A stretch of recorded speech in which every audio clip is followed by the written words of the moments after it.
The Lily of the Valley. Colophon. The Lily of the Valley was published in 1835 by. It was translated from French in 1901 by James Waring. This was produced for Standard by Vince Rice and is based on digital scans from the Internet Archive. The cover page is adapted from Portrait of West, later Mrs. William, a painting completed circa 1825 by Thomas Lawrence. The cover and title pages feature the League Spartan and Sorts Mill typefaces created in 2014 and 2009 by the Leg of Type. This edition was released on April 11, 2026, 9:22 a.m. and is based on Revision 5 B24968. The first edition of this was released on July 21, 2025, 9:10 p.m. You can check for updates to this, view its revision history, or download it for different systems at org. The Lily of the Valley, James Waring. The volunteer-driven Standard project relies on readers like you to submit typos, corrections, and other improvements. Anyone can contribute at .org. To J.B., member of the Royal Academy of Medicine. Dear Doctor, here is one of the most highly wrought stones of the second story of a literary edifice that is being slowly and laboriously constructed. I wish to set your name here, as much to thank the physician who once saved my life as to do honor to the friend of every day. End notes. A kind of sausage meat. A kind of sausage meat. Latin steps. Latin steps. The unrecognized philosopher. The unrecognized philosopher. Let those who love tell. Let those who love tell. For no guerdon. For no guerdon. Serve all love but one. Serve all love but one. The Lily of the Valley. Imprenta. This is the product of many hours of hard work by volunteers for Standard, and builds on the hard work of other literature lovers made possible by the public domain. This particular is based on digital scans from the Internet Archive.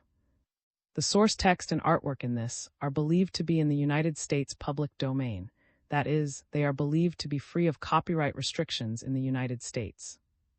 They may still be copyrighted in other countries, so users located outside of the United States must check their local laws before using this. The creators of and contributors to this dedicate their contributions to the worldwide public domain via the terms in the CC01 Universal Public Domain Dedication. For full license information, see the at the end of this. Standard is a volunteer-driven project that produces editions of public domain literature using modern typography, technology, and editorial standards, and distributes them free of cost. You can download this and other carefully produced for true book lovers at .org. To Madame Laes, I yield to your wish. It is the privilege of the woman whom we love more than she loves us that she can at any moment make us forget the laws of good sense. To spare ourselves the sight of a wrinkle on your brow, to dissipate a pout on your lips which so small a contradiction saddens, we work miracles to annihilate distance, we give our blood, we mortgage the future. You today want my past, here it is. But understand this, to obey you I have had to trample underfoot a repugnance I never before have conquered. Why must you be suspicious of the long and sudden reveries which come over me when I am happiest? Why show the pretty tempers of a woman beloved because I fall silent? Could you not play with the contrasts of my nature without knowing their causes? Have you in your heart secrets which must have mine to gain absolution? Well, you have guessed rightly, and it is better perhaps that you should know everything. Yes, my life is overshadowed by a phantom. It asserts itself vaguely at the least word that evokes it. It often hovers over me unbidden. I have buried within my soul astounding memories, like those marine growths which may be seen in calm waters, and which the surges of the storm fling in fragments on the shore. Though the travail needed for the utterance of ideas has controlled the old emotions which hurt me so much when they are suddenly aroused, if there should be in this confession any outbreaks that offend you, remember that you threaten me in case of disobedience, and do not punish me for having obliged you. I only wish my confidence might increase your tenderness twofold. Till this evening. To what genius fed on tears may we some day owe the most touching elegy, the picture of the tortures suffered in silence by souls whose roots, while still tender, find nothing but hard pebbles in the soil of home, whose earliest blossoms are rent by the hands of hate, whose flowers are frostbitten as soon as they open. What poet will tell of the sorrows of the child whose lips suck the milk of bitterness, whose smiles are checked by the scorching fire of a stern eye? The fiction that should depict these poor crushed hearts, downtrodden by those who are placed about them to encourage the development of their feelings, would be the true story of my childhood. What vanities could I, a newborn babe, have fretted? What moral or physical deformity earned me my mother's coldness? Was I the offspring of duty, a child whose birth is fortuitous, or one whose existence is a standing reproach? Sent to be nursed in the country and forgotten by my parents for 3 years, when I returned to my father's house, I counted for so little that I had to endure the pity of the servants. I know not to what feeling nor to what happy chance I owed it that I was able to rally after this first disaster. As a child I did not understand, and as a man I do not know. My brother and my 2 sisters, far from mitigating my fate, amused themselves by tormenting me. The mutual compact, in virtue of which children hide each other's peccadillos and learn an infant code of honor, was null and void as regarded me. Nay, more, I often found myself in disgrace for my brother's misdeeds, with no power of appeal against the injustice. Was it that insidious self-interest, of which a germ exists even in children, prompted them to add to the persecution that weighed on me, so as to win the good graces of the mother whom they feared no less? Was it the result of their imitative instinct? Was it a desire to try their power, or a lack of fellow feeling? All these causes combined perhaps to deprive me of the comfort of brotherly kindness. Cut off already from all affection, I could love nothing, and nature had made me loving. Is there an angel who collects the sighs of such ever-pressed feeling? If misprized sentiments turned to hatred in some souls, in mine they became concentrated, and wore a channel from whence at a later date they gushed into my life. In some characters the habit of shrinking relaxes every, and gives rise to fear, and fear reduces us to perpetual subjection. Hence proceeds a weakness which debases a man, and gives him an indescribable taint of servility. But this constant torment gave me the habit of exerting a force which increased with exercise, and predisposed my soul to moral fortitude.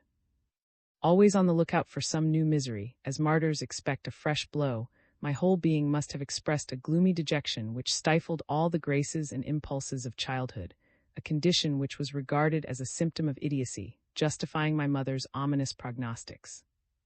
A sense of this injustice gave rise in my spirit to a premature feeling of pride, the outcome of reason, which, no doubt, was a check on the evil disposition fostered by such a manner of education. Though completely neglected by my mother, I was occasionally the cause of some scruples in her mind. She sometimes talked of my learning something, and expressed a purpose of teaching me. Then I shuddered miserably at the thought of the anguish of daily contact with her.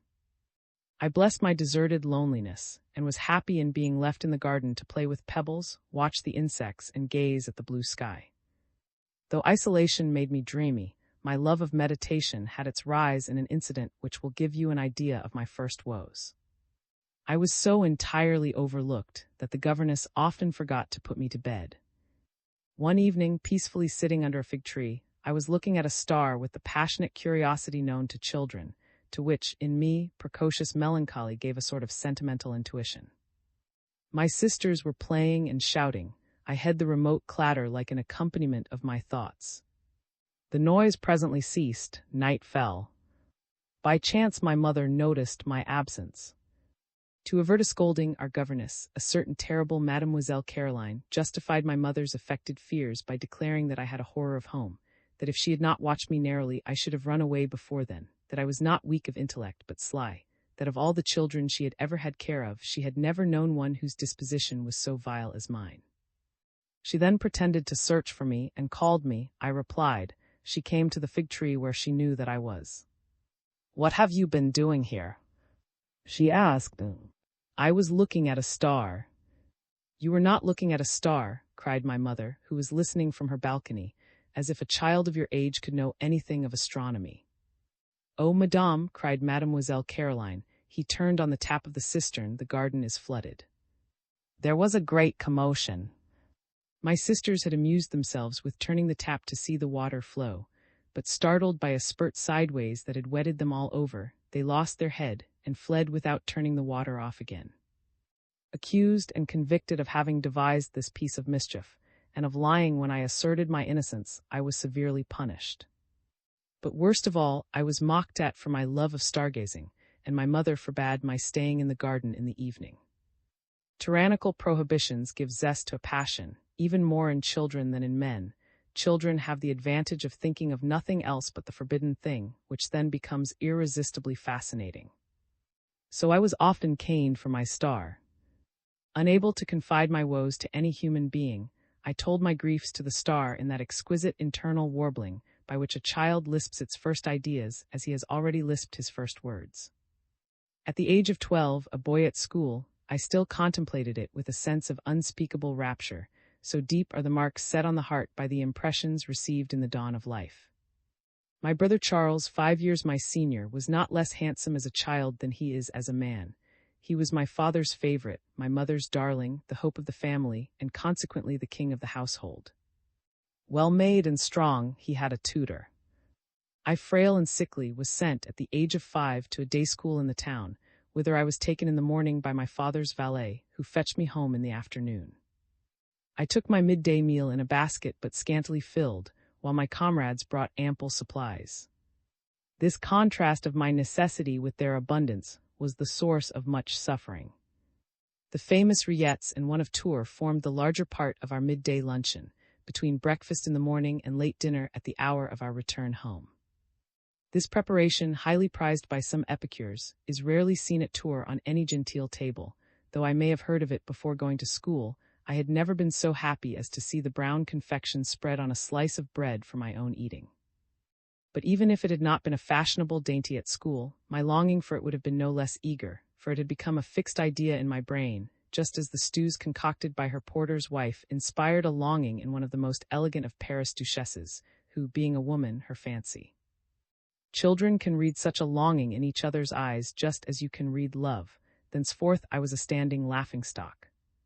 My schoolfellows, almost all of the shopkeeper class, would come to display their excellent rillettes, and ask me if I knew how they were made, where they were sold, and why I had none. They would smack their lips as they praised their fragments of pork fried in their own fat and looking like boiled truffles. They took stock of my basket, and finding only cheeses or dried fruit, struck me dumb by saying, "Why, you have nothing at all," in a way that taught me to estimate the difference made between my brother and myself. This comparison of my own misery with the good fortune of others dashed the roses of my childhood and blighted my blossoming youth. The first time that I, taken in by a semblance of generosity, put out my hand to take the longed-for treat from a hypocrite who offered it, the boys snatched it away, raising a shout of laughter among the others who were aware of the practical joke. If the loftiest minds are accessible to vanity, we may surely pardon a child for crying when he finds himself despised and made game of. Treated thus, most children would become greedy, sneaking, and mean. To avoid persecution, I fought my foes. The courage of despair made me formidable, but I was detested and remained without defense against treachery. One evening as I left school, a handkerchief, tightly rolled and full of stones, struck me on the back. When the valet, who avenged me amply, told my mother about it, she only said, "That dreadful child will never be anything but a trouble to us." I then suffered the most miserable distrust of myself, discerning at school the same repulsion as was felt for me by my family.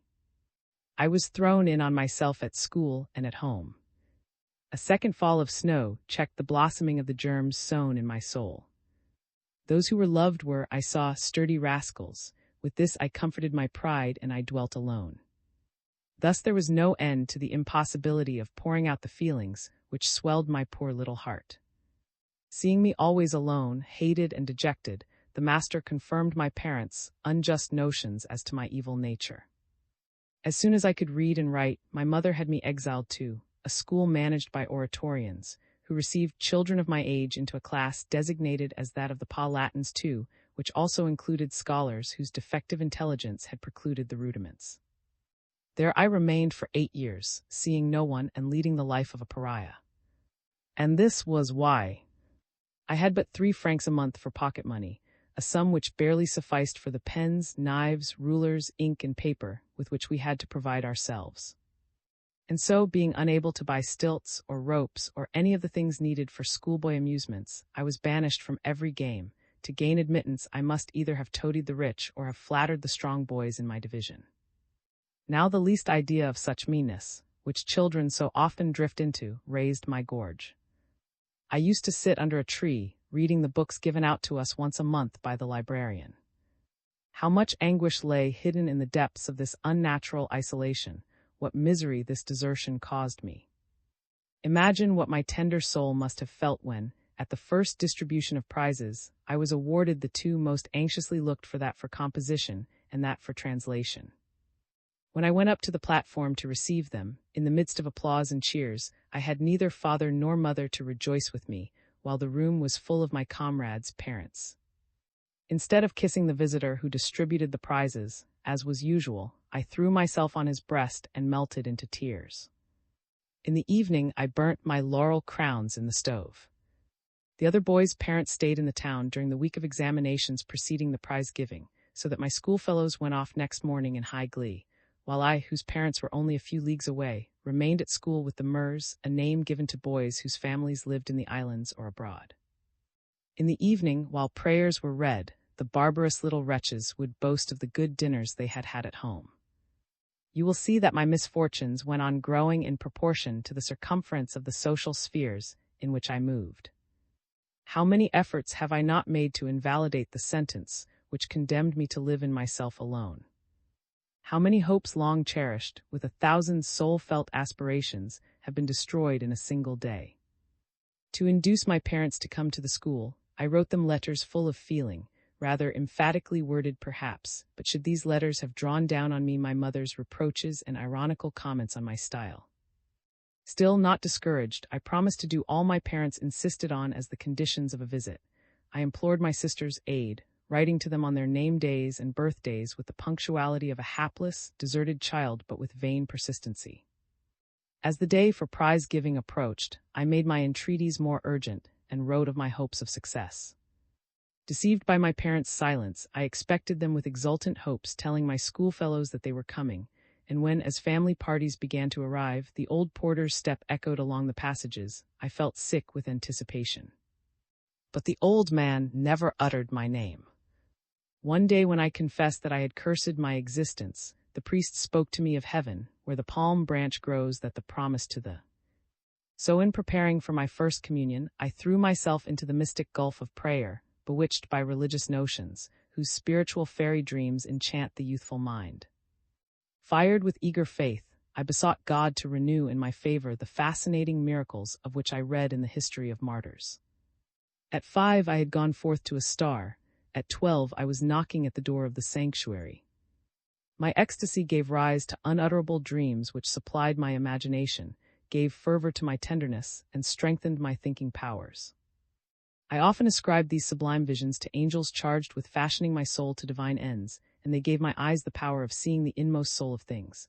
They prepared my heart for the magic which makes the poet wretched when he has the fatal power of comparing what he feels with what exists, the great things he craves after with what he obtains. They wrote in my brain a book in which I have read what I was required to express. They touched my lips with the fire of the.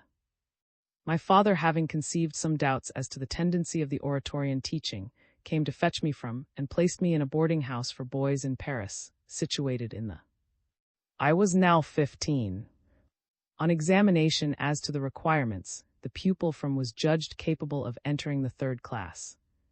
The miseries I had endured at home, at day school, and at were renewed under a new aspect during my life at the pension. My father gave me no money. When my parents had ascertained that I could be fed, clothed, crammed with Latin, and stuffed with Greek, that was enough. In the whole course of my career at school and college, I have known perhaps 1,000 fellow students, and I never heard of a case of such utter indifference. A fanatical adherent of the Bourbons had been thrown in my father's way at the time when some devoted royalists tried to rescue Queen from the Temple. They had since renewed their acquaintance. Hence conceived it his duty to remedy my father's oversight, but the sum he allowed me monthly was small, for he did not know what my parents' intentions might be. M occupied a fine old house, the where, as in all the ancient residences of the nobility, there was a lodge for a gate porter. During the hour of recreation, before the usher took us in a file to the Charlemagne, the wealthy boys got breakfast at the lodge, provided by the porter named. Either knew nothing of business, or he winked at it. The man was a perfect smuggler, made much of by the boys in their own interest. He was the screen for all our mischief, our confidant when we stole in after hours, our go-between with the lending library for prohibited books. Breakfast with a cup of coffee was in the most aristocratic taste, in consequence of the exorbitant price to which colonial products rose under Napoleon. If the use of coffee and of sugar was a luxury to our parents, in us it was a sign of such arrogant superiority as was enough to give us a passion for it, if the tendency to imitation, greediness, and the infection of fashion had not been enough. Gave us credit, he supposed that every schoolboy must have sisters or aunts who would uphold his honor and pay his debts. For a long time I resisted the blandishments of the coffee bar.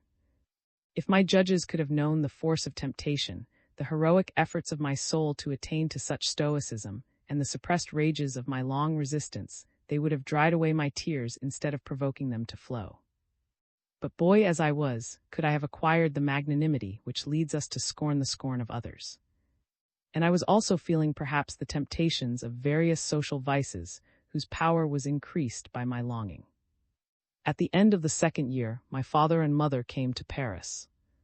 The day of their arrival was announced to me by my brother. He was living in Paris, but had not paid me a single visit. My sisters were to come too, and we were all to see Paris together.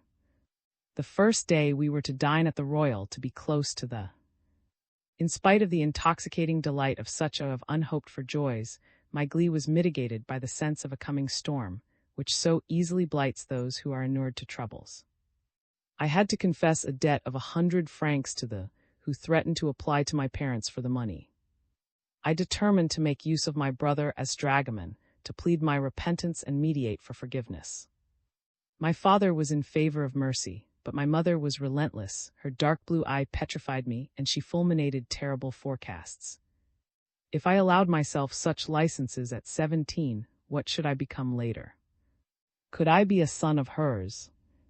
Did I want to ruin the family? Was I the only child to be thought of? The career on which my brother Charles had embarked required an independent income, and he deserved it, for he had already done the family credit, while I should disgrace it.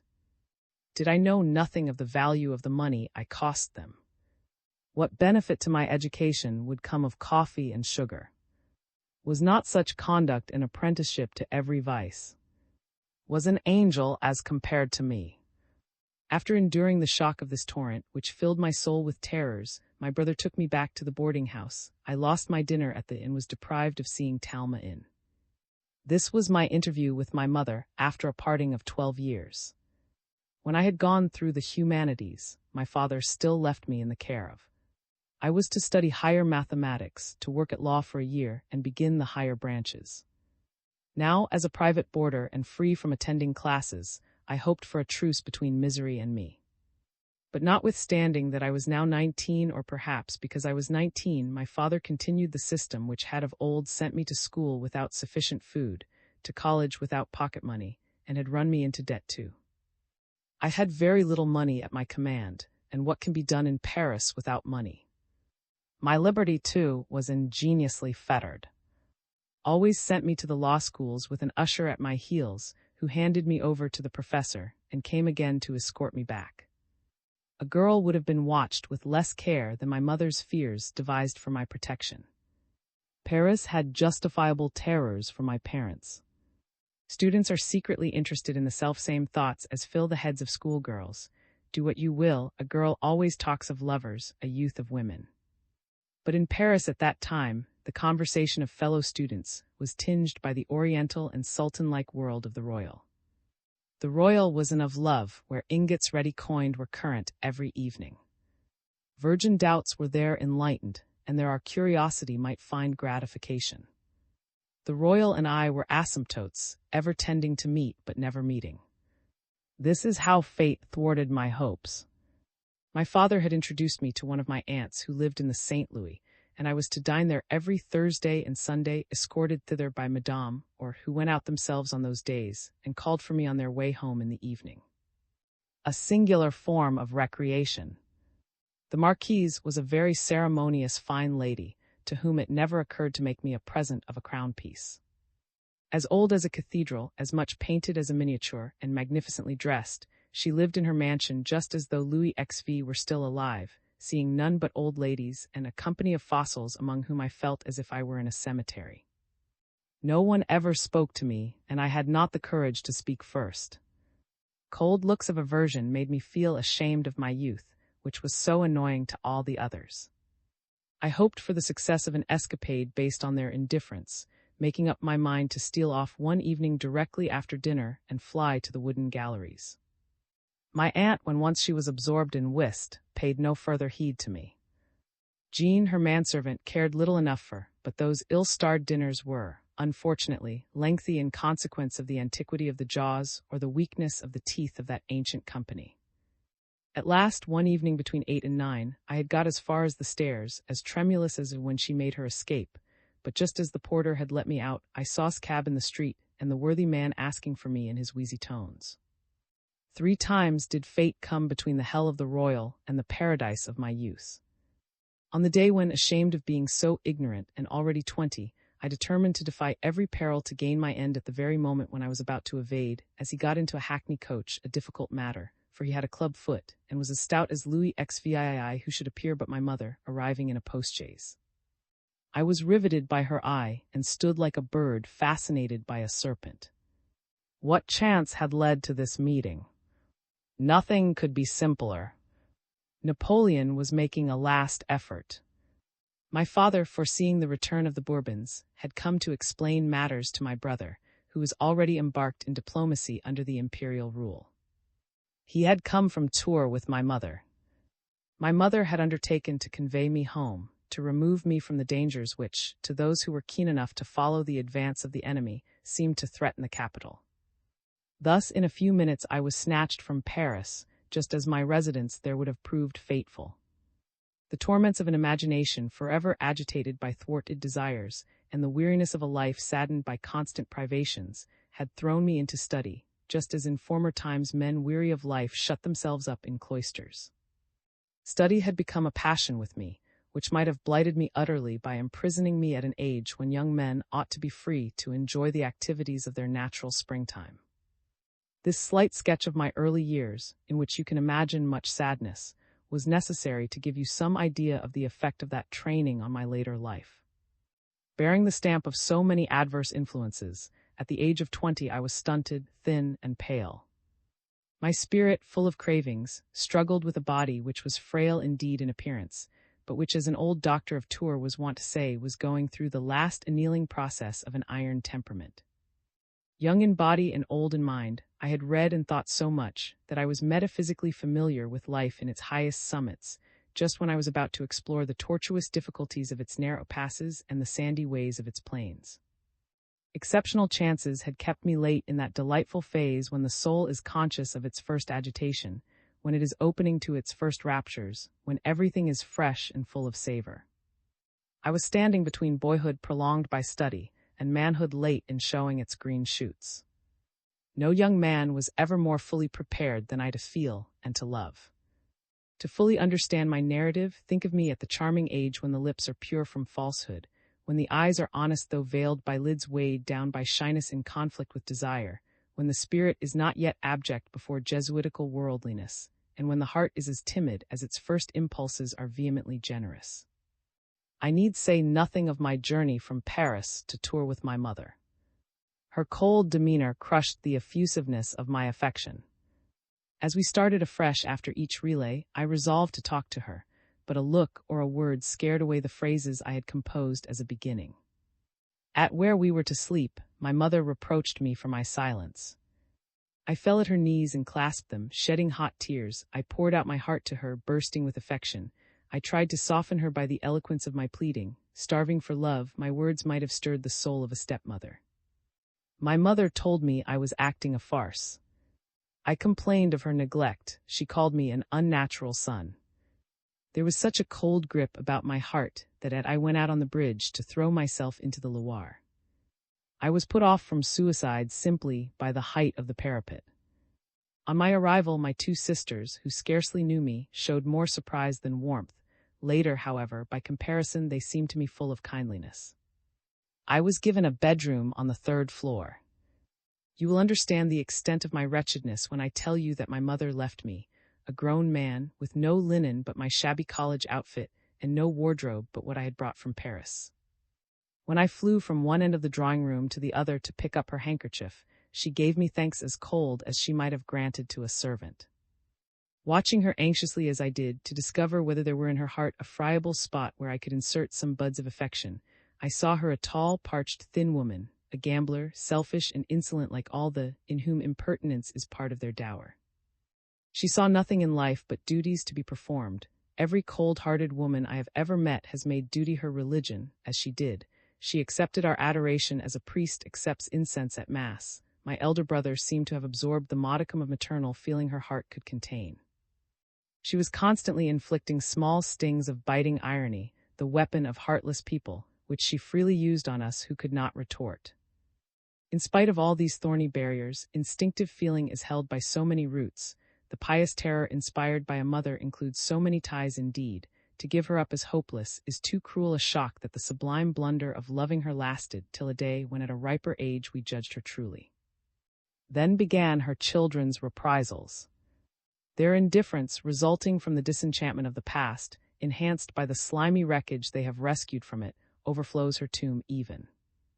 This frightful despotism drove out the voluptuous dreams I had madly hoped to realize at Tours. I flung myself desperately into my father's library, where I read all the books I did not already know. My long hours of study spared me all contact with my mother, but they left me, morally, worse off than ever. My eldest sister, who has since married our cousin the Marquis, sometimes tried to comfort me without being able to soothe the irritation from which I suffered. I longed for deaths. Great events of which I knew nothing were then in the air. The having left Bordeaux to join Louis XVI in Paris was to be the recipient of the ovations prepared by the enthusiasm that possessed France on the return of the Bourbons. In a ferment round its legitimate princes, the town in a turmoil, the windows hung with flags, the residents all in their best, the preparations for the indefinable something in the air which mounted to my head, all made me long to be present at the ball that was to be given to the prince. When greatly daring, I expressed this wish to my mother at that time too ill to go out, she was extremely wroth. Had I dropped from the Congo, that I knew nothing of what was going on. How could I imagine that the family would not be fitly represented at the ball? In the absence of my father and brother, of course it would be my part to go. Had I no mother?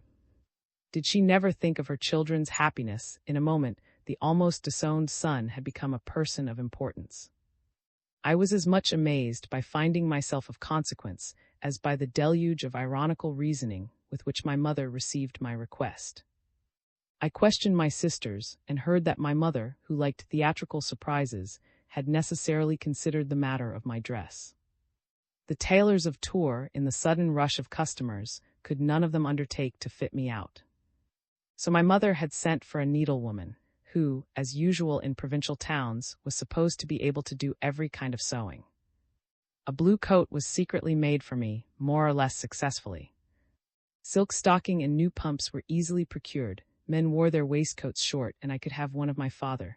For the first time in my life, I donned a shirt with a goffered frill that gave importance to my figure and was lost in the folds of my cravat.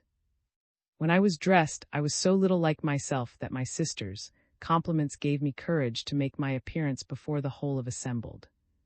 It was a formidable enterprise, but too many were called to this festivity to allow of there being many elect.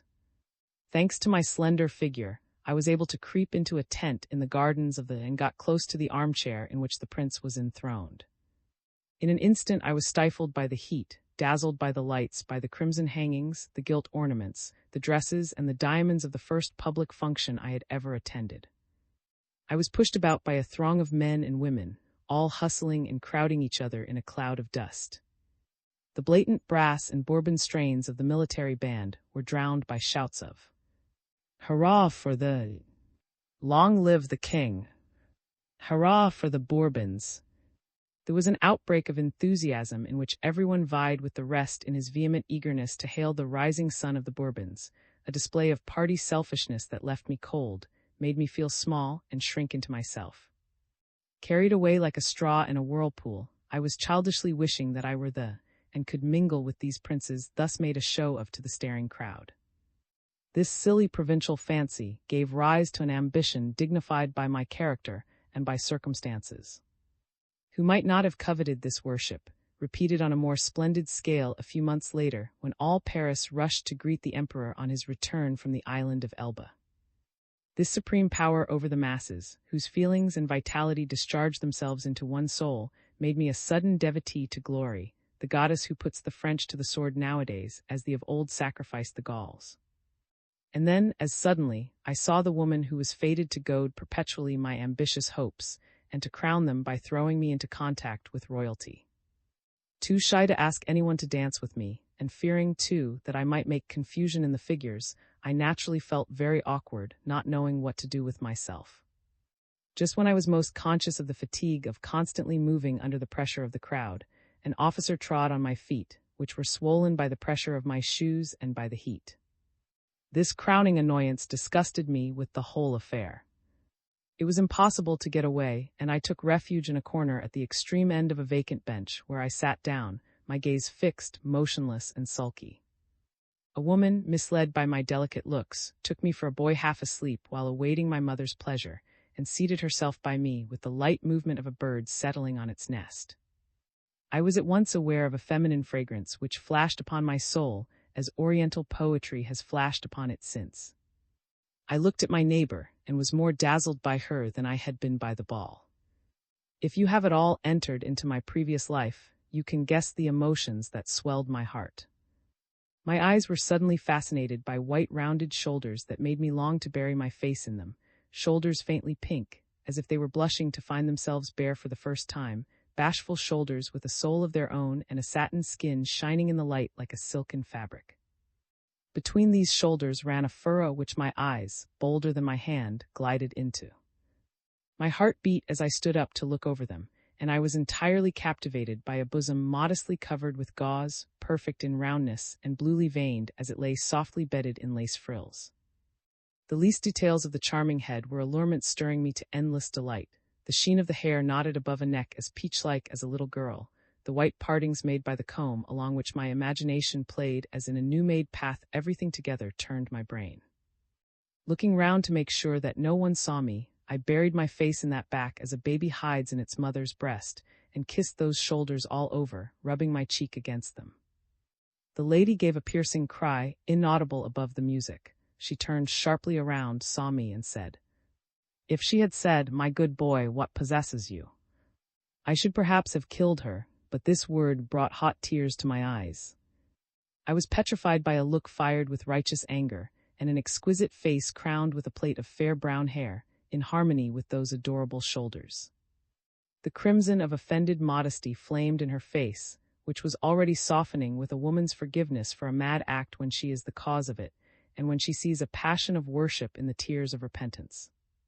She rose and walked away with the dignity of a queen. Then I understood how ridiculous was my position. Then, and not till then, I felt that I was dressed like a Savoyard's monkey. I was ashamed. I sat there quite stupefied, relishing the apple I had stolen, feeling on my lips the warmth of the blood I had scented, quite unrepentant, and following with my eyes this being come down from heaven. Then, overpowered by this first physical indulgence of my heart's wild fever, I wandered through the ballroom, now a desert, without finding the unknown vision. I went home and to bed, an altered creature. A new soul, a soul with iridescent wings, had burst its chrysalis within me. My favorite star, dropping from the blue waste where I had admired it, had become woman, while preserving its light, its sparkle, and its... Suddenly, knowing nothing of love, I had fallen in love. Is not this first eruption of the most intense feeling a man can know a very strange thing? I had met some pretty women in my aunt's drawing-room. They had not made the slightest impression on me. Is there an hour, a conjunction of the stars, a combination of fitting circumstances, a a particular woman above all other women, which seal a passion as exclusive at the age when passion includes the whole female sex. As I thought that my chosen lady dwelt in, I inhaled the air with rapture. I saw a blue in the sky which I have never since perceived elsewhere. Though mentally I was in ecstasy, I seemed to be very ill. My mother was at once alarmed and remorseful. Like animals aware of approaching distemper, I would creep into a corner of the garden to dream of the kisses I had stolen. A few days after the memorable ball, my mother began to ascribe my neglect of study, my indifference to her searching looks, my heedlessness of her irony, and my gloomy behavior to the natural development of a growing man. Country air, the universal remedy for every malady of which science can give no account, was regarded as the best means of curing me of my apathy. My mother decided that I should spend a few days on the Between and Rideau with a friend of hers, to whom no doubt she gave her private instructions. On the day when I was thus given the key of the fields, I had plunged so deeply into the ocean of love that I had crossed it. I knew not my fair one's name. What could I call her, or where could I find her? To whom indeed could I speak of her? My natural shyness increased the unaccountable terrors which possess a young heart at the first flutter of love, and made me begin with the melancholy which is the end of a hopeless passion. I was quite content to come and go and wander about the country, with the childlike spirit that is ready for anything and has a certain tinge of chivalry. I was prepared to hunt through all the country houses of wandering on foot and saying at each pretty turret, "It will be there." So one Thursday morning I left Tours by the Saint Gate. I crossed the bridges of Saint. I reached, my nose in the air in front of every house I passed, and was on the road too. For the first time in my life I could rest under a tree, walk fast or slowly as I list, without being called to account by anyone. To a poor creature so utterly crushed by the various despotisms which weigh more or less on every young life, the first taste of freedom, though exerted in trifles, brought unspeakable expansion to my soul. Several reasons combined to make that a high day full of delights. In my childhood, my walks had never taken me more than a leg out of the town. My excursions in the neighborhood of, and the walks I had taken in Paris, had not surfeited me with rural beauty. Nevertheless, I had retained from the earliest impressions of my life a strong feeling of the beauty inherent in the scenery round Tours, with which I was familiar. Thus, though I was new to what constitutes the poetry of a sight, I was unconsciously exacting, as men are who have conceived of the ideal of an art without ever having it. To go to the of, those who walk or ride shorten the way by crossing the common known as the Lands Charlemagne, a waste lying at the top of the plateau which divides the valley of the Cher from that of the, and which is reached by a crossroad from Champy. This flat and sandy down, depressing enough for about a leg, ends in a coppice adjoining the road to the village nearest to. This country lane, leading into the road at some distance beyond, skirts an undulating plain devoid of remarkable features as far as the hamlet of. Thence a valley opens down to the Loire. From at the head, the hills seem to rebound under the country houses on each range of slopes. It is a glorious emerald basin, and at the bottom the winds in serpentine curves. I was startled by the view into a rapturous astonishment for which the dullness of the lands or the fatigue of my walk had prepared me. If this woman, the flower of her sex, inhabits a spot on earth, it must be this. At the thought I leaned against a walnut tree, and now, whenever I revisit that beloved valley, I go to rest under its boughs. Under that tree, the confidant of all my thoughts, I examine myself as to the changes that may have taken place during the time that has elapsed since last I left it. My heart had not deceived me. It was there that she dwelt. The first I could see on a shelf of the down was her home. When I sat down under my walnut tree, the noonday sun struck sparks from the slates of her roof and the glass panes of her windows. Her cambric dress was the white spot I could see among some vines under a pleached alley. She was, as you know already, though as yet you know nothing, the lily of this valley where she grew for heaven, filling it with the fragrance of her virtues. I saw an emblem of infinite love with nothing to keep it alive but an object only once seen, in the long watery ribbon which glistens in the sun between two green banks, in the rows of poplars which deck that veil of love with moving tracery, in the oak woods thrust forward between the vineyards on the hillsides rounded by the river into constant variety, and in the soft outlines crossing each other and fading to the horizon. If you wish to see nature fair and virginal as a bride, go thither some spring day. if you want to solace the bleeding wounds of your heart, return in the late days of autumn. In spring love flutters his wings under the open sky. In autumn we dream of those who are no more. Weak lungs inhale a healing freshness. The eye finds rest on golden-hued groves from which the soul borrows sweet peace. At the moment when I looked down on the valley of the mills on its falls gave voice to the murmuring vale. The poplars laughed as they swayed. There was not a cloud in the sky. The birds sang, the grasshoppers chirped, everything was melody. Never ask me again why I love. I do not love it as we love our childhood's home, nor as we love an oasis in the desert. I love it as an artist loves art. I love it less than I love you, still, but for perhaps I should not now be alive. Without knowing why, my eyes were riveted to the white spot, to the woman who shone in that garden as the bell of a convolvulus shines among shrubs and is blighted by a touch. My soul deeply stirred, I went down into this bower and presently saw a village, which to my highly strung poetic mood seemed matchless. Picture to yourself 3 mills, charmingly situated among pretty islets with banks and crowned with clumps of trees in the midst of a meadow of water. For what other name can I give to the aquatic vegetation, so brightly tinted, which carpets the stream, floats on its surface, follows its eddies, yields to its caprices, and bends to the turmoil of waters lashed by the mill wheels? Here and there rise shoals of pebbles on which the river breaks in a fringe of surf, reflecting the sun. Amaryllis, water lilies, white and yellow, reeds and phlox dress the banks with glorious hues. A crumbling bridge of rotten timbers, its piles hung with flowers, its balustrade covered with herbage and velvety mosses, and hanging over the stream but not yet fallen. Time-worn boats, fishing nets, the monotonous song of a shepherd, ducks paddling from isle to isle or preening themselves on the shoals jarred as the coarse gravel deposited by the Loire is called. Miller's men, a cap over one ear, loading their mules, every detail made the scene strikingly artless.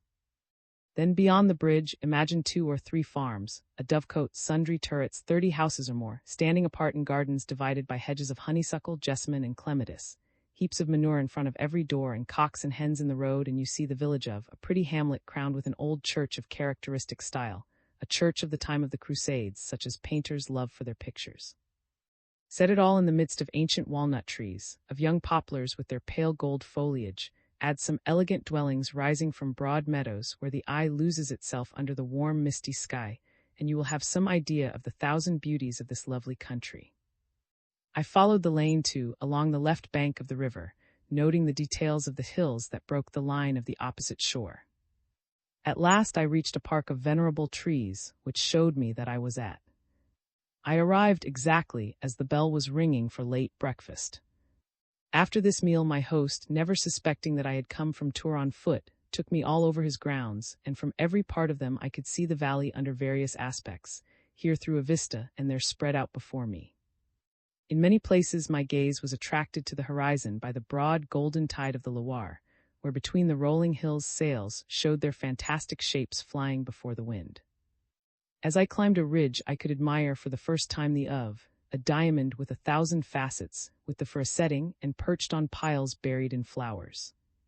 There in a dell I saw the romantic mass of the Of, a melancholy spot, full of harmonies too sad for superficial minds, but dear to poets whose spirit is stricken.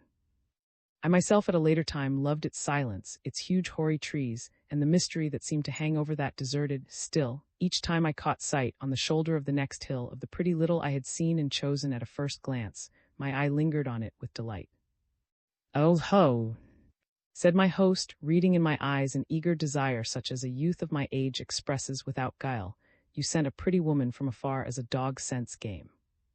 I did not like the tone of this remark, but I asked the name of the place and of the owner. "It is," said he, "a pretty house belonging to the representative of a family noted in the history of, whose fortune dates from the time of Louis XI, and whose name reveals the adventure to which he owes his arms and his fame. He is descended from a man who survived hanging. The arms borne by thee are or, on a cross potent and counterpotent, sable, a derooted of the field. Motto is sire. The Count came to settle here on the return of the house of becomes extinct in his wife, who was a demoiselle, Madame is an only child. The small wealth of this family is in such strong contrast to the splendor of their names that from pride or perhaps from necessity they always live at and see no one. Hitherto their devotion to the Bourbons may have justified their isolation, but I doubt whether the king's return will change their way of living.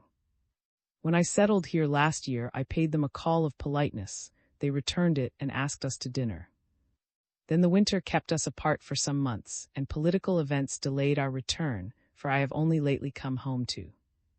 Madame is a woman who might take the first place anywhere. Does she often go to Tours? She never goes there.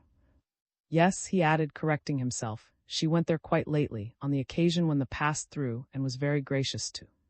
It is she. I cried. She. Who? A woman with beautiful shoulders. You will find many women with beautiful shoulders in, said he, laughing, but if you are not tired, we can cross the river and go up to where you may possibly recognize your fine shoulders. I agreed, not without reddening from pleasure and shyness. By about 4 o'clock we reached the house on which my eyes had so fondly lingered. This little, which looked well in the landscape, is, in fact, a modest building. It has 5 windows in front, that at each end of the south front projects by about 2 yards, giving the effect of wings and adding to the importance of the house. The middle window serves as the door, whence double steps lead to a garden extending in terraces down to a meadow bordering the. Though this meadow is divided by a lane from the lowest terrace shaded by a row of an acacia trees, it looks like part of the grounds, for the lane is sunk between the terrace on one side and a thick hedge on the other. The slope between the house and the river is taken advantage of to avoid the inconvenience of being so near the water without losing the pretty effect. Under the dwelling house are the stables, coach houses, storerooms, and kitchens, with doors under archways. The roof is pleasingly curved at the angles. The dormer windows have carved mullions and finials of lead over the gables. The slates, neglected no doubt during the Revolution, are covered with the rust-colored and orange-clinging lichens that grow on houses facing the south. The glass door at the top of the steps has above it a little campanile on which may be seen the achievement of the quarterly gules, a pale veer between 2 hands proper, and or 2 lances sable in chevron. The motto, "See but touch not," struck me strangely. The supporters, a griffin and a dragon chained, or had a good effect in sculpture. The Revolution had damaged the ducal coronet and the crest, a palm branch vert fruited or. Secretary to the Committee of Public Safety, was bailiff of till 1781, which accounts for this destruction. The decorative character gives an elegant appearance to this country house, as delicately finished as a flower, and hardly seeming to weigh on the ground. Seen from the valley, the ground floor looks as if it were the first floor, but on the side towards the courtyard it is on the same level as a wide path ending in a lawn graced with raised flower beds. To right and left vineyards, orchards, and some arable land dotted with walnut trees slope away steeply, surrounding the house with verdure down to the brink of the river, which is bordered on this side with clumps of trees whose various tints of green have been grouped by the hand of nature. As I mounted the winding road too, I admired these well-assorted masses, and breathed an atmosphere redolent of happiness. Has our moral nature, like physical nature, electric discharges and swift changes of temperature? My heart throbbed in anticipation of the secret events which were about to transform it once for all, as animals grow sportive before fine weather. This, the most important day in my life, was not devoid of any circumstance that could contribute to sanctify it. Nature had dressed herself like a maiden going forth to meet her beloved. My soul had heard her voice for the first time. My eyes had admired her, as fruitful, as various as my imagination had painted her in those daydreams at school of which I have told you something, but too little to explain their influence over me, for they were as an apocalypse figuratively predicting my life. Every incident of it, happy or sad, is connected with them by some whimsical image, by ties visible only to the eye of the soul. We crossed an outer court, enclosed by the outbuildings of a rural habitation, a granary, a cowhouses and stables. A servant, warned by the barking of a watchdog, came out to meet us, and told us that who had gone to in the morning would presently return no doubt, and that Madame La was at home. My host looked at me. I trembled to think that he might not choose to call on Madame in her husband's absence, but he bid the servant to announce our names. Driven by childish eagerness, I hurried into the long anteroom which ran across the house. "Come in, pray," said a golden voice. Although Madame had spoken but one word at the ball, I recognized her voice, which sank into my soul, and filled it as a sunbeam fills and gilds a prisoner's cell. Then, reflecting that she might recognize me, I longed to fly. It was too late. She appeared at the drawing-room door and our eyes met. Which of us reddened most deeply, I do not know. She returned to her seat in front of an embroidery frame, the servant having pushed forward 2 chairs. She finished drawing her needle through as an excuse for her silence, counted 2 or 3 stitches, and then raised her head, that was at once proud and gentle, to ask Cecil to what happy chance she owed the pleasure of his visit. Though curious to know the truth as to my appearance there, she did not look at either of us. Her eyes were fixed on the river, but from the way she listened, it might have been supposed that she had the faculty of the blind, and knew all the agitations of my soul by the least accent of speech. And this was the fact. Cecil mentioned my name and sketched my biography. I had come to tour some few months since with my parents, who had brought me home when the war threatened Paris. She saw in me a son of to whom the province was unknown, a young man exhausted by excessive work, sent to rest and amuse myself, and to whom he had shown his estate as it was my first visit. I had told him only on reaching the bottom of the hill that I had walked from Tours that morning, and fearing over fatigue as my health was feeble, he had ventured to call at, thinking she would allow me to rest there. Cecil spoke the exact truth. But a genuinely happy chance seemed so elaborate an invention that Madame was still distrustful. She looked at me with eyes so cold and stern that I lowered mine, as much from a vague sense of humiliation as to hide the tears I from falling. The haughty lady saw that my brow was moist with sweat. Perhaps, too, she guessed the tears, for she offered me any refreshment I might need with a comforting kindness which restored my powers of speech. I blushed like a girl caught in the wrong, and in a voice quavering like an old man's, I replied with thanks but declining anything. All I wish, I said, raising my eyes, which met hers for the second time, but for an instant as short as a lightning flash, is that you will allow me to remain here. I am so stiff with fatigue that I cannot walk. How can you doubt the hospitality of our lovely province? Said she. You will perhaps give us the pleasure of seeing you at dinner at. She added to her neighbor. I flashed a look at my friend, a look so full of entreaty that he beat about the bush a little to accept this invitation, which by its form required a refusal. Though knowledge of the world enabled Cecil to distinguish so subtle a shade, an inexperienced youth believes so firmly in the identity of word and thought in a handsome woman, that I was immensely surprised when, as we went home in the evening, my host said to me, I stayed because you were dying to do so, but if you cannot patch matters up, I may be in a scrape with my neighbors. This, if you cannot patch matters up, gave me matter for thought. If Madame liked me, she could not be annoyed with the man who had introduced me to her. So Cecil thought I might be able to interest her. Was not this enough to give me the power? This solution confirmed my hopes at a moment when I needed such support. That is hardly possible, replied Cecil. My wife expects us. She has you every day, replied the Countess, and we can send her a message. Is she alone? She has the with her. Very well then, said she, rising to ring the bell, you will dine with us. This time Cecil thought her sincere, and gave me a look of congratulation. As soon as I was certain of spending a whole evening under this roof, I felt as if eternity were mine. To many an unhappy wretch tomorrow is a word devoid of meaning, and at this moment I was one of those who have no belief in tomorrow. When I had a few hours to call my own, I crowded a lifetime of rapture into them. Madame then began to talk of the country, of the crops, of the vines, subjects to which I was a stranger. In the mistress of a house this behavior argues want of breeding, or else contempt for the person she thus shuts out of the conversation, but in the Countess it was simply embarrassment.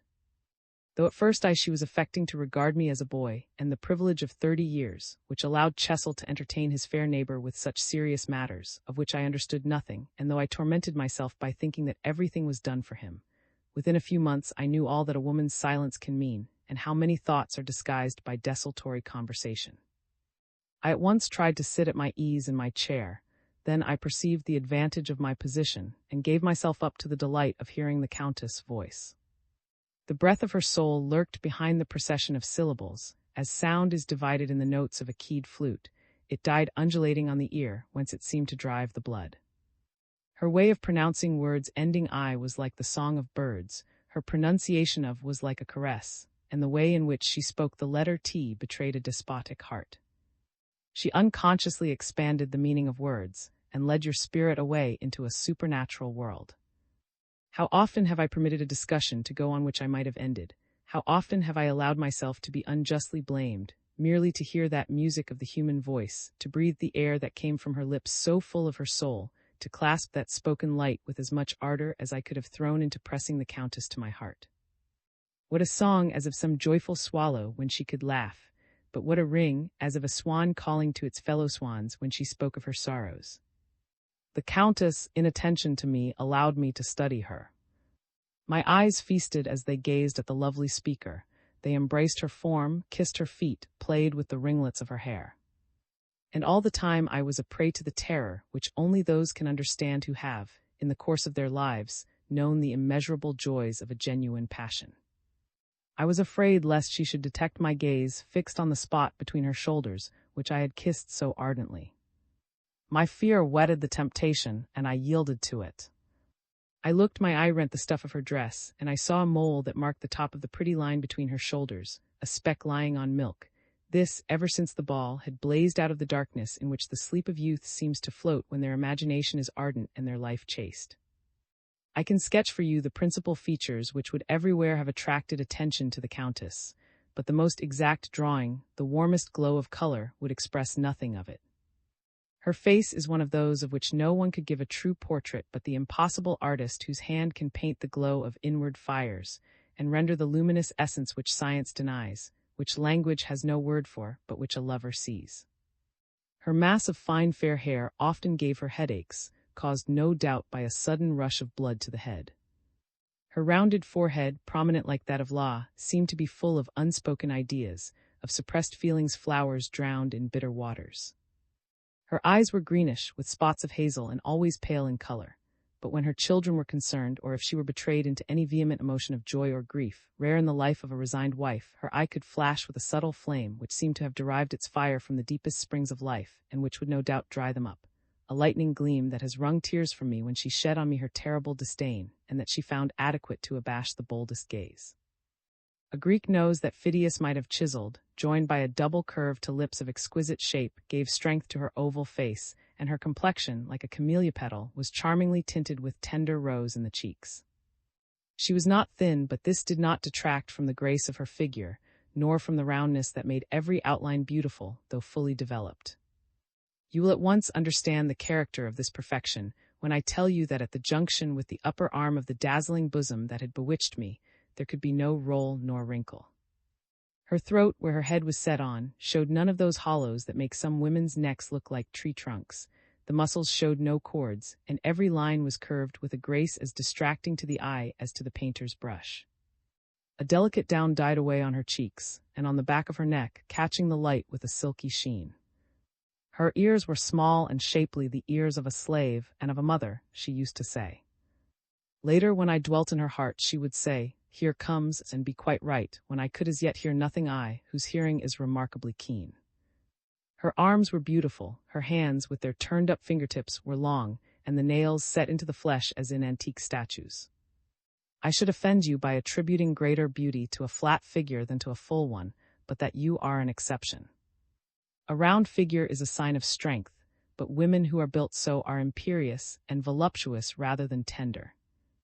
Women who are flatly formed are, on the contrary, self-sacrificing, full of refinement, and inclined to melancholy. They are more thoroughly women.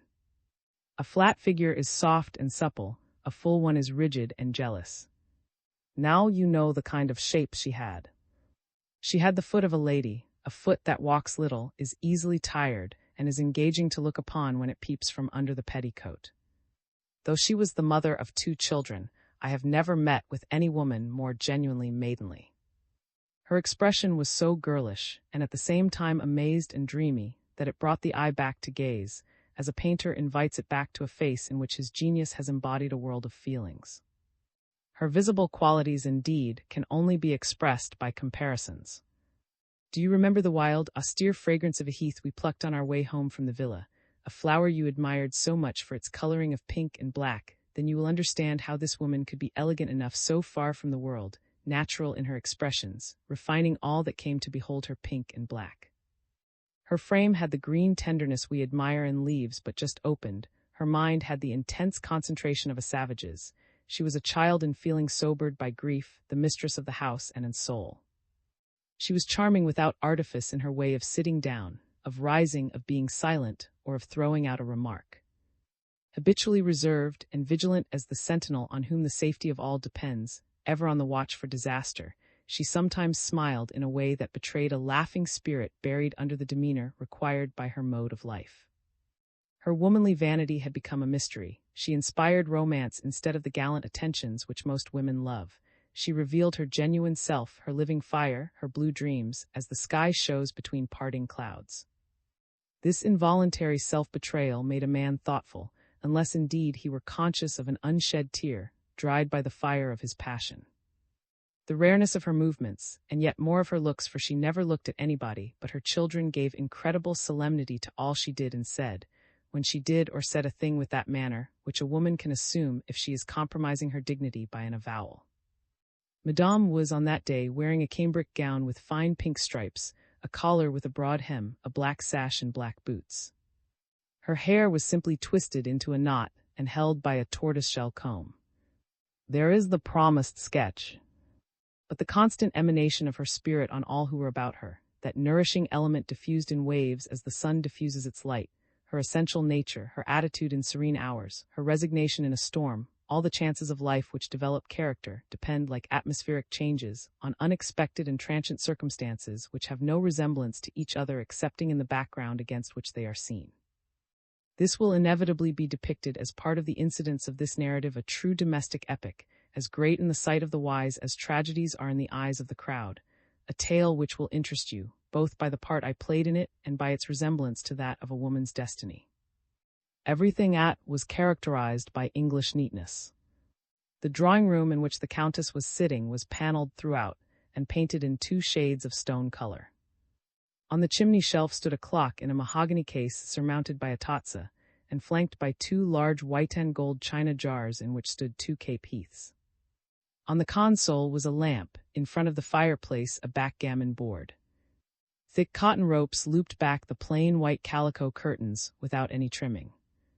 Holland covers bound with green were over all the chairs, and the worsted work stretched on the Countess' frame sufficiently revealed the reason for so carefully hiding the furniture.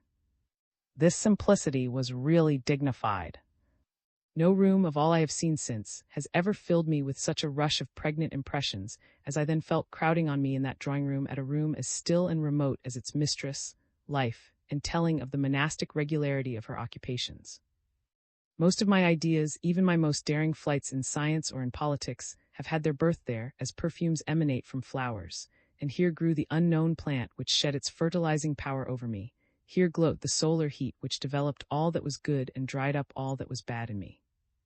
From the window the view extended over the valley from the hill where Dee lies scattered, to the of, and the eye could follow the curves of the opposite downs varied by the turrets of, the church, the village and manor house of towering above the meadowland. The scene in harmony with a peaceful existence, unvaried by any emotions but those of family life, breathed peace into the soul. If I had seen her for the first time here, between thee and her children, instead of discovering her in the splendor of her ball dress, I could not have stolen that delirious kiss, for which at this moment I felt some remorse, believing that it might wreck the future prospects of my passion. No, in the gloomy temper begotten of my sad life, I should have knelt before her, have kissed her little boots, have dropped some tears on them, and have thrown myself into the... But having breathed the jessamine freshness of her skin and tasted the milk in that cup of love, my soul was filled with longing and hope for human joys. I would live, I would wait for the hour of, as a savage looks out for the moment of revenge. I longed to swing from the branches, to rush among the vines, to wallow in the... My companions should be the silence of the night, the languor of living, the heat of the sun, that I might eat at my leisure the delicious apple I had bitten into. If she had asked me for the singing flower or the riches buried by Morgan the Destroyer, I would have found them for her only to obtain the real riches, the speechless blossom that I longed for. When I roused myself from the dream into which I had been thrown by contemplating my idol, during which a servant had come in to speak to her, I heard her talking of the Count. Then only did it strike me that a woman belonged to her husband. The thought made my brain reel. I felt a fierce but dreary curiosity to see the possessor of this treasure. Two feelings were uppermost: hatred and fear. Hatred, which recognized no obstacle and measured every difficulty without dread. Fear, vague indeed but genuine, of the coming struggle, of its result, and above all of her. A prey to indescribable presentiments, I dreaded the handshaking which is so undignified. I had visions of those elastic difficulties against which the firmest will is battered and blunted. I feared the power of inertia, which in our day deprives social life of the moments of climax that passionate souls crave for. "Here comes," said she. I started to my feet like a frightened horse. Though this impulse did not escape the notice of either Cecil or the Countess, I was spared any speechless comment, for a diversion was effected by a little girl, of about 6 years old as I supposed, who came in saying, "Here is my father." "Well, Madeline," said her mother. The child gave her hand to Cecil when he held out his, and looked at me fixedly after making an astonished little courtesy. "Are you satisfied with her health?" said Cecil to the Countess. "She is better," replied the mother, stroking the little girl's hair as she sat huddled in her lap. A question from Cecil taught me the fact that Madeline was 9 years old. I showed some surprise at my mistake, and my astonishment brought a cloud to the mother's brow. My friend shot me one of those looks by which men of the world give us a second education. This was, no doubt, a mother's wound which might not be opened or touched. A frail creature with colorless eyes and a skin as white as porcelain lighted from within, Madeline would probably not have lived in the air of a town. Country air and the care with which her mother brooded over her had kept the flame alive in a body as delicate as a plant grown in a hothouse, in defiance of the severity of the northern climate. Though she was not at all like her mother, she seemed to have her mother's spirit, and that sustained her. Her thin black hair, her sunken eyes, hollow cheeks, lean arms, and narrow chest told of a struggle between life and death, an unceasing duel in which the Countess had hitherto been victorious. The child made an effort to be gay, no doubt to spare her mother suffering, for now and again, when she was unobserved, she languished like a weeping willow. You might have taken her for a gypsy child suffering from hunger, who had begged her way across country, exhausted but brave, and dressed for her public. "Where did you live?" asked her mother, kissing her on the white line that parted her hair into 2 bands like a raven's wings. "He is coming with my father." The Count at this moment came in, leading his little boy by the hand. The very image of his sister showed the same signs of weakliness. Seeing these 2 fragile children by the side of such a magnificently handsome mother, it was impossible not to understand the causes of the grief which gave pathos to the Countess' brow and made her silent as to the thoughts which are confided to God alone, but which stamp terrible meaning on the forehead. As he bowed to me, gave me a glance not so much of inquiry as of the awkward uneasiness of a man whose distrust arises from his want of practical observation and analysis. After mentioning my name and what had brought me thither, his wife gave him her seat and left the room. The children, whose eyes centered in their mother, as if they derived their light from her, wanted to go with her. She said, "Stay here, my darlings," and laid her finger on her lips. They obeyed, but they looked sad. Oh, to hear that word, darling, what task might one not have undertaken? Like the children, I felt chilled when she was no longer there. My name changed the Count's impulses with regard to me. From being cold and supercilious, he became, if not affectionate, at least politely pressing, showed me every mark of consideration, and seemed happy to see me. Long ago my father had devoted himself to play a noble but inconspicuous part for our sovereigns, full of danger but possibly useful. When all was lost and Napoleon had climbed to the highest pinnacle, like many secret conspirators, he had taken refuge in the peace of a provincial life and quiet home, bowing before accusations as cruel as they were unmerited, the inevitable reward of gamblers who stake all for all or nothing, and lapse after having been the pivot of the political machine. I, knowing nothing of the fortunes, the antecedents, or the prospects of my own family, was equally ignorant of the details of this forgotten history which remembered. However, if the antiquity of my name, in his eyes the most precious hallmark a man could possess, might justify a reception which made me blush, I did not know the real reason till later. For the moment, the sudden change put me at my ease.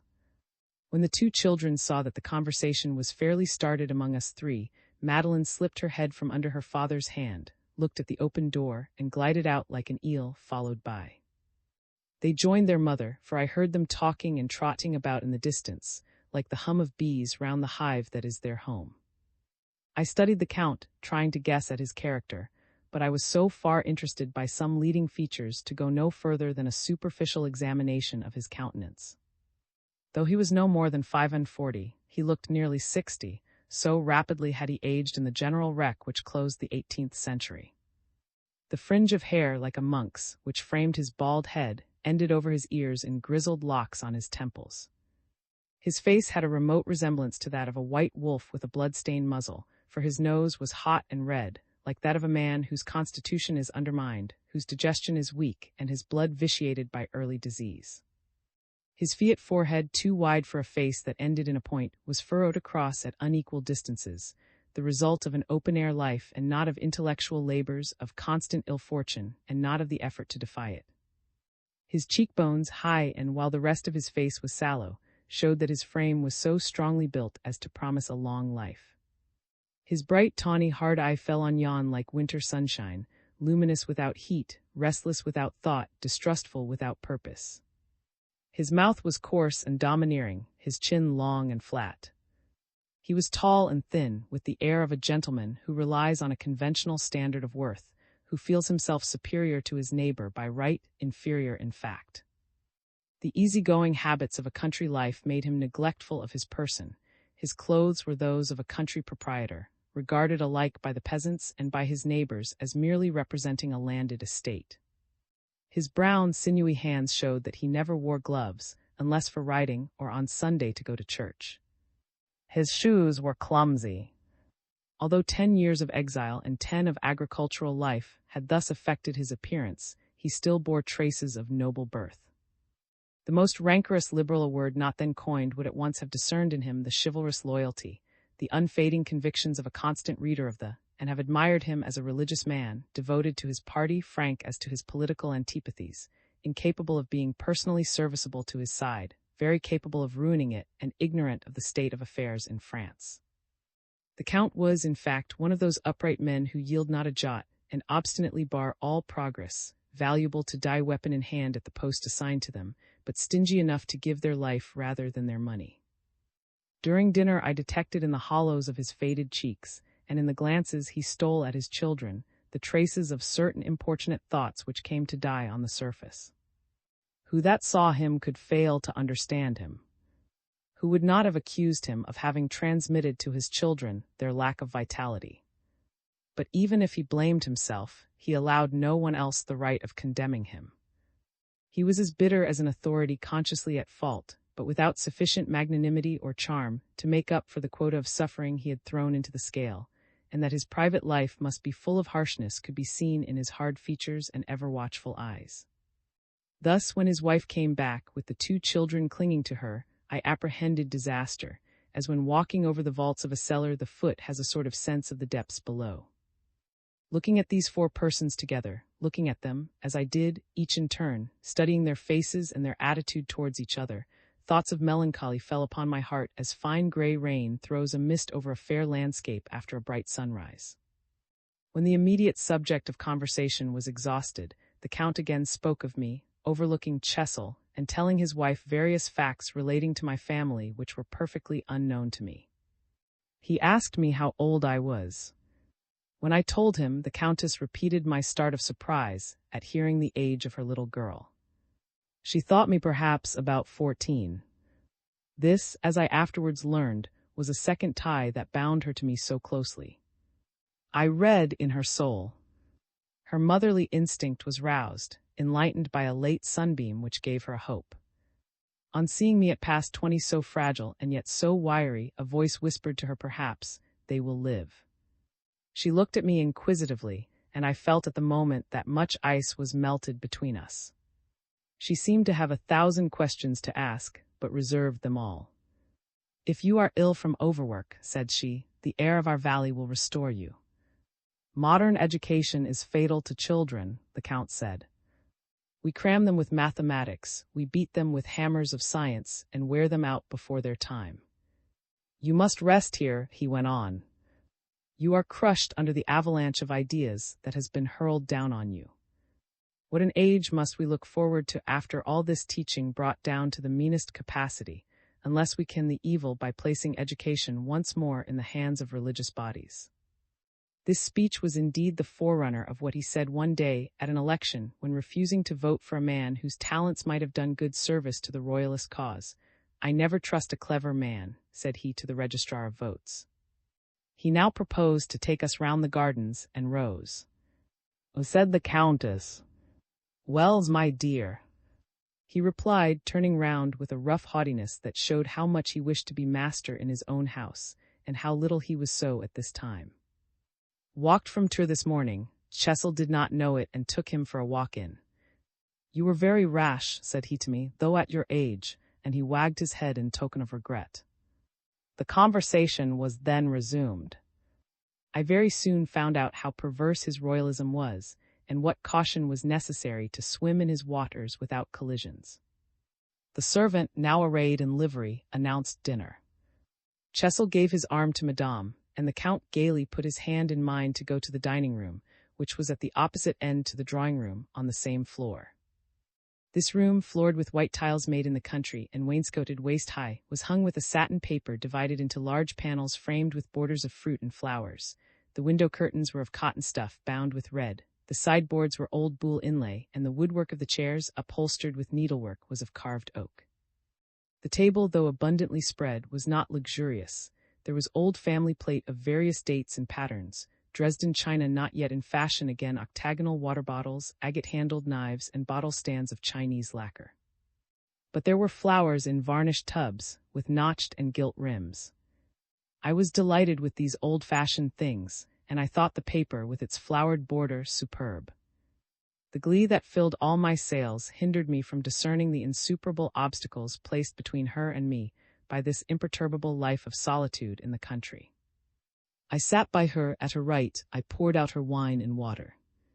Yes, unhoped for joy. I could touch her gown, I ate her bread. Only 3 hours had gone by, and my life was mingling with hers.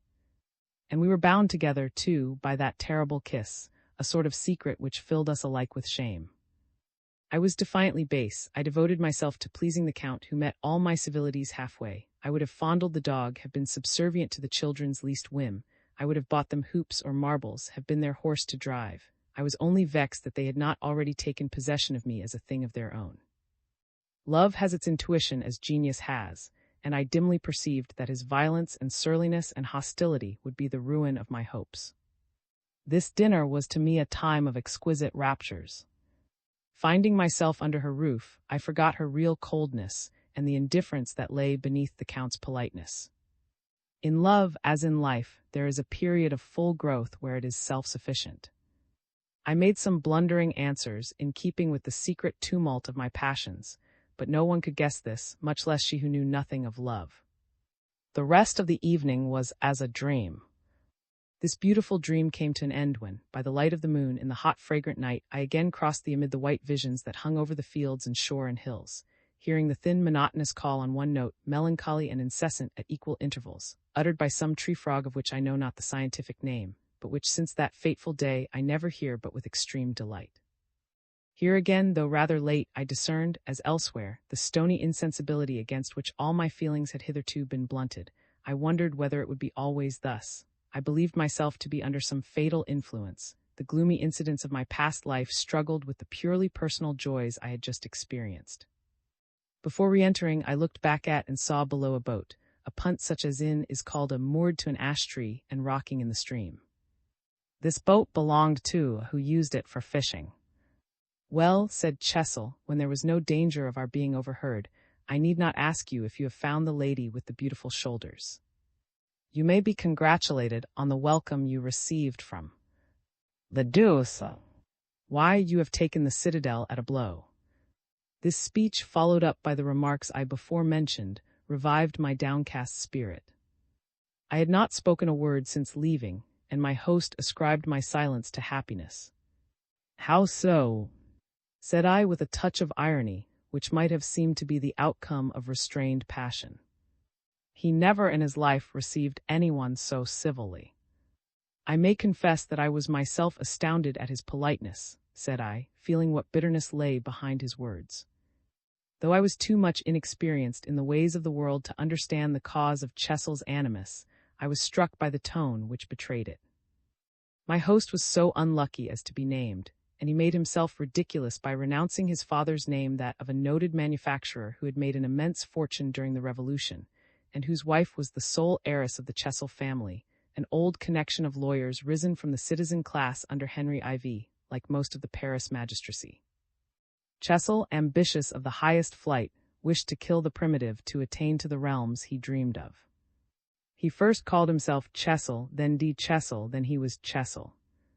After the Restoration, he endowed an entail with the title of Count, under letters patent granted by Louis XVI.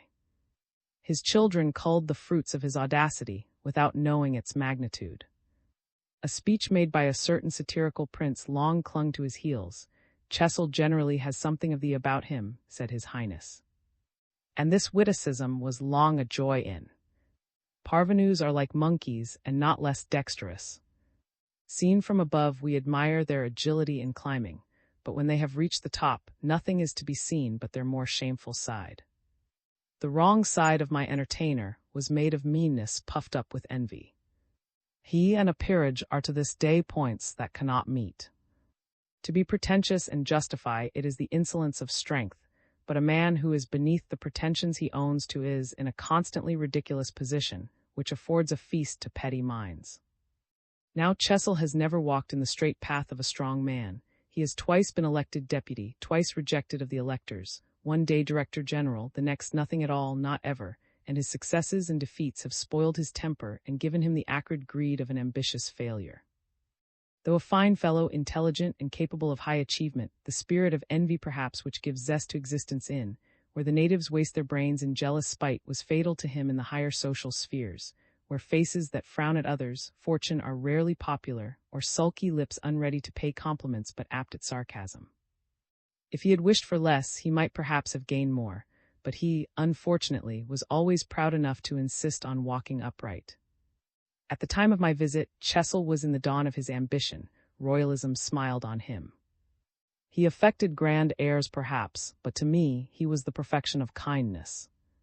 I liked him too, for a very simple reason. Under his roof I found peace for the first time in my life.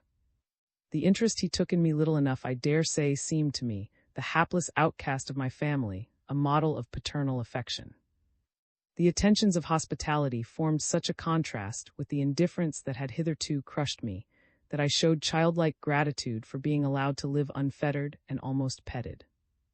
The owners of are indeed so intimately part of the dawn of my happiness, that they dwell in my mind with the memories I love to live in. At a later time, in the very matter of the king's letters patent, I had the satisfaction of doing my host some little service. Chesil spent his fortune with an amount of display that aggrieved some of his neighbors. He could buy fine horses and smart carriages, his wife dressed handsomely, he entertained splendidly, his servants were more numerous than the manners of the country demand, he affected the princely. The estate of is vast. So as compared with his neighbor, and in the face of all this magnificence, the reduced to the family coach, which is a cross between a mail cart and a postchaise, compelled too by his lack of fortune to make pay, was a mere gentleman farmer till the day when royal favor restored his family to unhoped-for dignity. The welcome he had extended to me, the younger son of an impoverished family, whose coat of arms dates from the Crusades, had been calculated to throw contempt on the wealth, the woods, the farms and meadows of his neighbor, a man of no birth. Chesil had quite understood the Count.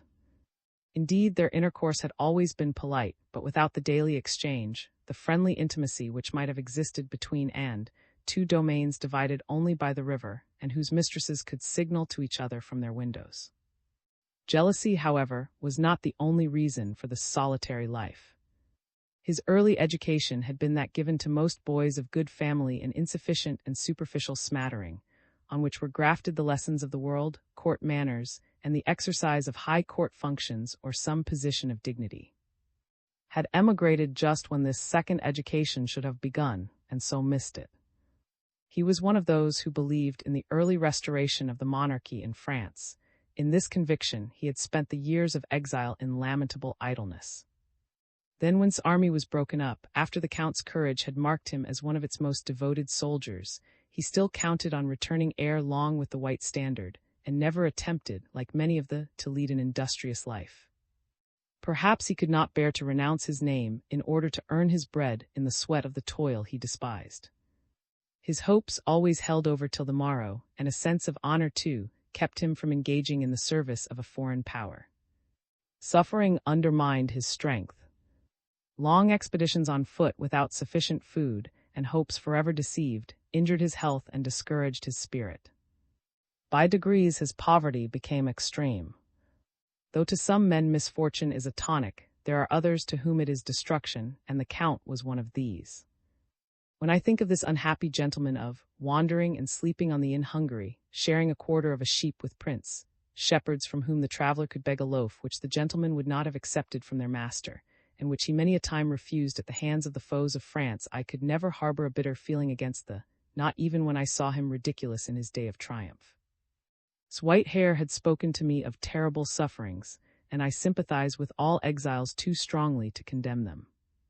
The Count's cheerfulness Frenchman, and as he was quite broke down, he became gloomy, fell ill, and was nursed out of charity in some German asylum. His malady was inflammation of the mesentery, which often proves fatal, and which, if cured, brings in its train a capricious temper, and almost always hypochondria. His amours, buried in the most secret depths of his soul, where I alone ever unearthed them, were of a debasing character, and not only marred his life at the time, but ruined it for the future. After 12 years' misery, he came back to France, whither Napoleon's decree enabled him to return. When, as he crossed the Rhine on foot, he saw the steeple of Strasbourg one fine summer evening, he fainted away. France. France! I cried, this is France. As a child cries out, mother. When it is hurt, he told me. Born to riches, he was now poor. Born to lead a regiment or govern the state, he had no authority, no prospects. Born healthy and robust, he came home sick and worn out. Bereft of education in a country where men and things had been growing, without interest of any kind, he found himself destitute even of physical and moral strength. His want of fortune made his name a burden to him. His unshaken convictions, his former attachment to, his woes, his memories, his ruined health had given him a touchy susceptibility, which was likely to find small mercy in France, the land of banter. Half dead, he got as far as Maine, where, by some accident due perhaps to the Civil War, the revolutionary government had forgotten to sell a farm of considerable extent, which the farmer in possession had clung to, declaring that it was his own. When the family, living at, and not far from this farm, heard that they had come back, they went to offer him shelter till he should have time to arrange his residence. They were splendidly generous to the Count, who recovered his strength through several months' stay with them, making every effort to disguise his sufferings during this first interval of peace. They had lost their enormous possessions. So far as name was concerned, there was a suitable match for their daughter, and Mademoiselle, far from being averse to marrying a man of 35, old and ailing for his age, seemed quite content. Her marriage would allow her to live with her aunt, the Duchesse, sister to the prince, who was a second mother to the girl. As the intimate friend of the Duchesse Bourbon, Madame was one of a saintly circle whose soul was Saint Martin, born in, and known as Inconu three the disciples of this philosopher, the virtues inculcated by the lofty speculations of mystical Illuminism. This doctrine gives a key to the supernal worlds, accounts for life by a series of transmigrations, through which man makes his way to sublime destinies, releases duty from its degradation by the law, views the woes of life with the placid fortitude of the Quaker, and enjoins contempt of pain, by infusing a mysterious maternal regard for the angel within us which we must bear up to heaven. It is Stoicism looking for a future life. Earnest prayer and pure love are the elements of this creed, which, born in the Catholicism of the Roman Church, reverts to the bosom of primitive Christianity. Mademoiselle remained attached, however, to the Apostolic Church, to which her aunt was equally faithful.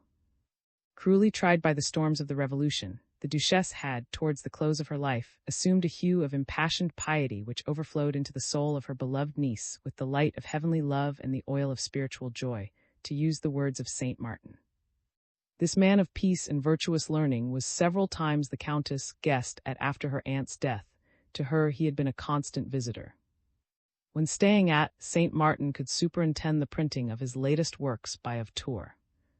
Madame, with the inspiration of wisdom that comes to old women who have experienced the storms of life, gave to the young wife that she might have a home of her own.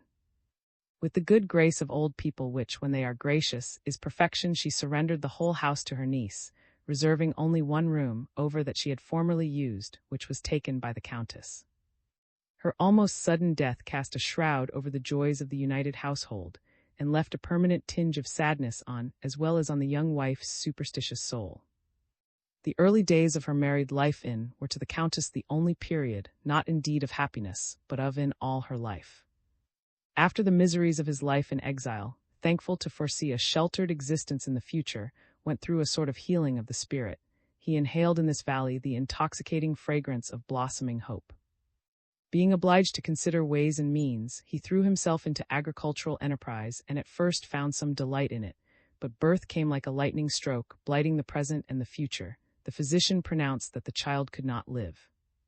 The Count carefully concealed this sentence of doom from his wife.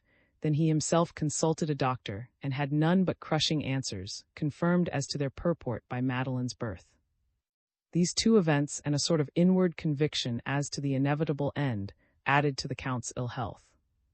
His name extinct, his young wife pure and blameless but unhappy in her marriage, doomed to the anxieties of motherhood without knowing its joys, all this humus of his past life, filled with the germs of fresh sufferings, fell on his heart and crowned his misery. The Countess read the past in the present, and foresaw the future. Though there is nothing so difficult as to make a man happy who feels where he has failed, the Countess attempted the task worthy of an angel. In one day she became a Stoic. After descending into the abyss whence she could still see the heavens, she devoted herself, for one man, to the mission which a sister of charity undertakes for the sake of all, and to reconcile him with himself, she forgave him what he could not forgive himself. The Count grew avaricious, she accepted the consequent privations. He dreaded being imposed upon, as men do whose knowledge of the world has filled them with repulsions, and she resigned herself to solitude and to his distrust of men without a murmur. She used all a woman's wiles to make him wish for what was right, and he thus credited himself with ideas, and enjoyed in his home the pleasures of superiority which he could not have known elsewhere. Finally, having inured herself to the path of married life, she determined never to leave her home for she perceived in her husband a hysterical nature whose eccentricities, in a neighborhood so full of envy and gossip, might be interpreted to the injury of their children. Thus nobody had a suspicion of incapacity and aberrations. She had clothed the ruin with a thick hanging of ivy.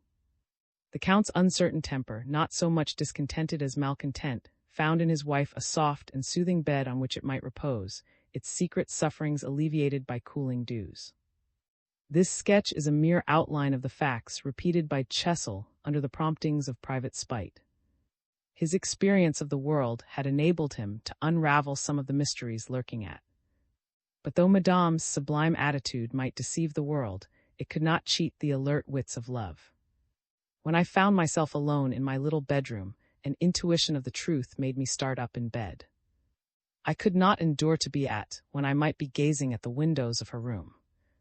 I dressed myself, stole downstairs, and got out of the house by a side door in a tower where there was a spiral stair. The fresh night air composed my spirit. I crossed by the Moulin Rouge bridge, and presently got into the heaven-sent little boat opposite, where a light shone in the end window towards. Here I fell back on my old dreams, but peaceful now, and soothed by the warbling of the songster of lovers' nights and the single note of the reed warbler. Ideas stole through my brain like ghosts, sweeping away the clouds which till now had darkened the future. My mind and senses alike were under the spell. With what passion did my longing go forth to her! How many times did I repeat like a madman, "Will she be mine?" If during the last few days the universe had expanded before me, now in one night it gained a center. All my will, all my ambitions were bound up in her. I longed to be all I might for her sake, and to fill and heal her aching heart. How lovely was that night spent below her window, in the midst of murmurous waters, plashing over the mill wheels, and broken by the sound of the clock as it told the hours. In that night so full of radiance, when that starry flower illumined my life, I plighted my soul to her with the faith of the hapless Castilian knight whom we laugh at in the faith of the beginnings of love. At the first streak of dawn in the sky, the first piping bird, I fled to the park of. No early country yokel saw me, no one suspected my escapade, and I slept till the bell rang for breakfast. Notwithstanding the heat, when breakfast was over, I went down to the meadow to see thee and its islets once more, the valley and its downs of which I professed myself an ardent admirer. But with a swiftness of foot which might defy that of a runaway horse, I went back to my boat, my willows, and my. All was still and quivering, as the country is at noon. The motionless foliage was darkly defined against the blue sky. Such insects as live in sunshine, green dragonflies and iridescent flies hovered round the ash trees and over the reeds. The herds chewed the cud in the shade, the red earth glowed in the vineyards, and snakes wriggled over the banks. What a change in the landscape that I had left so cool and coy before going to sleep. On a sudden I leaped out of the punt, and went up the road to come down behind, for I had seen the Count come out. I was not mistaken, he was skirting a hedge, going no doubt towards a gate opening on the road by the side of the river. "How are you this morning?" He looked at me with a pleased expression. He did not often hear himself thus addressed. "Quite well," said he. "You must be very fond of the country to walk out in this heat. Was I not sent here to live in the open air? Well then, will you come and see them reaping my rye?" "With pleasure," said I, "but I must confess to you, deplorably ignorant. I do not know rye from wheat or a poplar from an aspen. I know nothing of field work or of the ways of tilling the land." "Well then, come along," said he gleefully, turning back by the hedge. "Come by the little upper gate." He walked along inside the hedge, and I outside. "You will never learn anything from Chessel," said he. "He is much too fine a gentleman to trouble himself beyond looking through his steward's accounts." So he showed me his yards and outbuildings, his flower garden, orchards, and kitchen gardens. Finally, he led me along the avenue of acacias and on the river bank, where at the further end I saw Madame and the two children. A woman looks charming under the play of the frittered, quivering tracery of leaves. Somewhat surprised, no doubt, by my early visit, she did not move, knowing that we should go to her. The Count bid me admire the view of the valley, which from thence wore quite a different aspect from any I had seen from the heights. You might have thought yourself in a corner of Switzerland. The meadowland, channeled by the brooks that tumble into stretches far into the distance, and is lost in mist. On the side towards spreads a wide extent of verdure. Everywhere else the eye is checked by hills, clumps of trees, and rocks.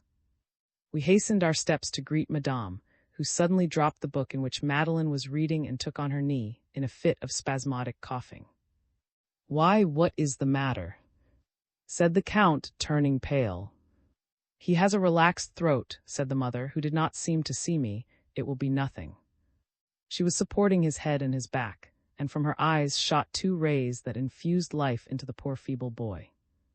"You are extraordinarily rash," said the Count sharply.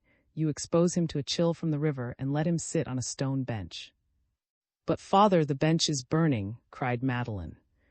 "They were stifling up above," said the Countess. "Women will always be in the right," said he, turning to me.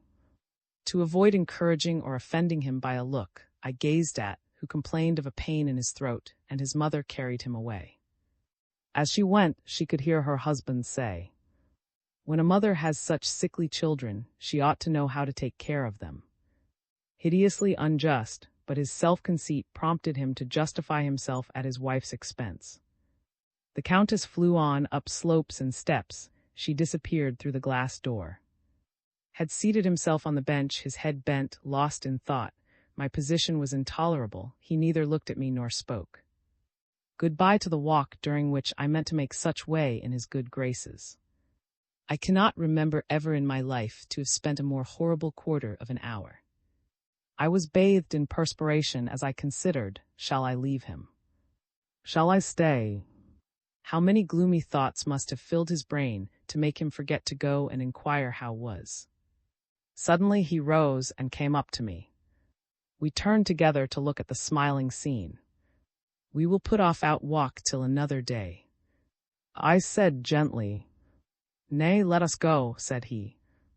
"I am, unfortunately, used to see such attacks, and I would give my life without a regret to save the child." "Is better now, my dear, he is asleep," said the golden voice. Madame appeared at the end of the walk. She had come back without rancor or bitterness, and she returned by bow. "I am pleased to see that you like," she said to me. "Would you like me to go on horseback to fetch, my dear?" said he, with an evident desire to win forgiveness for his injustice. "Do not be anxious," replied she.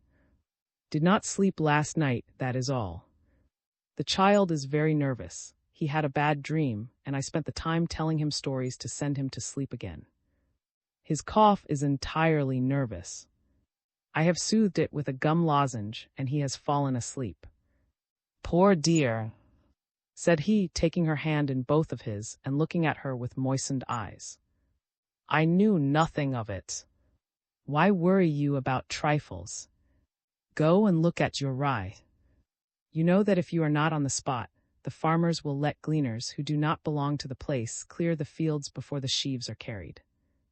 "I am going to take my first lesson in farming, madame," said I. "You have come to a good master," replied she, looking at the Count, whose lips were pursed into the prim smile of satisfaction commonly known as la haine. Not till 2 months later did I know that she had spent that night in dreadful anxiety, fearing that her son had the croup. And I was in the punt, softly lulled by dreams of love, fancying that from her window she might see me adoring the light of the taper which shone on her brow furrowed by mortal fears. As we reached the gate, the Count said in a voice full of emotion, "Madame is an angel." The words staggered me. I knew the family but slightly as yet, and the natural remorse that comes over a youthful soul in such circumstances cried out to me. "What right have you to disturb this perfect peace?" The Count, enchanted to have for his audience a youth over whom he could so cheaply triumph, began talking of the future prospects of France under the return of the Bourbons. We chatted discursively, and I was greatly surprised at the strangely childish things he said. He was ignorant of facts as well proven as geometry. He was suspicious of well-informed persons. He had no belief in superiority. He laughed at progress, not perhaps without reason, and I found in him a vast number of sensitive chords compelling me to take so much care not to wound him that a long conversation was a labor to the mind. When I had thus laid a finger on his failings, I felt my way with as much pliancy as the Countess showed in coaxing them. At a later stage of my life I should undoubtedly have fretted him, but I was as timid as a child, and thinking that I myself knew nothing, or that men of experience knew everything, I was amazed at the wonders worked at by this patient husbandman. I heard his plans with admiration. Finally, a piece of involuntary flattery, which won me the good gentleman's affections, I him this pretty estate so beautifully situated, as an earthly paradise far superior to, said I, is a massive piece of plate, but is a casket of precious gems. A speech he constantly repeated, quoting me as the author. Well, said he, before we came here it was a wilderness. I was all ears when he talked of his crops and nursery plantations. New to a country life, I overwhelmed him with questions as to the price of things and the processes of agriculture, and he seemed delighted to have to tell me so much. What on earth do they teach you? He asked in surprise. And that very first day, on going in, he said to his wife, "Is a charming young fellow." In the afternoon, I wrote to my mother to tell her I should remain at, and begged her to send me clothes and linen. Knowing nothing of the great revolution that was going on, and of the influence it was to exert over my destinies, I supposed that I should return to Paris to finish my studies, and the law schools would not reopen till early in November, so I had 2 months and a half before me. During the first days of my stay, I tried in vain to attach myself to the Count, and it was a time of painful shocks. I detected in this man a causeless irritability and a swiftness to act in cases that were hopeless which frightened me. Now and then there were sudden resuscitations of the brave gentleman who had fought so well under parabolic flashes of a will which, in a day of critical moment, might tear through policy like a bursting shell, and which in some opportunity for resolution and courage may make of a man condemned to live on his acres. The mere mention of certain possibilities would make his nose quiver and his brow clear, while his eyes flashed lightnings that at once died out. I feared lest, if he should read the language of my eyes, might kill me on the spot. At this period of my life I was only tender. Will, which affects a man so strangely, was but just dawning in me. My vehement longing had given me a swiftly responsive sensitiveness that was like a thrill of fear. I did not tremble at the prospect of a struggle, but I did not want to die till I had known the happiness of reciprocated love.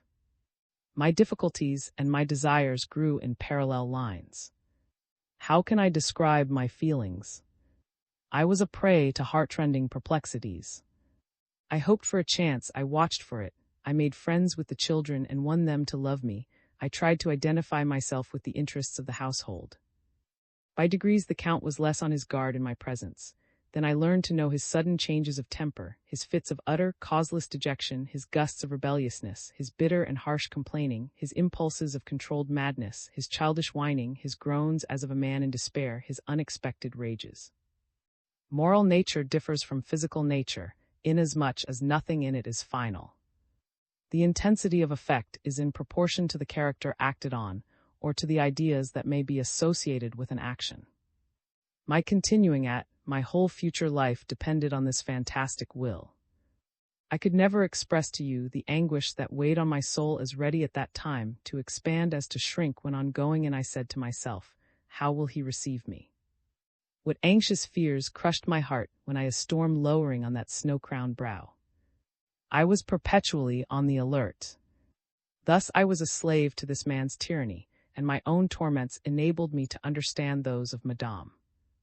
We began to exchange glances of intelligence, and my tears would sometimes rise when she repressed hers. Thus the Countess and I tested each other through sorrow.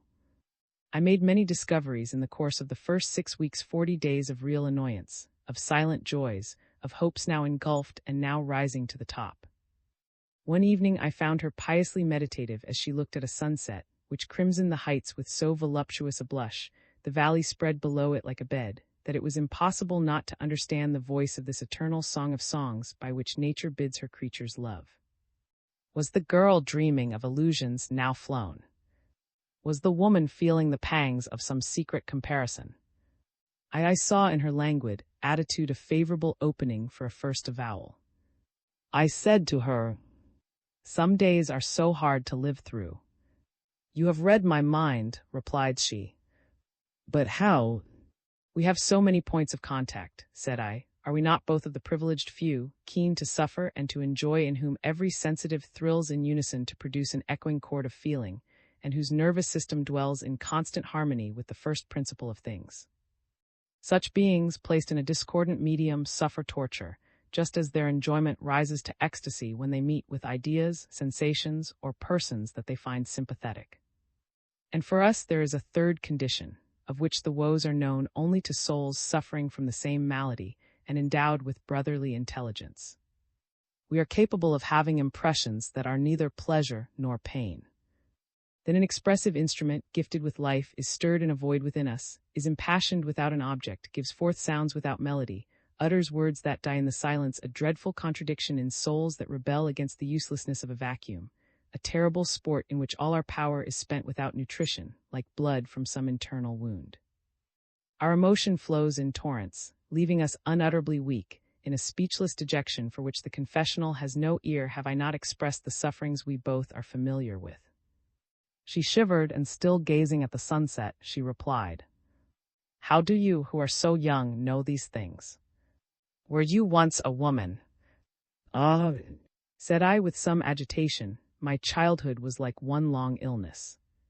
"I hear Madeline coughing," said she, hastily leaving me.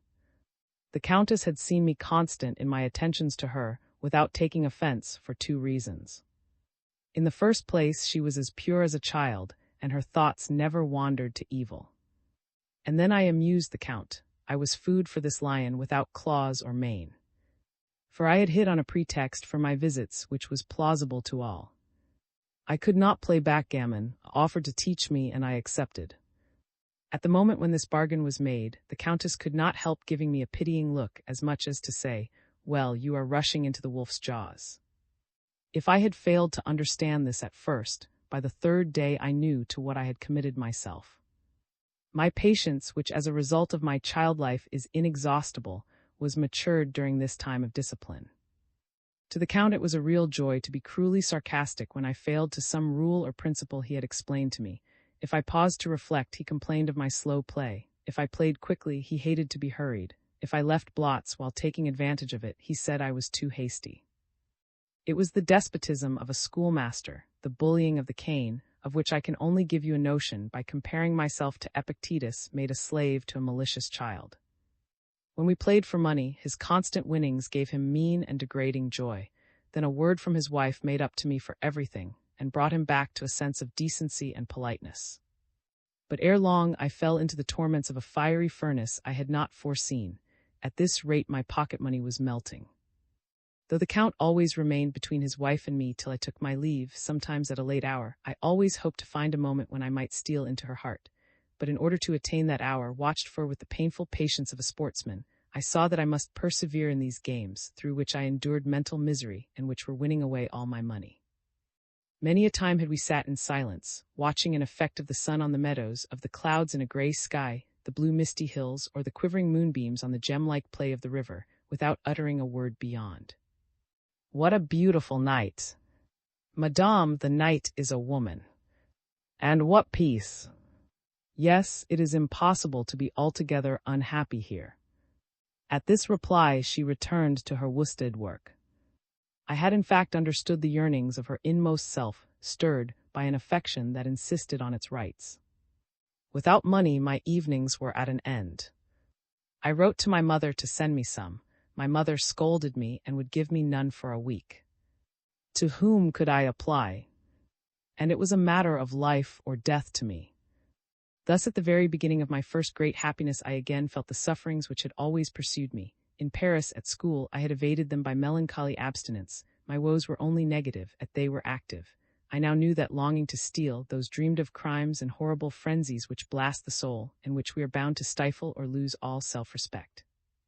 My remembrance of the miserable reflections, the anguish inflicted on me by my mother's parsimony, have given me that holy indulgence for young men which those must feel who, without having fallen, have stood on the edge of the gulf and sounded the abyss. Though my honesty, watered with cold sweats, stood firm at those moments when the waters of life part and show the stony depths of its bed, whenever human justice draws her terrible sword on a man's neck, I say to myself, penal laws were made by those who never knew want. In this dire extremity, I found in Chesil's library a treatise on backgammon, and this I studied. Then my host was good enough to give me a few lessons. Under milder tuition, I made some progress, and could apply the rules and calculations which I learned by heart. In a few days, I was able to beat my master. But when I won, he waxed furious. His eyes glared like a tiger's, his face twitched, his brows worked as I never saw any other's work. His fractiousness was like that of a spoilt child. Sometimes he would fling the dice across the room, rage and stamp, bite the dice box, and abuse me. But this violence had to be stopped. As soon as I could play a good game, I disposed of the battle as I pleased. I arranged it so that we should come out nearly even at the end, allowing him to win at the beginning of the evening and restoring the balance in the later games. The end of the world would have amazed the Count less than his pupil's sudden proficiency, but in fact he never perceived it. The regular result of our play was a novelty that bewildered his mind. "My poor brain is tired, no doubt," he would say.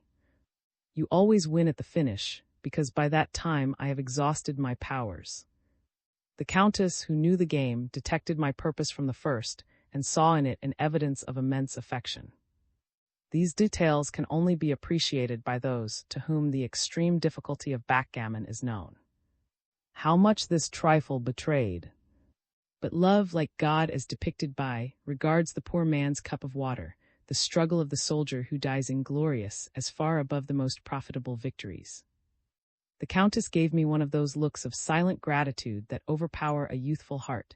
She bestowed on me such a glance as she reserved for her children. From that thrice-blessed evening, she always looked at me when she spoke to me. I could never find words for my state of mind when I left. My soul had absorbed my body. I weighed nothing, I did not walk, I floated. I felt within me still that look that had bathed me in glory, just as her good night had echoed in my soul like the harmonies of the of the Easter benediction. I was born to new life. I was something to her then. I slept in wrappings of purple. Flames danced before my closed eyes, chasing each other in the dark like the pretty bright sparks that run over charred paper. And in my dreams, her voice seemed something tangible, an atmosphere that lapped me in light and fragrance, a melody that lulled my spirit. Next day, her welcome conveyed the full expression of the feelings she bestowed on me, and thenceforth I knew every secret of her tones. That day was to be one of the most noteworthy of my life. After dinner, we went for a walk on the downs and up to a common where nothing would grow. The soil was strong and dry, with no vegetable. There were, however, a few oaks and some bushes covered with sloes, but instead of grass, the ground was carpeted with curled brown lichen, bright in the rays of the setting sun and slippery underfoot. I held Madeleine by the hand to keep her from falling, and Madame gave her arm.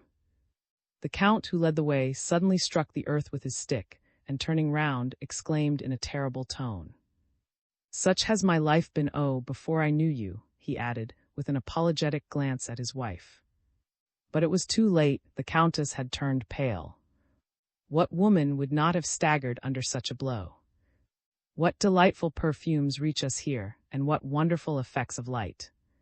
Cried I should like to own this common. I might perhaps find riches if I dug into it, but the most certain advantage would be living near you.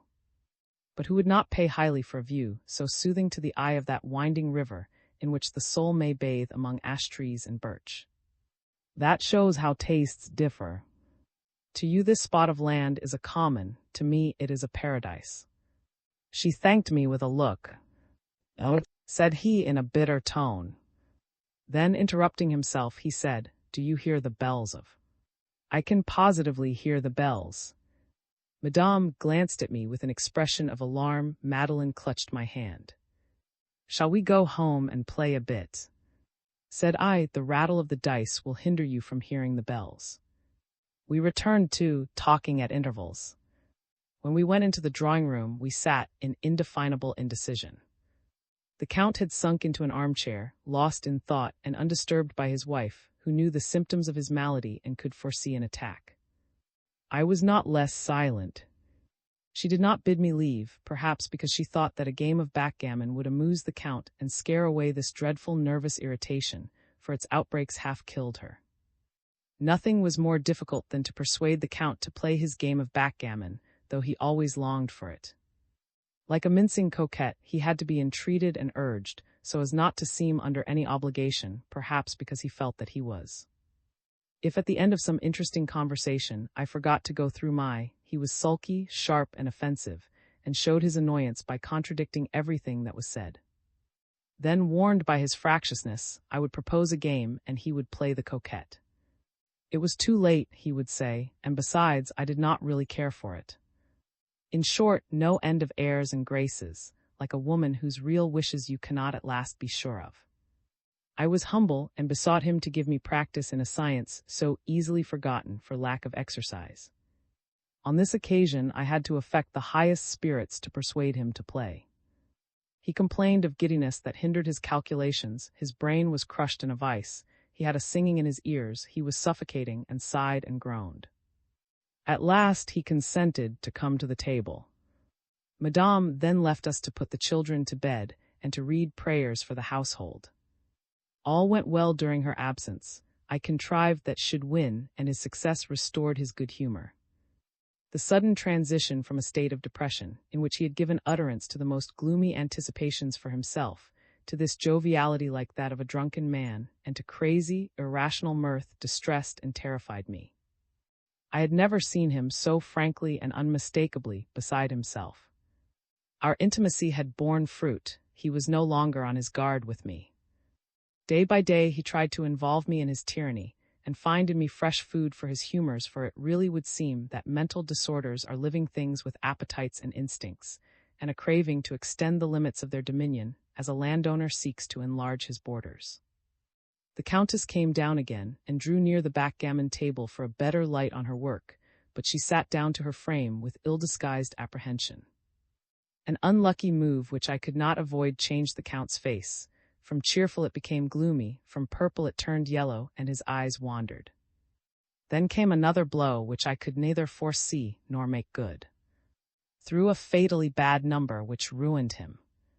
He started up, threw the table over me and the lamp on the ground, struck his fist on the console, and leaped, for I cannot say he walked up and down the room.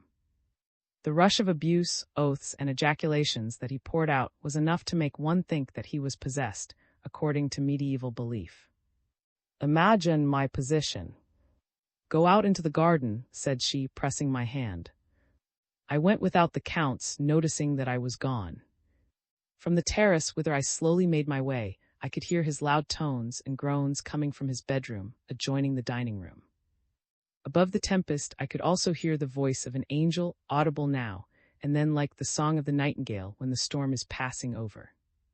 I wandered up and down under the acacias on that exquisite night late in August, waiting for the Countess. She would come, her manner had promised it. For some days an explanation had been in the air between us, and must inevitably come at the first word that should unseal the well in our hearts. What bashfulness retarded the hour of our perfect understanding? Perhaps she loved, as I did, the thrill, almost like the stress of fear, which quenches emotion at those moments when we hold down the gushing overflow of life, when we are as shy of revealing our inmost soul as a maiden bride of unveiling to the husband she loves. The accumulation of our thoughts had this first and necessary confession on both sides. An hour stole away. I was sitting on the brick parapet when the sound of her footsteps, mingling with the rustle of her light dress, fluttered the evening air. It was one of the sensations at which the heart stands still. "I is asleep," said she. When he has one of these attacks, I give him a cup of tea made of poppy heads, and the crisis is rare enough for the simple remedy always to take effect.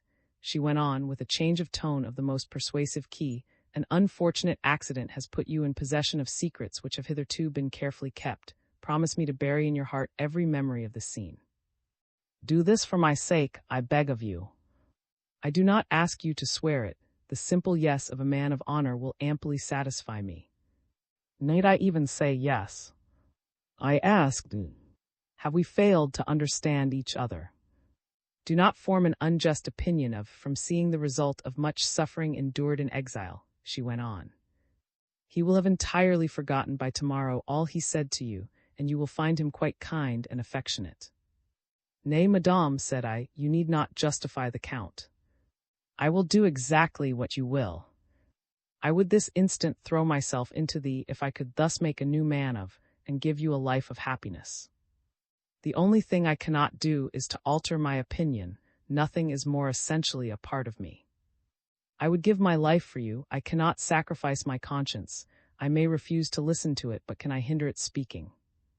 Now, in my opinions, I quite understand you," she said, interrupting me to mitigate the idea of insanity by softening the expression. "The Count is as nervous as a lady with the megrims, but it occurs only at long intervals, at most once a year, when the heat is greatest. How much evil the emigration brought in its train! How many noble lives were wrecked! He, I am sure, would have been a distinguished officer and an honor to his country." "I know it," I replied, interrupting in my turn, to show her that it was vain to try to deceive me. She paused and laid a hand on my brow. "Who has thus thrown you into our midst? Has God intended me to find a help in you, a living friendship to lean upon?" She went on, firmly grasping my hand. "For you are kind and generous." She looked up to heaven as if to invoke some visible evidence that should confirm her secret hopes. Then she bent her eyes on me. Magnetized by that gaze which shed her soul into mine, I failed intact by every rule of worldly guidance. But to some souls is not such precipitancy a magnanimous haste to meet danger, an eagerness to prevent disaster and dread of a misfortune that may never come? Is it not more often the abrupt question of heart to heart, a blow struck to find out whether they ring in unison? Many thoughts flashed through me like light, and counseled me to wash out the stain that soiled my innocency, even at the moment when I hoped for full initiation. "Before going any further," said I, in a voice quavering from my heartbeats, audible in the deep silence, "allow me to purify one memory of the past." "Be silent," said she hastily, and laying a finger on my lips for an instant. She looked at me loftily like a woman who stands too high for slander to reach her, and said in a broken voice, "I know what you allude to, the first and last and only insult ever offered me. Never speak of that ball." Though as a Christian I have forgiven you, the woman still smarts under it. Do not be less merciful than God, said I, my eyelashes retaining the tears that rose to my eyes. I have a right to be more severe, I am weaker, replied she. But hear me, I cried with a sort of childish indignation, even if it be for the first and last and only time in your life. Well, said she, speak then. Otherwise you will fancy that I am afraid to hear you. I felt that this hour was unique in our lives, and I told her in a way to command belief that every woman at that ball had been as indifferent to me as every other I had hitherto seen, but that when I saw her, I, who had spent my life in study, whose spirit was so far from bold, I had been swept away by a sort of frenzy which could only be condemned by those who had never known it. That the heart of man had never been so overflowing with such desire as no living being can resist, and which conquers all things, even death and scorn. Said she, interrupting me. What, you scorned me? Said I, talk no more of these things, said she. Nay, let us talk of them, replied I, in the excitement of superhuman anguish. It concerns my whole being, my unknown life. It is a secret you must hear, or else I must die of despair, and does it not concern you too, you who, without knowing it, are the lady in whose hand shines the crown held out to the conqueror in the lists? I told her the story of my childhood and youth, not as I have related it to you, calmly judged from a distance, but in the words of a young man whose wounds are still bleeding. My voice rang like the axe of a woodman in a forest. The dead years fell crashing down before it, and the long misery that had crowned them with leafless boughs. In fevered words I described to her 1,000 odious details that I have spared you. I displayed the treasury of my splendid hopes, the virgin gold of my desires, a burning heart kept hot under the Alps of ice piled up through a perpetual winter. And then, when crushed by the burden of my griefs uttered with the fire of an Isaiah, I waited for a word from the woman who had heard me with a downcast head. She lightened the darkness with a look, and the worlds, earthly and divine, by one single sentence. Our childhood was the same, said she, showing me a face bright with the halo of martyrdom. After a pause, during which our souls were wedded by the same consoling thought, then I was not the only one to suffer. The Countess told me, in the tones she kept for her children, how luckless she had been as a girl when the boys were dead. She explained the difference, made by her condition as a girl always at her mother's skirt, between her miseries and those of a boy flung into the world of school. My isolation had been paradise in comparison with the grinding millstone under which her spirit was perennially bruised, until the day when her true mother, her devoted aunt, had saved her by rescuing her from the torture of which she described the ever-new terrors. It was a course of those indescribable goading pricks that are intolerable to a nervous nature which can face a direct thrust, but dies daily under the sword of Damocles, a generous impulse quashed by a stern command, a kiss coldly accepted, silence first enjoined and then found fault with, tears repressed that lay heavy on her heart. In short, all the petty tyranny of convent discipline hidden from the eyes of the world behind a semblance of proud and sentimental motherhood. Her mother was vain of her and boasted of her, but she paid dearly afterwards for the praise bestowed only for the glory of her teacher. When by dint of docility and sweetness she had softened her mother's heart and opened her own, the tyrant armed herself with her confessions. A spy would have been less cowardly and treacherous. All her girlish pleasures and festivals had cost her dear, for she was scolded for having enjoyed them as much as for a fault. The lessons of her admirable education had never been given with love, but always with cruel irony.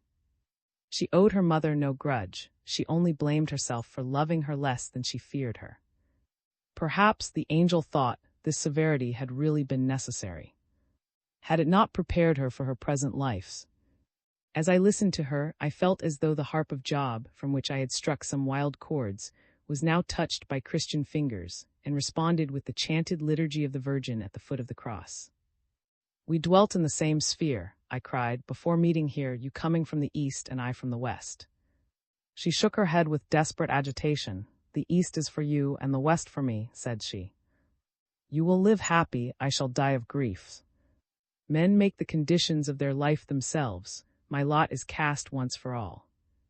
No power can break the ponderous chain to which a wife is bound by a ring of gold, the emblem of her purity. Feeling now that we were twins of the same nurture, she could not conceive of semi-confidences between sister souls that had drunk of the same spring.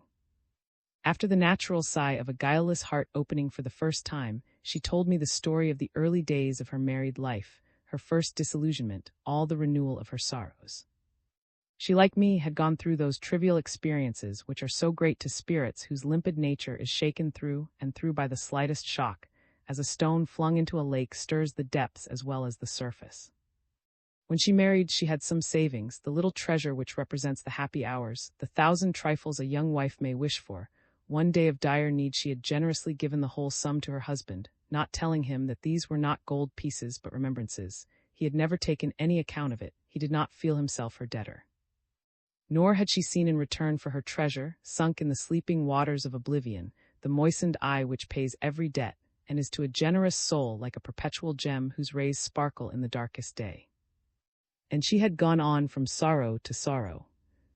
Would forget to give her money for housekeeping. He woke up as from a dream when she asked for it, after overcoming a woman's natural shyness. Never once had he spared her this bitter experience. Then what terrors had beset her at the moment when this worn-out man had first shown symptoms of his malady. The first outbreak of his frenzied rage had completely crushed her. What miserable meditations must she have known before she understood that her husband, the impressive figure that presides over a woman's whole life, was a nonentity. What anguish had come on her after the birth of her 2 children. What a shock on seeing the scarcely living infants. What courage she must have had to say to herself, "I will breathe life into them, they shall be born anew day by day." And then the despair of finding an obstacle in the heart and hand whence a wife looks for help. She had seen this expanse of woes stretching before her, a thorny wilderness, after every surmounted difficulty.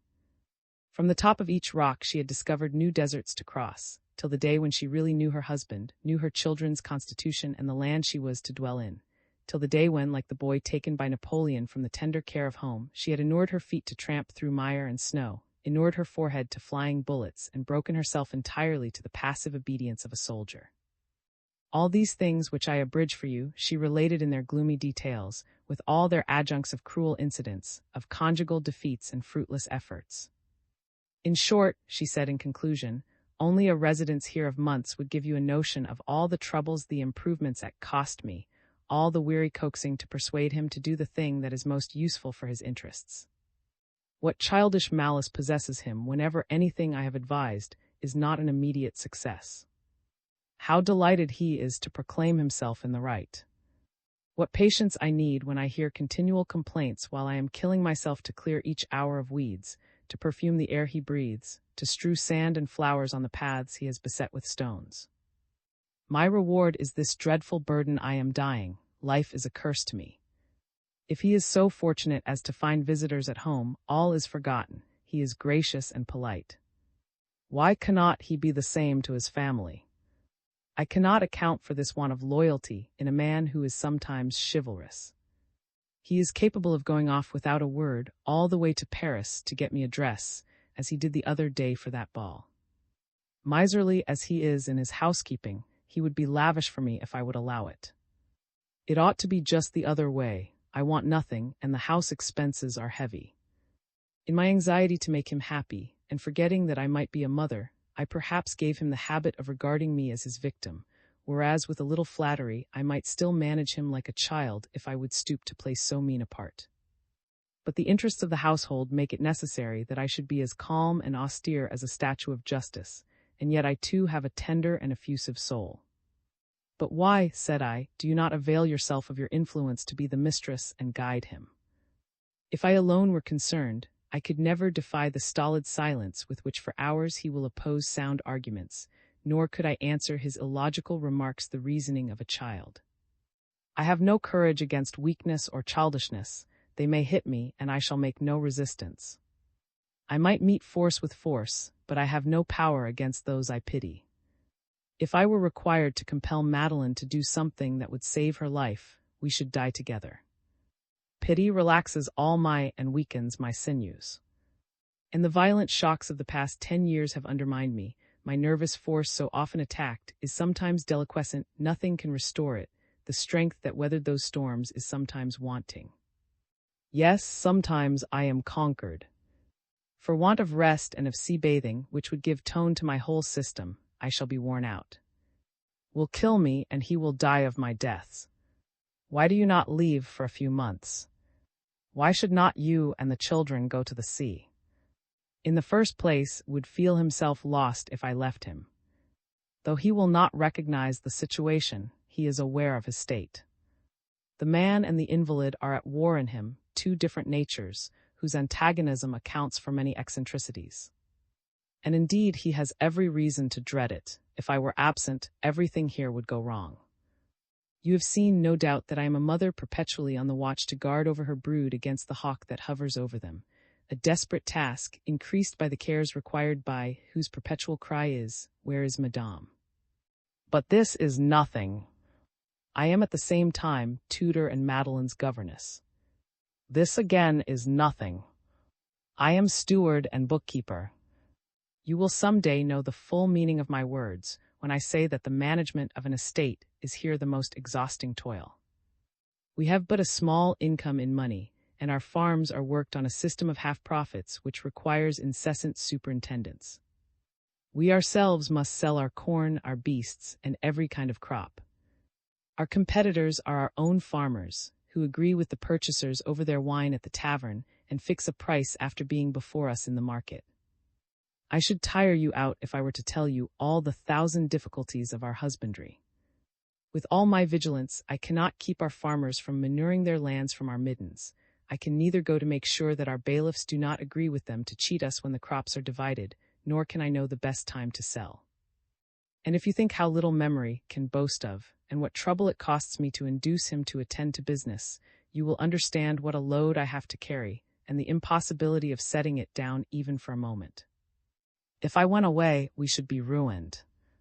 No one would listen to his orders. Indeed, they are generally contradictory. Then nobody is attached to him. He finds fault too much and is too despotic, and like all weak natures, he is too ready to listen to his inferiors, and so fails to inspire the affection that binds families together.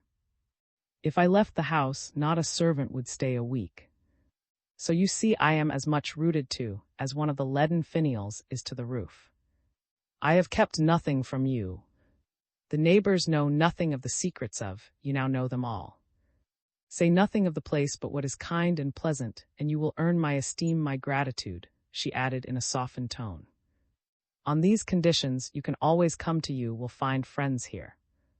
But I have never known what it is to suffer, exclaimed I, you alone. Nay, said she, with that resigned woman's smile that might melt granite, do not be dismayed by my confidences. They show you life as it is, and not as your fancy had led you to hope. We all have our faults and our good points. If I had married a spendthrift, he would have ruined me. If I had been the wife of some ardent and dissipated youth, he would have been a favorite with women. Perhaps he would have been unfaithful, and I should have died of jealousy. I am jealous. She exclaimed in an excited tone that rang like the thunderclap of a passing storm. Well, loves me as much as it is in him to love. All the affection of which his heart is capable is poured out at my feet, as the poured out her precious balm at the feet of the. Believe me when I tell you that a life of love is an exception to every earthly law. Every flower fades, every great joy has a bitter morrow when it has a morrow. Real life is a life of sorrow. This nettle is its fit image. It has sprouted in the shade of the terrace and grows green on its stem without any sunshine. Here, as in northern latitudes, there are smiles in the sky, rare to be sure, but making amends for many griefs. After all, if a woman is exclusively a mother, is she not tied by sacrifices rather than by joys? I can draw down on myself the storms I see ready to break on the servants or on my children, and as I thus conduct them, I feel some mysterious and secret strength. The resignation of one day prepares me for the next. And God does not leave me hopeless. Though I was at one time in despair over my children's health, I now see that as they grow up they grow stronger. And after all, our house is improved, our fortune is amended. Who knows whether old age may not bring me happiness? Believe me, the human being who can appear in the presence of the great judge, leading any comforted soul that had been ready to curse life, will have transformed his sorrows into delight. If my suffering has secured the happiness of my family, is it really suffering? Yes, replied I, still, it was necessary suffering, as mine has been, to make me appreciate the fruit that has ripened here among stones. And now perhaps we may eat of it together, perhaps we may admire its wonders, the flood of affection it can shed on the soul, the sap which can revive the fading leaves. Then life is no longer a burden, we have cast it from us. Great God! Can you not understand? I went on, in the mystical strain to which religious training had accustomed us both. See what roads we have trodden to meet at last. What lodestone guided us across the ocean of bitter waters to the fresh springs flowing at the foot of the mountains, over sparkling sands, between green and flowery banks. Have not we, like the kings of the East, followed the same star? And we stand by the manger where lies an awakened babe, a divine child who will shoot his arrows at the head of the lifeless trees, who will wake the world to new life for us by his glad cries, who will lend savor to life by continual delights, and give slumbers by night and contentment by day. Are we not more than brother and sister? What heaven has joined, put not asunder. The sorrows of which you speak are the grains scattered freely abroad by the hand of the sower, to bring forth a harvest already golden under the most glorious sun. Behold and see. Shall we not go forth together, and gather it ear by ear what fervor is in me, that I dare to speak to you thus? Answer me, or I will never cross thee again. You have spared me the name of love, said she, interrupting me in a severe tone, but you have described a feeling of which I know nothing, which to me is prohibited. You are but a boy, and again I forgive you, but it is for the last time. Understand, my whole heart is drunk, so to speak, with motherhood.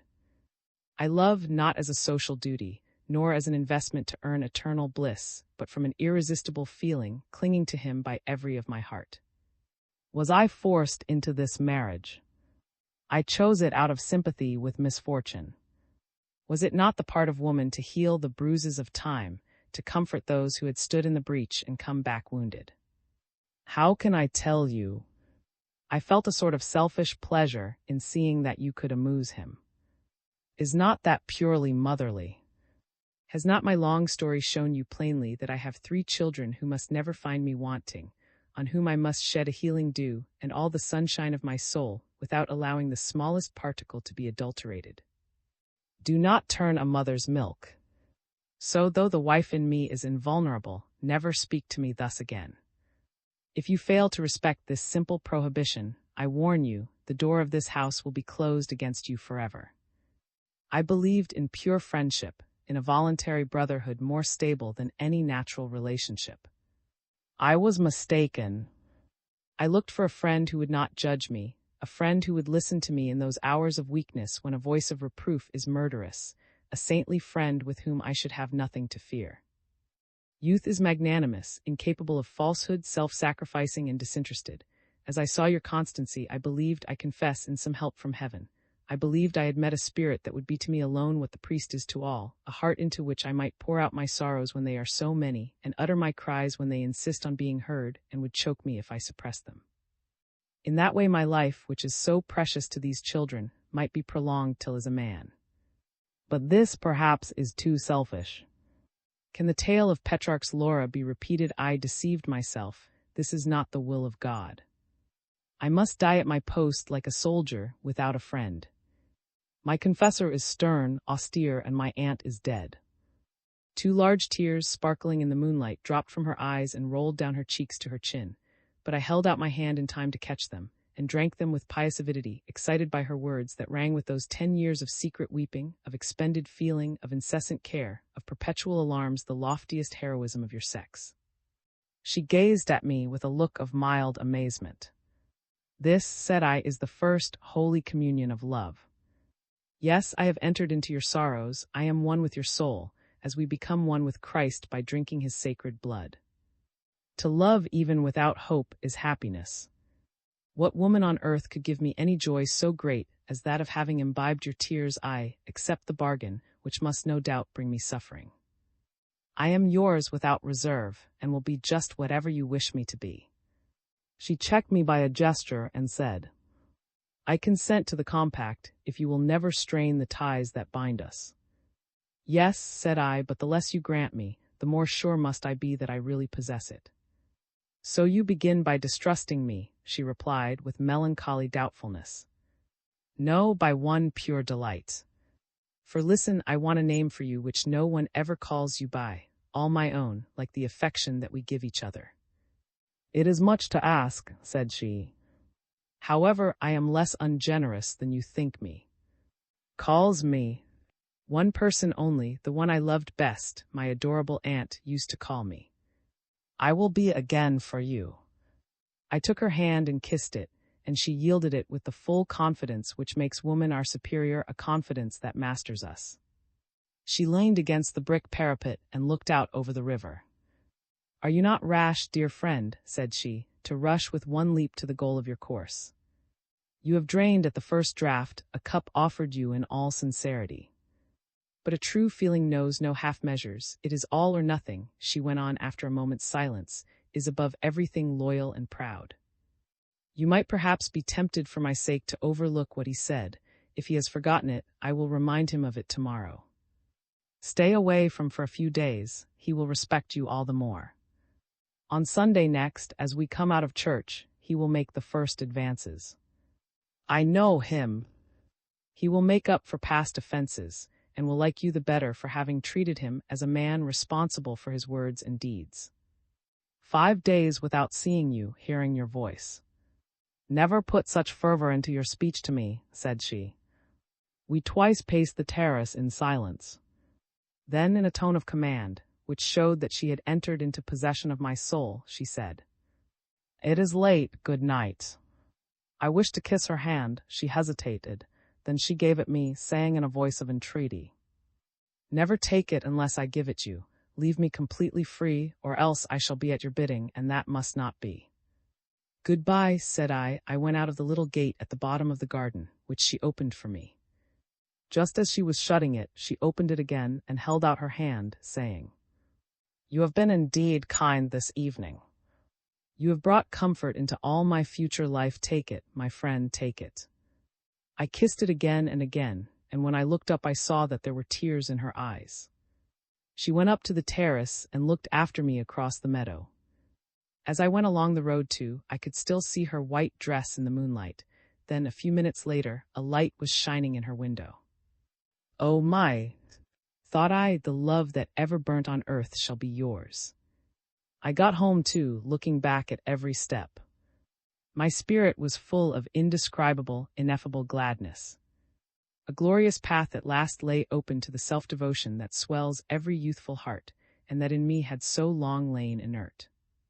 I was consecrated, ordained like a priest who at one step starts on a totally new life. A simple yes, madame, had pledged me to preserve in my heart and for myself alone an irresistible passion, and never to trespass beyond friendship to tempt this woman little by little to love. Every noble feeling awoke within me with a tumult of voices. Before finding myself cabined in a bedroom, I felt that I must pause in rapture under the blue vault spangled with stars, to hear again in my mind's ear those tones as of a wounded dove, the simple accents of her ingenuous confidence, and inhale with the air the emanations of her soul which she must be sending out to me. How noble she appeared to me, the woman who so utterly forgot herself in her religious care for weak or suffering or wounded creatures, her devotedness apart from legal chains. She stood serene at the stake of saintly martyrdom. I was gazing at her face as it appeared to me in the darkness, when suddenly I discerned in her words a mystical significance which made her seem quite sublime. Perhaps she meant that I was to be to her what she was to her world. Perhaps she intended to derive strength and consolation from me by thus raising me to her sphere, to her level or higher. The stars, so some bold theorists tell us, thus interchange motion and light. This thought at once lifted me to ethereal realms. I was once more in the heaven of my early dreams, and I accounted for the anguish of my childhood by the infinite beatitude in which I now floated. Ye souls of genius extinguished by tears, misprized hearts, saintly and unsung, outcast children, guiltless exiles, all ye who entered life through its desert places, who have everywhere found cold faces, closed hearts, deaf ears, do not bewail yourselves. You alone can know the immensity of joy in the moment when a heart opens to you, an ear listens, a look answers you. One day wipes out all the evil days. Past sorrows, broodings, despair, and melancholy past, but not forgotten are so many bonds by which the soul clings to its sister soul. The woman, by our suppressed desires, inherits our wasted sighs and loves. She refunds our deluded affections with interest. She supplies a reason for antecedent griefs, for they are the equivalent insisted on by fate for the eternal joy she bestows on the day when souls are wed. The angels only know the new name by which this sacred love may be called, just as you, sweet martyrs, alone can know what Madame had suddenly become to me, hapless and alone. This scene had taken place one Tuesday. I waited till the following Sunday before recrossing thee in my walks. During these 5 days great events occurred at. The Count was promoted to the grade of Major General, and the Cross of St. Louis was conferred on him with a pension of 4,000 francs. He was made a peer of France, 2 of his forest domains were restored to him, he had an appointment at court, and his wife was reinstated in her property, which had not been sold, having formed part of the imperial crown lands. Thus they had become one of the richest heiresses in the province. Her mother had come to pay her 100,000 francs she had saved out of the revenues from this money settled on her at her marriage she had never received, but the Count, in spite of his necessity, had never alluded to this. In all that concerned the outer circumstances of life, this man's conduct was marked by disinterested pride. By adding this sum to what he had saved, the Count could now purchase 2 adjoining estates that would bring in about 9,000 francs a year. His son was to inherit his maternal grandfather's peerage, and it occurred to the Count to entail on the landed property of both families without prejudice to Madeleine, who, with this interest, would, no doubt, marry well. All these schemes and this good fortune shed some balm on the exile's wounds. The Duchesse was an event in the district. I sorrowfully reflected what a great lady she was, and I then discerned in her daughter that spirit of caste which her noble soul had hitherto hidden from my eyes. What was I, poor, and with no hope for the future but in my courage and my brains? I never thought of the consequences of the restoration either to myself or to others. On Sunday, from the side chapel where I attended Mass with and Madame Chessel I sent hungry looks to the chapel on the opposite side, where the Duchess and her daughter were, the Count and the children. The straw bonnet that hid my idol's face never moved, and this ignoring of my presence seemed to be a stronger tie than all that had passed. The noble, who was now my beloved, was absorbed in prayer. Faith gave an indescribable sentiment of prostrate dependence to her attitude, the feeling of a sacred statue, which penetrated my soul. As is customary in village churches, vespers were chanted some little time after high mass. As we left the church, Madame Chessel very naturally suggested to her neighbors that they should spend the 2 hours, interval at instead of crossing thee and the valley twice in the heat. The invitation was accepted. Chessel gave the Duchess his arm, Madame Chessel took the Count, and I offered mine to the Countess. For the first time I felt that light wrist resting by my side. As we made our way back from the church to through the woods where the dappled lights, falling through the leaves, made pretty patterns like silk, I went through surges of pride and thrills of feeling that gave me violent palpitations. "What ails you?" said she after we had gone a few steps in silence, which I dared not break. "Your heart beats too fast." "I have heard of good fortune for you," said I, "and like all who love much, I feel some vague fears will not your greatness mar your friendship." "Mine," cried she, "for shame. If you ever have such an idea, I shall not despise you, but simply forget you forever." I looked at her in a state of intoxication, which must surely have been infectious.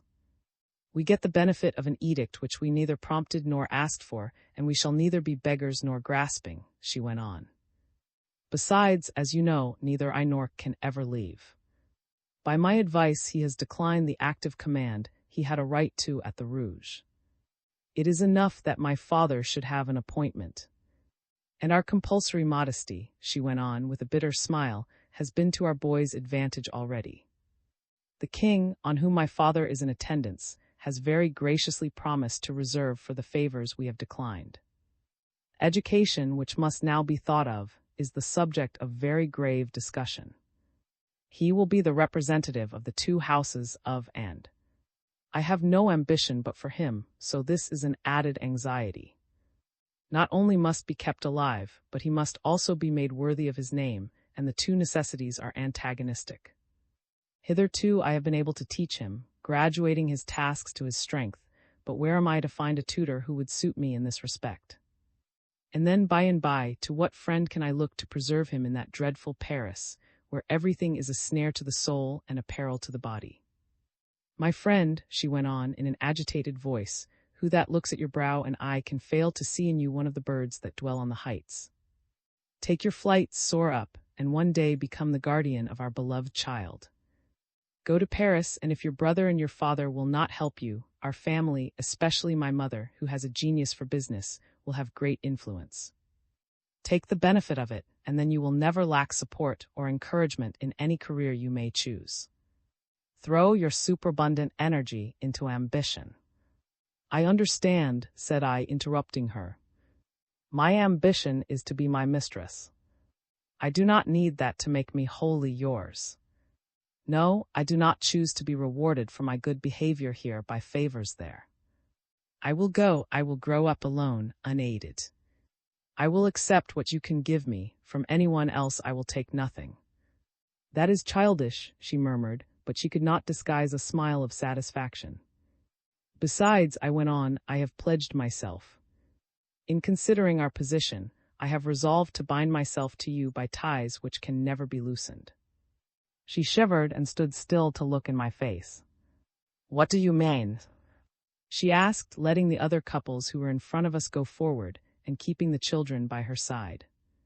Well, replied I, tell me plainly how you would wish me to love you. Love me as my aunt loved me. I have given you her rights by permitting you to call me by the names she had chosen from my names. Love you without hope, with entire devotion, yes, I will do for you what men do for God. Have you not asked it of me? I will go into a seminary, I will come out a priest, and I will educate. Yours shall be my second self, my political notions, my thoughts, my energy, and patience. I will give them all to him. Thus I may remain near you, and no suspicion can fall on my love, set in religion like a silver image in a crystal. You need not fear any of those perfervid outbreaks which come over a man, which once already proved too much for me. I will be burned in the fire, and love you with purified ardor. She turned pale and answered eagerly. Do not fetter yourself with cords, which some day may be an obstacle in the way of our happiness. I should die of grief if I were the cause of such suicide.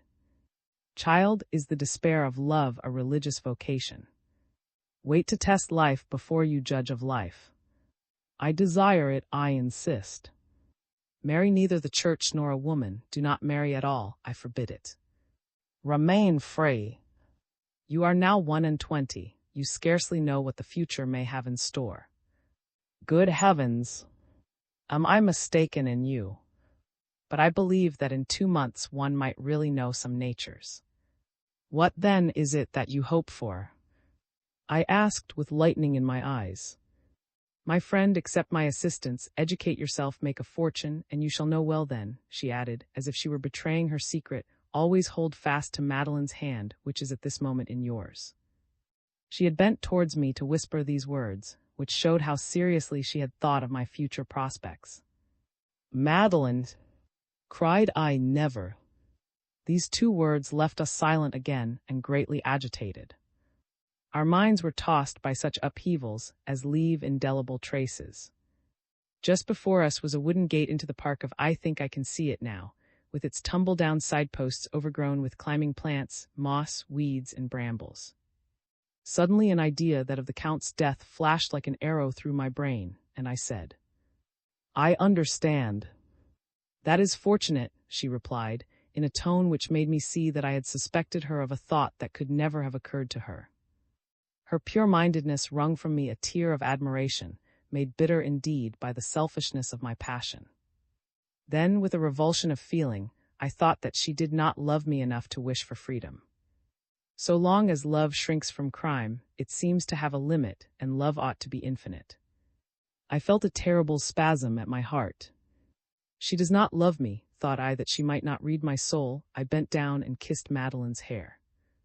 I am afraid of your mother, I said to the Countess, to reopen the conversation. So am I, she replied with a childish gesture. Do not forget to address her as Madame la Duchesse, and speak to her in the third person. Young people of the present day have forgotten those polite formalities. Revive them, do that much for me. Besides, it is always in good taste to be respectful to a woman, whatever her age may be, and to accept social distinctions without hesitancy. Is not the homage you pay to recognized superiority a guarantee for what is due to yourself? In society, everything holds together. The Cardinal and Raphael were in their time two equally respected powers. You have drunk the milk of the revolution in your schools, and your political ideas may show the taint, but as you get on in life, you will discover that ill-defined notions of liberty are inadequate to create happiness of nations. Before considering what an aristocracy is or ought to be, listen to my peasant common sense, which shows me that society exists only by the hierarchy. You are at a stage in your life when you must make a wise choice. Stick to your party especially, she added with a laugh, when it is on the winning side. I was deeply touched by these words, in which wise policy lurked below the warmth of her affection, a union which gives women such powers of fascination. They all know how to lend the aspect of sentiment to the shrewdest reasoning. In her anxiety to justify the Count's actions, had, as it seemed, anticipated the reflections which must arise in my mind when, for the first time, I saw the results of being a courtier. A king in his domain, surrounded with his historic halo, had assumed magnificent proportions in my eyes, and I own that I was greatly astonished at the distance he himself set between the Duchess and himself by his subservient manner. A slave even has his pride, he will only obey the supreme despot. I felt myself humbled at seeing the abject attitude of the man who made me tremble by overshadowing my love. This impulse of feeling revealed to me all the torment of a woman whose generous soul is joined to that of a man whose meanness she has to cover decently every day. Respect is a barrier which protects great and small alike. Each on his part can look the other steadily in the face. I was deferent to the Duchess by reason of my youth, but where others saw only the Duchess, I saw my mother, and there was a solemnity in my respect. We went into the front court and there found all the party. They introduced me to the lady with much graciousness, and she examined me with a cold, reserved manner. Madame was then a woman of 56, extremely well preserved and with lordly manners. Seeing her hard blue eyes, her wrinkled temples, her thin ascetic face, her stately upright figure, her constant quiescence, her dull pallor and her daughter brilliant whiteness, I recognized her as of the same race as my own mother, as surely as a mineralogist recognizes Swedish iron. Her speech was that of the old court circles. She pronounced as, spoke of for, and of for. I was neither servile nor prim, and I behaved so nicely that as we went to vespers the Countess said in my ear, "You are perfect." The Count came up to me, took my hand, and said, "We have not quarreled. If I was a little hasty, you will forgive your old comrade. We shall probably stay to dine here, and we hope to see you on Thursday, the day before the Duchess leaves us. I am going to tour on business, do not neglect. My mother-in-law is an acquaintance I advise you to cultivate. Her drawing-room will pitch the keynote for the Faubourg Saint-Germain. She has the tradition of the finest society, she is immensely well informed, and knows the armorial bearings of every gentleman in Europe from the highest to the lowest."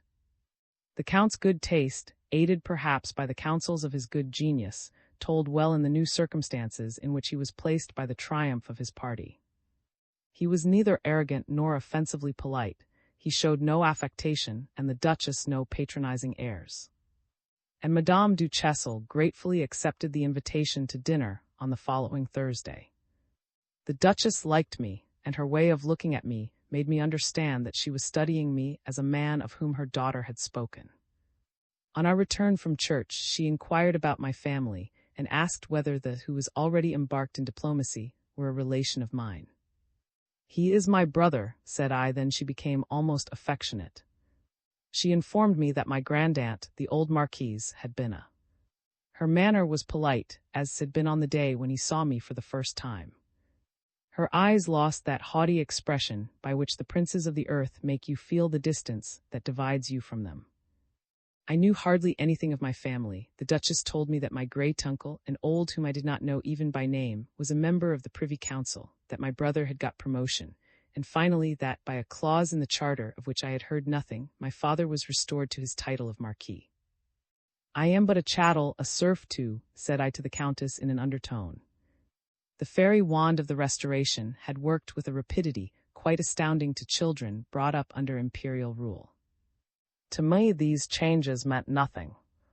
Madame's word or gesture were the only events to which I attached any importance. I knew nothing of politics, nor of the ways of the world. I had no ambition but to love better than Petrarch loved Laura. This indifference made the Duchess look upon me as a boy. A great deal of company came too, and we were 30 at dinner.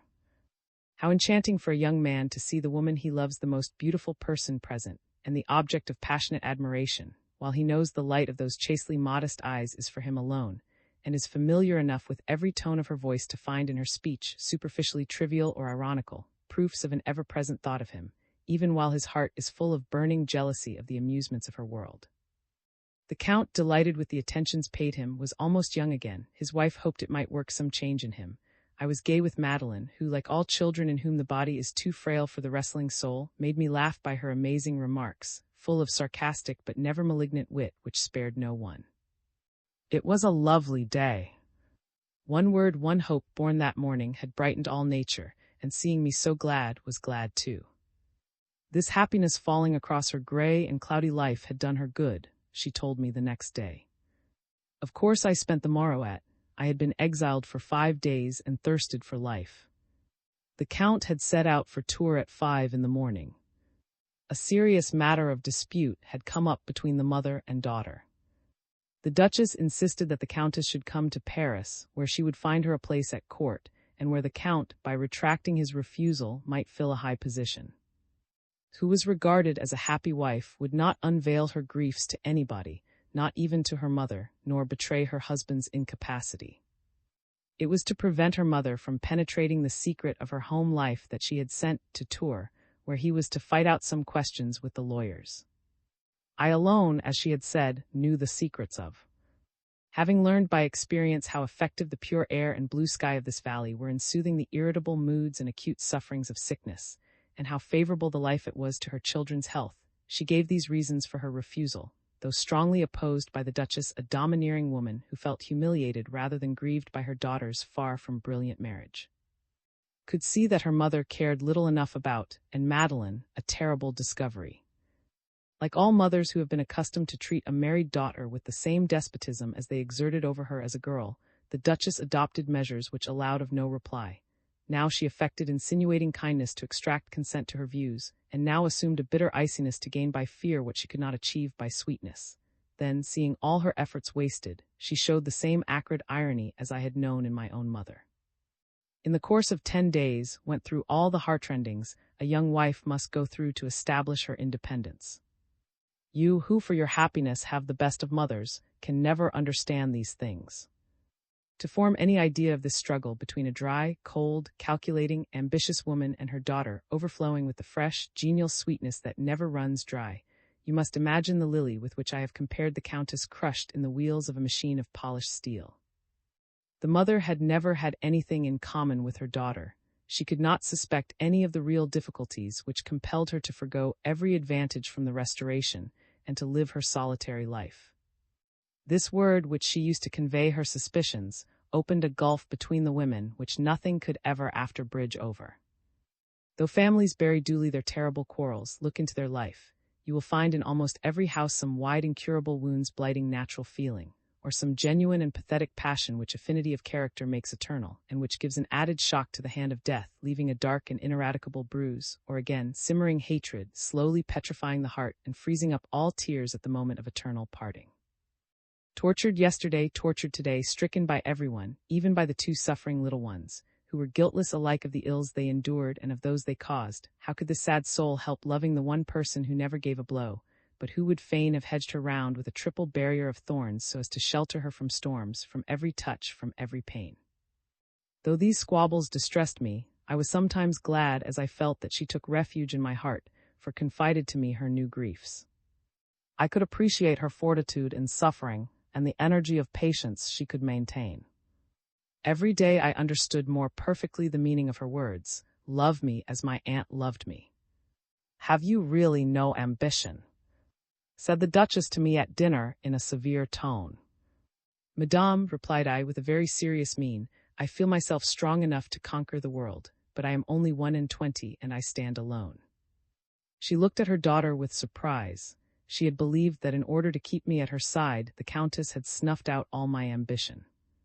The time while the Duchess stayed at was one of general discomfort. The Countess besought me to be strictly formal. She was frightened at a word spoken low. To please her, I was obliged to saddle myself with dissimulation. The great Thursday came. It was a festival of tiresome formality, one of those days which lovers hate when they are used to the facilities of everyday life, accustomed to find their place ready for them, and the mistress of the house wholly theirs. Love has a horror of everything but itself. The Duchess returned to enjoy the pomps of the court, and all fell into order at. My little skirmish with the Count had resulted in my being more firmly rooted in the house than before. I could come in at any time without giving rise to the slightest remark, and my previous life led me to spread myself like a climbing plant in the beautiful soul, which opened to me the enchanted world of sympathetic feeling. From hour to hour, from minute to minute, our brotherly union, based on perfect confidence, became more intimate. We were confirmed in our relative positions. The Countess wrapped me in her cherishing affection, in the white purity of motherly love, while my passion, seraphic in her presence, when I was absent from her, grew fierce and thirsty like red-hot iron. Thus I loved her with a twofold love, which by turns pierced me with the myriad darts of desire, and then lost them in the sky, where they vanished in the unfathomable ether. If you ask me why, young as I was, and full of vehement craving, I was satisfied to rest in the illusory hopes of a platonic affection, I must confess that I was not yet man enough to torment this woman, who lived in perpetual dread of some disaster to her children, constantly expecting some outbreak, some stormy change of mood in her husband. Crushed by him when she was not distressed by some ailment in or Madeline, and sitting by the bed of one or the other whenever her husband gave her a little peace.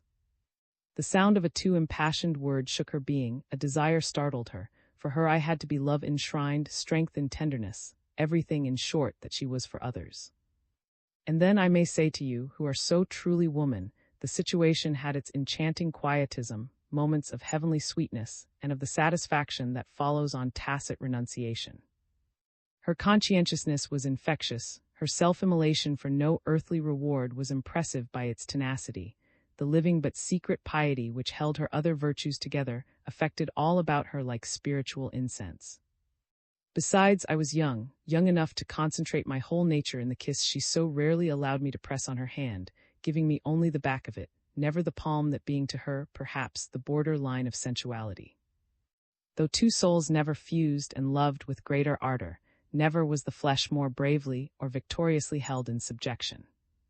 Later in life, I understood the causes of my complete happiness. At that age, no self-interest distracted my heart, no ambition crossed the current of a feeling which, like an unstemmed torrent, fed its flow with everything it carried before it. Yes, as we grow older, the woman is what we love in a woman. Whereas we love everything in the first woman, we love her children are our children, her house, her interests are our own, her grief is our greatest grief. We love her dress and her belongings. It vexes us more to see her corn than it would to lose our own money. We feel ready to quarrel with a stranger who should meddle with the trifles on the chimney shelf. This love makes us live in another, while afterwards, alas, we absorb that other life into our own, and require the woman to enrich our impoverished spirit with her youthful feeling. I was ere long one of the family, and found here for the first time the infinite soothing which is to an aching heart what a bath is to the tired limbs. The soul is refreshed on every side, anointed in its inmost folds. You cannot understand this. You are a woman, and this is the happiness you give without ever receiving in kind. Only a man can know the delicate enjoyment of being the privileged friend of the mistress of another home, the secret pivot of her affections. The dogs cease to bark at you, the servants, like the dogs, recognize the hidden passport you bear, the children, who have no insincerities, who know that their share will never be smaller, but that you bring joy to the light of their life, the children have a spirit of divination. To you they become kittenish, with the delightful tyranny that they keep for those they adore and who adore them. They are shrewdly knowing and your guileless accomplices. They steal up on tiptoe, smile in your face, and silently leave you. Everything welcomes you, loves you, and smiles upon you. A true passion is like a beautiful flower, which it is all the more delightful to find when the soil that produces it is barren and wild. But if I had the delights of being thus naturalized in a family where I made relationships after my own heart, I also paid the penalties. Hitherto had controlled himself in my presence. I had only seen the general outline of his faults, but I now discerned their application in its fullest extent, and I saw how nobly charitable the Countess had been in her description of her daily warfare. I felt all the angles of his intolerable temper. I heard his ceaseless outcries about mere trifles, his complaints of ailments of which no sign was visible, his innate discontent which blighted her life, and the incessant craving to rule, which would have made him devour fresh victims every year. When we walked out in the evening, he chose the way we went, but wherever it might be he was always bored by it. When he got home, he blamed others for his fatigue. It was his wife who had done it, by taking him against his will the way she wanted to go. He forgot that he had led us, and complained of being ruled by her in every trifle, of never being allowed to decide or think for himself, of being a mere cipher in the house. If his hard words fell on silent patience, he got angry, feeling the limit to his power. He would inquire sharply whether religion did not require wives to submit to their husbands, and whether it was decent to make a father contemptible before his children. He always ended by touching some sensitive chord in his wife, and when he had struck it, he seemed to find particular pleasure in this domineering pettiness. Sometimes he affected gloomy taciturnity and morbid dejection, which frightened his wife, and led her to lavish on him the most touching care. Like spoilt children who exert their power without a thought of their mother's alarms, he allowed himself to be petted like Madeline, of whom he was very jealous. At last, indeed, I discovered that in the smallest, as in the most important matters, the Count behaved to his servants, his children, and his wife as he had to me over the backgammon. On the day when I first understood, root and branch, those miseries which, like forest creepers, stifled and crushed the movement and the very breathing of this family, which cast a tangle of fine but infinitely numerous threads about the working of the household, hindering every advance of fortune by hampering the most necessary steps, I was seized with admiring awe, which subjugated my love and crushed it down into my heart. What was I, good God? The tears I had swallowed filled me with a sort of rapturous intoxication. It was a joy to me to identify myself with this wife's endurance. Till then I had submitted to the Count's tyranny, as a smuggler pays his fines. Thenceforth I voluntarily received the despot's blows to be as close as possible to. The Countess understood and allowed me to take my place at her side, rewarding me by granting me to share her penance, as of old the repentant apostate, eager to fly heavenwards with his brethren, won permission to die on the arena. But for you this life would be too much for me, said she one night when the Count had been more annoying, more acrid, and more whimsical than usual, as flies are in great heat. He had gone to bed, and I sat during part of the evening under the acacias basking in the beams of sunset, the children playing near us. Our words, mere infrequent exclamations, expressed the sympathetic feelings in which we had taken refuge from our common sufferings. When words failed us, silence served us faithfully. Our souls entered into each other, so to speak, without hindrance, but without the invitation of a kiss. Each enjoying the charm of pensive torpor, they floated together on the ripples of the same dream, dipped together in the river, and came forth like two nymphs as closely one as even jealousy could wish, but free from every earthly tie. We plunged into a bottomless abyss and came back to the surface, our hands empty, but asking each other by a look, out of so many days shall we ever have one single day for our own? When rapture culls for us these blossoms without root, why is it that the flesh rebels? In spite of the enervating poetry of the evening, which tinged the brickwork of the parapet with sober and soothing tones of orange, in spite of the religious atmosphere, which softened the shouts of the children, leaving us at peace, longing ran in sparks of fire through my veins like the signal for a blaze of rockets. At the end of 3 months, I was beginning to be dissatisfied with the lot appointed to me, and I was softly fondling's hand, trying thus to expend a little of the fever that was scorching me. Was at once Madame again. A few tears rose to my eyes, she saw them, and gave me a melting look, laying her hand on my lips. Understand, said she, that this costs me tears too. The friendship that asks so great a favor is dangerous. I broke out in a passion of reproach. I spoke of all I suffered, and of the small alleviation I craved to help me to endure it. I dared tell her that at my age, though the senses were spiritualized, the spirit had a sex, that I could die but not without having spoken. She reduced me to silence with a flashing look of pride, in which I seemed to read the cacique's reply, "Am I then on a bed of roses?" Perhaps, too, I was mistaken.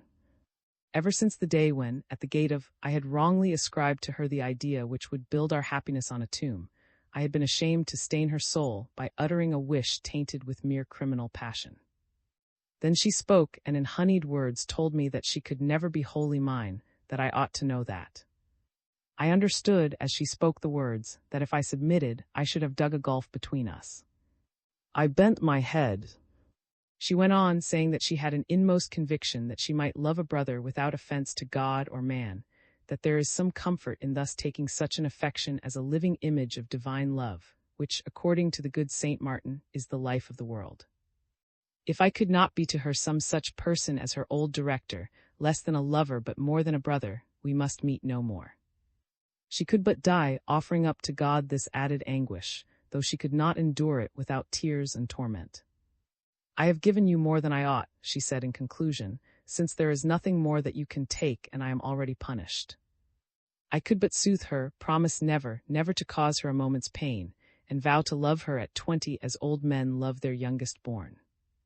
Next morning I came early to the house. She had no flowers to put in the vases in her grey drawing-room. I tramped across the fields and through the vineyards, hunting for flowers to make her 2 nosegays, and as I gathered them one by one, cutting them with long stems and admiring them, it struck me that there was a harmony in their hues and foliage, a poetry that found its way to the understanding by fascinating the eye, just as musical phrases arouse 1,000 associations in loved and loving hearts. If color is organic light, must it not have its meaning, as vibrations of the air have? Helped by Madeline, all 3 of us happy in contriving a surprise for our dear one, I sat down on the lower steps of the terrace flight where we spread out our flowers and set to work to compose 2 nosegays, by which I intended to symbolize a sentiment. Picture to yourself a fountain of flowers, gushing up, as it were, from the vase and falling in fringed waves, and from the heart of it my aspirations rose as silver-cupped lilies and white roses. Among this cool mass twinkled blue cornflowers, forget-me-not, bugloss, every blue flower whose hues, borrowed from the sky, blend so well with white, for are they not 2 types of innocence, that which knows nothing, and that which knows all, the mind of a child and the mind of a martyr? Love has its blazonry, and the Countess read my meaning. She gave me one of those piercing looks that are like the cry of a wounded man touched on the tender spot. She was at once shy and delighted. What a reward I found in that look! What encouragement in the thought that I could please her and refresh her heart! So I invented father's theory as applied to love, and rediscovered for her a lore lost to Europe, where flowers of language take the place of the messages conveyed in the East by color and fragrance. And it was charming to express my meaning through these daughters of the sun, the sisters of the blossoms that open under the radiance of love. I soon had an understanding with the products of the rural flora, just as a man I met at a later time had with bees. Twice a week during the remainder of my stay I carried out the long business of this poetical structure, for which I needed every variety of grass, and I studied them all with care, less as a botanist than as an artist, and with regard to their sentiment rather than their form. To find a flower where it grew, I often walked immense distances, along the river bank, through the dells to the top of cliffs, across the sandhills and commons, gathering ideas from among clumps of heath. In these walks I discovered for myself pleasures unknown to the student who lives in meditation, to the husbandman engaged on some special culture, to the artisan tied to the town, to the merchant nailed to his counting-house, but known to some foresters, to some woodsmen, to some dreamers. Nature has certain effects of boundless meaning, rising to the level of the greatest intellectual ideas. Thus, a blossoming heath covered with diamonds of dew that hang on every leaf sparkling in the sun, a thing of infinite beauty for one single eye that may happen to see it. Or a forest nook shut in by tumbled boulders, broken by willows, carpeted with moss, dotted with juniper shrubs, it scares you by its wild, hurtled, fearful aspect, and the cry of the hawk comes up to you. Or a scorching sandy common with no vegetation, a stony, precipitous plateau, the horizon reminding you of the desert, but there I found an exquisite and lonely flower, a pulsatilla waving its violet silk pennon in honor of its golden stamens, a pathetic image of my fair idol, alone in her valley. Or again, broad pools over which nature flings patches of greenery, a sort of transition between animal and vegetable being, and in a few days' life is there floating plants and insects, like a world in the upper air. Or again, a cottage with its cabbage garden, its vineyard, its fences, overhanging a bog, and surrounded by a few meager fields of rye emblematic of many a humble life. Or a long forest avenue, like the nave of a cathedral where the pillars are trees, their branches meeting like the groins of a vault, and at the end a distant glade seen through the foliage, dappled with light and shade, or glowing in the ruddy beams of sunset like the painted glass window of a choir, filled with birds for choristers. Then as you come out of the grove, a chalky fallow where full-fed snakes wriggle over the hot, crackling moss and vanish into their holes after raising their graceful, proud heads. And over these pictures cast floods of sunshine, rippling like a nourishing tide, or piles of gray cloud in bars like the furrows of an old man's brow, or the cool tones of a faintly yellow sky banded with pale light, and listen. You will hear vague harmonies in the depth of bewildering silence. During the months of September and October, I never collected a nosegay which took me less than 3 hours of seeking. I was so lost in admiration with the mild indolence of a poet of these transient allegories, which represented to me the strongest contrasts of human life, majestic scenes in which my memory now digs for treasure. To this day I often wed to such grand spectacles my remembrance of the soul that then pervaded nature. I still see in them my queen, whose white dress floated through the copse and danced over the lawns, and whose spirit came up to me like a promise of fruition from every flower cup full of amorous stamens. No declaration, no proof of unbounded passion was ever more contagious than were these symphonies of flowers, wherein my cheated desires gave me such inspiration as could express in notes, with vehement reaction on himself, transcendent heavenward flights. When she saw then was no longer Madame. She came back to them again and again, she fed on them, she found in them all the thoughts I had woven into them. When to accept the offering, she looked up from her work frame and said, "Dear, how lovely that is." You can imagine this enchanting communication through the arrangement of a nosegay, as you would understand from a fragment of his poetry. Have you ever smelt in the meadows in the month of May the fragrance which fills all creatures with the heady joy of procreation, which, if you are in a boat, makes you dip your hands in the water, which makes you loosen your hair to the breeze and renews your thoughts like the fresh greenery on the trees of the forest? A small grass, the vernal, is one of the chief elements in this mysterious combination. No one can wear it with impunity.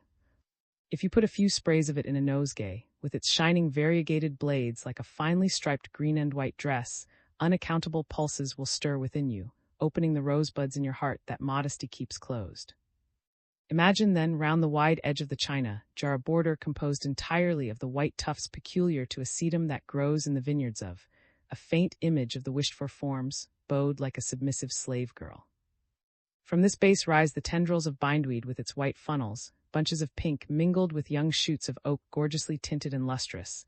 These all stand forward, humbly drooping like weeping willow, timid and suppliant like prayers. Above you see the slender blossoming sprays, forever tremulous, of quaking grass in its stream of yellowish antlers, the snowy tufts of feather grass from brook and meadow, the green hair of the barren brome, the frail pale purple hopes that crown our earliest dreams and that stand out against the gray-green background and in the light that plays on all these flowering grasses. Above these again there are a few china roses, mingling with the light tracery of carrot leaves with plumes of cotton grass, marabou tufts of meadowsweet, umbels of wild parsley, the pale hair of traveler's joy now in seed, the tiny crosslets of milky white candy tuft and milfoil, the loose sprays of rose and black fumitory, tendrils of the vine, twisted branches of the honeysuckle, in short, every form these artless creatures can show that is wildest and most ragged, flamboyant, and trident. Spear-shaped dentate leaves, and stems as knotted as desire writhing in the depths of the soul. And from the heart of this overflowing torrent of love, a grand red double poppy stands up with bursting buds, flaunting its burning flame above starry jessamine and above the ceaseless shower of pollen, a cloud dancing in the air and reflecting the sunshine in its glittering motes. Would not any woman, who is alive to the seductive perfume that lurks in the, understand this mass of abject ideas, this tender whiteness broken by uncontrollable impulses, and this red fire of love imploring joys it in the 100 struggles of an undying, unwearied, and eternal passion? Set this appeal in the sunshine of a window so as to do justice to all its subtle details, its delicate contrasts and arabesque elegance, that its mistress may see perhaps an open blossom moist with a tear she will be very near yielding. An angel, or the voice of her children, alone will check her on the edge of the abyss. What do we offer up to God? Incense, light, and song, the expression at our command. Well then, was not all that we offer to God dedicated to love in this poem of glowing flowers? ever murmuring sadly to the heart while encouraging hidden raptures, unconfessed hopes, and illusions which flash and are gone like shooting stars in a hot night. These neutral pleasures were a comfort to us, helping us to cheat nature, exasperated by long study of the beloved face and by glances which find enjoyment in piercing to the very core the form they gaze on. To me, I dare not say to her these utterances were like the rifts through which the water spurts in a solid dike, and which often prevent a catastrophe by affording a necessary outlet. Abstinence brings overwhelming exhaustion that finds succor in the few crumbs dropping from the sky, which from Dan to the Sahara sheds manna on the pilgrim. And I have found before one of those nosegays, her hands hanging loosely, a prey to those stormy contemplations when the feelings swell the bosom, give light to the brow, surge up in waves that toss and foam and leave us enervated by exhaustion. I have never since gathered nosegays for anyone. When we had invented this language for our own use, we felt the sort of satisfaction that a slave finds in deceiving his master. All the rest of the month, when I hurried up the garden, I often saw her face at the window, and when I came into the drawing room, she was sitting at her frame. If I did not arrive punctually at the time we had agreed upon, without ever fixing an hour, I sometimes saw her white figure on the terrace, and when I found her there, she would say, "I came to meet you today. Must we not pet the youngest child?" The dreadful games of backgammon with the Count had come to an end. His recent purchases required him to be constantly busy, inspecting, verifying, measuring, and planning. He had orders to give, fieldwork that required the master's eye, and matters to be settled between him and his wife. The Countess and I frequently walked out to join him on his new land, taking the two children, who all the way would run after butterflies, stag beetles, and crickets, and gather nosegays too, or to be exact, sheaves of flowers. To walk with the woman he loves, to have her hand on his arm, to pick her road for her. These infinite joys are enough for a man's lifetime. Their talk is then so confiding. We went alone, we came back with the general a little mocking name we gave the Count when he was in a good humor. This difference in our order of march tinged our happiness by a contrast of which the secret is known only to hearts which meet under difficulties. On our way home, this felicity a look, a pressure of the hand was checkered by uneasiness. Our speech, frequently uttered as we went, had mysterious meanings as we came back, when one of us, after a pause, found a reply to some insidious inquiry, or a discussion we had begun was carried on in the enigmatic phraseology to which our language lends itself, and which women invent so cleverly. Who has not known the pleasure of such an understanding, in an unknown sphere, as it were, where spirits move apart from the crowd and meet superior to all ordinary laws?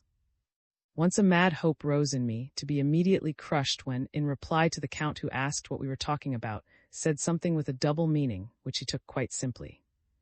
This innocent jest amused Madeline, but it brought a blush to her mother's cheek, and by a stern look she told me that she was capable of withdrawing her soul as she had once withdrawn her hand, intending to be always a blameless wife. But a purely spiritual union has such charms that we did the same again on the morrow. Thus the hours, days, weeks flew on, full of ever-new felicity. We had come to the season of the vintage, in always a high festival. By the end of September, the sun is less fierce than during harvest, making it safe to linger in the open air without fear of sunstroke or fatigue. It is easier, too, to gather grapes than to reap corn. The fruit is fully ripe. The crops are carried, bread is cheaper, and increased abundance makes life brighter. Then the fears that always hang over the result of the year's toil, in which so much money and so much sweat are expended, are relieved by filled granaries and cellars waiting to be filled.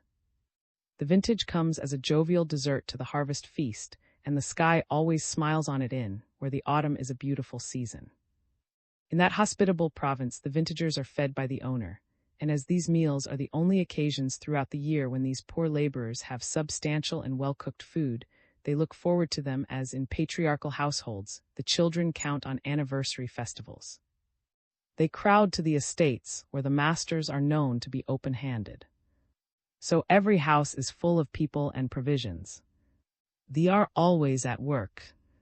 The world seems alive with the merry gang of coopers at work, the carts crowded with laughing girls and men, who, getting better wages than at any other time of year, sing on every opportunity.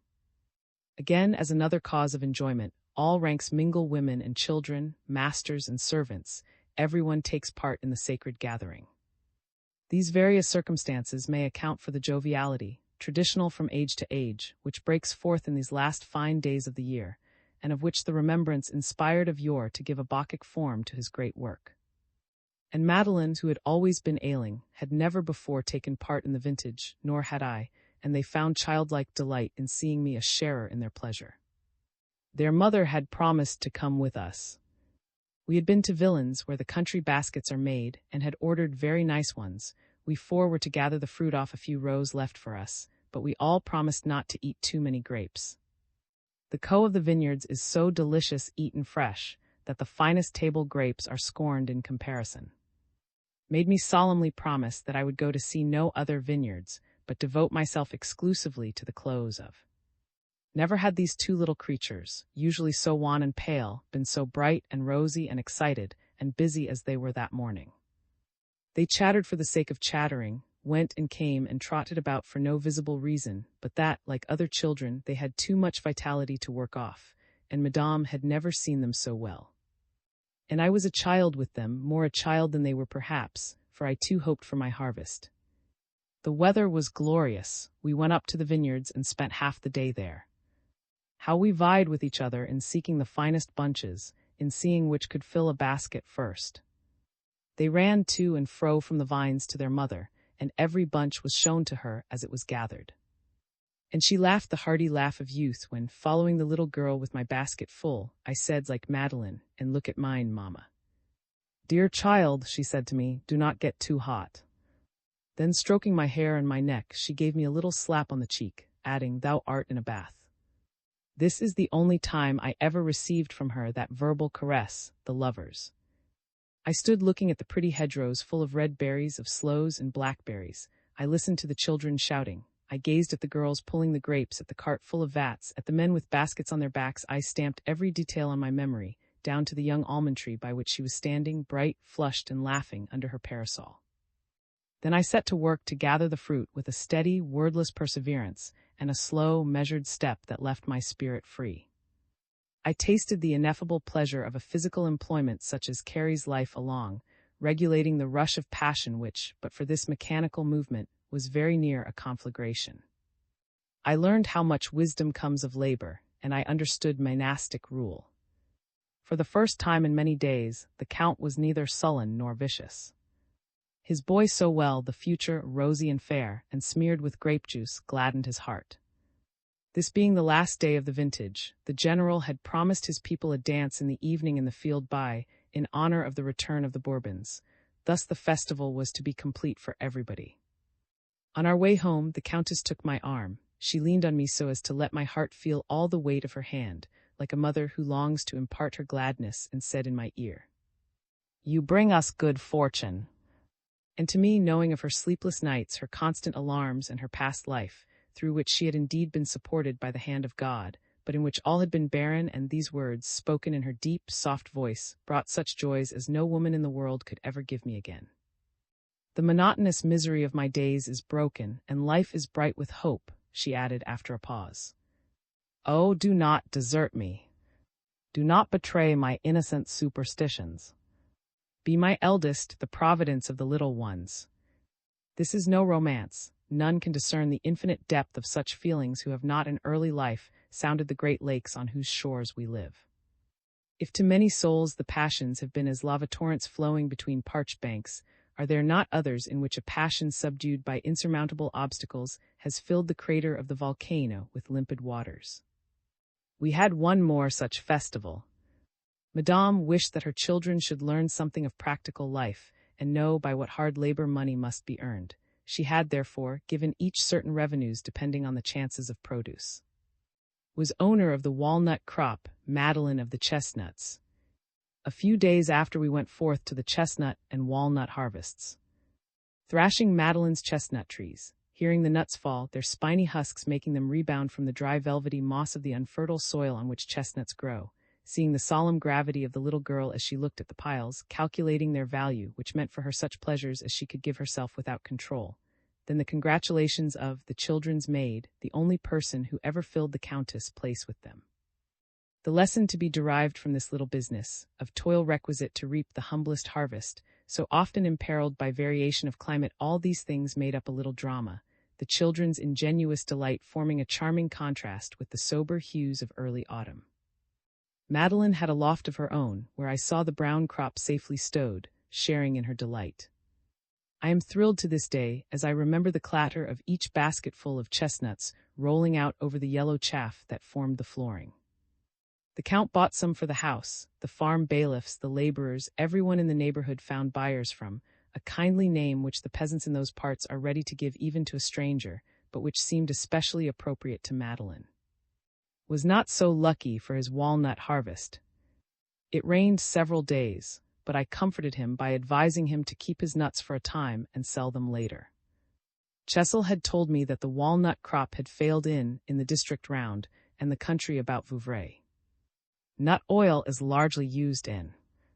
Would make at least 40 sous on each tree, and there were 200 trees, so the sum would be considerable. He meant to buy himself a saddle and bridle for a pony.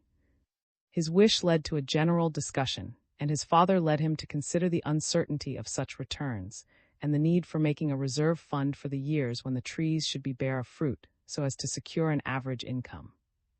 I read the Countess' heart in her silence. She was delighted to see listening to his father, and the father winning back some of the reverence he had forfeited, and all thanks to the subterfuge she had arranged.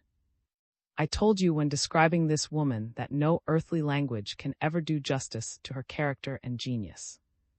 While these little scenes are enacted, the spirit revels in them with joy, but does not analyze them. But how clearly they afterwards stand out against the gloomy background of a life of vicissitude.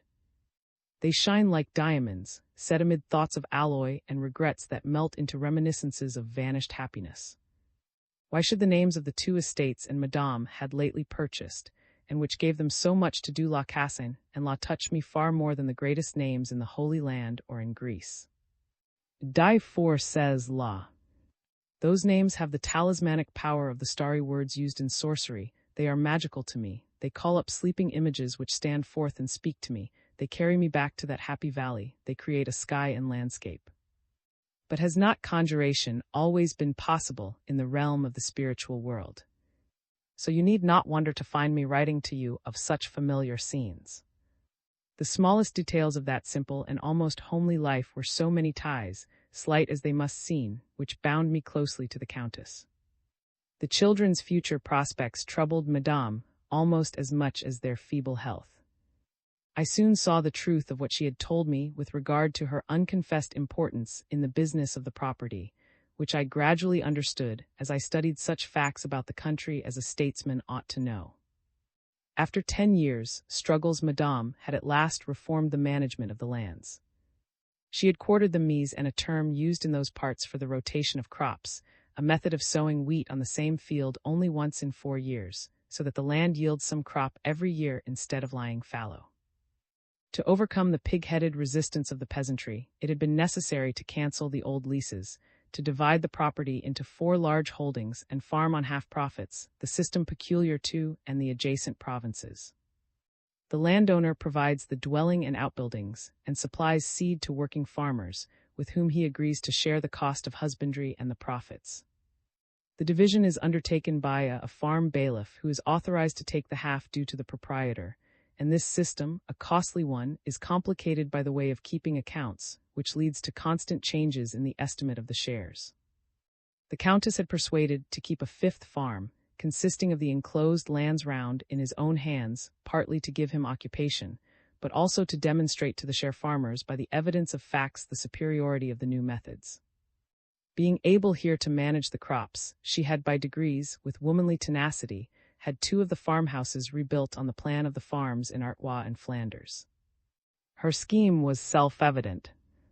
She intended, when the leases on half-profits should expire, to make these 2 farms into first-class holdings, and let them for rent in money to active and intelligent tenants, so as to simplify the returns too. Dreading lest she should die the first, she was anxious to leave to the Count an income easily collected, and to the children a property which no misadventure could make ruinous. By this time the fruit trees planted 10 years since were in full bearing. The hedges which guaranteed the boundaries against any dispute in the future had all grown up. The poplars and elms were flourishing. With the recent additions and by introducing the new system of culture, the estate of, divided into 4 large holdings, might be made to yield 16,000 francs a year in hard cash, at a rent of 4,000 francs for each farm, exclusive of the vineyards, the 200 acres of coppice adjoining, and the home farm. The lanes from these farms were all to come into an avenue leading straight from to the road. The distance to Tours by this road was no more than 5 leagues. Farmers would certainly not be lacking, especially at a time when everybody was talking of the Count's improvements and his success, and the increased return from his land. She proposed to spend about 15,000 francs on each of the newly purchased properties, to convert the houses on them into fine homesteads so as to let them to advantage after farming them for a year or two, while placing there as steward a man named the most trustworthy of the bailiffs, who would presently be out of place. For the leases of the 4 half-profit farms were about to fall in, and the moment was coming for uniting them into 2 holdings and letting them for a rent in money. These very simple plans, complicated only by the necessary outlay of more than 30,000 francs, were at this time the subject of long discussions between her and the Count, terrible arguments, in which she was emboldened only by the thought of the children's interests. The mere thought, if I were to die tomorrow, what would become of them, made her sick at heart. Only gentle and peaceable souls, to whom rage is impossible, and who long to see the peace they feel within them reign around them, can ever understand what an effort such a contest needs, what rushes of blood oppress the heart before the struggle is faced, what exhaustion follows after a battle in which nothing has been won. Just now, when her children were less wan, less starveling, and more full of life, for the fruitful season had had its effect on them, just now, when she could watch their play with moistened eyes, and a sense of satisfaction that renewed her strength by reviving her spirits, the poor woman was a victim to the insulting thrusts and cutting innuendos of determined antagonism. The Count, startled by these changes, their utility and their possibility, with rigid oppugnancy.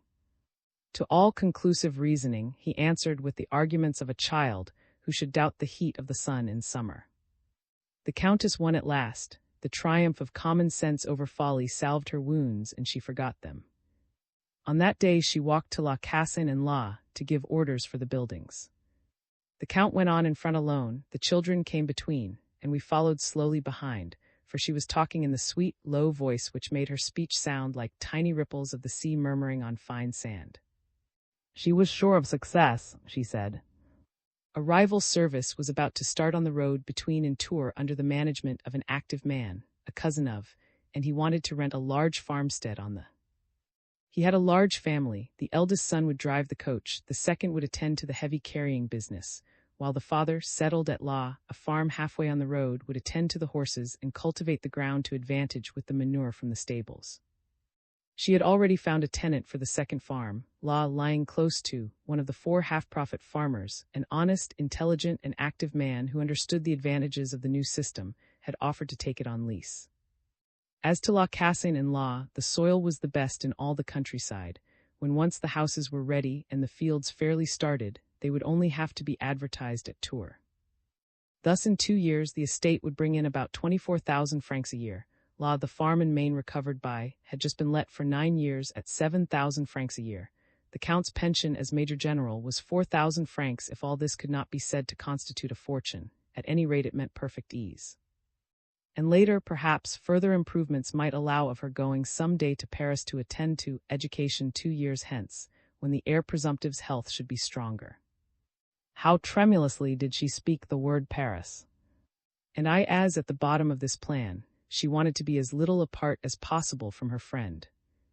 At these words I caught fire. I told her she little knew me, that, without saying anything to her, I had planned to finish my own education by studying night and day so as to become tutor, for that I could never endure to think of any other young man at home in her house. On this she grew very serious. No, said she, this is not to be, any more than your becoming a priest. Though you have by that speech touched my motherly heart to the quick, the woman cares for you too well to allow you to become a victim to your fidelity. The reward of such devotion would be that you would be irremediably looked down upon, and I could do nothing to prevent it. No, no. Never let me injure you in any way. You, the Vicomte, a tutor. You whose proud motto is Vend. 5. If you were himself, your life would be marred forever. It would be the greatest grief to your family. My friend, you do not know all the insolence such a woman as my mother can throw into a patronizing glance, all the humiliation into one word, all the scorn into a bow. And so long as you love me, what do I care for the world? She affected not to hear and went on. Though my father is most kind and willing to give me anything I may ask, he would not forgive you for having put yourself into a false position, and would refuse to help you on in the world. I would not see you tutor to the Dauphin. Take society as you find it, make no blunders in life. My friend, this offer prompted by love, I put in. No, by charity, said she, restraining her tears. This crazy proposition throws a light on your character. Your heart will be your enemy. I insist henceforth on my right to tell you certain truths, give my woman's eyes the care of seeing for you sometimes. Yes, buried herein, I mean to look on silent but delighted at your advancement. As to a tutor, be easy on that score. We will find some some learned and venerable Jesuit, and my father will gladly pay the sum needed for the education of the boy who is to bear his name. Is my pride, and he is 11 years old, she added after a pause. But he, like you, looks younger. I thought you were 13 when I first saw you. By this time we had reached La Cassin, and Madeline and I followed her about as children follow their mother, but we were in the way. I left her for a moment and went into the orchard, where the elder, the gamekeeper, with his son the bailiff, was marking trees to be cut down. They discussed the matter as eagerly as if it were their own concern. I saw by this how much the Countess was beloved. I expressed myself to this effect to a day laborer who, with one foot on his spade and his elbow on the handle, was listening to the two men learned in pomology. Oh yes, sir, said he, she is a good woman and not proud like those apes who would leave us to die like dogs rather than give a sou extra on a yard of ditching. The day when she leaves the place, the Virgin will cry over it, and we too. She knows what is due to her, but she knows what hard times we have and considers us. With what delight I gave all my spare cash to that man. A few days after this a pony was bought for. His father, a capital horseman, wished to inure him very gradually to the fatiguing exercise of riding. The boy had a neat little outfit that he had bought with the price of his walnuts.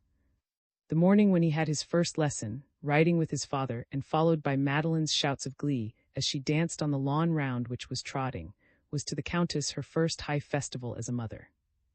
Little collar had been worked by her hands. He had a little sky-blue cloth coat with a varnished leather belt round the waist, white tucked trousers, and a Scotch bonnet over his thick fair curls. He really was charming to look upon.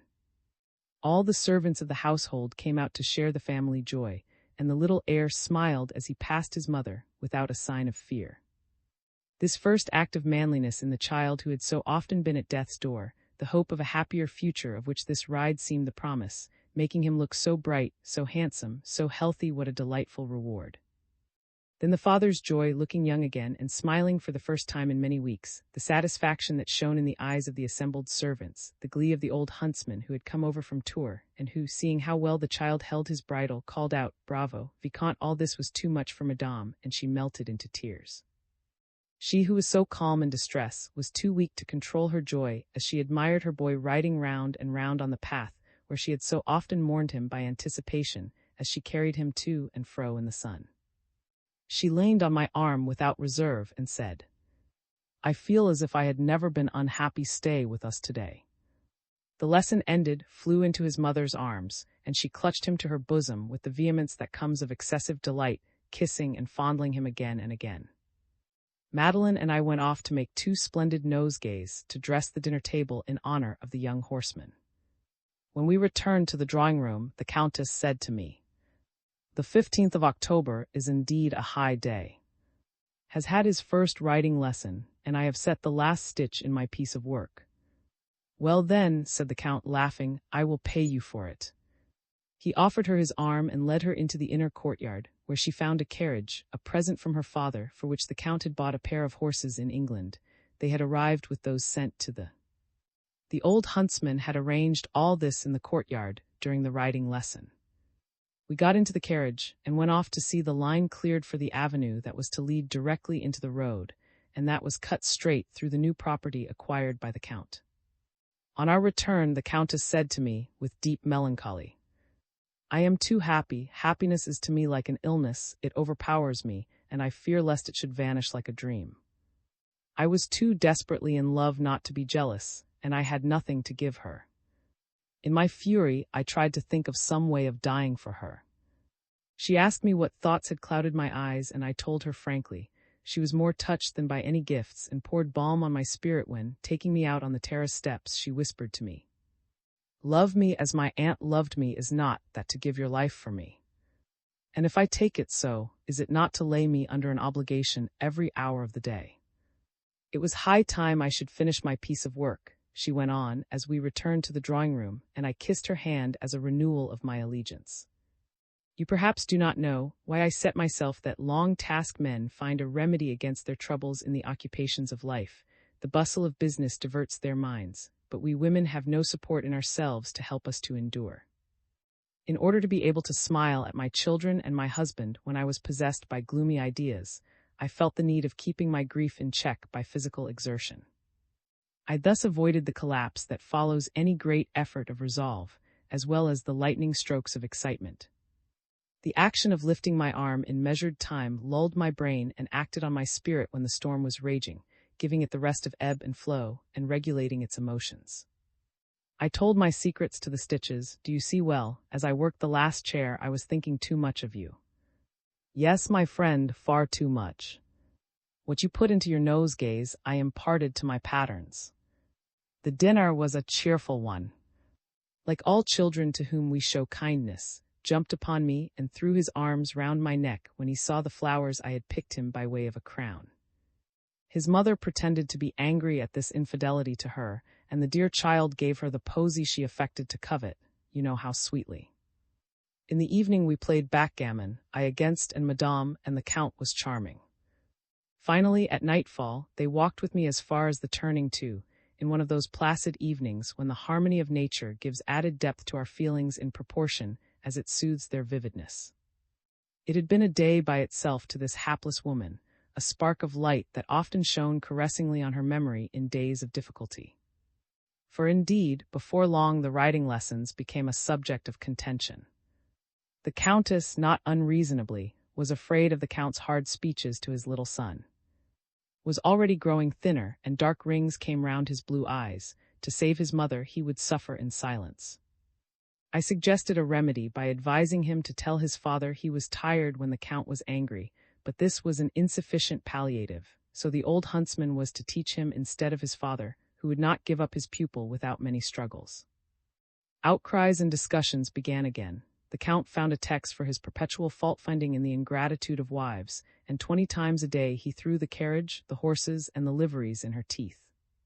Finally, one of those disasters occurred which are a stalking horse for such tempers and such maladies of the brain, the expense of the works at La Cassagne-en-Laye, where the walls and floors were found to be rotten, amounted to half as much again as the estimate. A clumsy fellow at work there came to report this too, instead of telling the Countess privately. This became the subject of a quarrel begun mildly but gradually increasing in bitterness, and the Count's hypochondria, which for some days had been in abeyance, now claimed arrears from the unfortunate. That morning I set out from, after breakfast, at 10:30, to make my nosegays at with Madeline. The little girl brought out the 2 vases, setting them on the balustrade of the terrace, and I wandered from the gardens to the fields, seeking the lovely but rare flowers of autumn. As I returned from my last expedition, I no longer saw my little lieutenant in her pink sash and frilled cape, and I heard a commotion in the house. "The General," said Madeline in tears, and with her the name was one of aversion for her father. "The General is scolding our mother. Do go and help her." I flew up the steps and went into the drawing-room, where neither the Count nor his wife saw or noticed me. Hearing the madman's noisy outcries, I first shut all the doors and then came back, for I had seen that was as white as her gown. "Never marry," said the Count. "A wife has the devil for her counselor. The best of them would invent evil if it did not exist. They are all brute beasts." Then I had to listen to arguments without beginning and without end. recurring to his original refusal, now repeated the sottish remarks of the peasants who objected to the new system. He declared that if he had taken the management of, they would have been twice as rich by now. He worded his blasphemies with insulting violence. He swore, he rushed from pillar to post, he moved and banged all the furniture, and in the middle of a sentence he would stop and declare that his marrow was on fire, or his brain running away in a stream, like his money. His wife was ruining him. Wretched man, of the 30-odd thousand francs a year he possessed, she had brought him more than 20,000. The fortune of the Duke and Duchess, bringing in 50,000 francs a year, was entailed on. The Countess smiled haughtily and gazed out at the sky.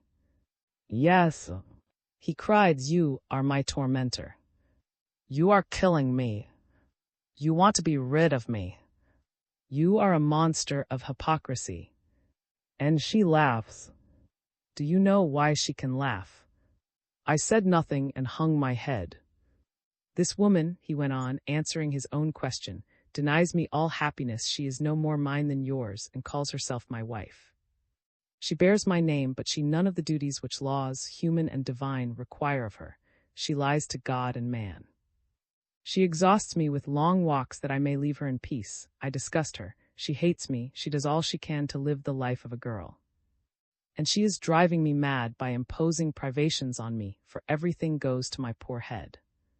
She is burning me at a slow fire, and believes herself a saint. That woman takes the sacrament every month. The Countess was by this time weeping bitterly, humiliated by the disgrace of this man, to whom she could only say by way of remonstrance.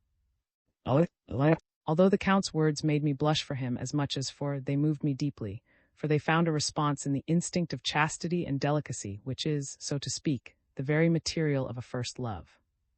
She lives a maiden at my expense, cried the Count, and again his wife exclaimed. What do you mean, he went on, by your pertinacious? Am not I your master? Must I teach you to know it? He went towards her, thrusting out his white, wolf-like face that was really hideous, for his yellow eyes had an expression that made him look like a ravenous animal coming out of a wood. Slid off her chair on to the floor to avoid the blow, which was not struck, for she lost consciousness as she fell, completely broken. The Count was like an assassin who feels the blood jet of his victim. He stood amazed.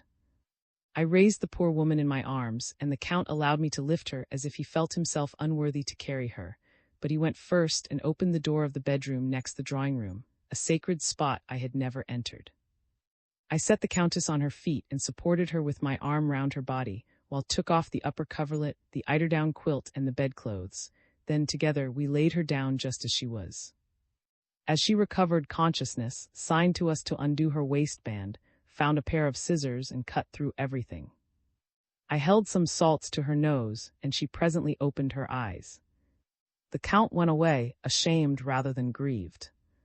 2 hours went by in perfect silence, holding my hand and pressing it without being able to speak.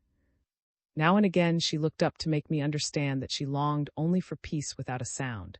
Then there was a moment's truce, when she raised herself on her elbow and murmured in my ear, "Unhappy man, if you could but know." She laid her head on the pillow again. The remembrance of past sufferings, added to her present anguish, brought on again the nervous spasms, which I had soothed only by the magnetism of love. Its effects were hitherto unknown to me, but I had used it instinctively. I now supported her with gentle and tender firmness, and she gave me such looks as brought tears to my eyes. When the convulsive attack was over, I smoothed her disordered hair, the first and only time I ever touched it. Then again I held her hand, and sat a long time looking at the room, a brown and grey room, with a bed simply hung with cotton chintz, a table covered with an old-fashioned toilet set, a poor sofa with a stitched mattress. What poetry I found here! What indifference to personal luxury! Her only luxury was exquisite neatness. The noble cell of a married nun, stamped with holy resignation, where the only adornments were a crucifix by her bed, and over it the portrait of her aunt. Then, on each side of the holy water shell, sketches of her 2 children, done in pencil by herself, and locks of their hair when they were babies. What a hermitage for a woman whose appearance in the world of fashion would have cast the loveliest into the shade. Such was the retreat where tears were so constantly shed by this daughter of an illustrious race, at this moment swamped in bitterness, and rejecting the love that might have brought her consolation. A hidden and irremediable misfortune. The victim in tears for the torturer in tears for his victim. When the children and the maid came in, I left her. The Count was waiting for me. He already regarded me as a mediator between his wife and himself, and he grasped my hands, exclaiming, "Stay with us, stay with us." "Unluckily," said I, "Chessel has company. It would not do for his guests to wonder at the reason for my absence, but I will return after dinner." He came out with me and walked to the lower gate without saying a word. Then he accompanied me all the way too, unconscious of what he was doing. When there, I said to him, "In heaven's name, leave the management of your house to her if she wishes it, and do not torment her." "I have not long to live," he replied seriously. "She will not suffer long on my account. I feel that my head will burst." He turned away in a fit of involuntary egoism. After dinner, I went back to inquire for Madame, and found her better already. If these were for her the joys of marriage, if such scenes were to be frequently repeated, how could she live? What slow, unpunished murder! I had seen this evening the indescribable torture by which the Count racked his wife. Before what tribunal could such a case be brought? These considerations bewildered me. I could say nothing too, but I spent the night in writing to her. Of 3 or 4 letters that I wrote, I have nothing left but this fragment, which did not satisfy me, but though it seems to me to express nothing, or to say too much about myself when I only ought to have thought of her, it will show you the state of my mind. To Madame, how many things I had to say to you this evening that I had thought of on the way and forgot when I saw you. Yes, as soon as I see you, dearest, I feel my words out of harmony with the reflections from your soul that add to your beauty. And then, by your side, I feel such infinite happiness that the immediate experience effaces every memory of what has gone before. I am born anew each time to a larger life, like a traveler who, as he climbs a crag, discovers a new horizon. In every conversation with you, I add some new treasure to my vast treasury. This, I believe, is the secret of long and indefatigable attachments. So I can only speak of you to yourself when I am away from you. In your presence I am too much dazzled to see you, too happy to analyze my happiness, too full of you to be myself, made too eloquent by you to speak to you, too eager to seize the present to be able to remember the past. Understand this constant intoxication, and you will forgive its aberrations. When I am with you, I can only feel. Nevertheless, I will dare to tell you, dear, that never in all the joy you have given me have I felt any rapture to compare with the delights that filled my soul yesterday when, after the dreadful storm in which with superhuman courage you did battle with evil, you came back to me alone in the twilight of your room, whither the unfortunate scene had led me. I alone was there to know the light that can shine in a woman when she returns from the gates of death to the gates of life, and the dawn of a new birth tinges her brow. How harmonious was your voice!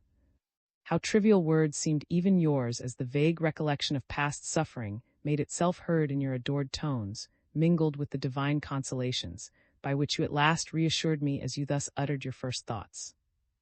I knew that you shone with every choicest human gift, but yesterday I found a new, who would be mine if God should grant it.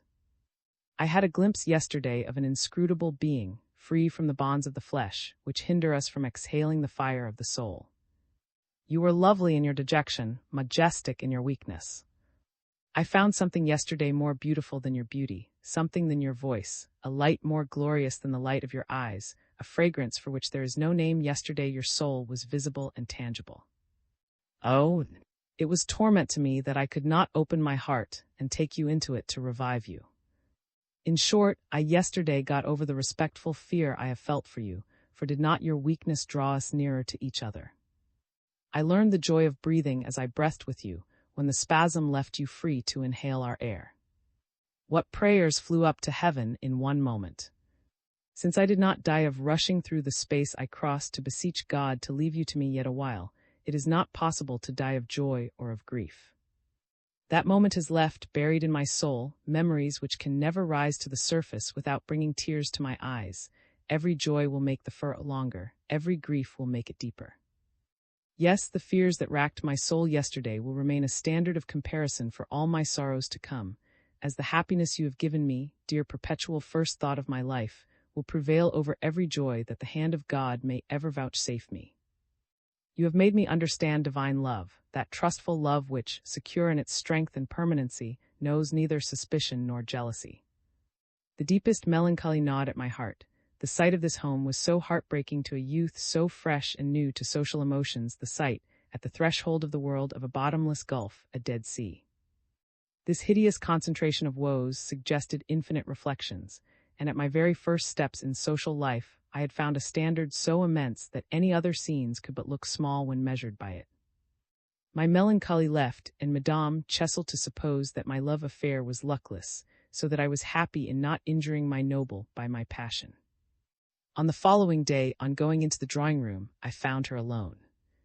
She looked at me for a moment, holding out her hand. She said, "Will the friend always persist in being too tender?" The tears rose to her eyes. She got up and added in a tone of desperate entreaty, "Never write to me again in such a strain." Was most friendly. The Countess had recovered her courage and her serene brow, but her pallor showed traces of yesterday's trouble which, though subdued, was not extinct. In the evening, as we took a walk, the autumn leaves rustling under our feet, she said, "Pain is infinite, joy has its limits," a speech which revealed the extent of her sufferings by comparison with her transient happiness. "Do not calumniate life," said I, "you know nothing of love, there are delights which flame up to the heavens." "Hush," said she, "I do not want to know them. A Greenlander would die in Italy. I am calm and happy in your society, I can tell you all my thoughts. Do not destroy my confidence. Why should you not have the virtue of a priest and the charms of a free man?"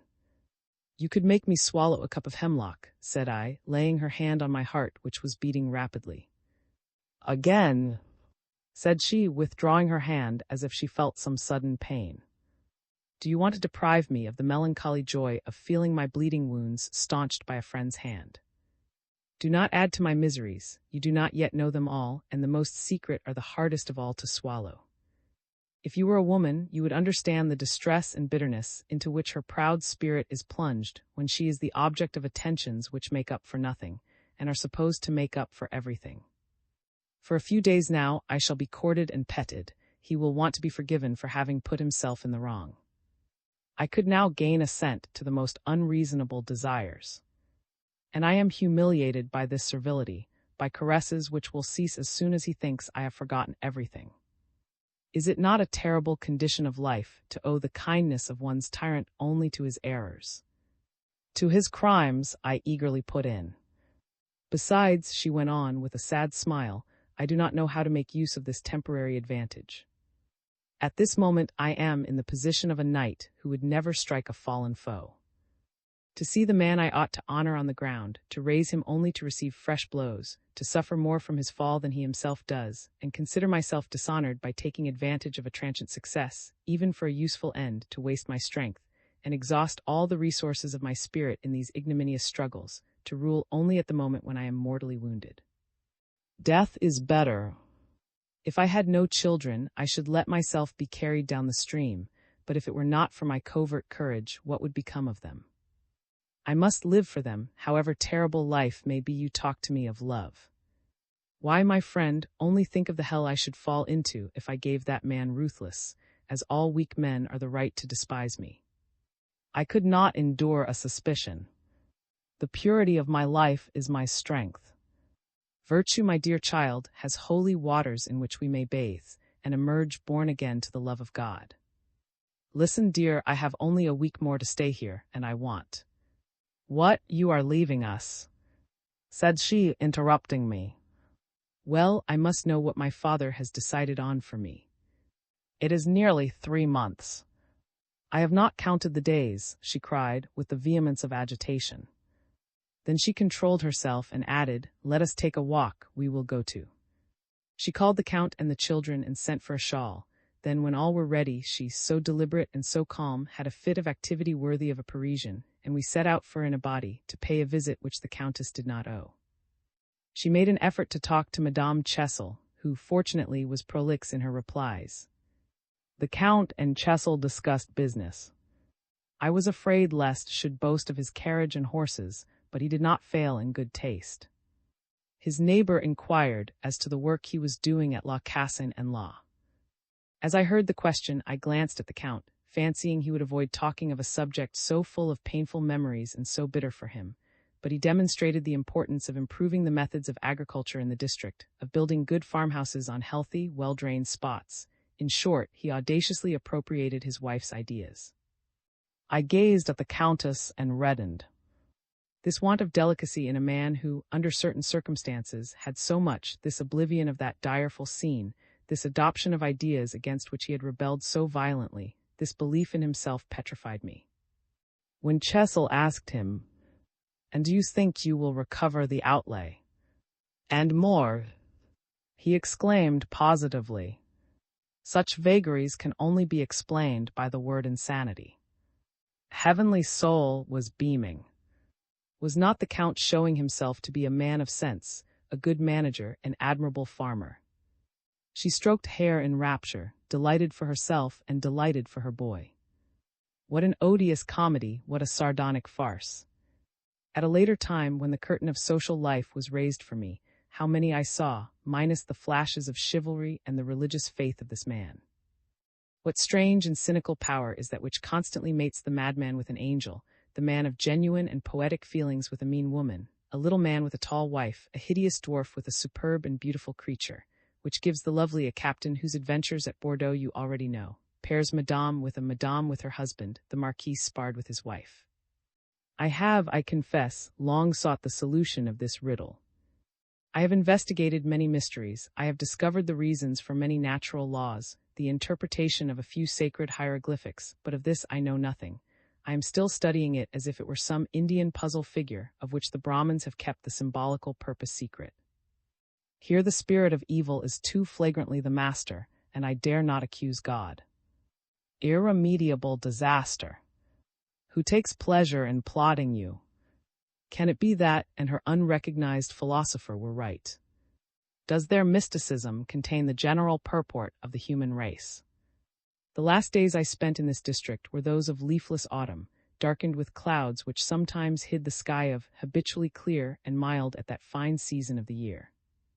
On the day before I left, Madame took me out on the terrace before dinner. "My dear," said she, after taking a turn in silence under the bare trees, "you are going into the world, and I shall follow you there in thought. Those who have suffered much have lived long. Never suppose that lonely spirits know nothing of the world, they see and judge it. If I am to live in my friend's life, I do not wish to be uneasy, either in his heart or in his conscience. In the heat of the fray it is sometimes very difficult to remember all the rules, so let me give you some motherly advice as to a son. On the day when you leave, dear child, I will give you a long letter in which you will read my thoughts as a woman on the world, on men, on the way to meet difficulties in that great seething of interests. Promise me not to read it till you are in Paris. This entreaty is the expression of one of the sentimental fancies which are the secret of a woman's heart. I do not think it is possible to understand it, but perhaps we should be sorry if it were understood. Leave me these little paths where a woman loves to wander alone." "I promise," said I, kissing her hands. "Ah," said she, "but I have another pledge to ask of you, but you must promise beforehand to take it." "Oh, certainly," said I, thinking it was some vow of fidelity. "It has nothing to do with me," she said, with a bitter smile. "Never gamble in any house whatever, I make no exception." "I will never play," said I. "That is well," said she. "I have found you a better use to make of the time you would spend at cards. You will see that while others are certain to lose sooner or later, you will always win." "How?" "The letter will tell you," she replied gaily, in a way to deprive her injunctions of the serious character which are given to those of our grandmothers. The Countess talked to me for about an hour, and proved the depth of her affection by betraying how closely she had studied me during these 3 months. She had entered into the secret corners of my heart, trying to infuse her own into it. Her voice was modulated and convincing, showing as much by the tone as by her words how many links already bound us to each other. "If only you could know," she said in conclusion, with what anxiety I shall follow you on your way, with what joy if you go straight, with what tears if you bruise yourself against corners. Believe me, my affection is a thing apart. It is at once involuntary and deliberately chosen. Oh, I long to see you happy, powerful, respected, you who will be to me as a living dream. She made me weep. She was at once mild and terrible. Her feelings were too frankly expressed, and too pure to give the smallest hope to a man thirsting for happiness. In return for my flesh, left torn and bleeding in her heart, she shed on mine the unfailing and unblemished light of the divine love that can only satisfy the soul. She bore me up to heights whither the shining wings of the passion that had led me to kiss her shoulders could never carry me. To follow her flight, a man would have needed to wear the white pinions of a seraph. On every occasion, said I will think, what would my say? Oh, yes, I want to be both the star and the sanctuary, said she, alluding to my childhood's dreams and trying to realize them so as to cheat my desires. You will be my religion, my light, my all, cried I. No, said she. I can never be the giver of your pleasures. She sighed and gave me a smile of secret sorrow, the smile of a slave in an instant of revolt. From that day forth, she was not merely a woman I loved, she was all I loved best. She dwelt in my heart not as a woman who insists on a place there, whose image is stamped there by devotion or excessive pleasure. No, she had my whole heart and was indispensable to the action of its muscles. She became what Beatrice was to the Florentine poet, or the spotless Laura to the Venetian, the mother of great thoughts, the unknown cause of saving determinations, my support for the future, the light that shines in darkness like a lily among somber shrubs. Yes, she dictated the firm resolve that cut off what was to be burned, that reinstated what was in danger. She endowed me with the fortitude of a to conquer the conquerors, to rise after defeat, to wear out the foe. Next morning, after breakfast and taking leave of the hosts who had been so kind to the selfishness of my passion, I went to. And Madame had agreed to drive with me as far as Tours, whence I was to set out for Paris that night. On the way the Countess was affectionately silent. At first she said she had a headache, then she colored at the falsehood, and suddenly mitigated it by saying that she could not but regret to see me depart. The Count invited me to stay with them if, in the absence of the Chessels, I should ever wish to see the valley of the once more. We parted heroically, with no visible tears, but like many a sickly child, had a little emotional spasm which made him cry a little, while Madeleine, a woman already, clasped her mother's hand. "Dear little man," said the Countess, kissing passionately. When I was left alone at Tours, after dinner I was seized by one of those inexplicable rages which only youth ever goes through. I hired a horse, and in an hour and a quarter had ridden back the whole distance from Tours to. There, ashamed of letting my madness be seen, I ran down the road on foot and stole under the terrace on tiptoe, like a spy. The Countess was not there, she might be ill. I had still the key of the little gate, and I went in. She was at that very moment coming down the steps with her 2 children, slowly and sadly, to revel in the tender melancholy of the landscape under the setting sun. "Why, mother, here is," said Madeleine. "Yes, I myself," I whispered low. "I asked myself why I was at Tours when I could easily see you once more. Why not gratify a wish which, a week hence, will be beyond?" "Then he is not going away," cried, skipping and jumping. "Be quiet, do," said Madeleine. "You will bring out the general." "This is not right," said the Countess. "What madness!" The words, spoken through tears in her voice, were indeed a payment of what I may call usurious calculations in love. "I had forgotten to return you this key," said I with a smile. "Then are you never coming back again?" said she. "Can we ever be apart?" said I, with a look before which her eyelids fell to veil the mute reply. I went away after a few minutes spent in the exquisite blankness of souls strung to the pitch at which excitement ends and frenzied ecstasy begins. I went away, walking slowly and constantly looking back. When I gazed at the valley for the last time from the top of the down, I was struck by the contrast between its aspect now and when I first came to it. Was it not then as green, as glowing, as my hopes and desires had sprung and glowed? Now initiated into the dark and melancholy mysteries of a home, sharing the pangs of a Christian Niobe, as sad as she, my spirit overshadowed, I saw in the landscape at this moment the hues of my ideas. The The fields were cleared of their crops, the poplar leaves were falling, and those that remained were rust color. The vine canes were burned, the woods wore solemn tints of the russet which kings of yore adopted for their dress, disguising the purple of power under the brown hues of care. And still in harmony with my thoughts, the valley under the dying yellow rays of the warm sun presented to me a living image of my soul. To part from the woman we love is a very simple or a very dreadful thing, depending on one's nature. I suddenly felt myself in an unknown land of which I could not speak the language. I could find nothing to cling to, as I saw only things to which my soul was no longer attached. Then my love unfolded to its fullest extent, and my dear rose to her full dignity in the desert wherein I lived only by memories of her. It was an image so piously worshipped that I resolved to remain unspotted in the presence of my secret divinity, and in fancy I robed myself in the white garb of a Levite imitating Petrarch, who never appeared in the presence of Laura but in white from head to foot. With what impatience did I look forward to the first night when I should be under my father's roof, and might read the letter, which I kept feeling during my journey, as a miser feels a sum in banknotes that he is obliged to carry about with him.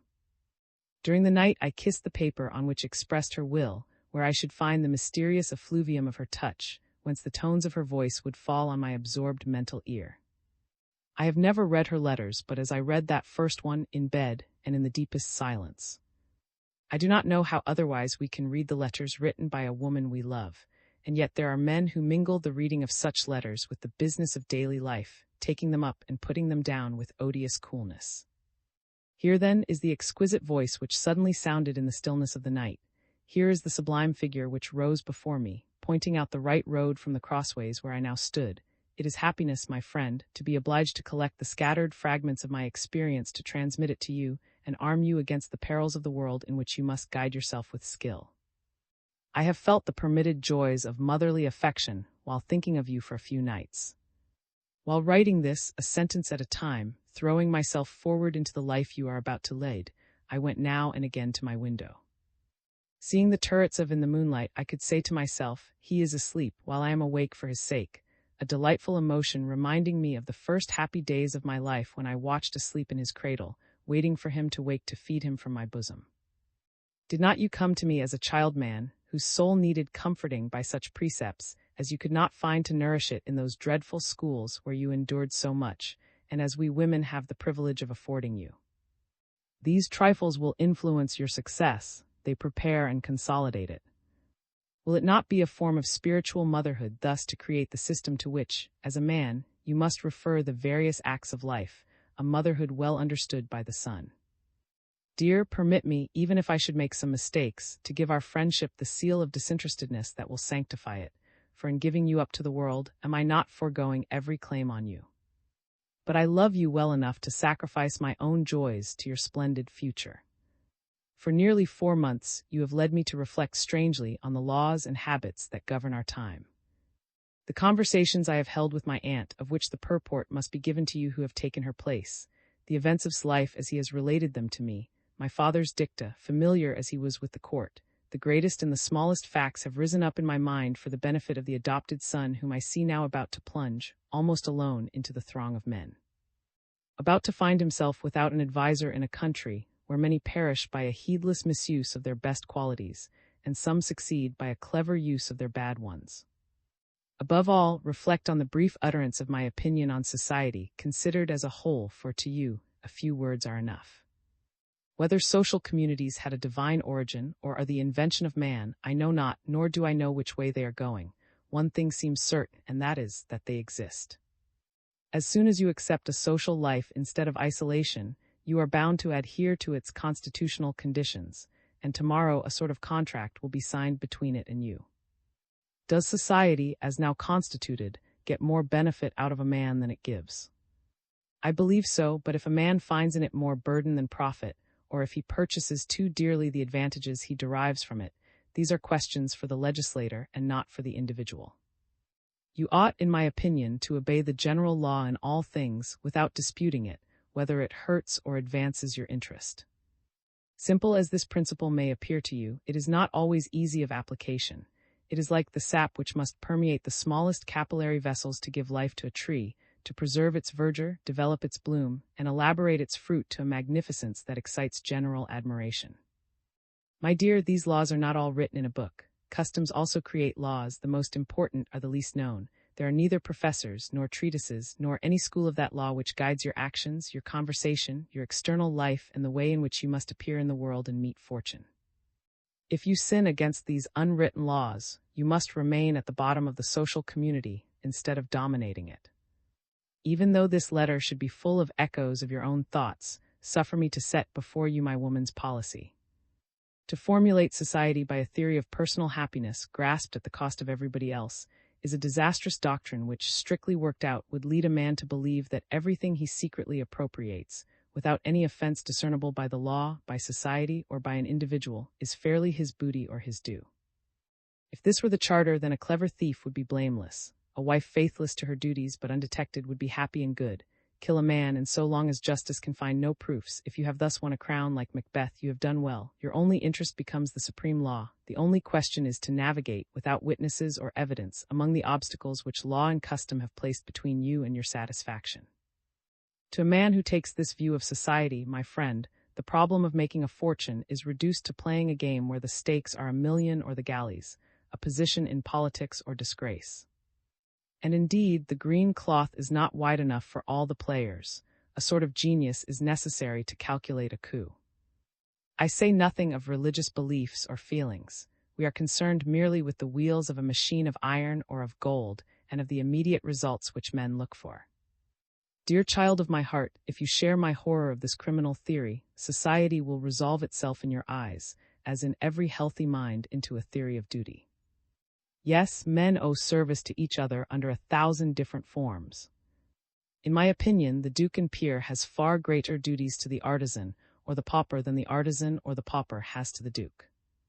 The obligations laid on us are greater in proportion to the benefits we derive from society, in accordance with the axiom as true in commerce as in politics that the burden of care is always in proportion to the profits accruing. Each one pays his debt in his own way. When our poor farmer-at-law comes home to bed, tired out with his labor, do you think he has not done his duty? He has undoubtedly fulfilled it better than many a man in a high position. Hence, in contemplating the world in which you desire a place suitable to your intelligence and your faculties, you must start with this maxim as fundamental principle: never allow yourself to do anything against your own conscience or against the public conscience.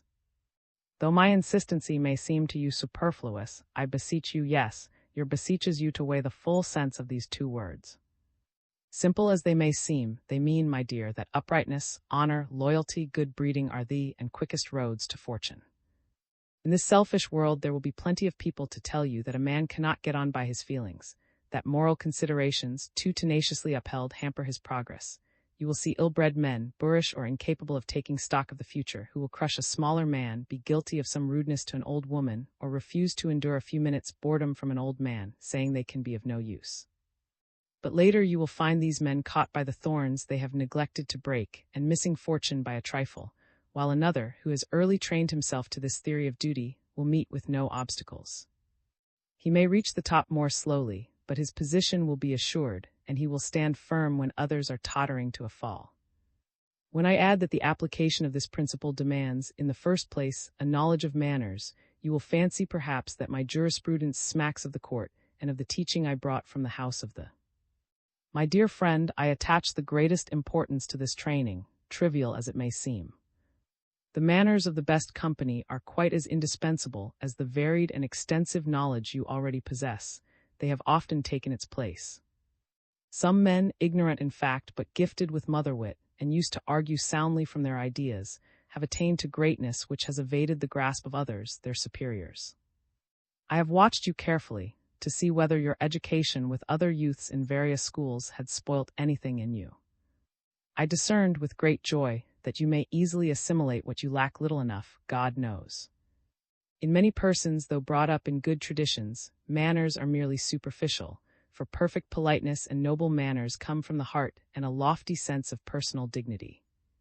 This is why, in spite of their training, some men of birth are of very bad style, while others of humbler rank have a natural good taste and need but a few lessons to acquire the best manners without clumsy imitation. Take the word of a poor woman who will never quit her valley, a noble tone, a gracious simplicity stamped on speech, action, and demeanor, nay, even on the details of a house constitute a sort of personal poetry and give an irresistible charm. Judge then of their effect when they come from the heart. Politeness, dear child, consists in forgetting yourself for others.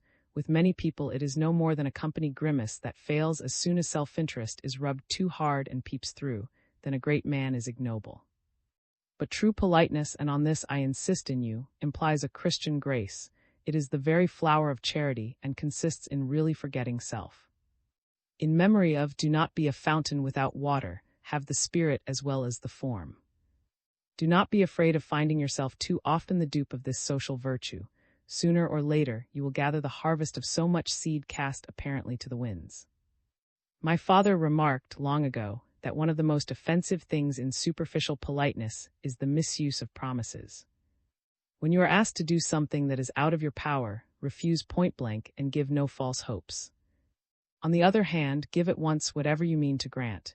You will thus be credited with the grace of refusing as well as the grace of conferring a benefit twofold honesty, which really elevates the character. I am not sure that we do not earn more ill will by a hope deceived than good will by a favor bestowed. Above all, my friend, for such little things are all within my province, and I may emphasize the things I feel that I know be neither confidential, nor commonplace, nor overeager 3 rocks ahead. Too much confiding in others diminishes their respect, the commonplace is despised, enthusiasm makes us a prey to adventurers. In the first place, dear child, do not have more than 2 or 3 friends in the whole course of your life, and your confidence is their right. If you give it to many, you betray them to each other. If you find yourself more intimate with some men than with others, be reserved about yourself, as reserved as though they were some day to be your rivals, your opponents, or your enemies. The chances of life require this. Preserve an attitude neither cold nor perfervid. Try to hit the median line, on which a man may take his stand without compromising himself. Believe me, a man of heart is as far from feeble amiability as from harsh austerity.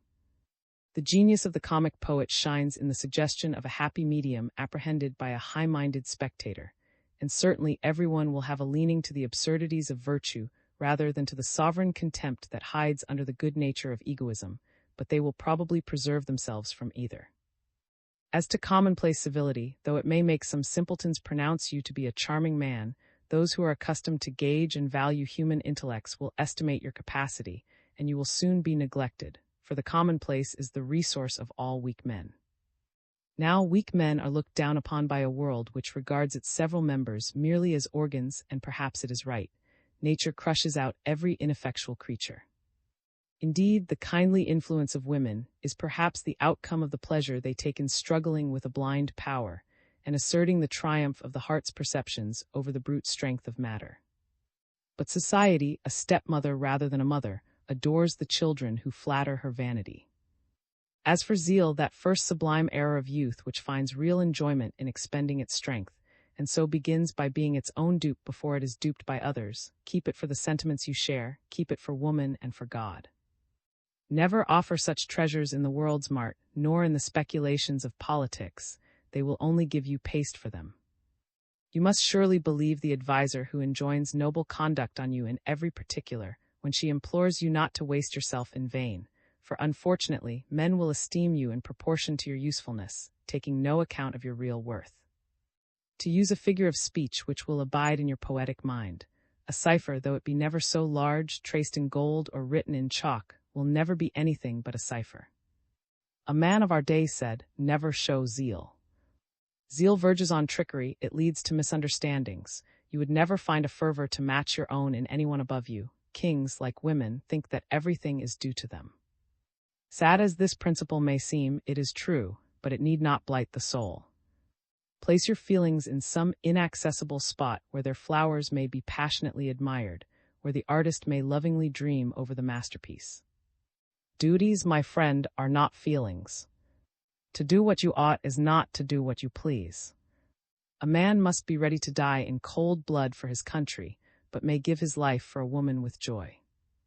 One of the most important rules in the science of manners is almost absolute silence concerning yourself. Allow yourself, for the amusement of it, some day to talk about yourself to some mere acquaintances.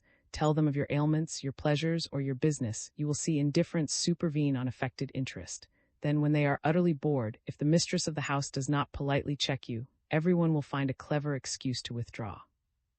But if you want to collect about you every man's sympathies, to be regarded as an agreeable and witty man, always pleasant, talk to them of themselves, find an opportunity for bringing them to the front even by asking questions apparently irrelevant to the individual.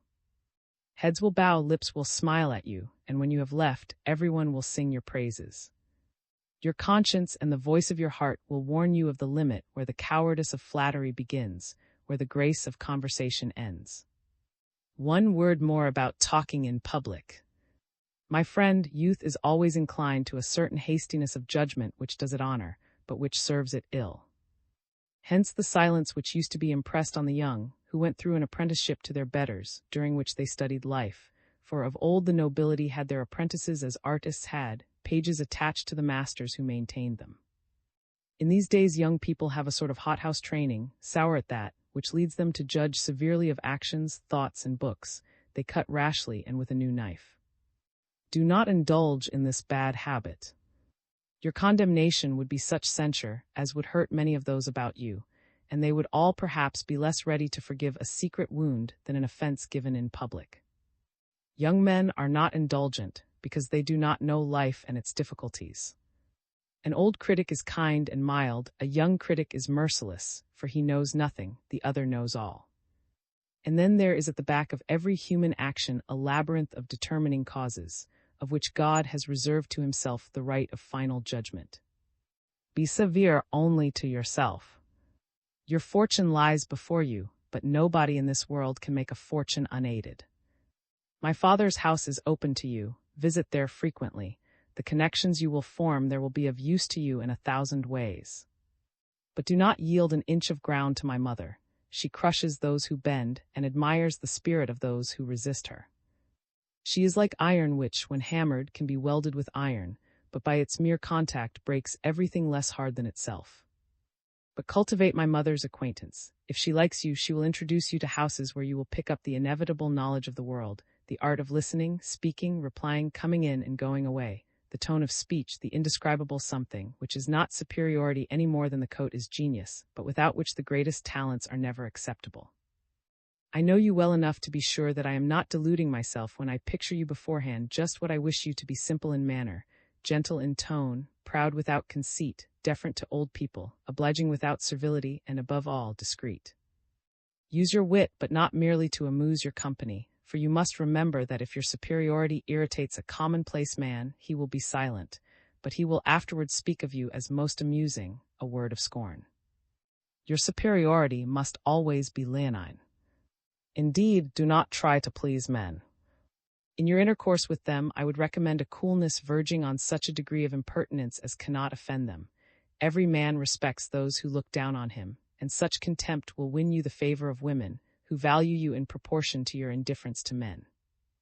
Never be familiar with persons in discredit, not even if they do not merit their reputation, for the world exacts an account alike of our friendships and our aversions. On this point let your judgment be slowly and fully matured, but irrevocable. If men to whom you will have nothing to say justify your aversion, your esteem will be valued, and thus you will inspire that unspoken respect which raises a man above his fellows. Thus you will be armed with youth to attract, grace to charm, and prudence to preserve your conquests. And all I have said may be summed up in the old motto, noblesse oblige. Now apply these principles to the policy of business. You will hear many men declare that craft is the element of success, that the way to push through the crowd is by dividing it to make room. My friend, these principles held good in the Dark Ages, when princes had to use rival forces to destroy each other, but in these days everything is open to the day, and such a system would serve you very ill. You will always meet men face to face, either an honest gentleman or a treacherous foe, a man whose weapons are calumny, slander, and dishonesty. Well, understand that against him you have no better ally than himself. He is his own enemy. You can fight him with the weapons of loyalty. Sooner or later he will be despised. As to the first, your own frankness will conciliate his esteem, and when your interests are reconciled, for everything can be arranged, he will be of service to you. Do not be afraid of making enemies. Woe to him who has none in the world you will move in. But try never to give a handle to ridicule or discredit. I say try, for in Paris a man is not always free to act. He is liable to inevitable circumstances. You cannot escape mud from the gutter, nor a falling tile. There are gutters in the moral world, and those who fall try to splash nobler men with the mud in which they are drowning. But you can always command respect by showing yourself invariably relentless in your final decision. In this of ambitions and amid these tangled difficulties, always go straight to the point, resolutely attack the question, and never fight more than one point with all your strength. You know how hated Napoleon. He persistently cursed him. He watched him as the police watch a criminal. Every evening he called out on him for this death, the only disaster, the only death that ever wrung tears from him. Well, he admired him as the boldest of leaders and often expatiated on his tactics. Cannot a similar strategy be applied in the war of interests? It will economize men, as Napoleon's economized men and space. Think this over, for a woman is often mistaken about such things, judging only by feeling and instinct. On one point I may confidently insist: all trickery and craft is certain to be detected, and does harm in the end, whereas every crisis seems to me less perilous when a man takes his stand on plain dealing. If I may quote myself as an example, I may tell you that forced by temper to be on my guard against any litigation, and to have every question settled at once by arbitration, lest it should become a sort of illness to him which he would enjoy giving himself up to, I have always settled matters myself by going straight to the point and saying to my opponent, untie the knot or cut it. You will often find yourself of use to others, doing them some service and getting small thanks, but do not imitate those who complain and declare that they have met with nothing but ingratitude. Is not that putting oneself on a pedestal? And is it not rather silly to confess one's scant knowledge of the world? And do you do good as an usurer lends money? Will you not do it for its own sake? Noblesse oblige. At the same time, do not render men such service as compels them to be ungrateful, for then they will become your implacable enemies. There is a despair of obligation as there is a despair of ruin, which gives incalculable strength. On the other hand, accept as little as you can. Do not become the vassal of any living soul, depend on yourself alone. I can only advise, dear friend, as to the minor matters of life. In the political world, everything has a different aspect. The rules that guide your personal conduct must bow to higher interests. But if you should reach the sphere in which great men have their being, you, like God, will be sole judge of your decisions. You will be more than a man, you will be the embodiment of the law. You will be more than an individual, you will represent the nation incarnate. But though you will judge, you will also be judged. In later times you will be called to appear before the ages, and you know history well enough to appreciate what the feelings and deeds are which led to true greatness. I now come to the serious point: your conduct to women. In the drawing rooms where you will visit, make it a law to yourself never to squander yourself by indulging in the trivialities of flirtation. One of the men of the last century, who was in every way most successful, made it a practice never to devote himself but to one lady in an evening, and to select those who seemed forlorn. That man, my dear boy, was supreme in his day. He had shrewdly calculated that in due time he would be persistently praised by everybody. Most young men lose their most precious possession, the time, namely, which is needful for making the connections which are half of social life. While they are intrinsically attractive, they would have little to do to attach others to their interests, but that springtime is brief, make the most of it. Cultivate the society of influential women. Influential women are old women. They will inform you as to the alliances and secrets of every family, and show you the crossroads that may take you quickly to the goal. They will be really fond of you. Patronage is their last passion when they are not bigots. They will be of invaluable service. They will speak well of you and make other people want to know you. Avoid young women. Do not think that there is the least personal animus in this advice. The woman of 50 will do everything for you, the woman of 20 nothing. She will demand your whole life. The elder woman will only ask for a moment, a little attention. Just with young women, take them very lightly. They are incapable of a serious thought. Young women, my dear, are selfish, petty, incapable of true friendship. they only love themselves and would sacrifice you for success. Besides, they will require your full devotion, and your position will need the devotion of others, two irreconcilable propositions. No young women will understand your interests. They will always be thinking of themselves, not of you, and do you more harm by their vanity than good by their attachment. They will unhesitatingly appropriate your time. They will mar your fortune and ruin you with the best grace in the world. If you complain, the silliest of them all can argue that her glove is worth the universe, that nothing can be more glorious than her service. They will all tell you that they can give you happiness, and so make you forget your high destiny. The happiness they give is variable, your future greatness is certain. You do not know with what perfidious art they go about to gratify their caprices, to make a transient liking appear as a passion begun on earth to be eternal in heaven. When they throw you over, they will tell you that the words, "I love you no longer," justify their desertion as the words, "I love you," justified their love that is irresponsible. My dear, the doctrine is absurd. Believe me, true love is eternal, infinite, always the same, equable and pure without vehement outbreaks. It is found under white hairs when the heart is still young. Nothing of the kind is to be found in women of fashion, they only act the part.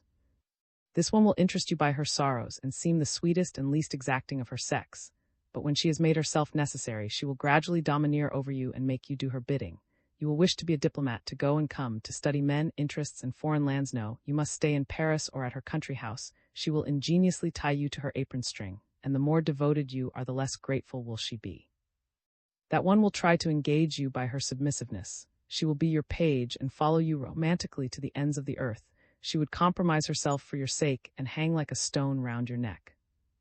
Thus one day you will be drowned, but she will come to the top. The least crafty of their sex have endless snares, the triumph by exciting no suspicions. The least dangerous of them all would be an audacious flirt who would fall in love with you, hardly knowing why, who would desert you without reason and take you up again out of vanity. But they will all do you a mischief sooner or later. Every young woman who goes into the world and lives on pleasure and the triumphs of vanity is half corrupt, and will corrupt you. That is not the chaste, meditative being in whose heart you may reign forever. Nay, the woman who loves you will dwell in solitude. Her highest festivals will be your looks, and she will feed on your words. Then let that woman be all the world to you, for you are all in all to her. Love her truly, give her no pain, no rival, do not torture her jealousy. To be loved, my dear, and understood is the highest happiness. I only wish that you may know it, but do not compromise the first bloom of your soul. Be very sure of the heart to which you give your affections. That woman must never be herself, never think of herself but of you alone. She will never contradict you. She will not listen to her own interests. She will scent danger for you when you do not suspect it and forget her own. If she suffers, she will endure without complaining. She will have no personal vanity, but she will respect what you love in her. Return such love with even greater love. And if you should be so happy as to find, what your poor friend here can never have, an affection equally inspired and equally felt, however perfect that love may be, remember still that in a valley there lives for you a mother whose heart is so deeply mined by the feeling with which you fill it, that you can never reach the bottom of it. Yes, you can never know the extent of the affection I bear you. For it to show its full extent you would have had to be bereft of your noble intellect. You cannot think how far my devotion would have carried me then. Do you doubt me when I bid you avoid young women, who are all more or less superficial, sarcastic, vain, frivolous, and wasteful, and attach yourself to important dowagers, full of sense as my aunt was, who will do you good service, who will defend you against secret calumny by quashing it, who will speak of you in terms you cannot use in speaking of yourself? After all, am I not generous when I bid you reserve your worship for the pure-hearted angel to come? If the words noblesse oblige include a greater part of my first injunctions, my advice as to your dealings with women may also be summed up in this chivalrous motto, touts and aimer. 6. Your learning is vast, your heart, preserved by suffering, is still unspotted, all is fair and good in you, then will. Your whole future lies in this one word, the watchword of great men. You will obey my child, will you not, and allow her still to tell you what she thinks of you and your doings in the world. I have a mind's eye which can foresee the future for you, as for my children, then let me make use of the faculty for your benefit. It is a mysterious gift which has brought peace into life, and which, far from waning, grows stronger in solitude and silence.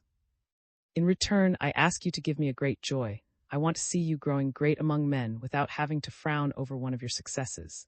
I want you very soon to raise your fortune to a level with your name, and to be able to tell me that I have contributed something more than a wish to your advancement. This secret cooperation is the only pleasure I can allow myself.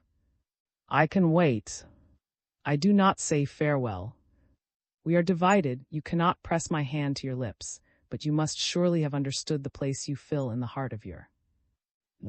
As I finished reading this letter, I seemed to feel a motherly heart throbbing beneath my fingers at the moment when I was still frozen by my mother's stern reception. I could guess why the Countess had forbidden me to read this letter so long as I was in. She had feared, no doubt, to see me fall with my head at her feet, and to feel them wetted by my tears. At last I made the acquaintance of my brother Charles, who had hitherto been a stranger to me, but he showed such arrogance in our most trifling intercourse as held us too far apart for us to care for each other as brothers. All kindly feeling is based on equality of mind, and there was no point of contact between us.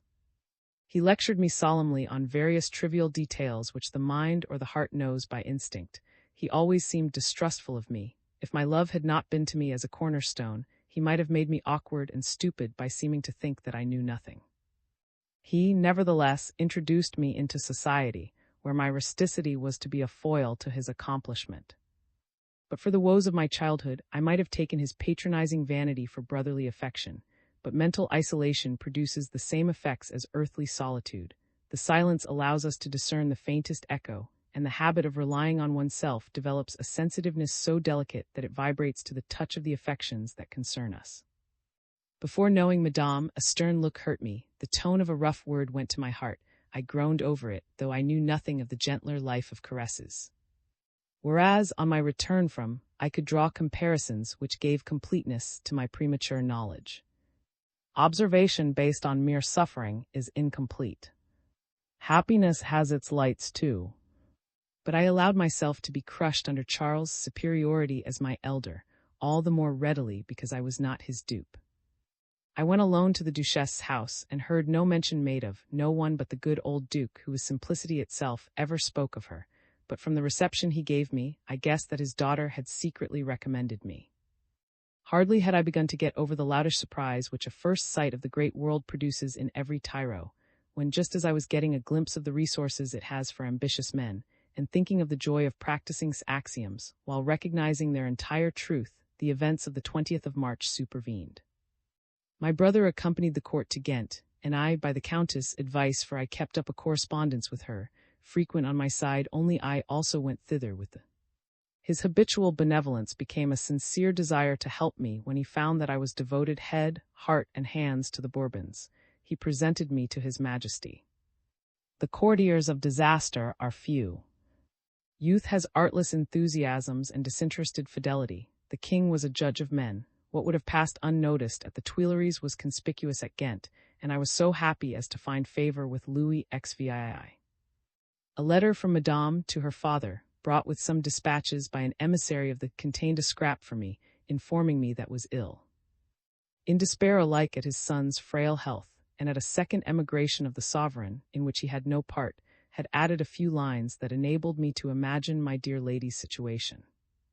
Fretted by him, no doubt, for spending all her time by bedside, getting no rest day or night, scorning such vexations, but incapable of controlling herself when she was expending herself wholly in nursing her child, must be needing the support of a friendship that had made life less burdensome to her, if it were only by amusing. Several times already I had got the Count out for a walk when he was threatening to worry her, an innocent trick of which the success had earned me some of those looks expressing passionate gratitude, and in which love reads a promise. Though I was eager to follow in the footsteps of my brother Charles, recently sent to the Congress at Vienna, though at the risk of my life even, I longed to justify his predictions and free myself from being his vassal, my ambition, my desire for independence, my interests, which bid me remain with the king, all paled before Madame's heart-stricken image. I decided on leaving the court at Ghent, and on going to serve my true sovereign. God rewarded me. The messenger sent out by the could not return to France. The king wanted a man who would devote himself to be the bearer of his instructions. The knew that His Majesty would not overlook the man who should undertake this perilous task, Without consulting me, he obtained it for me, and I accepted it, only too glad to be able to return to while serving the good cause. Thus, after having an audience of the king at 21, I returned to France, where, either in Paris or in law, I was to be so happy as to do His Majesty's bidding. By the end of May, being the object of pursuit to the Bonapartists who were on my track, I was obliged to fly. Affecting to make my way homewards, I went on foot from place to place, from wood to wood, across Upper, the Bocage, and Poitou, changing my route as circumstances required. I thus reached from I went to, and from in a single night I arrived in the woods of where I met the Count on horseback on a common. He took me up behind him and carried me home, without our meeting a soul who could recognize me. "Is better," was his first speech. I explained to him my position as a diplomatic infantryman, hunted like a wild animal, and the gentleman rose up in him, in arms to dispute with Chesil the risk of harboring me. When I saw, I felt as if the 8 past months were but a dream. The Count said to his wife as we entered, "Guess who has come with me." "Is it possible?" she said, her arms hanging limp and looking quite amazed. I came in, we stood, both immovable, she riveted to her seat, I on the threshold, gazing at each other with the fixed avidity of two lovers who want to make up in one look for lost time. But she, ashamed of her surprise, which laid her heart bare, rose, and I went forward. "I have prayed much for you," said she, holding out her hand for me to kiss. She asked for news of her father, then, understanding my fatigue, she went to arrange a room for me, while the Count had some food brought, for I was dying of hunger. My room was over hers, that which had been her aunt. She left me to be taken to it by the Count, after setting foot on the bottom step of the stairs, considering no doubt whether she should show me the way herself. I turned round, she colored, wished me a sound nap, and hastily. When I came down to dinner, I heard of the defeat at Waterloo, of Napoleon's flight, the march of the Allies on Paris, and the probable return of the Bourbons.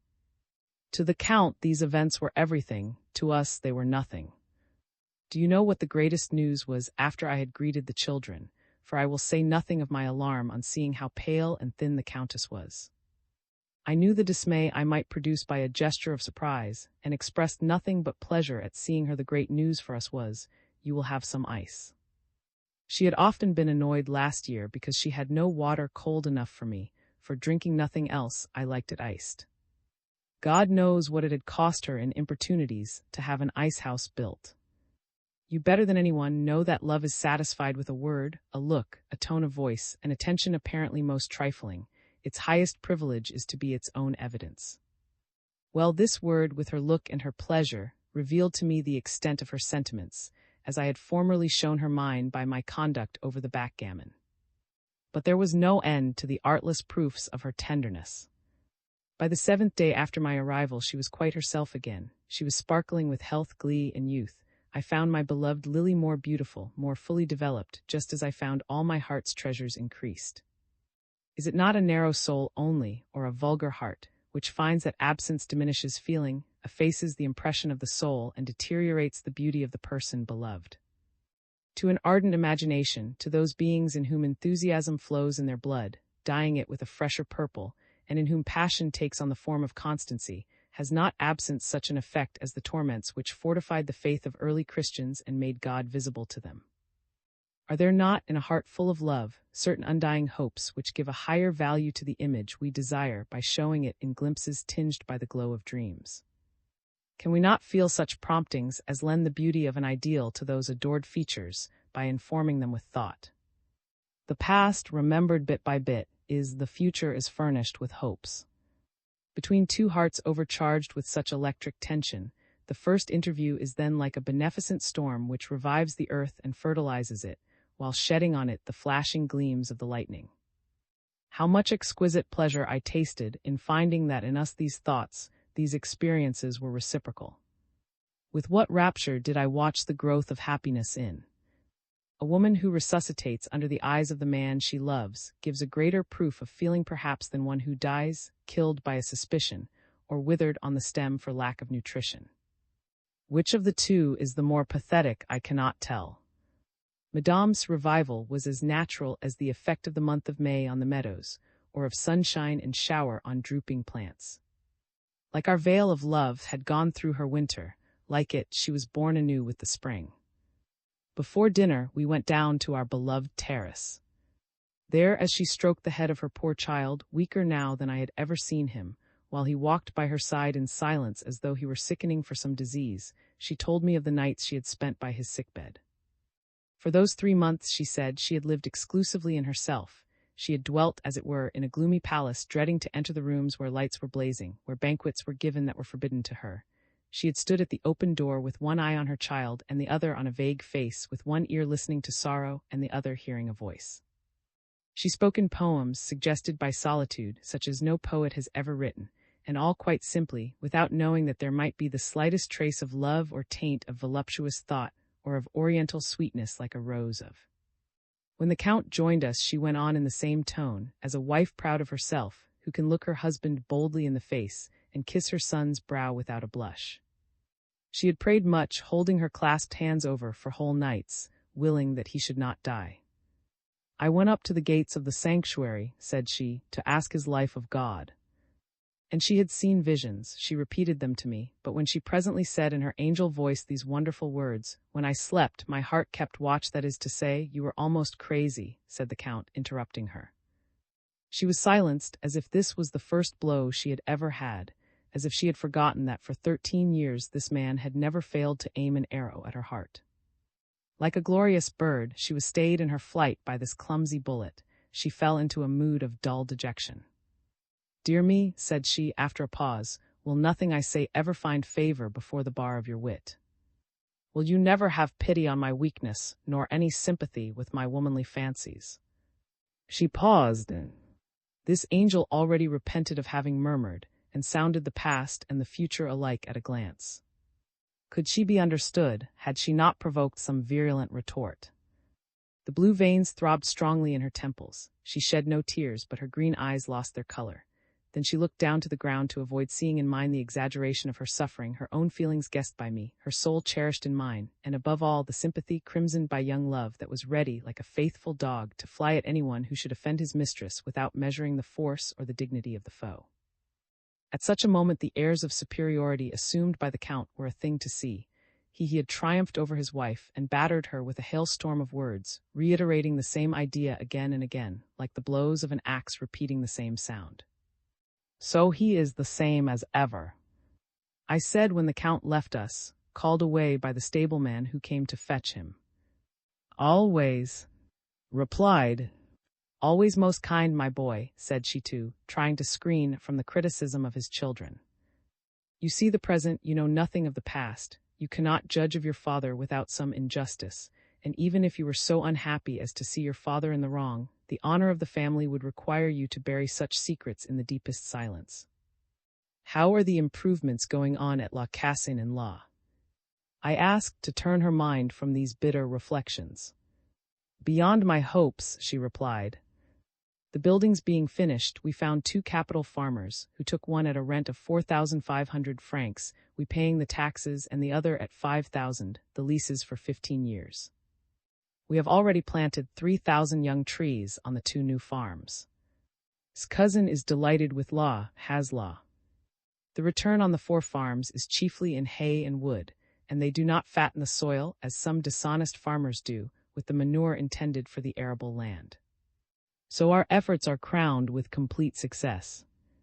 Apart from what we call the home farm, from our woods and the vineyards, brings in 19,000 francs, and the plantations will in time yield us an annuity.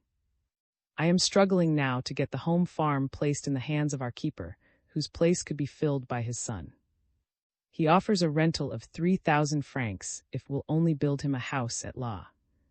We could then clear the approach to, finish the proposed avenue to the road, and have nothing in our own hands but the wood and the vineyards. If the king returns, we shall have our pension again, and we shall accept it after a few days' contest with our wife's common sense. Thus, fortune will be perfectly secure. When we have achieved this result, I shall leave it to save for Madeleine, and the king will endow her too, as is customary. My conscience is at peace, my task is nearly done, and you?" she asked. I explained my mission, and showed her how wise and fruitful her advice had been. Had she been gifted with second sight to foresee events so accurately? Did I not say so in my letter? replied she. But it is only for you that I can exercise that strange faculty, of which I have spoken to no one but Law, my director. He explains it by divine intervention. Often, after any deep meditation to which my fears for the children have given rise, my eyes used to close to the things of this world and awake to another realm. When I saw in Madeline as luminous figures, they were well for some little time. When I saw them wrapped in mist, they soon after fell ill. As for you, not only do I always see you radiant, but I hear a soft voice telling me what you ought to do without words, by spiritual communication. By what law is it that I can use this marvelous faculty only for my children's behoof and yours? She went on, becoming thoughtful. Is it that God means to be a father to them? She added, after a pause, allow me to believe that I obey you alone, said I. She gave me one of those wholehearted, gracious smiles which so intoxicated my soul that I should not in such a moment have felt a death blow. As soon as the king reaches Paris, go there live, she said. Degrading as it is to sue for place and favor, it is, on the other hand, ridiculous not to be at hand to accept them.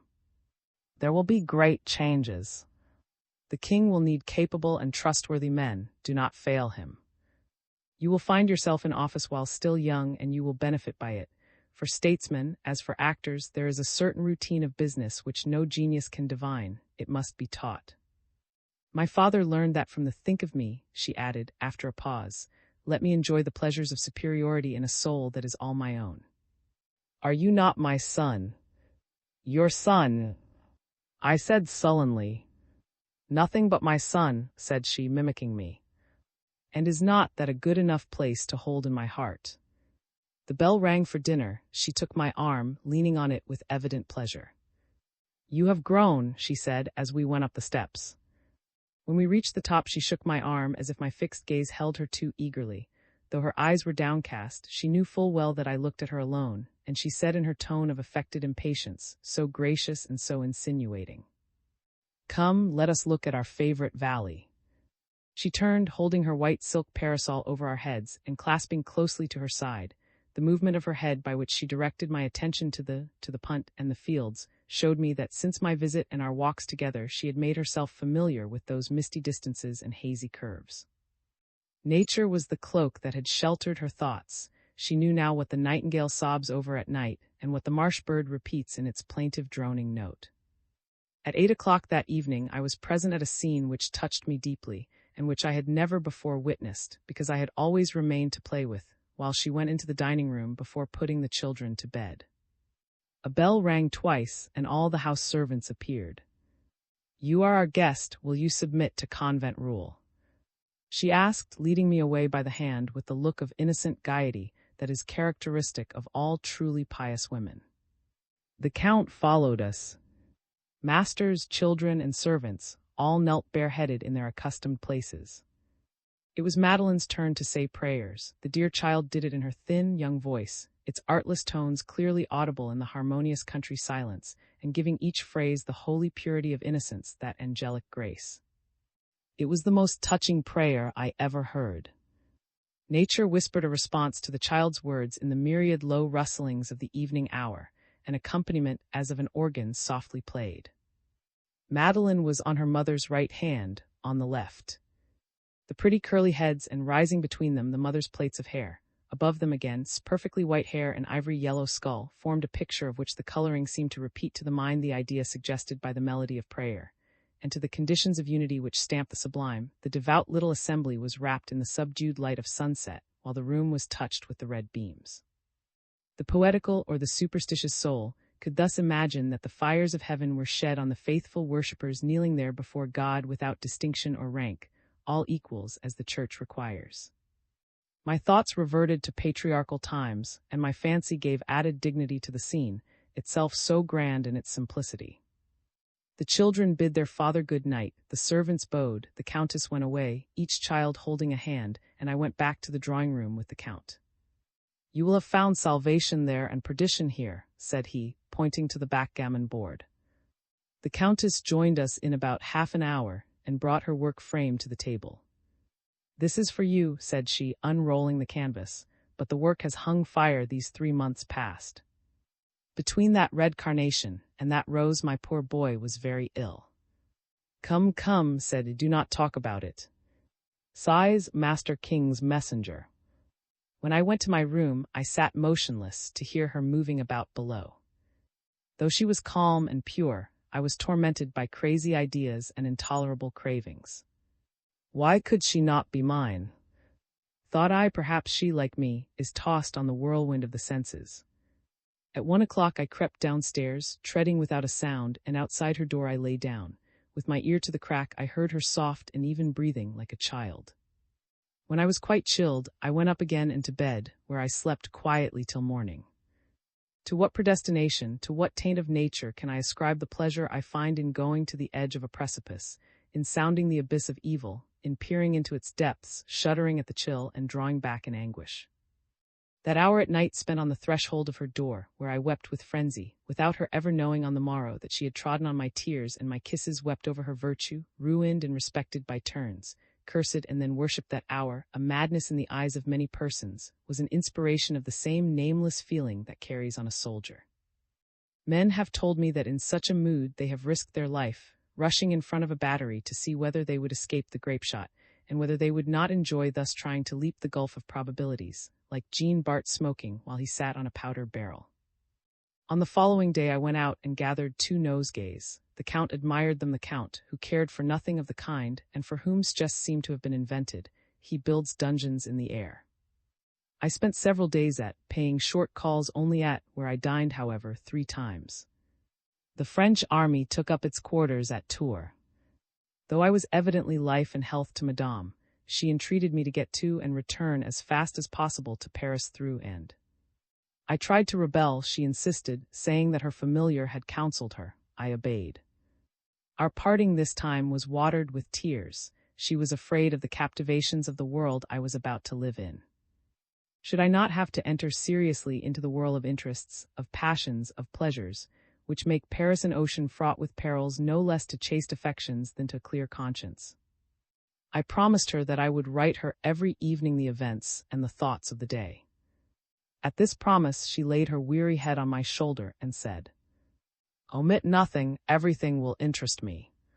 She gave me letters to the Duke and Duchess, on whom I called the day after my arrival. "You are in luck," said the Duke. "Dine here and come with me to the palace this evening. Your fortune is made. The King mentioned your name this morning, adding, 'He is young, able, and faithful.' And the King regretted not knowing whether you were dead or alive, and whither the course of events had led you after you had so well fulfilled your mission." That evening I was a Master of Appeals to the Council of State, and was appointed to certain secret employment for the King, a confidential post which was to be permanent so long as he should reign, not splendid in appearance, but with no risk of overthrow, and which placed me at the heart of government, and was in fact the foundation of all my prosperity. Madame had seen clearly, and I owed everything to her, power and wealth, happiness and knowledge. She guided and purified my heart, and gave my purpose that unity without which the powers of youth are vainly frittered away. At a later date I had a colleague. Each of us was on service for 6 months at a time. We could at need take each other's place. We had a room in the palace, a carriage at our command, and a handsome allowance for expenses when called upon to travel. It was a strange position. We were the secret disciples of a monarch to whose policy his enemies have since done signal justice. We heard his judgment on all matters internal and foreign. We had no acknowledged influence, but were occasionally consulted, as was consulted by, and we heard the hesitancy of long experience corrected by the conscience of youth. Our prospects were indeed settled in a way to satisfy our ambition. Besides my pay as Master of Appeals, paid out of the revenue of the Council of State, the King gave me 1,000 francs a month out of the privy purse, and not unfrequently made me a present. Though the King knew full well that a young man of 23 could not long withstand the amount of work he piled upon me, my colleague, now a peer of France, was not appointed till the month of August, 1817. A choice was so difficult, our functions demanded such various qualities, that the King was long in coming to a decision. He did me the honor to ask me which of the young men among whom he was prepared to choose would best suit me as a companion. One of the number was a former comrade of mine at the boarding house, and I did not name him. The King asked me why. Your Majesty, said I, has mentioned men of equal loyalty, but of different degrees of ability. I have named the man I consider the most capable, feeling certain that we shall always agree. My judgment coincided with the king's, who was always grateful for the sacrifice I had made. On this occasion he said to me, "You will be the first of the two." And he gave my colleague to understand this. Still, in return for this service, my deputy became my friend. The consideration with which I was treated was the standard for that shown me by the rest of the world. The mere words "the king is greatly interested in this young man, he has a future before him, the king likes him" would have sufficed in lieu of talents, but they also added to the kindness shown to a young official, the indescribable tribute that is paid only to power. Either at this or at my sister's house, married at about this time to our cousin the Marquis, the son of the old aunt I had been wont to visit in the St. Louis, I gradually made the acquaintance of the most influential persons of the Faubourg Saint-Germain. Ere long threw me into the heart of the circle known as the Petty, by the good offices of the princess, whose grandniece she was by marriage. She wrote of me in such glowing terms that the princess at once invited me to call on her. I was assiduous and was so happy as to please her. She became not my patroness, but a friend whose feelings were almost maternal. The old princess set her heart on making me intimate with her daughter Madame Spard, with the Duchesse, the Vicomtesse, and the Duchesse, women who, by turns, held the of fashion, and who were all the more gracious to me because I made no claims upon them, and was always ready to be of service to them. My brother Charles, far from ignoring me, thenceforth relied on my support, but my rapid success was the cause of some secret jealousy, which at a later period gave me much annoyance. My father and mother, amazed by such unexpected good fortune, felt their vanity flattered, and at last recognized me as their son, but as the sentiment was to some extent artificial, not to say acted, this revulsion had not much effect on my ulcerated heart. Besides, affection that is tainted with selfishness excites little sympathy. The heart abhors every form of calculation and profit. I wrote regularly to my dear, who answered me in a letter or two each month. Thus her spirit hovered over me, her thoughts traversed space and kept a pure atmosphere about me. No woman could attract me. The king knew of my reserve. In such matters he was of the school of Louis XV, and used to laugh and call me Mademoiselle, but the propriety of my conduct was very much approved by him. I am quite sure that the patience which had become a habit during my childhood, and yet more did much to win me the king's good graces. He was always most kind to me. He no doubt indulged a fancy for reading my letters, for he was not long under any mistake as to my blameless life. One day when the Duke was in attendance, I was writing from the king's dictation, and he, seeing the Duke come in, looked mischievously at us both. "Well, that confounded fellow still persists in living on," said he in his fine ringing voice, to which he could at will give a tone of biting sarcasm. "Yes, still," replied the Duke. "But thee is an angel whom I should very much like to see here," the king went on. "However, I can do nothing, but perhaps my secretary," and he turned to me, "may be more fortunate. You have 6 months' leave.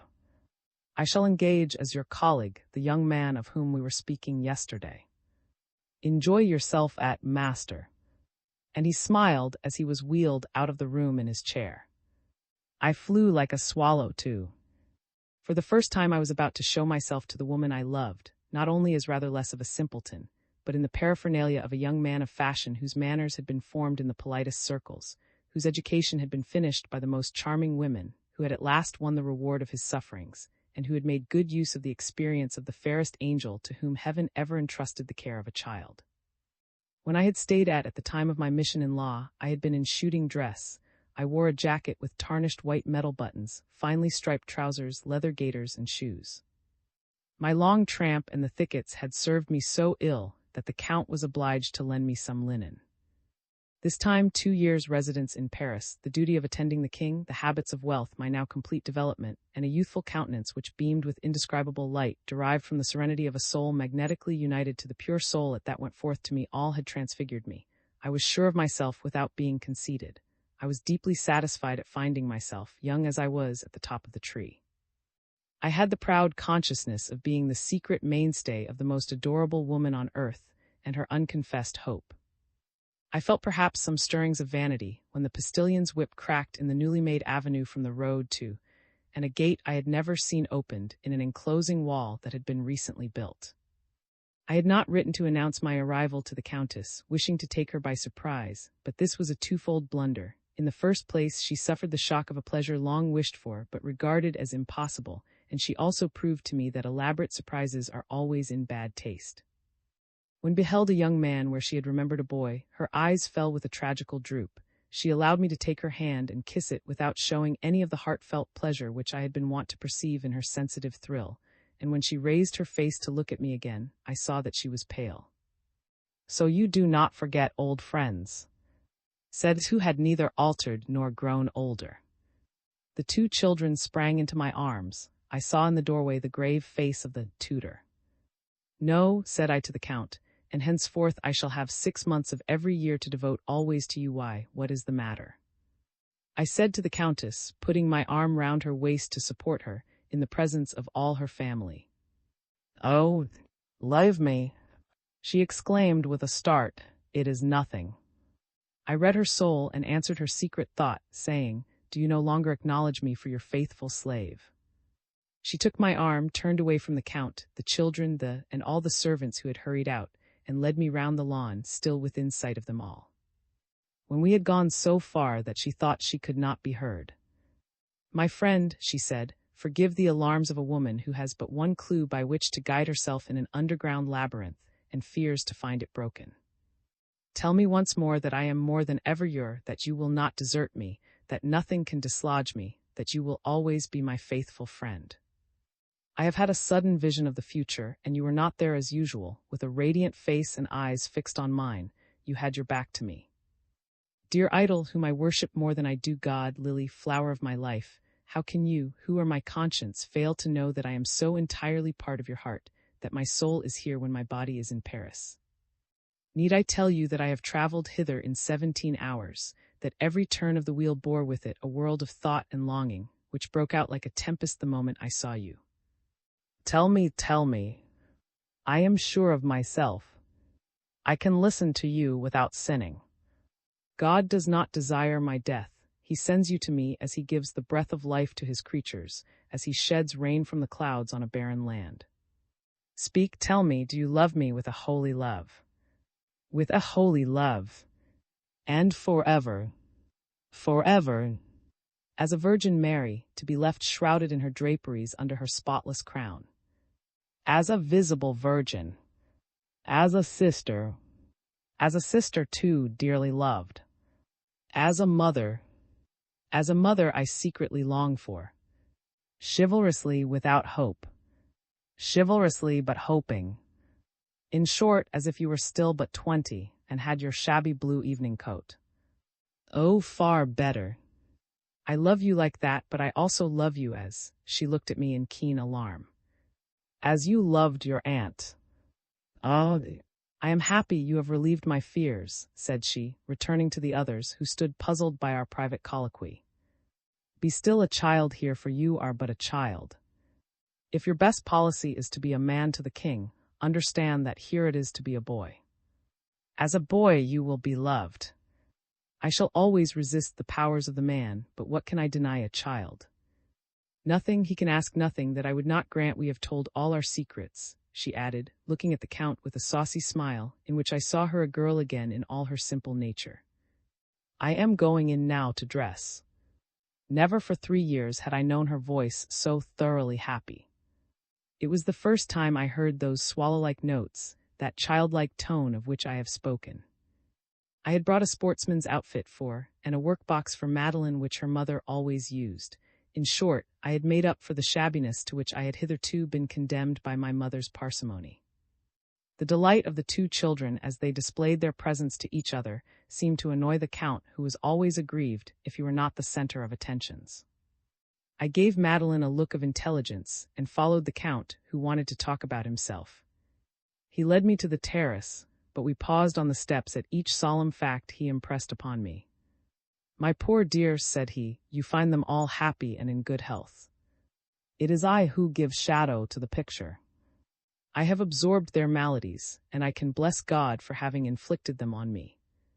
I used not to know what ailed me, but I know now I have a disease of the pylorus. I can digest nothing. By what good luck have you become as learned as a professor of the College of Physicians? Said I, smiling. Is your doctor so indiscreet as to tell you this? Heaven preserve me from consulting doctors, he exclaimed with a look of repugnance that most imaginary invalids show at the thought of medical treatment. Then I had to listen to a crazy harangue, in the course of which he was ridiculously confidential, complaining of his wife, his servants, his children, and his life, taking evident delight in repeating his remarks of every day to a friend who, not knowing them, might be startled by them, and who was obliged by politeness to seem interested. He must have been satisfied, for I listened with deep attention, trying to formulate this inconceivable character, and to guess what new torments he was inflicting on his wife, though she had not said so. Herself put an end to the monologue by coming out on to the steps. The Count saw her, shook his head, and added, "Yous listen to me, but no one here has any pity for me."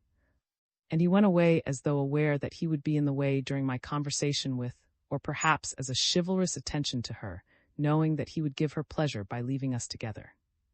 His character was full of really inexplicable contradictions, for he was jealous as all weak persons are, but his confidence in his wife's saintliness knew no bounds. Perhaps it was the irritation to his vanity caused by the superiority of her lofty virtue that gave rise to his constant antagonism to the Countess' wishes, whom he loved to defy as children defy their mother and their masters.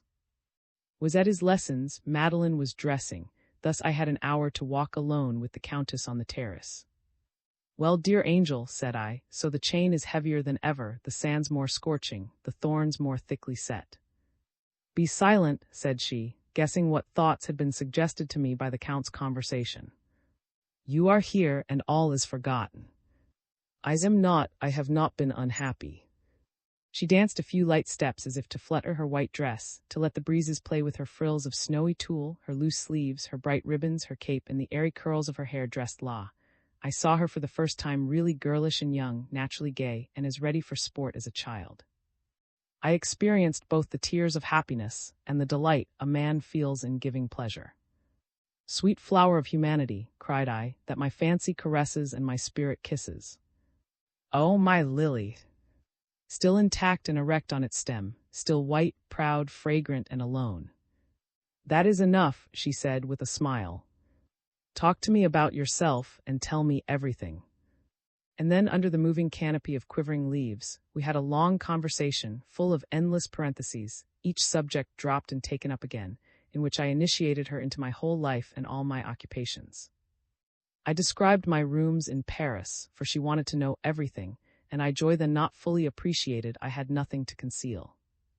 As she thus read all my soul and learned all the details of my life full of overwhelming toil, as she discerned the importance of my functions, in which but for the strictest honesty it would be so easy to cheat and grow rich, and which I exercised with such fidelity that the king, as I told her, nicknamed me Mademoiselle, she clasped my hand and kissed it, leaving on it a tear of joy. This sudden inversion of our parts, this splendid praise, the swiftly expressed feeling, even more swiftly understood you, are indeed the master I could have obeyed, the of my dream all the avowal expressed in this action, whose very humility was dignity, betraying love in a sphere far above the senses. This whirl of heavenly emotions fell on my heart and crushed me. I felt so small. I wished I could die at her feet. "Oh," I exclaimed, "you women will always outdo us in every way." "How could you doubt me, for you did doubt me just now." "Not in the present," she replied, looking at me with the ineffable sweetness that softened the light in her eyes for me alone. "But seeing you so handsome, I said to myself, our plans for Madeline will be marred by some woman who will guess what treasures lie below, who will worship you, and rob us of our and destroy everything for us." "Still Madeline," said I with an expression of surprise which only half distressed her. "Is it to Madeline that I remain faithful?" We then sat in silence, very provokingly interrupted by. My heart was full, but I had to keep up a conversation beset with difficulties, in which my truthful replies as to the policy then carried out by the king offended the Count's views, while he insisted on my explaining His Majesty's intentions. Notwithstanding my questions as to his horses, the state of agriculture, whether he was satisfied with his 5 farms, if he meant to fell the trees in the old avenue, he he constantly came back to politics with the petulance of an old maid and the pertinacity of a child. For minds of this type always eagerly turn to the side where light shines. They blunder up to it again and again, buzzing round but getting no nearer, exhausting one's spirit as bluebottle flies weary the ear by humming against the window pane. Said nothing. I, to put an end to a dialogue which the warmth of youth might have heated to a flame, replied in assenting monosyllables, thus avoiding a useless discussion, but was far too clear-sighted not to discern the offensive side of my politeness.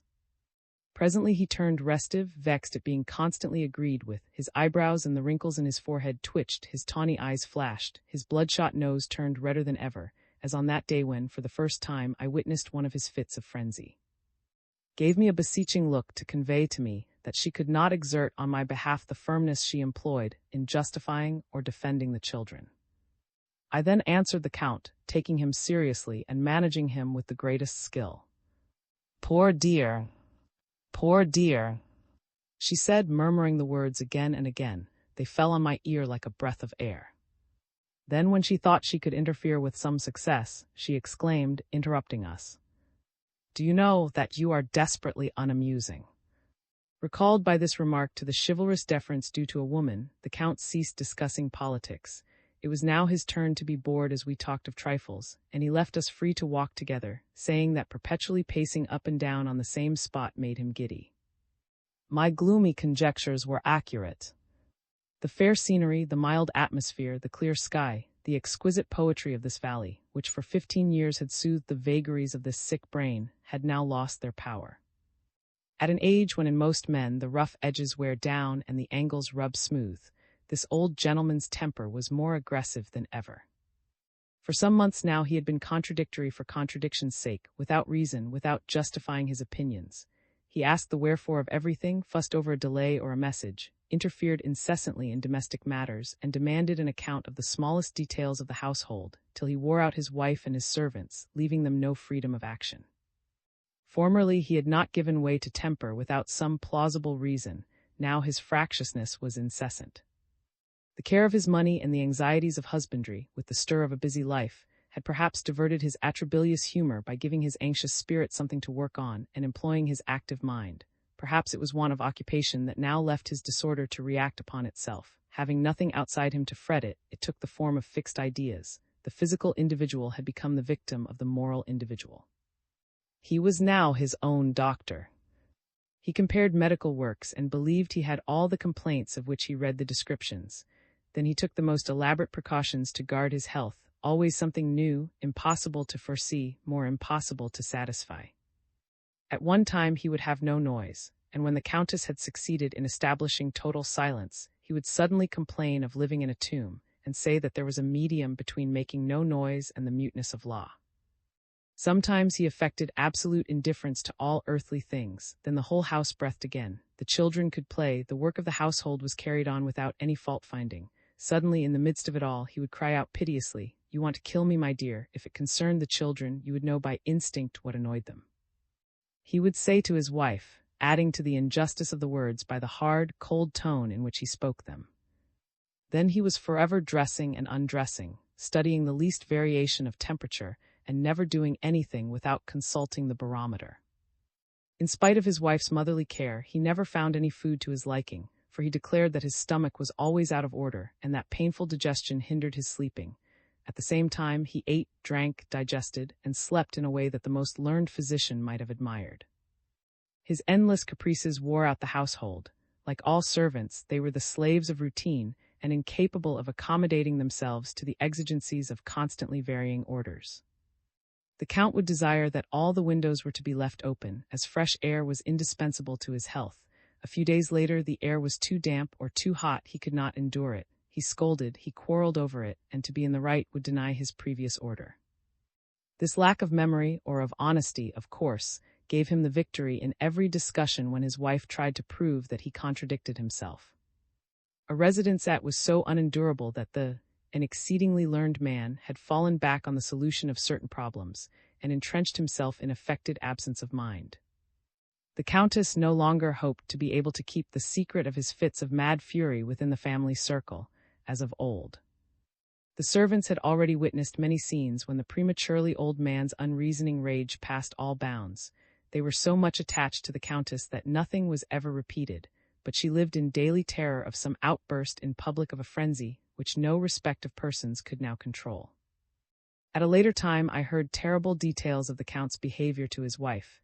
Instead of being a help to her, he overwhelmed her with gloomy predictions, making her responsible for future ills because she refused to follow the insane medical treatment he wished to inflict on the children. If the Countess went out walking with Madeline, her husband would prophesy of coming storms in spite of a clear sky. Then if by chance his prediction was justified by the event, his conceit was so much as to be indifferent to the harm done to his children. If one of them fell ill, the Count exercised his wit in finding a cause for the attack in the system of nursing adopted by his wife, which he would dispute in its minutest details, always ending with these brutal words: "If your children are ill again, it is all your own doing." He carried his system into the smallest points of domestic management, in which he always saw the worst side of things, and made himself the devil's advocate, to quote his old coachman's expression. The Countess had arranged that Madeline should have their meals at a different hour from their parents, and had thus preserved them from the dreadful effects of the Count's malady, meeting every storm as it broke. The children rarely saw their father. By an illusion peculiar to selfish people, the Count had no suspicion of the mischief he caused. In his confidential conversation with me, he had indeed blamed himself for too great leniency to his family. Thus he wielded the knout, felling and destroying everything about him as a monkey might have done, and after wounding his victim that he had ever touched her. I understood now what had drawn the lines, as fine as razor cuts, across the Countess' brow. I had noticed them as soon as I saw her. There is a sort of modesty in noble souls that keeps them from uttering their sorrows. They hide their griefs from those they love, out of pride and a feeling of luxurious charity. And in spite of my urgency, I did not at once extract this confession from. She feared to distress me. She let things out bit by bit with sudden blushes, but I was not slow to guess the aggravated bitterness that her husband's want of occupation had infused into the domestic miseries of. Said I a few days later, showing her that I had sounded the depths of her new griefs, "Did not you make a mistake when you planned your estate so completely as to leave the Count nothing to employ him?" "Nay, dear," she said with a smile, "my position is so critical as to need all my attention. Believe me, I have studied every alternative, they are all exhausted. It is true, worries increase every day. As and I are always together, I cannot diminish them. By distributing them to several points, everything must bring the same suffering on me." I had thoughts of amusing, by advising him to introduce the culture of silkworms at. There are some mulberry trees here already, survivors from that industry once known in, but I understood that he would be none the less tyrannical at home, that all the 1,000 troubles of the undertaking would fall upon me. "You see, my observing friend," she went on, "while a man is young, his bad qualities are controlled by the outer world, impeded in their rise by the other passions, checked by respect of persons. But later, in retirement, as a man grows old, little faults come forth, all the more terrible because they have so long been kept under. Human weakness is essentially cowardly. It grants neither peace nor truce. What has once been surrendered yesterday it insists on today, tomorrow, and forever after. It takes possession of all that is conceded and demands more. Strength is merciful, it yields to conviction. It is just and peaceable, while the passions that are born of weakness are pitiless. They are never satisfied but when they can behave like children, who like stolen fruit better than what they may eat at table. Takes a real pleasure in stealing a march on me. He who would never deceive anybody loves to deceive me so long as the trick remains unknown. One morning, about a month after my arrival, as we came out from breakfast, the Countess took my arm, hurried out by a railed gate that opened into the orchard, and dragged me away to the vineyard. "Oh, he will kill me," cried she, "and yet I must live, if only for the children's sake. Cannot I have a single day's respite? Must I always be stumbling over brambles, expecting every moment to fall, compelled every moment to summon all my strength to keep my balance? No living creature can endure such an expenditure of energy. If only I knew the ground I should be called upon to struggle over, if my endurance were a fixed quantity, my spirit would bend to it. But no, the attack comes every day in a new form and finds me defenseless. My trouble is not single, but manifold. You could never imagine the odious aspect his tyranny has assumed, or the odious measures suggested to him by his medical books. My friend, she leaned her head on my shoulder without finishing her sentence. What is to become of me? What can I do? She went on, fighting with the ideas she had not uttered. How can I contend with him? He will kill me. No, I will kill myself. Only that is a crime. Can I fly? There are the children. Demand a separation. But how, after 15 years of married life, am I to tell my father that I cannot live with, when, if my father or my mother were to come here, he would be calm, well-conducted, polite, and witty. And besides, has a married woman a father and a mother. She belongs, body and soul, to her husband. I used to live in peace. If not happy, I found some strength in my chaste isolation. I confess it, if I am bereft of that negative comfort, I too shall go mad. My objection is founded on reasons not personal to myself. Is it not wicked to bring poor little creatures into the world, who are doomed from birth to constant suffering? At the same time, this question of conduct is so serious that I cannot solve it unaided. I am judge and party to the suit. I will go to Tours tomorrow and consult my new director, for my dear and worthy Law is dead, she said in a parenthesis. Though he was stern, I shall always miss his apostolic firmness. His successor is an angel of mildness who is too easily touched to reprimand me. However, what courage can fail to find refreshment in religion? What reason but will gain strength from the voice of the Holy Ghost? Dear God, she exclaimed, drying her tears and looking up to heaven, for what am I thus punished? But we must believe, yes, she said, laying her hand on my arm, let us believe that we must pass through a red-hot crucible before we can mount holy and perfect to the higher spheres. Ought I to be silent? Does God forbid my crying out to a friend's heart? Do I love him too well? She clasped me to her as though she feared to lose me. Who will answer my doubts? My conscience does not reproach me. The stars above shine down on men. Why should not the soul, that living star, shed its fires over and round a friend when only pure thoughts go out to him? I listened in silence to this terrible outcry, holding her clammy hand in my own, which was moister still.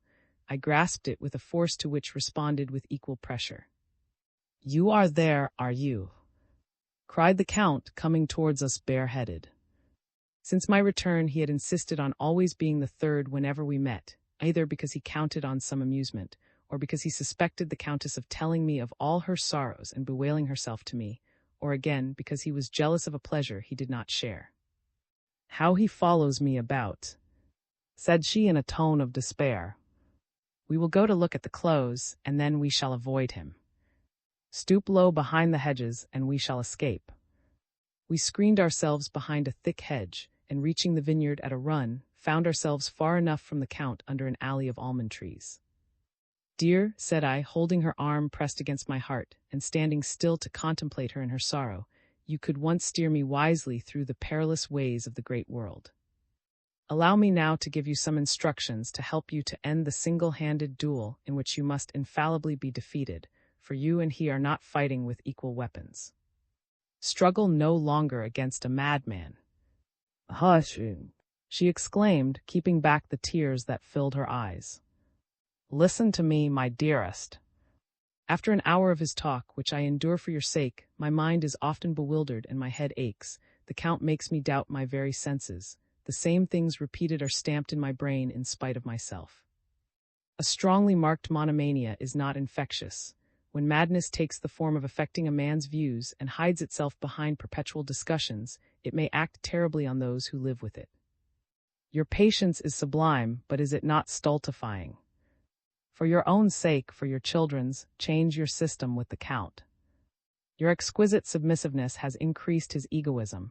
You treat him as a mother treats the child she spoils. But now, if you wish to live, and you do, I added, looking her in the face, exert all the influence you have over him. He loves and he fears you, you know it. Make him fear you more. Meet his diffused with a narrow, set will. Increase your power just as he has managed to increase the concessions you have granted. Imprison his infirmities in a narrow moral sphere, as a maniac is imprisoned in a cell. "Dear boy," said she, smiling bitterly, "none but a heartless woman could play such a part. I am a mother, I should make a feeble executioner. I can suffer, yes, but to make others suffer never," she said, "not even to attain some great or conspicuous advantage. Should I not have to falsify my feelings, disguise my voice, set my face, restrain every gesture, do not require such lies of me. I can stand between and his children, I can take his blows so that they may fall on no one else. That is the utmost I can do to reconcile so many antagonistic interests. Let me worship you, Saint thrice saintly," I exclaimed, kneeling on one knee, kissing her dress, and wiping on it the tears that rose to my eyes. "But if he should kill you," said I. She turned pale, and raising her eyes to heaven, "God's will be done," she replied. "Do you know what the king said to your father when speaking of you? That old wretch of a still lives on." "Oh, what is a jest on the king's lips is a crime here," she said. In spite of our precautions, the count had tracked us. Bathed in sweat, he came up with us under a walnut tree, where the countess had paused to speak these brave words. As soon as I saw him, I began to discuss the vintage. Had he any unjust suspicions?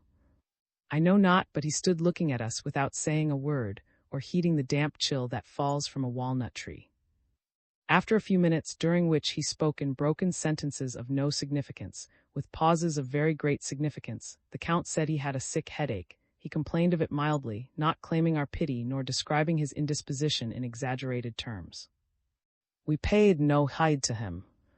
When we went in, he felt still worse, talked of going to bed, and did so without ceremony, with a simplicity that was very unusual. We took advantage of the armistice granted us by his fit of hypochondria, and went down to our beloved terrace, taking Madeline with us. "Let us go out on the river," said the countess after a few turns. "We will go to see the fish caught by the gamekeeper for today's supply." We went out of the little gate, found the punt, got into it, and slowly pushed upstream. Like three children, delighted with trifles, we looked at the flowers on the banks, at the blue and green dragonflies, and the countess wondered that she could enjoy such tranquil pleasures in the midst of so much acute grief. But does not the calm influence of nature moving on, indifferent to our struggles, exert a consoling charm? The swirl of passion, with its suppressed longings, harmonizes with that of the river. The flowers, unforced by the hand of man, express his most secret dreams. The delicious seesaw of a boat vaguely repeats the thoughts that float in the brain. We felt the lulling influence of this twofold poetry. Our words, strung to the diapason of nature, were full of mysterious grace, and our eyes shone with brighter beams, as they caught the light so lavishly shed by the sun on the scorching shore. The river was like a road on which we flew. In short, disengaged from the mechanical movement exerted in walking, the mind took possession of creation. And was not the excited glee of the little girl in her freedom so pretty in her movements, so puzzling in her remarks the living expression of two souls set free, and indulging in the ideal creation of the being dreamed of by Plato, and known to all whose youth has been filled with happy love?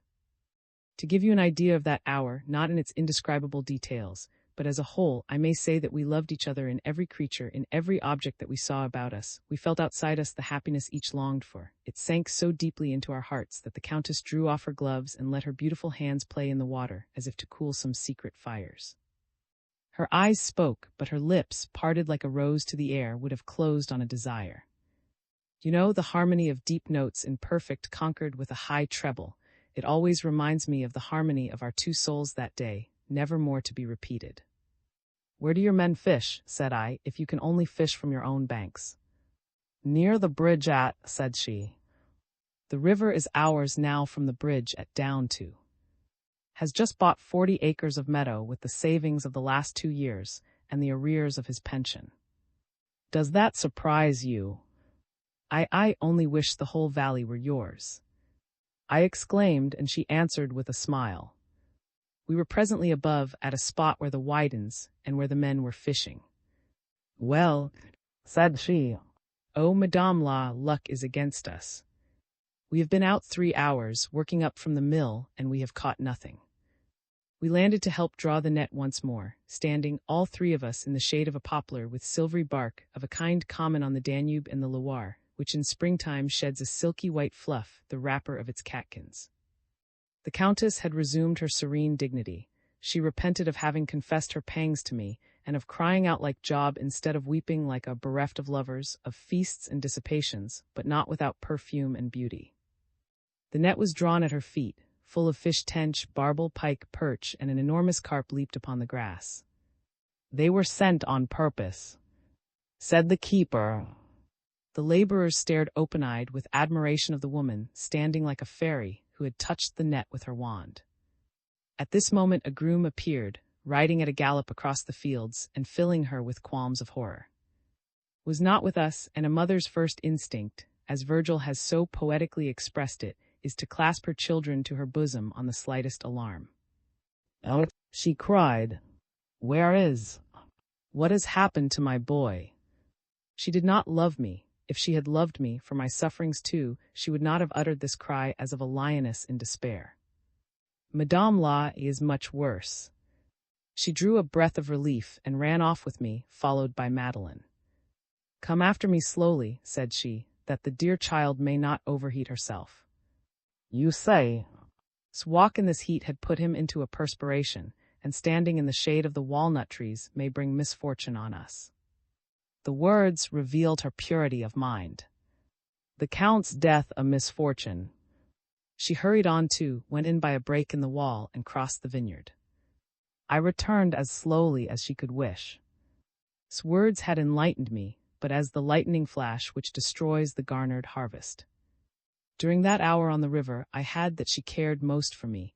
I now felt bitterly that her words were perfectly sincere. The lover who is not all in all is nothing. So I was alone in my love, with the longing of a passion that knows all its wants, that feeds on anticipation, on hoped-for kindness, and is satisfied with the joys of imagination, because it confounds with them those it looks for in the future. If loved me, she still knew nothing of the joys or the storms of love. She lived on the feeling itself, as a saint is the spouse of God. I was the object with which her thoughts were bound up, the sensations she misunderstood, as a swarm of bees clings to some blossoming bough, but I was not the element of life to her, only an adventitious fact. A king unthroned, I walked on, wondering who should restore me to my kingdom. In my crazy jealousy, I blamed myself for never having greatly dared, for not having tightened the bonds of an affection which now seemed to me refined out of all reality by the chains of self-evident right conferred by possession. The Count's indisposition, caused probably by a chill under the walnut tree, in a few hours had become serious. I went off to Tours to fetch a physician of note, whom I could not bring back till the evening, but he spent the night and the next day at. Though he had sent the groom to fetch a large number of leeches, he thought immediate bleeding necessary, and had no lancet with him. I rushed off too in dreadful weather. I roused the surgeon, and made him come off with the rapidity of a bird. 10 minutes later the Count would have succumbed. Bleeding saved him. In spite of this first triumph, the doctor pronounced him in a dangerously high fever, one of those attacks which come on people who have ailed nothing for 20 years. The Countess was overwhelmed. She believed herself to be the cause of this disastrous illness. Unable to thank me for what I did, she was content to give me an occasional smile, with an expression that was equivalent to the kiss she had pressed on my hand. I wished I could read in it the remorse of an illicit passion, but it was an act of contrition, painful to see in so pure a soul, and the expression of admiring affection for him whom she considered noble, while she accused herself alone of an imaginary crime.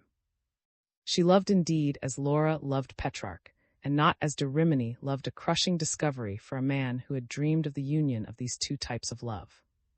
The Countess was reclining, her frame exhausted, her arms lying limp, in a dirty armchair in that room that reminded me of a wild boar's den. Next evening before leaving, the doctor told the Countess, who had watched all night, that she must send for a nurse. The illness would be long. "A nurse?" cried she. "No, no. We will nurse him," she added, looking at me. "We owe it to ourselves to save him." At these words the doctor glanced at us with an observing eye full of astonishment. The expression of her words was enough to lead him to suspect some crime that had failed in the execution. He promised to come twice a week, suggested the treatment to be pursued by, and described the alarming symptoms which might necessitate his being fetched from Tours. To secure the Countess at least one night's rest out of 2, I proposed that she should allow me to sit up with the Count in turns with her, and thus, not without difficulty, I persuaded her to go to bed the third night. When all was still in the house, during a minute when the Count was dozing, I heard a sigh of anguish from his room. My anxiety was so keen that I went to see her. She was on her knees before her in tears and accusing herself. "Ah, God! If this is the price of a murmur," she cried, "I will never complain again." "You have left him," she exclaimed as she saw me. "I heard you wailing and moaning, and I was alarmed about you." "About me?" "Oh, I am quite well," she said. She wanted to be sure that I was really asleep. We went down together, and by the light of a lamp we looked at him. He was weakened by loss of blood rather than sleeping. His restless hands were trying to pull the counterpane up. "They say that is a trick of the dying," said she. "Oh, if he were to die of this illness brought on by us, I would never marry again, I swear it." She went on, solemnly holding out her hand over the Count's head. "I have done all I can to save him," said I. "You." "Oh, you are most good," said she. "It is I am the guilty one." She bent down over the puckered brow, wiped away the moisture with her hair, and gave it a sacred kiss. But I noted, not without secret satisfaction, that she bestowed this caress as an expiation. "Some drink," said the Count in a feeble voice. "You see, he only recognizes me," she said as she brought him a glass. And by her tone and her affectionate attentions to him, she tried to heap insult on the feelings that bound us, immolating them to the sick man. Said I, "Go and take some rest, I entreat you." "No more," she said, interrupting me with imperious haste. "Go to bed, or you will be ill. Your children, he himself, would desire you to spare yourself. There are times when selfishness is a sublime virtue." "Yes," said she. And she went, urging me to watch her husband, by gestures that might have seemed to indicate approaching delirium if the grace of childhood had not mingled with the passionate entreaty of repentance. This scene, frightful as compared with the usual state of this placid soul, alarmed me. I feared the extravagance of her conscience. When the doctor next came, I explained to him the scruples, as of a sacred ermine, that were tormenting my spotless. This confidence, though very guarded, dispelled suspicions, and he soothed the terrors of that sweet soul by assuring her that, from whatever cause, the Count must have had this violent attack, and that the chill he had taken under the walnut tree had been beneficial rather than injurious by bringing it on. For 52 days the Count hovered between life and death, and I sat up with him in turn, each for 26 nights. Undoubtedly owed his recovery to our care, and the scrupulous exactitude with which we carried out his instructions. Like all philosophical doctors, whose shrewd observation justifies them in doubting a noble action, even when it is merely the secret of a duty, this man, while noticing the rivalry of heroism between me and the Countess, could not help watching us with inquisitive eyes, so fearful was he of being cheated of his admiration. "In such a case as this," said he on the occasion of his third visit, "death finds a ready auxiliary in the mind when it is so seriously affected as that of the Count. The doctor, the nurse, those who are about the patient hold his life in their hands, for a single word, a mere gesture of apprehension, may be as fatal as poison." As he spoke thus, studied my face and my expression, but he read in my eyes the sincerity of an honest soul. For indeed, throughout this cruel illness, my mind was never once invaded by the very slightest of those involuntary evil ideas which sometimes sear the most innocent conscience. For those who contemplate nature as a whole, everything tends to union by assimilation. The spiritual world must be governed by an analogous principle. In a pure realm all is pure. In his presence there was a fragrance as of heaven itself. It seems as though any not irreproachable thought must alienate me from her forever. Hence she was not only my happiness, she was also my virtue. Finding us always unfailingly attentive and careful, the doctor put an indescribable tone of pious pathos into his words and manner, as if he were thinking these are the real sufferers, they hide their wounds and forget them. By an effect of contrast which, as this worthy man assured us, is common enough in such wrecks of manhood, was patient and tractable, never complained, and showed the most wonderful docility, he who in health could not do the least thing without 1,000 comments. The secret of this submission to medical treatment, formerly so scouted, was a covert dread of death, another contrast in man of unblemished courage. And this fear may perhaps account for various singular features in the altered temper he owed to his misfortunes. Shall I confess to you, and will you believe me? Those 50 days and the month that came after were the golden days of my life. In the infinite expanse of the soul is not love what, in a broad valley, the river is to which flow all the rains, the brooks and torrents, into which are born the trees and flowers, the gravel of its banks, and the fragments of the higher rocks. It is fed alike by storms and by the slow tribute of rippling springs. Yes, when we love, everything feeds love. The first great danger past, the Countess and I became accustomed to sickness. In spite of the confusion caused by the constant care needed by the Count, his room, which we had found in such disorder, was made neat and pretty. Ere long we lived there like two beings dropped on a desert island, for not only do troubles isolate us, but they silence the petty conventionality of the world. And then for the sick man's benefit we were forced into contact, such as no other event could have brought about. How often did our hands meet, heretofore so shy, in doing her husband some service? Was it not my part to support and help? Carried away by a duty that may be compared with that of a soldier at an outpost, she would often forget to eat. Then I would bring her food, sometimes on her knee a hasty meal necessitating 100 little services. It was a childish scene on the brink of a yawning grave. She would hastily order me to prepare what might save the Count some discomfort, and employ me on a variety of trivial tasks. In the early days when the imminence of danger stifled the subtle distinctions of ordinary life, as in the field of battle, she inevitably neglected the reserve which every woman, even the most simple-minded, maintains in her speech, looks, and behavior when she is surrounded by the world or by her family, but which is incompatible with the undress of intimacy. Would she not come to call me at the chirp of awakening birds in a morning wrapper that sometimes allowed me a glimpse of the dazzling charms, which, in my wild hopes, I regarded as my own? Though always dignified and lofty, could she not also be familiar? And indeed, during the first few days, that danger so completely eliminated every passionate meaning from the privacy of our intimate intercourse that she thought of no harm, and afterwards, when reflection came, she felt perhaps that any change of demeanor would imply an insult as much to herself was to me. We found ourselves insensibly familiarized, half-wed, as it were.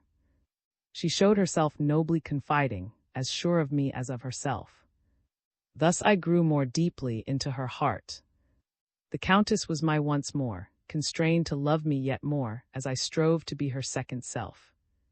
Ere long I never had to wait for her hand, which she would give me irresistibly at the least beseeching glance, and I could study with delight the outlines of her fine figure without her shrinking from my gaze during the long hours while we sat listening to the patient slumbers. The slender joys we allowed ourselves, the appealing looks, the words spoken in a whisper not to awake the Count, the hopes and fears repeated again and again, in short, the myriad details of this fusion of two hearts so long sundered, stood out distinctly against the sad gloom of the real scene before us. We read each other's souls through and through in the course of this long test, to which the strongest affections sometimes succumb, unable to withstand the familiarity of every hour, and dropping away after testing the unyielding cohesion which makes life so heavy or so light a burden. You know what mischief comes of a master's long illness, what disorder in his business. There is never time for anything. The stoppage put to his life hampers the movement of the house and family. Though everything always fell on Madame, the Count was of use on the estate. He went to talk to the farmers, he called on the business agents, he drew the rents. If she was the soul, still he was the body. I now appointed myself steward, that she might nurse the Count without fear of ruin out of doors. She accepted everything without apologies, without thanks. This partition of household cares was another happy community of interests, and the orders I gave in her name. In her room in the evening, we often discussed the children's prospects. These conversations lent a still further semblance of reality to our make-believe married life. How gladly would lend herself to my playing the master's part, putting me in his place at table, sending me to speak to the gamekeeper, and all with simple innocence, but not without the secret pleasure which the most virtuous woman on earth must feel at finding a middle course combining strict observation of every law with the satisfaction of her unconfessed wishes. The Count, by illness, was no longer a weight on his wife or on the house, and now the Countess was herself. She had a right to attend to me and make me the object of endless cares. What joy I felt on discovering in her a purpose of which she, perhaps, was but vaguely conscious, though it was exquisitely expressed, of revealing to me all the worth of her person and her character, of making me feel the change that came over her when she felt herself understood. This blossom, constantly curled up in the cold atmosphere of her home, unfolded before my eyes and for me alone. She had as much delight in opening as I had in looking on with the inquisitive eye of love. On the mornings when I slept late, after sitting up all night, was up before anyone. She preserved the most perfect silence, and Madeline, without needing to be told, went away to play. She would devise endless wiles to lay my table herself, and she would serve my breakfast with such a sparkle of glee in every movement, with such a wild swallow-like precision, with such a color in her cheeks, such quaverings in her voice, such a lynx-like keenness of eye. Can such expansions of the soul be described? She was often overpowered by fatigue, but if by chance at one of these moments I needed anything, she found fresh strength for me. As for her children, she started up active, busy, and glad. She loved to shed her tenderness like sunbeams through the air. Yes, some women here below enjoy the privileges of angelic spirits, and like them diffuse the light which Saint Martin, the unknown philosopher, tells us is intelligent, melodious, and fragrant. Secure in my reticence, rejoiced in lifting the heavy curtain which hid the future from us by showing herself to me as two women, the woman in bonds who had fascinated me in spite of her asperities, the woman freed, whose sweetness was to seal my love to eternity. What a difference! Madame was a lovebird transported into cold Europe, sadly drooping on its perch, mute and dying in the cage where it is kept by some naturalist. Was the bird singing its oriental raptures in a grove on the banks of the Ganges, and flying like a living gem from bough to bough amid the rosy flowers of an ever-blooming. Her beauty was renewed, her spirit revived. These constant fireworks of gladness were a secret between our two souls, for to the Countess the eye of the who represented the world was more alarming than her husband's. She, like me, took pleasure in giving her words ingenious turns. She hid her glee under a jest, and veiled the evidences of her affection under the specious flag of gratitude. "We have put your friendship to the tests," she would say at dinner. "We may surely grant him such liberties as we allow to." The austere replied with the kindly smile of a pious man who reads hearts and finds them pure. Indeed, he always treated the Countess with the respect mingled with adoration that we feel for angels. Twice in those 50 days, the Countess went perhaps across the border line that limited our affection, but those two occasions were shrouded in a veil that was not lifted till our day of supreme avowals.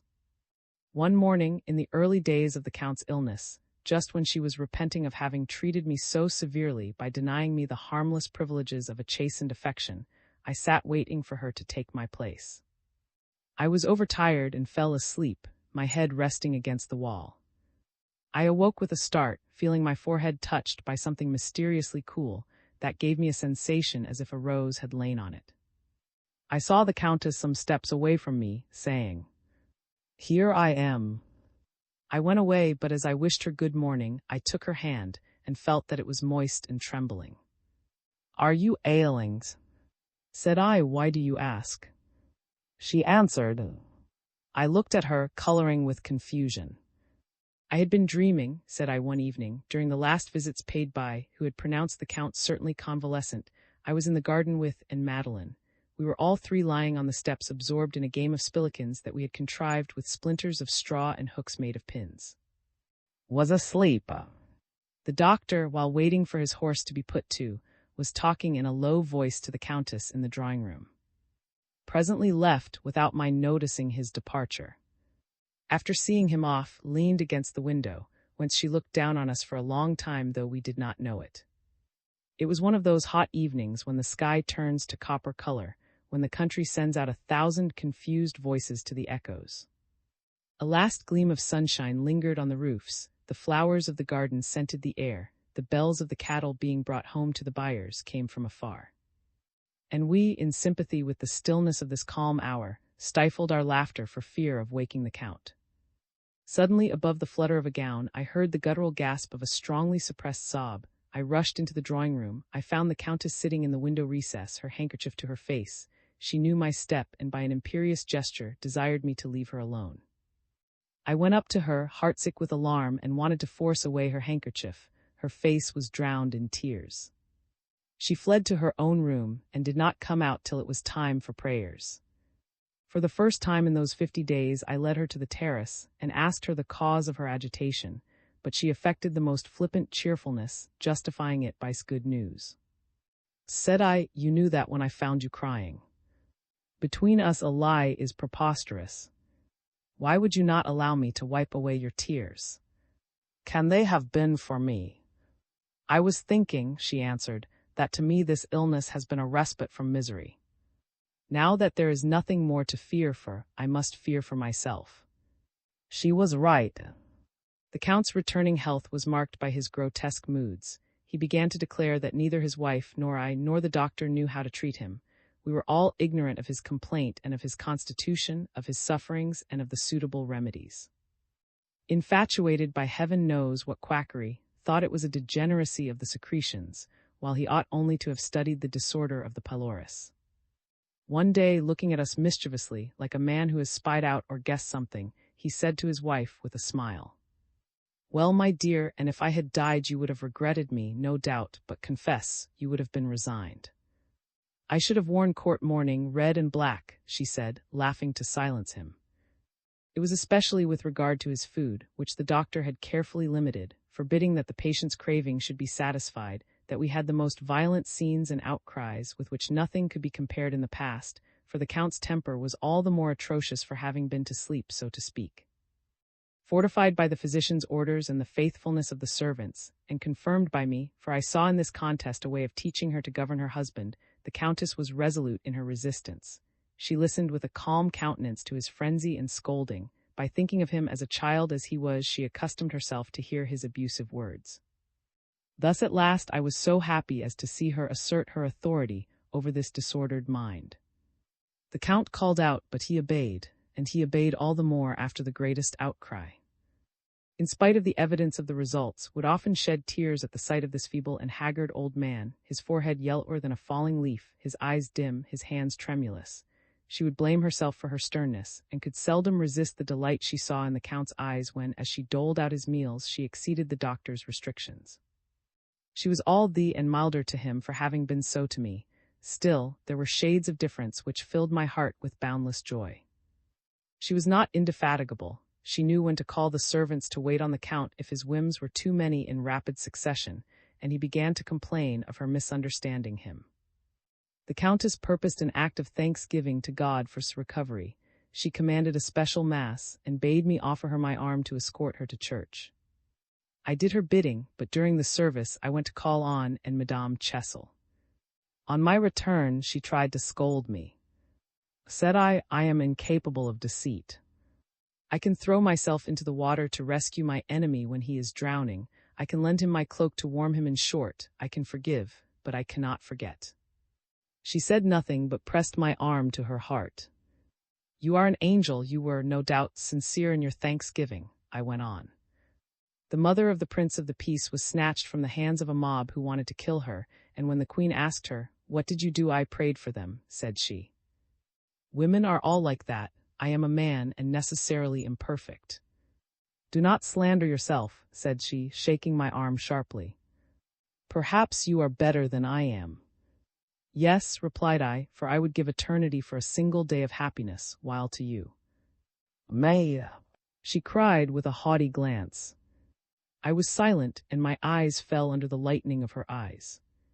May, she went on, of what me are you speaking? There are in me many me's. Those children, and she pointed to, and Madeline, are part of me, she said in a heartrending tone. Do you think me selfish? Do you think that I would sacrifice eternity to recompense him who is sacrificing this life for me?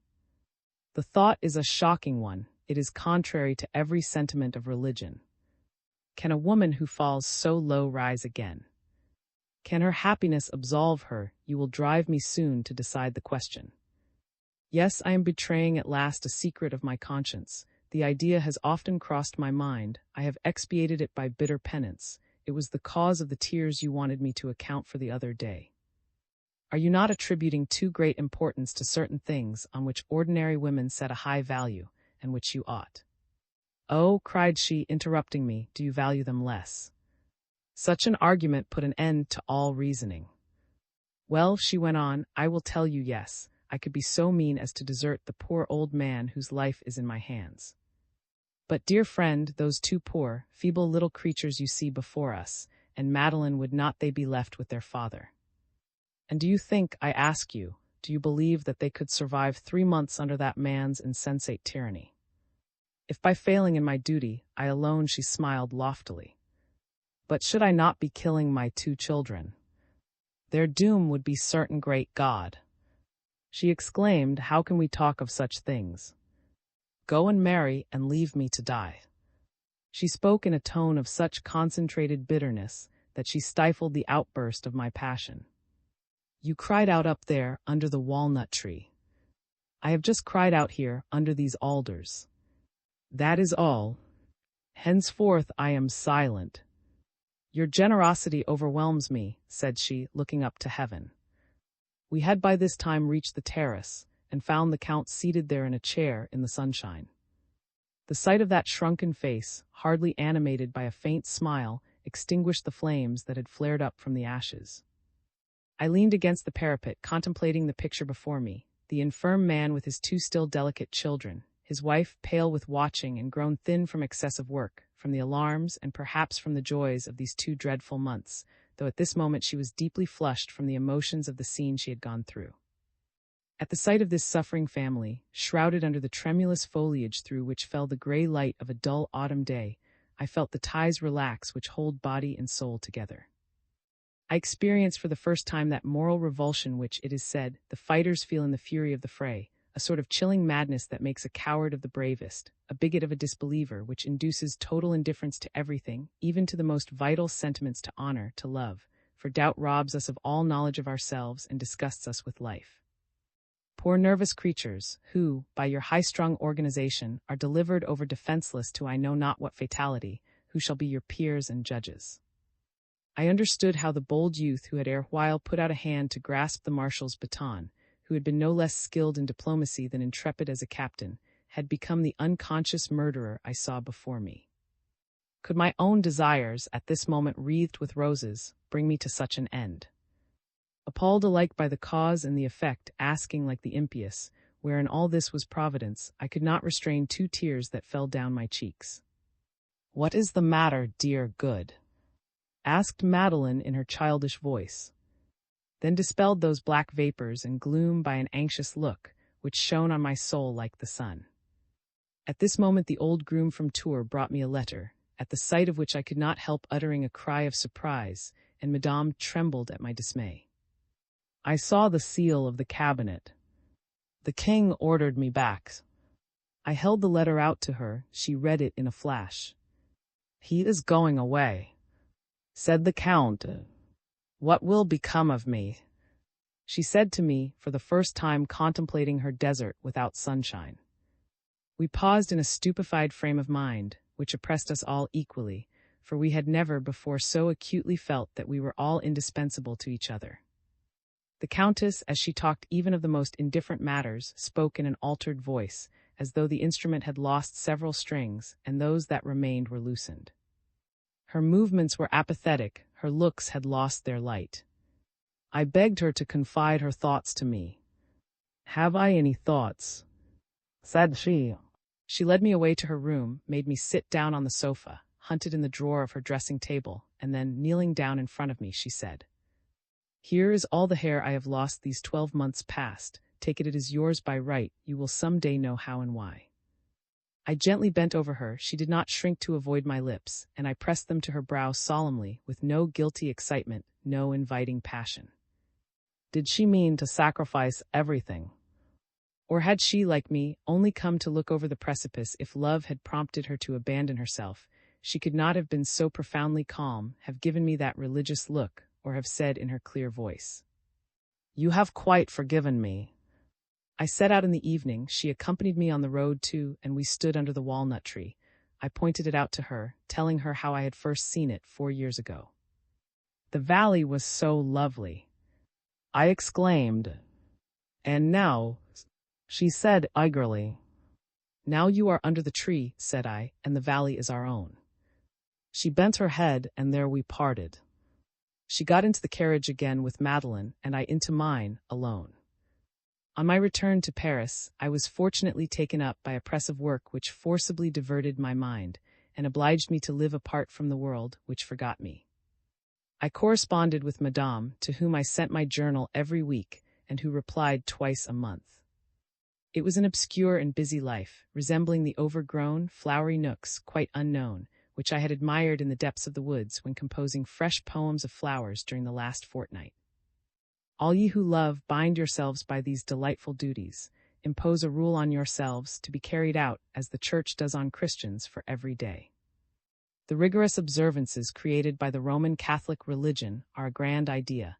They trace deeper and deeper grooves of duty in the soul by the repetition of acts which encourage hope and fear. The feelings always flow, a living stream, in these channels which keep the current within bounds and purify it, perpetually refreshing the heart and fertilizing life by the abounding treasures of hidden faith, a divine spring multiplying the single thought of a single love. My passion, a relic of the Middle Ages, recalling the days of chivalry, became known, I know not how, perhaps the king and the spoke of it. From this uppermost sphere, the story, at once romantic and simple, of a young man piously devoted to a beautiful woman who had no public, who was so noble in her solitude and faithful without the support of duty, no doubt became known in the Faubourg Saint-Germain. I found myself the object of inconvenient attention in drawing-rooms, for an inconspicuous life has advantages which, once tasted, make the parade of a life in public unendurable. Just as eyes that are accustomed to see none but subdued colors are hurt by broad daylight, so there are minds averse to violent contrasts. I was then one of these. You may be surprised now to hear it, but have patience, the eccentricities of the will be accounted for. I found women amiably disposed towards me, and the world kind. After the Barrys' marriage the court became splendid once more, the French were revived. The foreign occupation was a thing of the past, prosperity returned, amusements were possible. Personages of illustrious rank or considerable wealth poured in from every part of Europe to the capital of intelligence, where all the advantages and the vices of other countries were, and intensified by French ingenuity. 5 months after leaving, my good angel wrote me a letter in despair, telling me that her boy had had a serious illness, from which he had recovered indeed, but which had left her in dread for the future. The doctor had spoken of care being needed for his lungs, a terrible verdict that casts a black shadow on every hour of a mother's life. Hardly had drawn a breath of relief as was convalescent, before his sister made her anxious. Madeline, the pretty flower that had done such credit to her mother's care, went through an illness which, though not serious, was a cause of anxiety in so fragile a constitution. Crushed already by the fatigues of long sickness, the Countess had no courage to meet this fresh blow, and the sight of these two beloved beings made her insensible to the increasing torment of her husband's temper. Storms, each blacker than the last, and bringing with it more stones, uprooted by their cruel surges the hopes that were most deeply rooted in her heart. Weary of strife, she had submitted altogether to the Count's tyranny, for he had regained all his lost ground. When all my strength was devoted to enfolding my children, she wrote to me, could I use it to could I defend myself against his aggressions when I was fighting with death? As I make my onward way, alone and feeble, between the two young, melancholy creatures at my side, I feel an invincible disgust of life. What blow can hurt me, or what affection can I respond to when I see motionless on the terrace, life no longer beaming in anything but his beautiful eyes, made larger by emaciation, as hollow as an old man, and where fatal prognostic his forward intelligence is contrasted with his bodily weakness. When I see at my side my pretty Madeline so lively, so fond, so brightly colored, now as pale as the dead, her very hair and eyes seem to me more pallid, she looks at me with languishing eyes as if she were bidding me farewell. No food tempts her, or if she has a fancy for anything, she alarms me by her strange appetites. The innocent child, though one with my heart, blushes as she confesses to them. Do what I will, I cannot amuse my children. They smile at me, but the smile is forced from them by my playfulness and is not spontaneous. They cry because they cannot respond to my fondness. Illness has left them completely run down, even their affection. So you may imagine how dismal is. Reigns unopposed. Oh my glory, my friend! She wrote to me again, "You must love me well indeed if you can love me still can love me, so apathetic as I am, so unresponsive, so petrified by grief."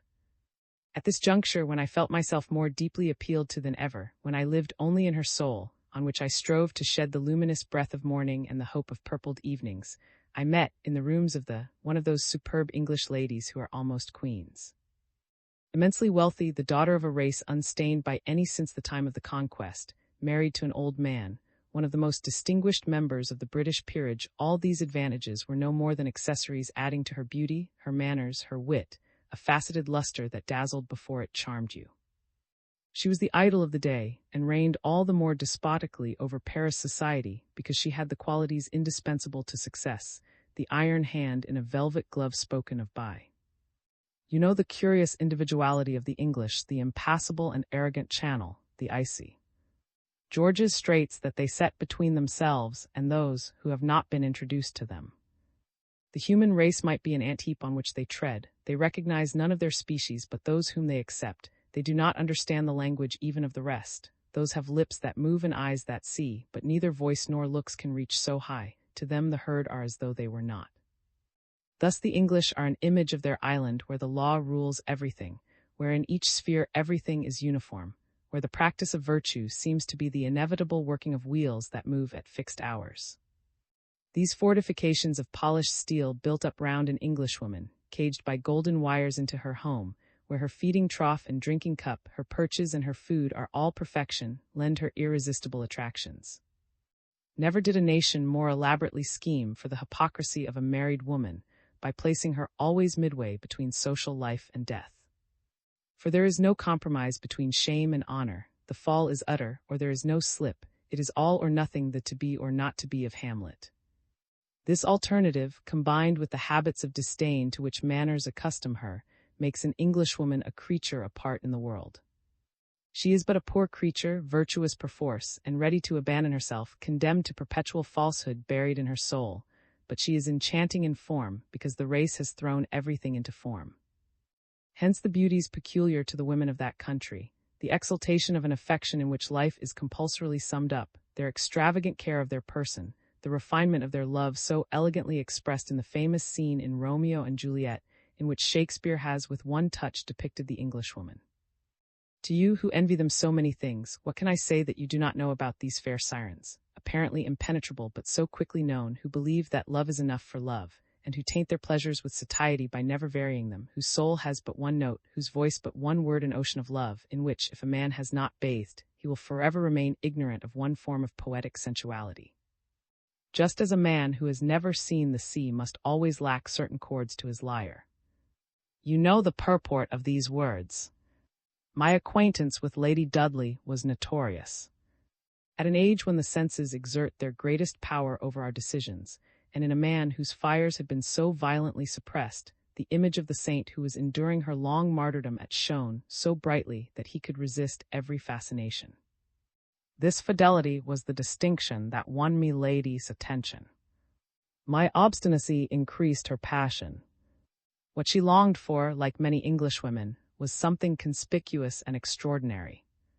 She craved for spice, for pepper to feed her heart on, as English epicures insist on pungent condiments to revive their palate.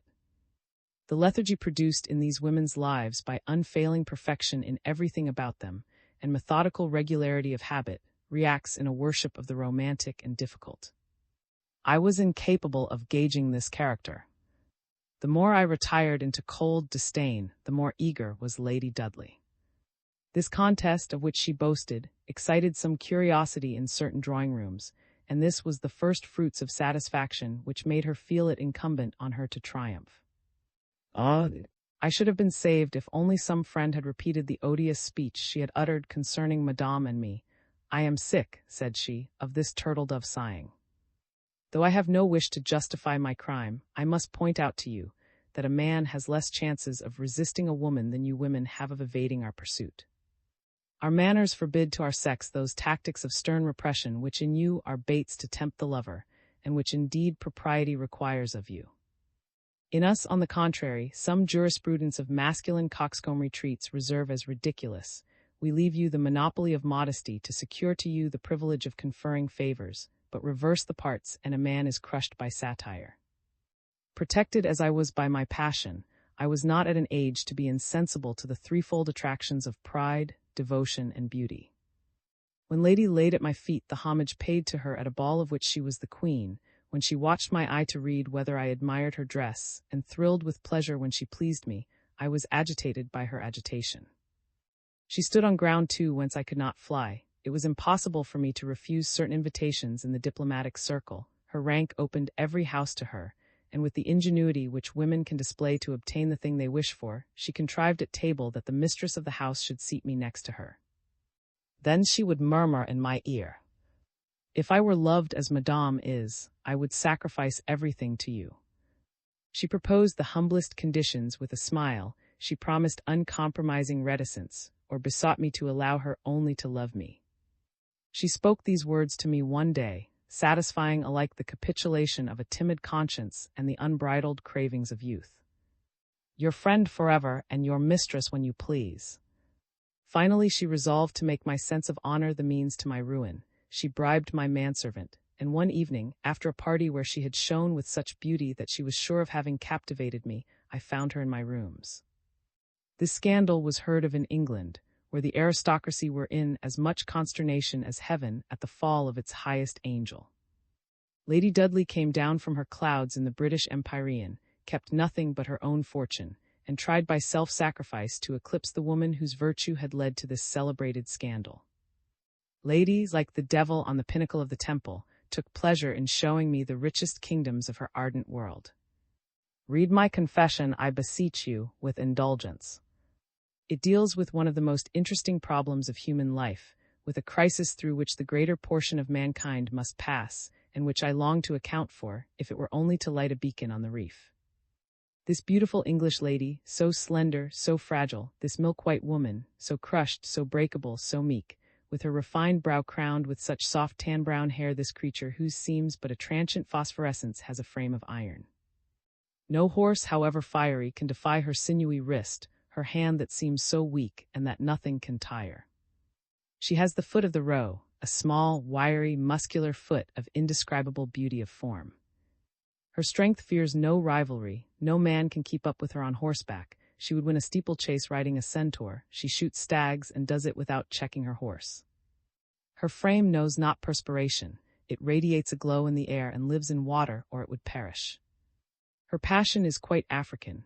Her demands are a tornado like the sandspouts of the desert whose burning vastness is to be seen in her eyes, the desert all azure and love, with its unchanging sky and its cool, starlit nights. What a contrast, too! The east and the west, one attracting to herself the smallest atoms of moisture to nourish her, the other exhaling her soul, enveloping all who were faithful to her in a luminous atmosphere. This one eager and slight, the other calm and solid. Tell me, have you ever duly considered the general bearing of English habits? Are they not the apotheosis of matter, a definite, premeditated, and adapted Epicureanism? Whatever she may do or say, England is materialist unconsciously perhaps. She has religious and moral pretensions from which the divine spirituality, the soul of Catholicism, is absent. Its fruitful grace can never be replaced by any hypocrisy, however well acted. She possesses in the highest degree the science of life, which adds a grace to the smallest details of materialism, which makes your slipper the most exquisite slipper in the world, which gives your linen an indescribable fragrance, which lines and perfumes your drawers with cedar, which pours out at a fixed hour a delicious cup of tea, scientifically infused, which banishes dust and nails down carpets from the very doorstep to the inmost nook of the house, which washes the cellar walls, polishes the door knocker, gives elasticity to the springs of a carriage, which turns all matter into a nutritious pulp, a comfortable, lustrous, and cleanly medium in the midst of which the soul expires in enjoyment, and which produces a terrible monotony of ease, which results in a life uncrossed and devoid of initiative, which in one word makes a machine of you. Thus I came suddenly in the heart of this English luxury, on a woman perhaps unique of her sex, who entangled me in the meshes of that love born anew from its death, whose prodigality I met with severe austerity, that love which has overpowering charms and an electricity of its own, which often leads you to heaven through the ivory gates of its half-slumbers, or carries you up mounted behind its winged shoulders. A horribly graceless love that laughs at the corpses of those it has slain, love devoid of memory, a cruel love like English politics, and to which almost every man succumbs. You understand the problem now. Man is composed of matter and spirit. In him the animal nature culminates and the angel begins. Hence the conflict we all have felt between a future destiny of which we have presentiments, and the memories of our original instincts from which we are not wholly detached, the love of the flesh and the love that is divine. One man amalgamates the two in one, another abstains. This one seeks the whole sex through, to satisfy his anterior appetites, that one idealizes it in a single woman who to him epitomizes the universe. Some hover undecided between the raptures of matter and those of the spirit, others spiritualize the flesh and ask of it what it can never give. If considering these general features of love, you take into account the repulsions and the affinities which, being the outcome of diversity of constitution, presently break the bonds between those who have not tested each other. If you add to this the errors resulting from the hopes of those who live more especially by the mind, by the heart, or by action, who think or feel, or whose vocation is cheated or misprized in an association of two human beings, each equally complex, you will be largely indulgent to some misfortunes to which society is pitiless. Well, lady satisfies the instincts, the organs, the appetites, the vices, and the virtues of the subtle matter of which we are compounded. She was the mistress of my body. Madame was the wife of my soul. The love the mistress could satisfy has its limits. The matter is finite, its properties have recognized forces, it is liable to inevitable saturation. I often felt an indescribable void in Paris with Lady Dudley. Infinity is the realm of the heart, love unbounded was at. I was passionately in love with Lady, and certainly, though the animal in her was supreme, she had also a superior intelligence. Her ironical conversation embraced everything. But I worshipped. If at night I wept with joy, in the morning I wept with remorse. There are some women shrewd enough to conceal their jealousy under angelic sweetness. These are women who, like Lady Dudley, are past 30. Women then know how to feel and calculate both at once. They squeeze out the juice of the present and yet think of the future.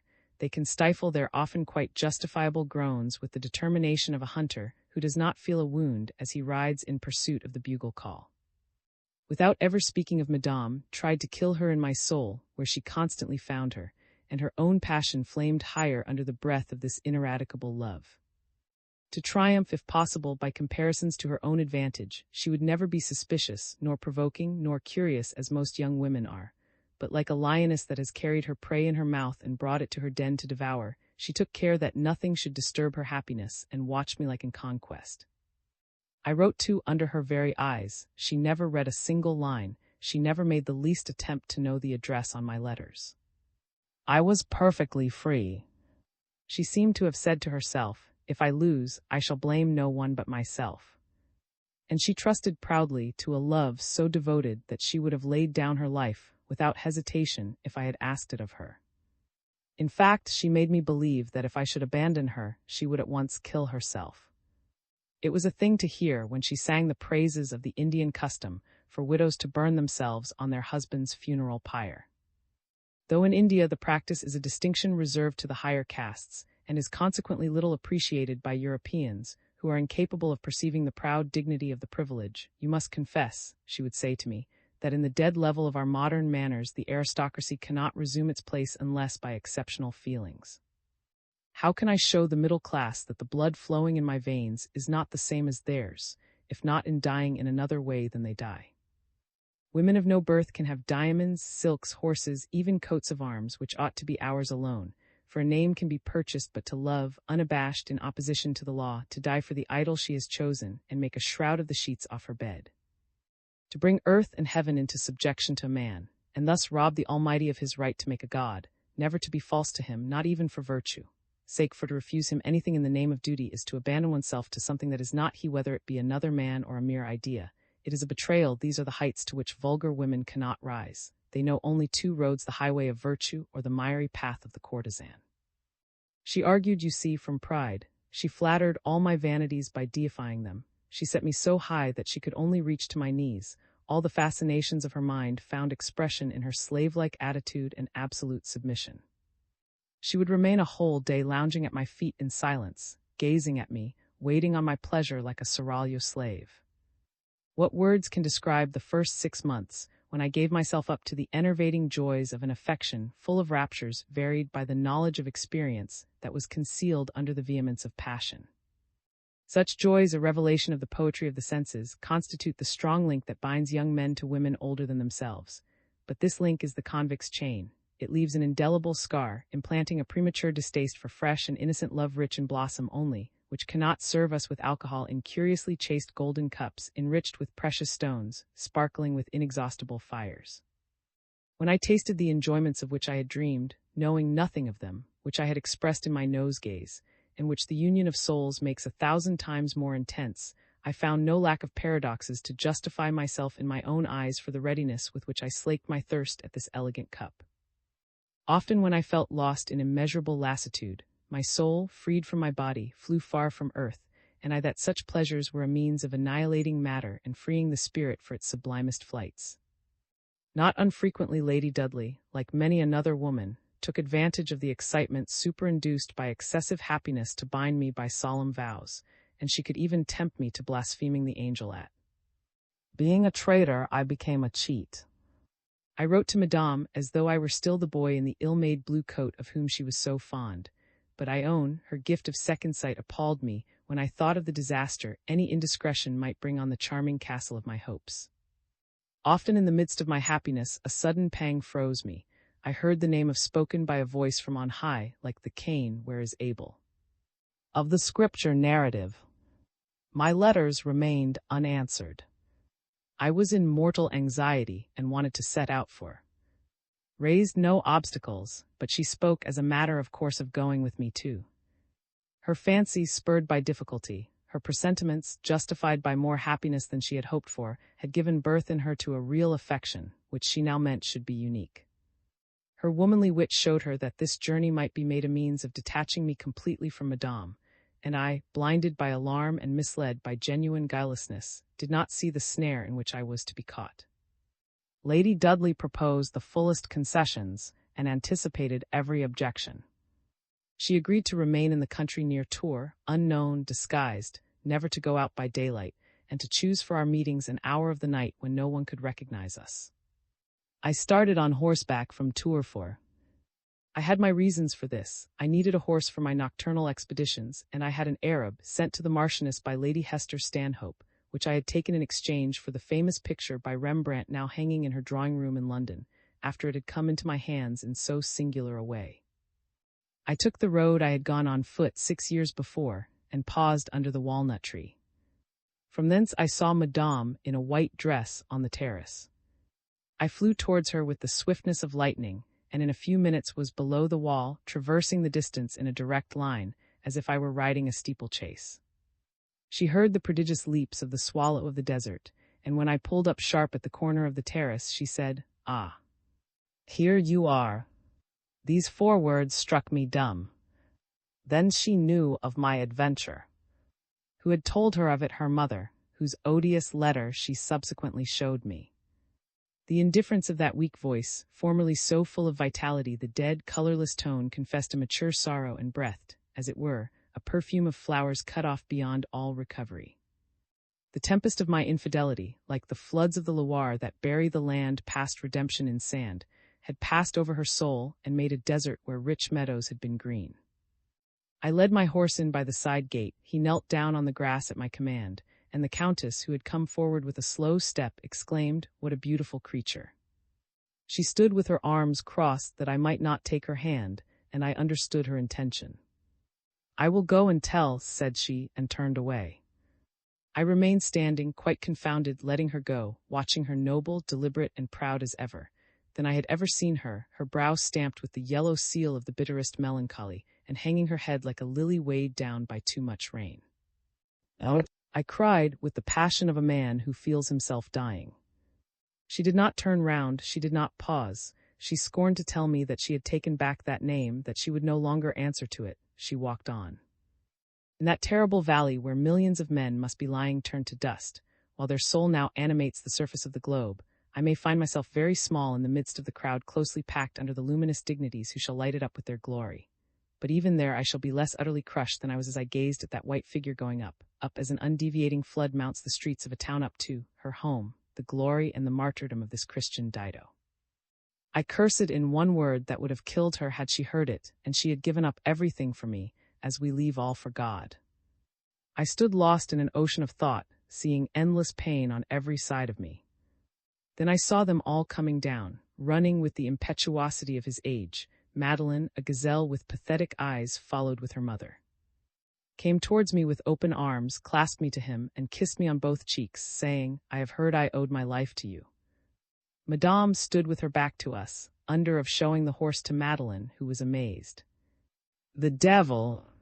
cried the Count in a fury. "That is a woman all over. They are looking at your horse." Madeline turned and came to me.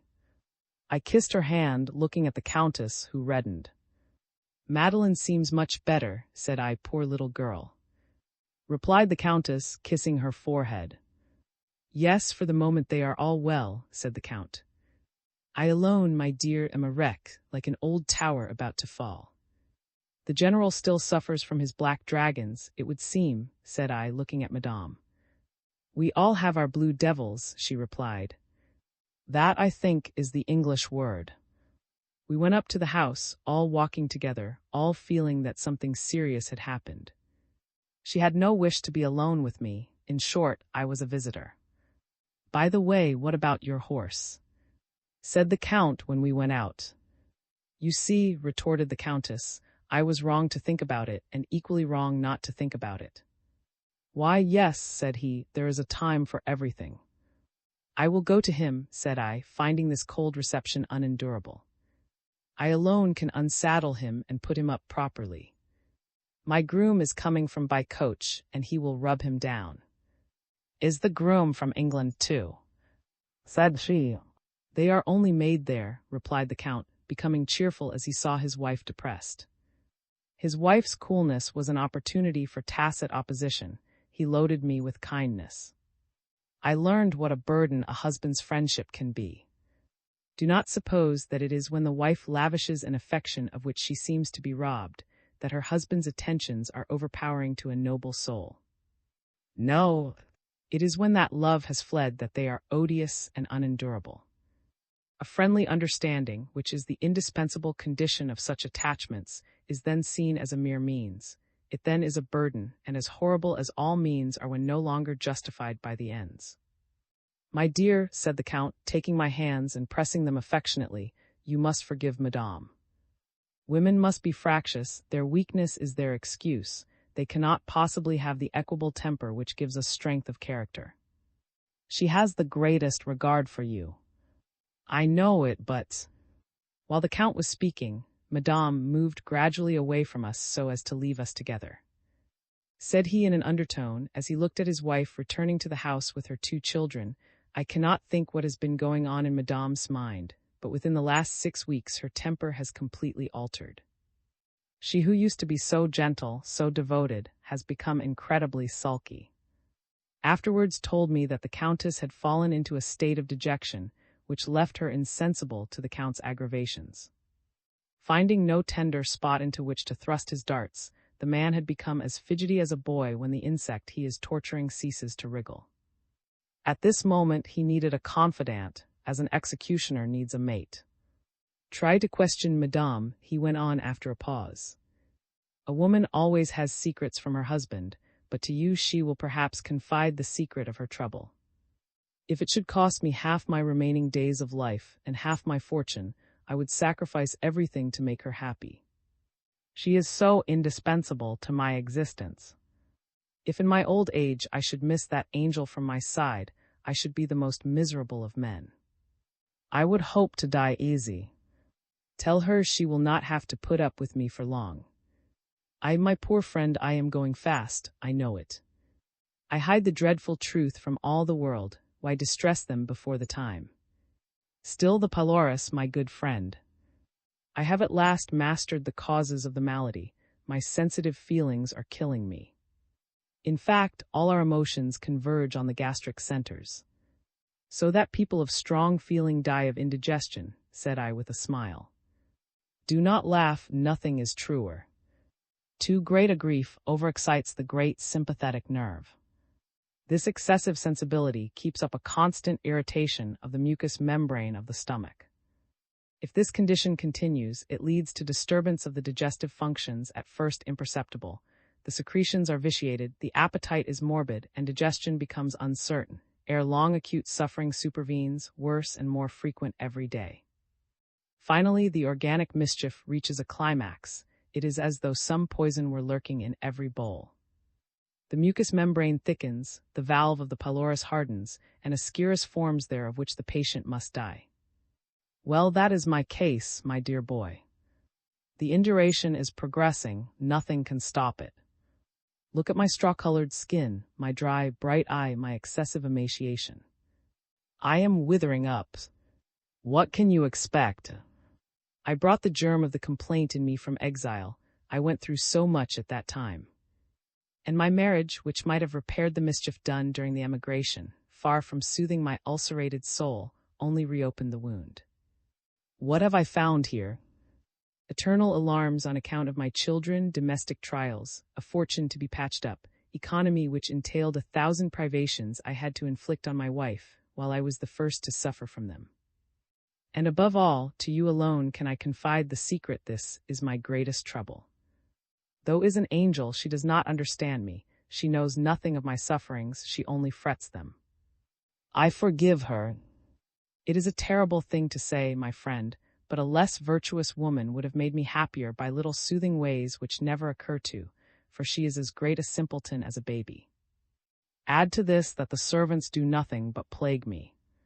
They are perfect owls. I speak French and they hear Greek. When our fortune was somewhat amended by hook and by crook, when I began to be less worried, the mischief was done. I had reached the stage of morbid appetite. Then I had that bad illness which so entirely misunderstood. In short, at this moment I have not 6 months to live. I listened to the Count in terror. On seeing the Countess, the glitter of her hard eyes and the straw-colored complexion of her brow had struck me.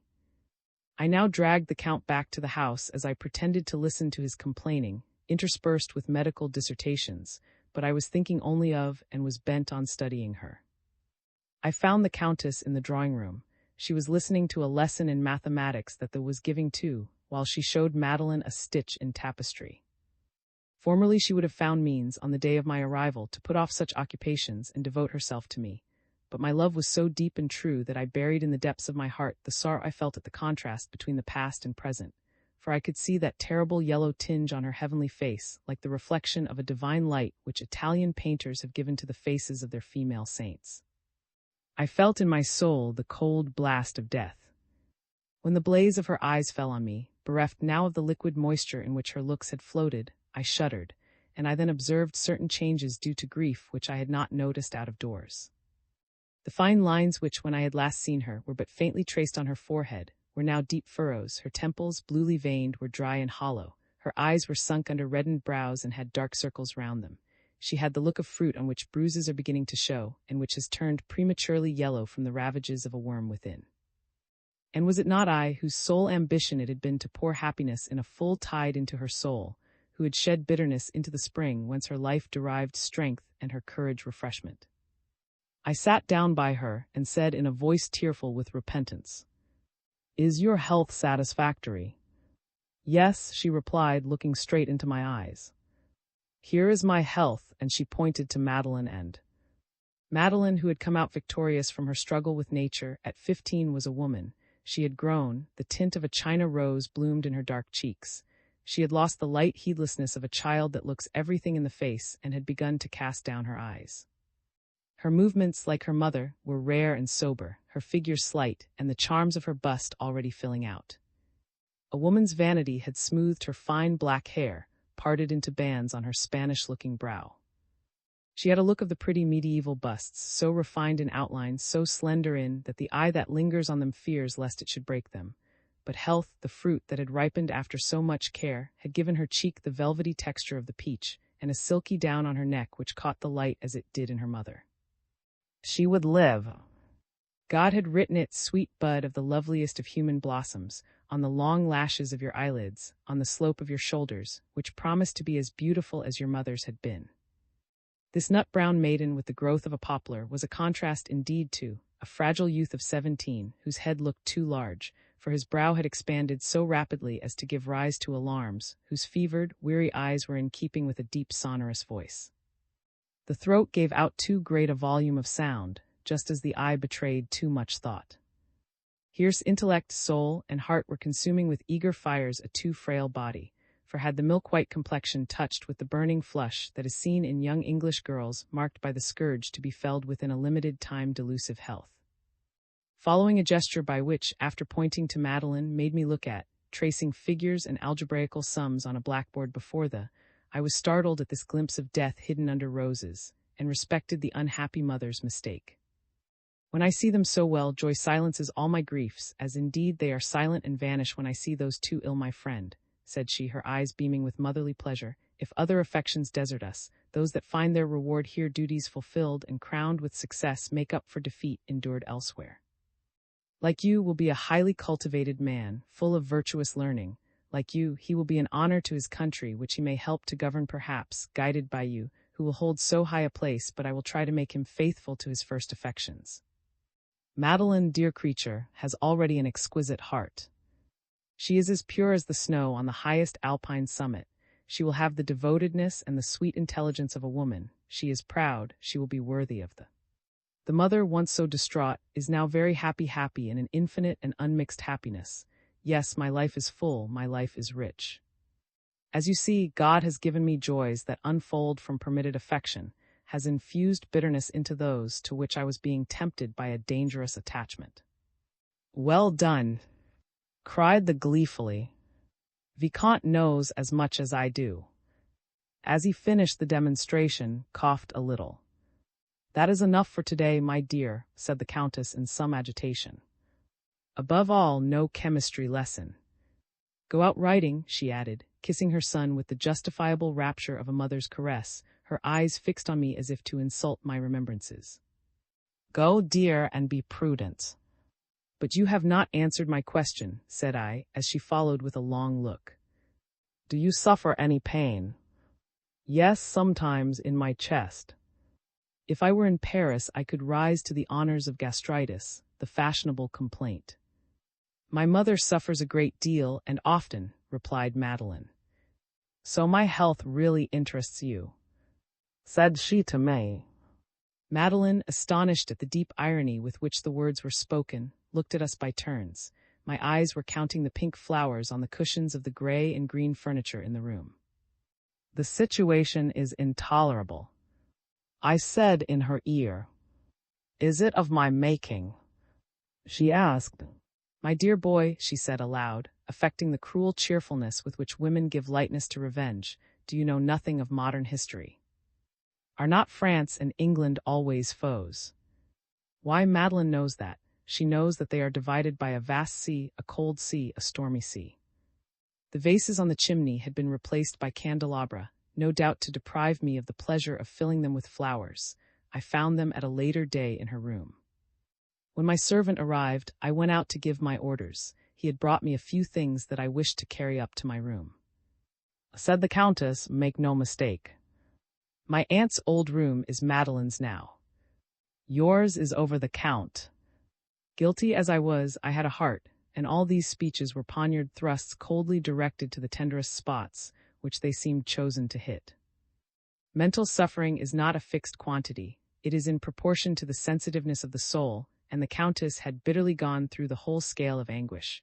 But for this very reason, the best woman will always be cruel in proportion to what her kindness has been. I looked at her, but she kept her head down. I went up to my new room, which was pretty white and green. There I melted into tears. Heard me, she came in, bringing me a bunch of flowers. Said I, have you come to such a point that you cannot forgive the most excusable fault? Never call me, she said. She has ceased to exist, poor woman, but you will always find Madame, an attached friend who will listen to you and care for you. We will talk later.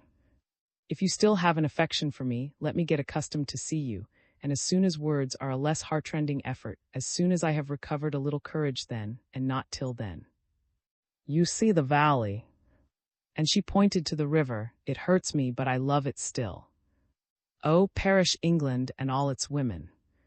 I shall send in my resignation to the king. I will die here forgiven. No, no, love her, love that woman. Is no more, this is no jest, as you will see. She left the room. The tone of her last speech showed how deeply she was wounded. I hurried after her. I stopped her, saying, "Then you no longer love me. You have pained me more than all the others put together. Today I am suffering less and I love you less, but it is only in England that they say neither never nor forever. Here we only say forever. Be good, do not add to my pain, and if you too are hurt, remember that I can still live on." She her hand which I had taken. It was cold, inert but clammy, and she was off like an arrow along the passage where this really tragical scene had taken place. In the course of dinner, the Count had a torture in store for me of which I had not dreamed. "Then the Marchioness of Dudley is not in Paris?" he said. I colored crimson and replied, "No." "She is not at Tours," he went on. "She is not divorced, she may go to England. Her husband would be delighted if she would return to him," I said excitedly. "Has she any children?" asked Madame in a husky voice. "2 sons," said I. "Where are they?" "In England with their father." "Now be candid. Is she as lovely as people say?" "Can you ask him such a question?" cried the Countess. "Is not the woman a man loves always the most beautiful of her sex?" "Yes, always," I replied with emphasis, and a flashing look that she could not meet. "You are in luck," the Count went on. "Yes, you are a lucky rascal. When I was young my head would have been turned by such a conquest." "That is enough," said Madame, glancing from Madeleine to her father. "I am not a boy," said the Count, who loved to think himself young again. After dinner the Countess led the way down the terrace, and when we were there she exclaimed, "What, there are women who can sacrifice their children for a man. Fortune and the world, yes, I understand that, eternity perhaps. But her children, to give up her children." "Yes, and such women would be glad to have more to sacrifice. They give everything." To the Countess the world seemed to be upside down. Her ideas were in confusion. Startled by the magnitude of this idea, suspecting that happiness might justify this immolation, hearing within her the outcries of the rebellious flesh, she stood aghast, gazing at her spoilt life. Yes, she went through a minute of agonizing doubts. But she came out great and saintly, holding her head high. "Love her truly, love that woman," she said with tears in her eyes. "She will be my happier sister. I forgive her the ills she has done me if she can give you what you could never have found here, what you could never find in me. You are right, I never told you that I could love you as you of the world love, and I never did love you so still. If she is not a true mother, how can she love?" "Dear saint," said I should have to be much less agitated than I now am to explain to you how victoriously you soar above her head, that she is a creature of earth, the daughter of a fallen race, while you are the daughter of heaven, the angel of my adoration, that you have my heart and she has only my body. She knows it. She is in despair over it, and she would change places with you even if the crudest martyrdom were the price of the exchange. But all this is past remedy. Yours are my soul, my thoughts, my love. Yours are my youth and my old age. Hers are the desires and raptures of transient passion. You will fill my memory in all its extent. She will be utterly forgotten. Tell me, oh, tell me this, my dear." She sat down on a bench and melted into tears. "Then virtue, a saintly life, motherly love, are not a mere blunder. Oh, pour that balm on my sorrows. Repeat those words which restore me to the bliss for which I hope to strive in equal flight with you. Bless me with a sacred word, a look, and I can forgive you the misery I have endured these 2 months past. There are mysteries in a man's life of which you know nothing. When I met you, I was at an age when sentiment can smother the cravings of our nature. Still, several scenes, of which the memory will warm me in the hour of death, must have shown you that I had almost outlived that stage, and it was your unfailing triumph that you could prolong its mute delights. Love without possession is upheld by the very exasperation of hope, but a moment comes when every feeling is pure suffering to us who are in any respect like you. A power is ours which we cannot abdicate, or we are not men. The heart, bereft of the nourishment it needs, feeds on itself and sinks into exhaustion, which is not death, but which leads to it. Nature cannot be persistently cheated. At the least accident, it asserts itself with a vehemence akin to madness. No, I did not love, I thirsted in the desert. In the desert, she bitterly echoed, pointing to the valley. And how he argues, she went on, what subtle distinctions. Believers have not so much wit. Said I, do not let us quarrel for the sake of a few overbold expressions. My soul has never wavered, but I was no longer master of my senses. That woman knows that you are the only one I love. She plays a secondary part in my life, she knows it and is resigned. I have a right to desert her as we desert a courtesan. What then? She says she shall kill herself, said I, thinking that this resolution would startle. But as she heard me, she gave one of those scornful smiles that are even more expressive than the ideas they represent. My dearest conscience, I went on, if you gave me credit for my resistance and for the temptations that led to my ruin, you would understand this fated. Yes, fated. She exclaimed, I believed in you too completely. You would never lack the virtue a priest can. And she added with satirical emphasis. It is all over, she went on after a pause. I owe much to you, my friend. You have extinguished the light of earthly life in me. The hardest part of the road is past. I am growing old, I am often ailing, almost invalided. I could never be the glittering fairy, showering favors on you. Be faithful to Lady and Madeline, whom I was bringing up so well for you, whose will she be? Poor Madeline, she repeated like a sorrowful burden. If you could have heard her say, Mother, you are not nice to. Sweet creature. She looked at me in the mild rays of the setting sun that slanted through the foliage, and filled with some mysterious pity for the ruins of us both, she looked back on our chastened past, giving herself up to reminiscences that were mutual. We took up the thread of our memories, our eyes went from the valley to the vineyard, from the windows of two, filling our daydream with the perfumes of our nosegays, the romance of our hopes. It was her last piece of self-indulgence, enjoyed with the guilelessness of a Christian soul. The scene, to us so full of meaning, had plunged us both into melancholy. She believed my words and felt herself in the heaven where I had placed her. My friend, said she, I submit to God, for his hand is in all this. It was not till later that I understood all the deep meaning of this speech. We slowly went back by the terraces. She took my arm and leaned on me, resigned, bleeding, but having bound up her wounds. This is human life, said she. What had it done to deserve his fate? All this proves the existence of another world. Woe to those who complain of walking in the narrow way. She went on to estimate the value of life, to contemplate it so profoundly in its various aspects, that her calm balance showed me what disgust had come over her of everything here below. As we reached the top steps, she took her hand from my arm and said these last words.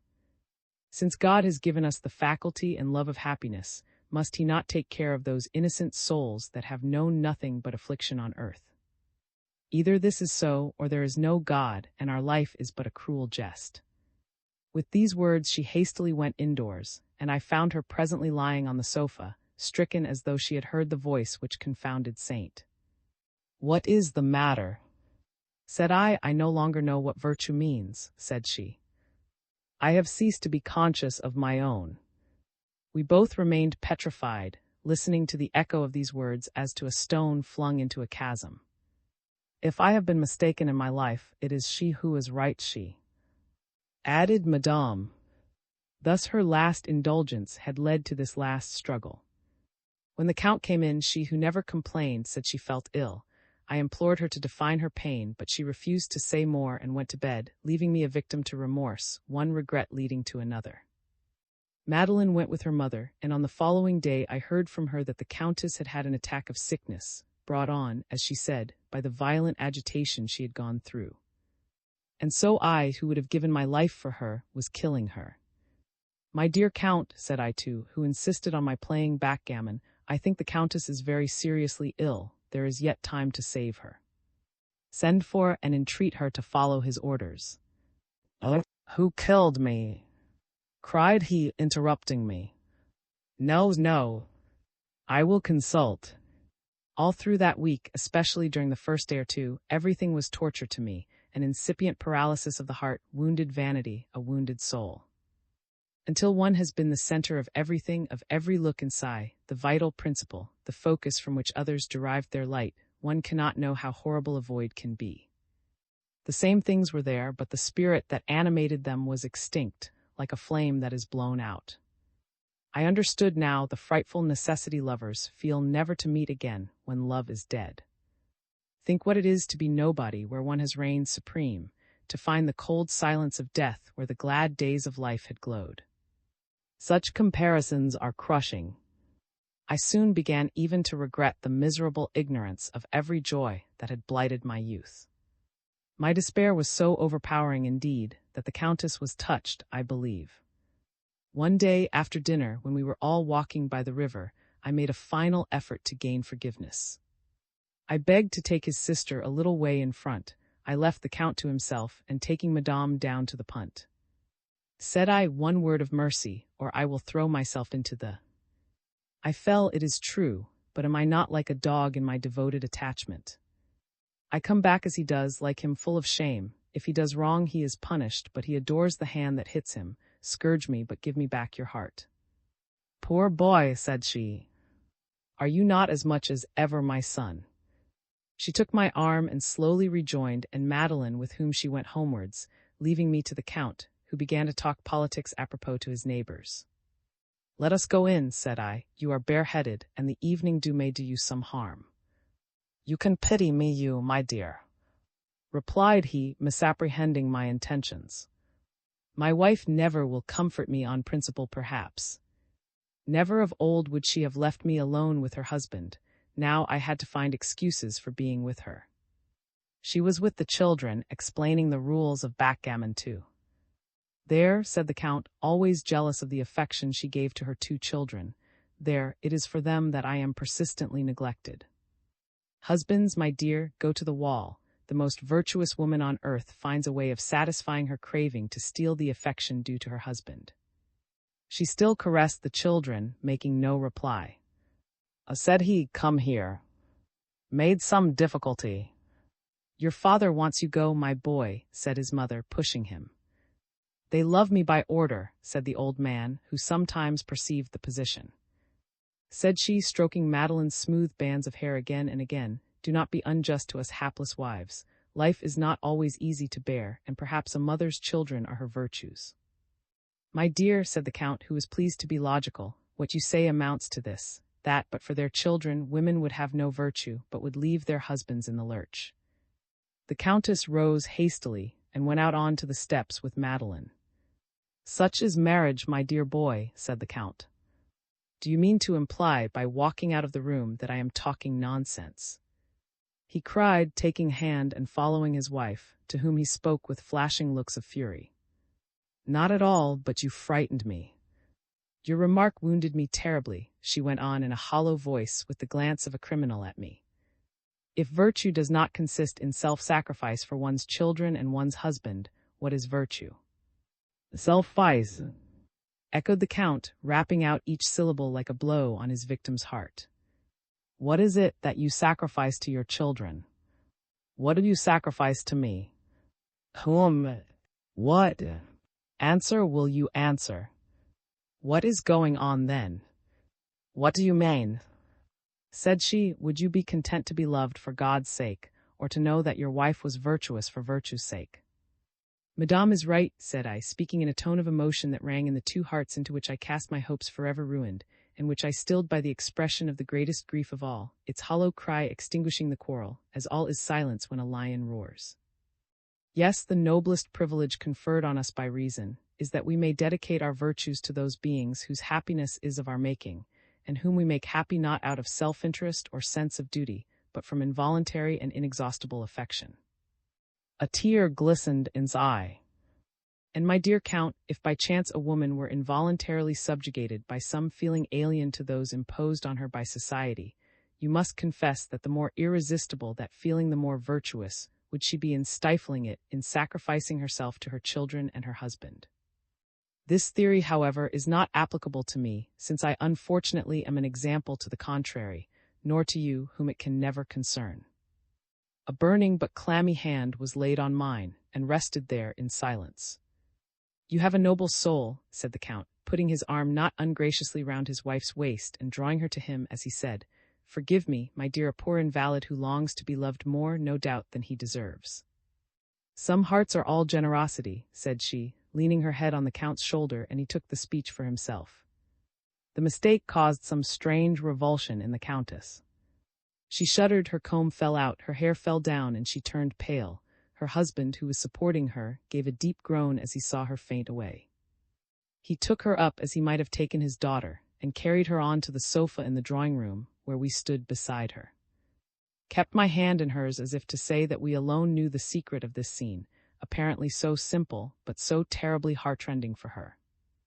I was wrong, she said in a low voice, at a moment when the Count had gone to fetch a glass of orange-flower water. 1,000 times wrong in treating you so as to drive you to despair when I ought to have admitted you to mercy. My dear, you are adorably kind. I alone can know how kind. Yes, I know some forms of kindness are inspired by passion. Men have many ways of being kind, from disdain, from impulse, from self-interest, from indolence of temper, but you, my friend, have been simply, absolutely kind. If so, said I, remember that all that is great in me comes from you. Do you not know that I am wholly what you have made me? Such a speech is enough for a woman's happiness, she answered, just as the Count came in.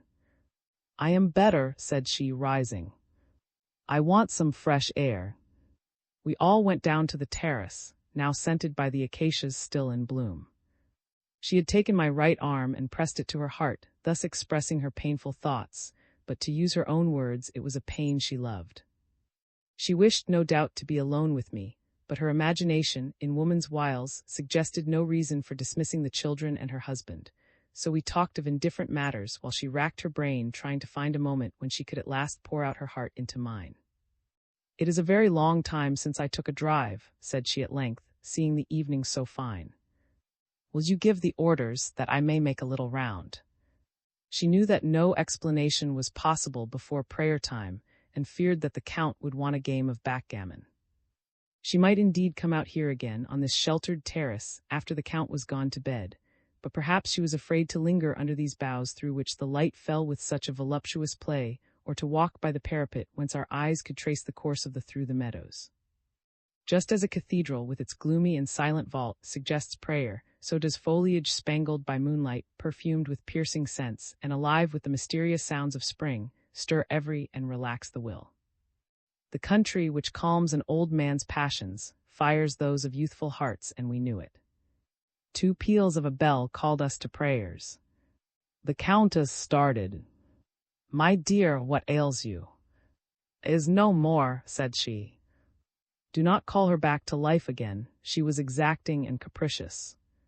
Now you have a friend whose virtue is confirmed by the words which heaven must have dictated to you.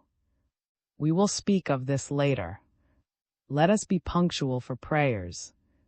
It is my turn to read them today. When the Countess used the words in which she besought God to preserve us against all the adversities of life, she gave them an emphasis which I was not alone in noticing. She seemed to have used her gift of second sight to discern the dreadful agitation she was fated to go through in consequence of my clumsiness in forgetting my agreement with. We have time to play 3 hits while the horses are put in, said the Count, leading me off to the drawing-room. Then you will drive with my wife. I shall go to bed. Like all our games, this one was stormy. From her own room or Madeline's, the Countess could hear her husband's voice. You make a strange misuse of hospitality, she said to her husband when she came back to the room.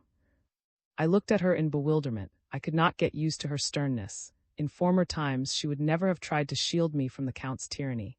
She had liked to see me sharing her penalties and enduring them patiently for love of her.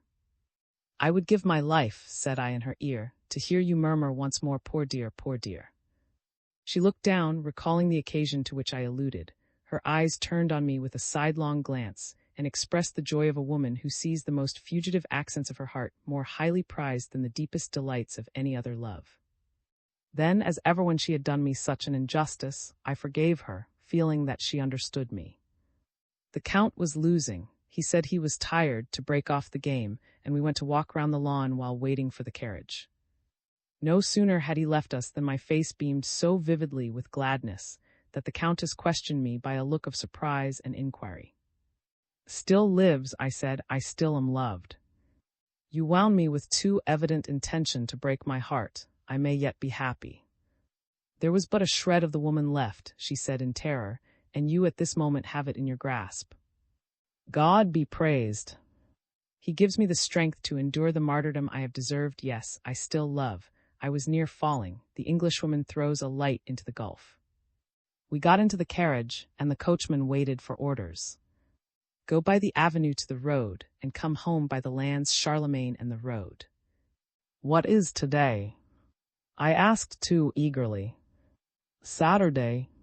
Then do not drive that way, madame. On Saturday evenings the road is crowded with noisy bumpkins going to tour, and we shall meet their carts. Do as I say, said the Countess to the coachman.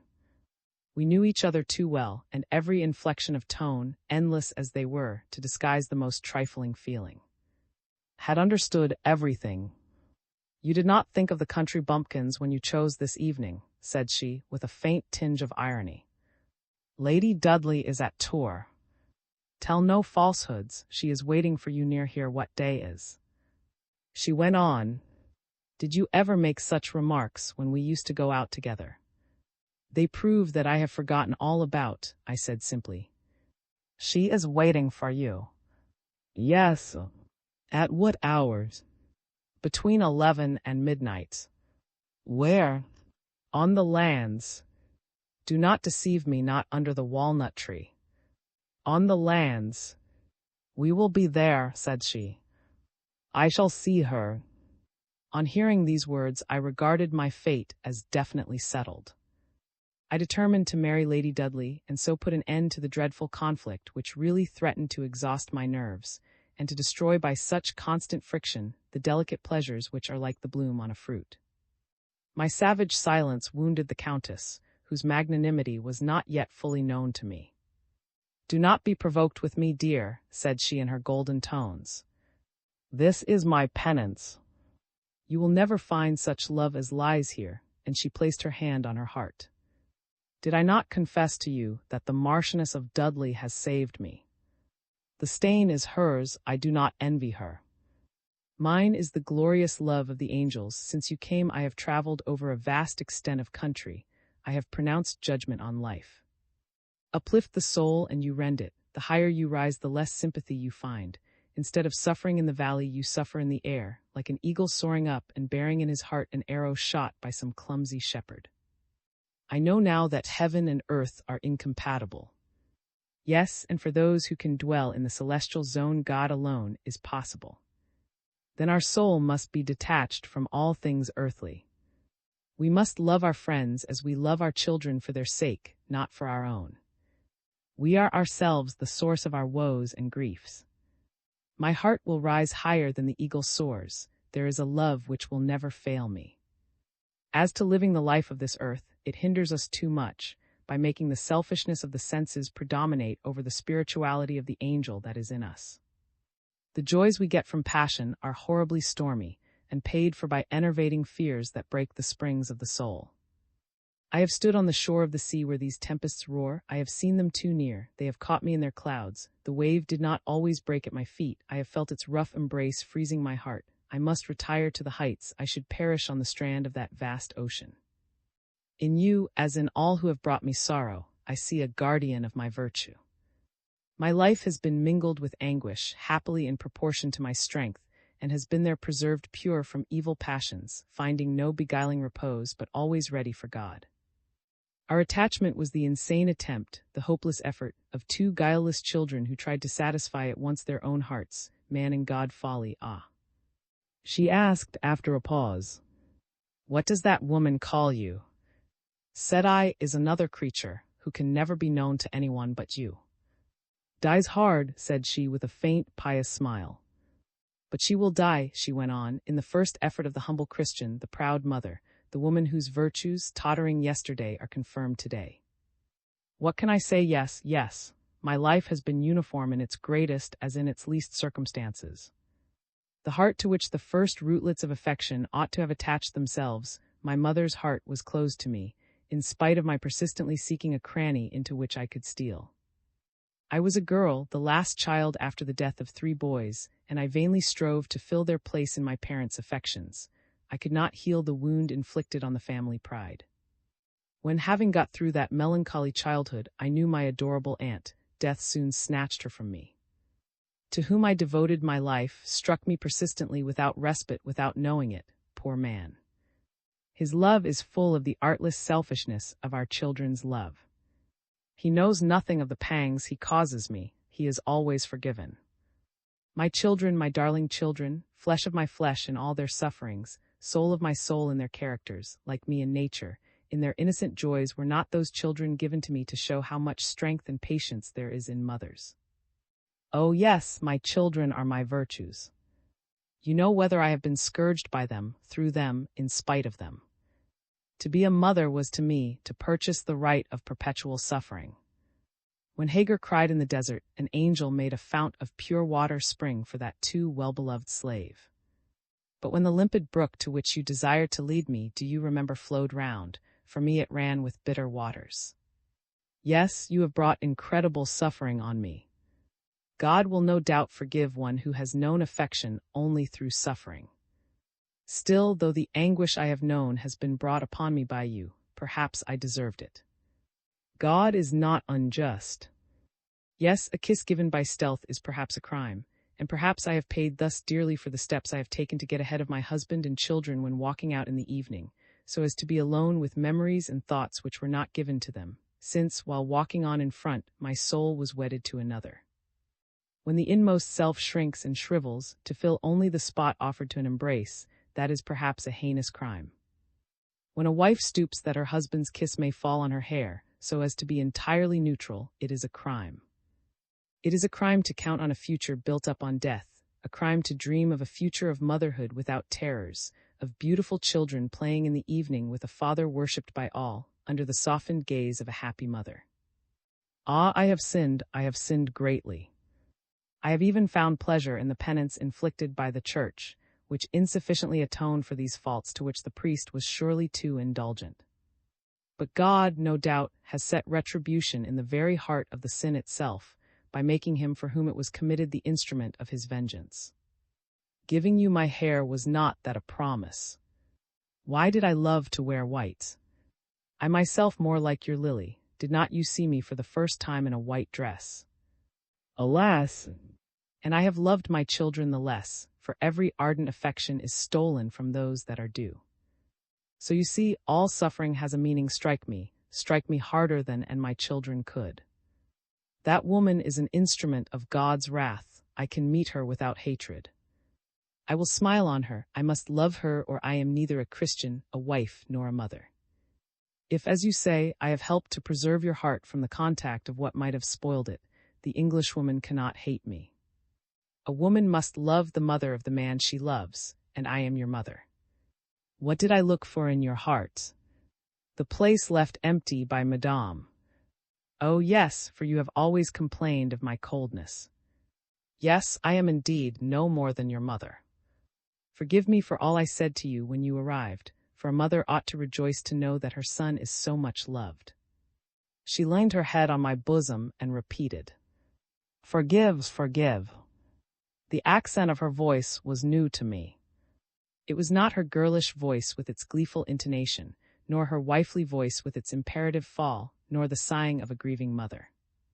It was a heartrending voice, a new tone for new sorrows. As for you, she went on with more animation, you are the friend who can do no wrong. You have lost nothing in my heart, do not blame yourself, feel not the slightest remorse. Was it not the height of selfishness to ask you to sacrifice to an impossible future the most stupendous pleasure, since a woman can abandon her children for its sake, abdicate her rank, and renounce eternity. How often have I seen you my superior? You were lofty and noble, I was mean and sinful. Well, well, all is said. I can never be anything to you but a faraway light, high up, sparkling, cold, but unchanging. Only, do not let me be alone in loving the brother I have chosen. Love me too. A sister's love has no bitter morrow, no perverse moods. You need never be untrue to the indulgent soul that will live in your beautiful life, will never fail to weep over your sorrows and be glad over your joys, that will love the women who make you happy, and be indignant if you are betrayed. I have never had a brother to love so. Be magnanimous enough to cast off all pride, and solve all the difficulties of our attachment, hitherto so ill-defined and stormy, by this sweet and holy affection. I can still live on those terms. I will be the first to shake hands with Lady Dudley. She shed no tears, alas, as she spoke these words full of bitter experience, while by snatching away the last veil that hid her soul and her sufferings from me, they showed me by how many links she was bound to me, and what strong chains I had broken through. We were in such a delirium of agitation that we did not observe that it was raining in torrents. "Will Madame la take shelter here for a few minutes?" said the coachman, pointing to the principal inn of. She nodded consent, and we sat for about half an hour under the archway of the entrance, to the great astonishment of the people of the inn, who wondered why Madame was driving about the country at 11 o'clock at night. Was she going to Tours, or on her way back? When the storm was over, and the rain had settled into what is called a heavy mist which did not hinder the moon from silvering the upper strata as they were swept swiftly past by the higher currents of wind, the coachman went out and turned homewards, to my great joy. "Go the way I told you," said the Countess gently. So we took the road to the lands Charlemagne, and there the rain began again. Halfway across the sandy common, I heard Lady's pet dog barking. A horse suddenly dashed out from under a clump of oaks, crossed the road at a bound, leaped the ditch made by the owners to show the boundary of each plot where the soil was considered worth cultivating, and Lady Dudley pulled up on the common to see the carriage pass. What joy thus to wait for one's child when it is not a sin! Said.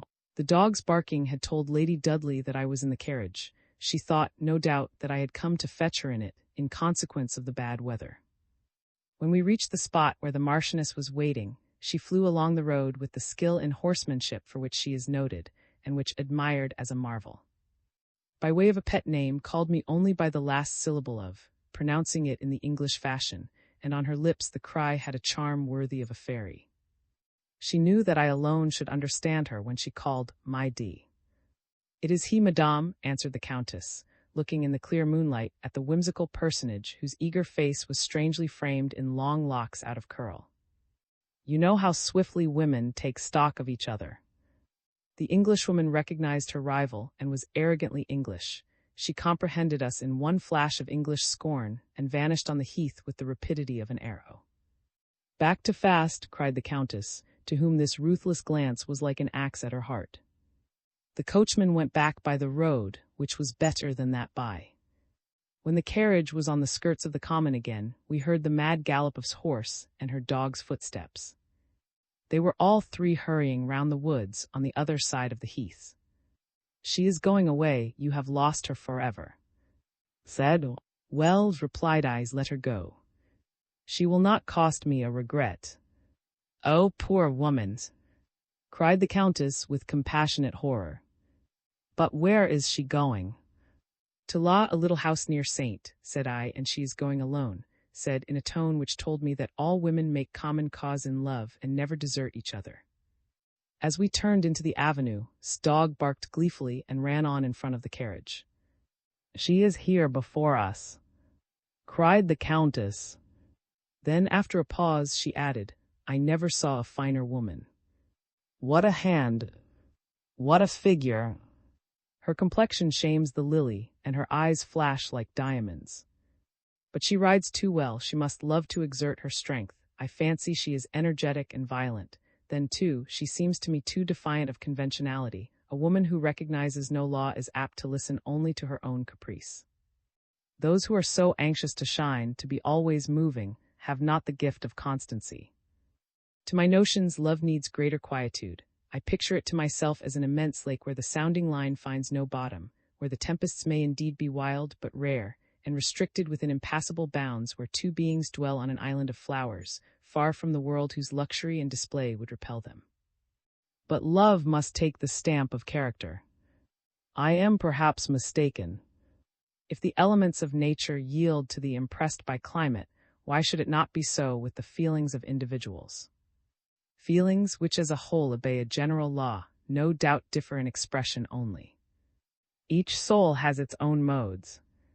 The Marchioness is a powerful woman who traverses distances and acts with the vigor of a man.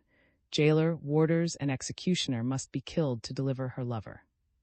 Whereas certain women know no better than to love with all their soul, in danger they kneel down, pray, and die. Which of the two do you prefer? That is the whole question.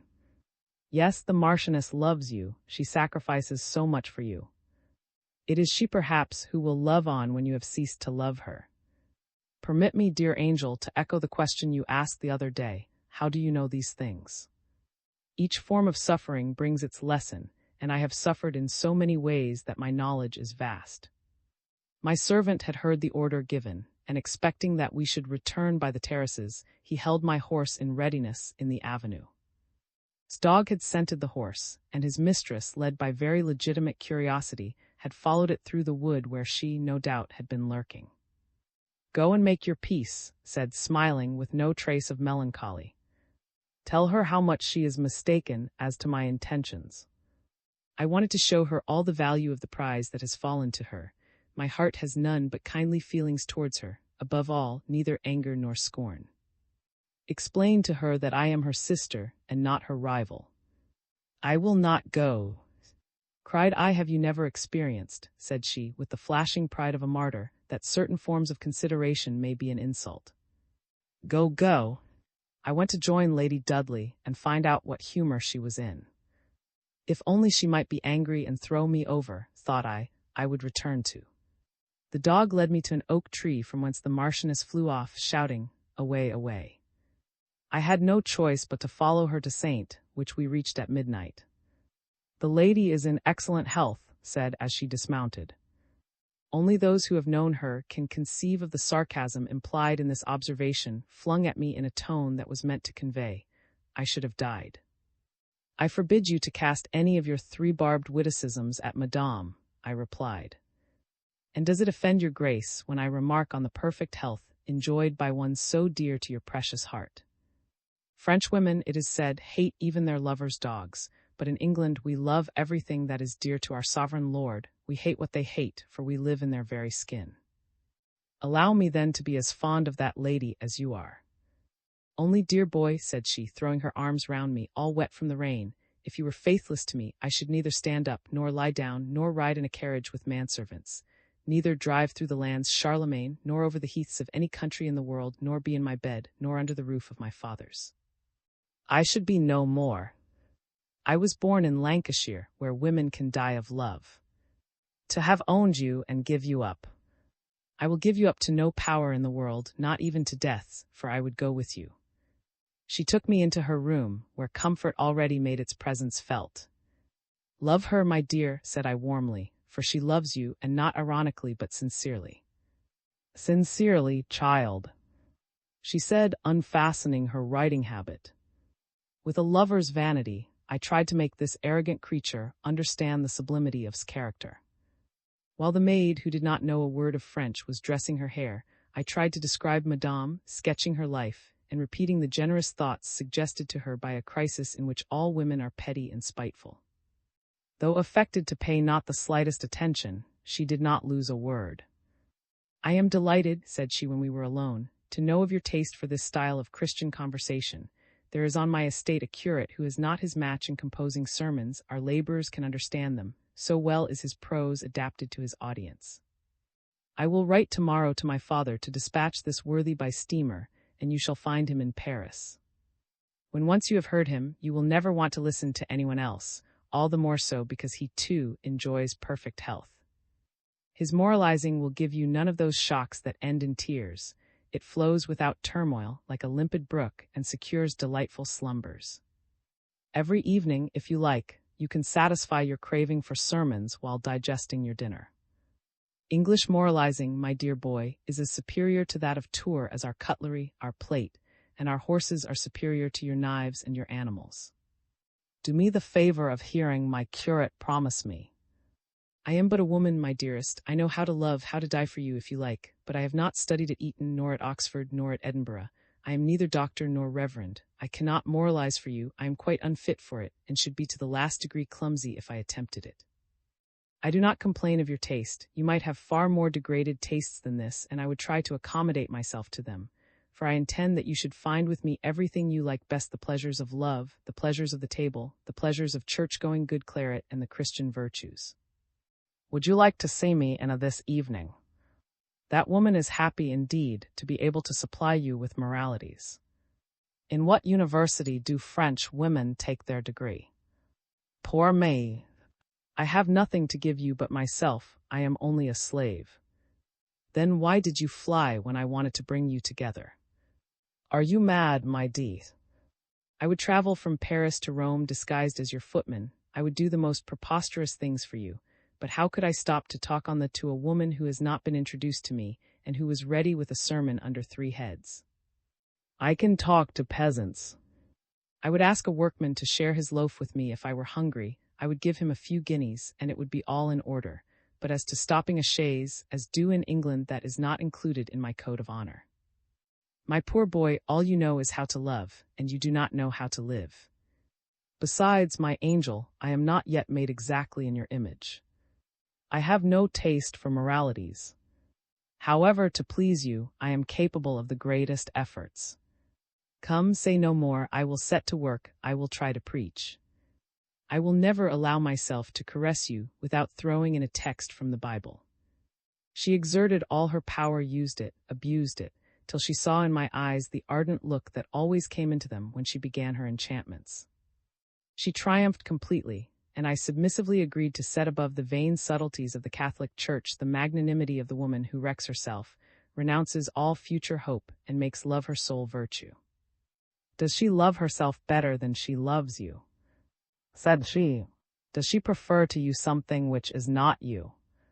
How can a woman attach any importance to anything in herself beyond that with which you honor it? No woman, however great a moralist she may be, can be the equal of a man. Walk over us, kill us, never let us encumber your life. Our part is to die, yours to live great and supreme. In your hand is the poniard, we have only to love and forgive. Does the sun care about the midges that live in his beams, by his glow? They exist as long as they can, and when he disappears they die. Or fly away, I put in. Or fly away, she replied, with an indifference that would have spurred any man determined to use the strange power she attributed to us. Do you think it worthy of a woman to stuff a man with bread buttered with virtue, to convince him that love and religion are incompatible? Am I then an infidel? A woman may yield or refuse, but to refuse and preach is to inflict a double penalty, which is against the law of every land. Now here you will have nothing but delicious sandwiches prepared by the hand of your humble servant, whose whole morality consists in inventing caresses such as no man has ever known, and which are suggested by the angels. I know nothing so undoing as such banter in the hands of an Englishwoman. She throws into it the eloquent gravity, the pompous air of conviction under which the English cover the lofty imbecilities of their prejudiced views. French irony is like lace with which women dress out the pleasure they give and the disputes they invent. It is a trimming and as graceful as their dress. But English fun is an acid so corrosive to those on whom it falls that it leaves them skeletons, picked and cleaned.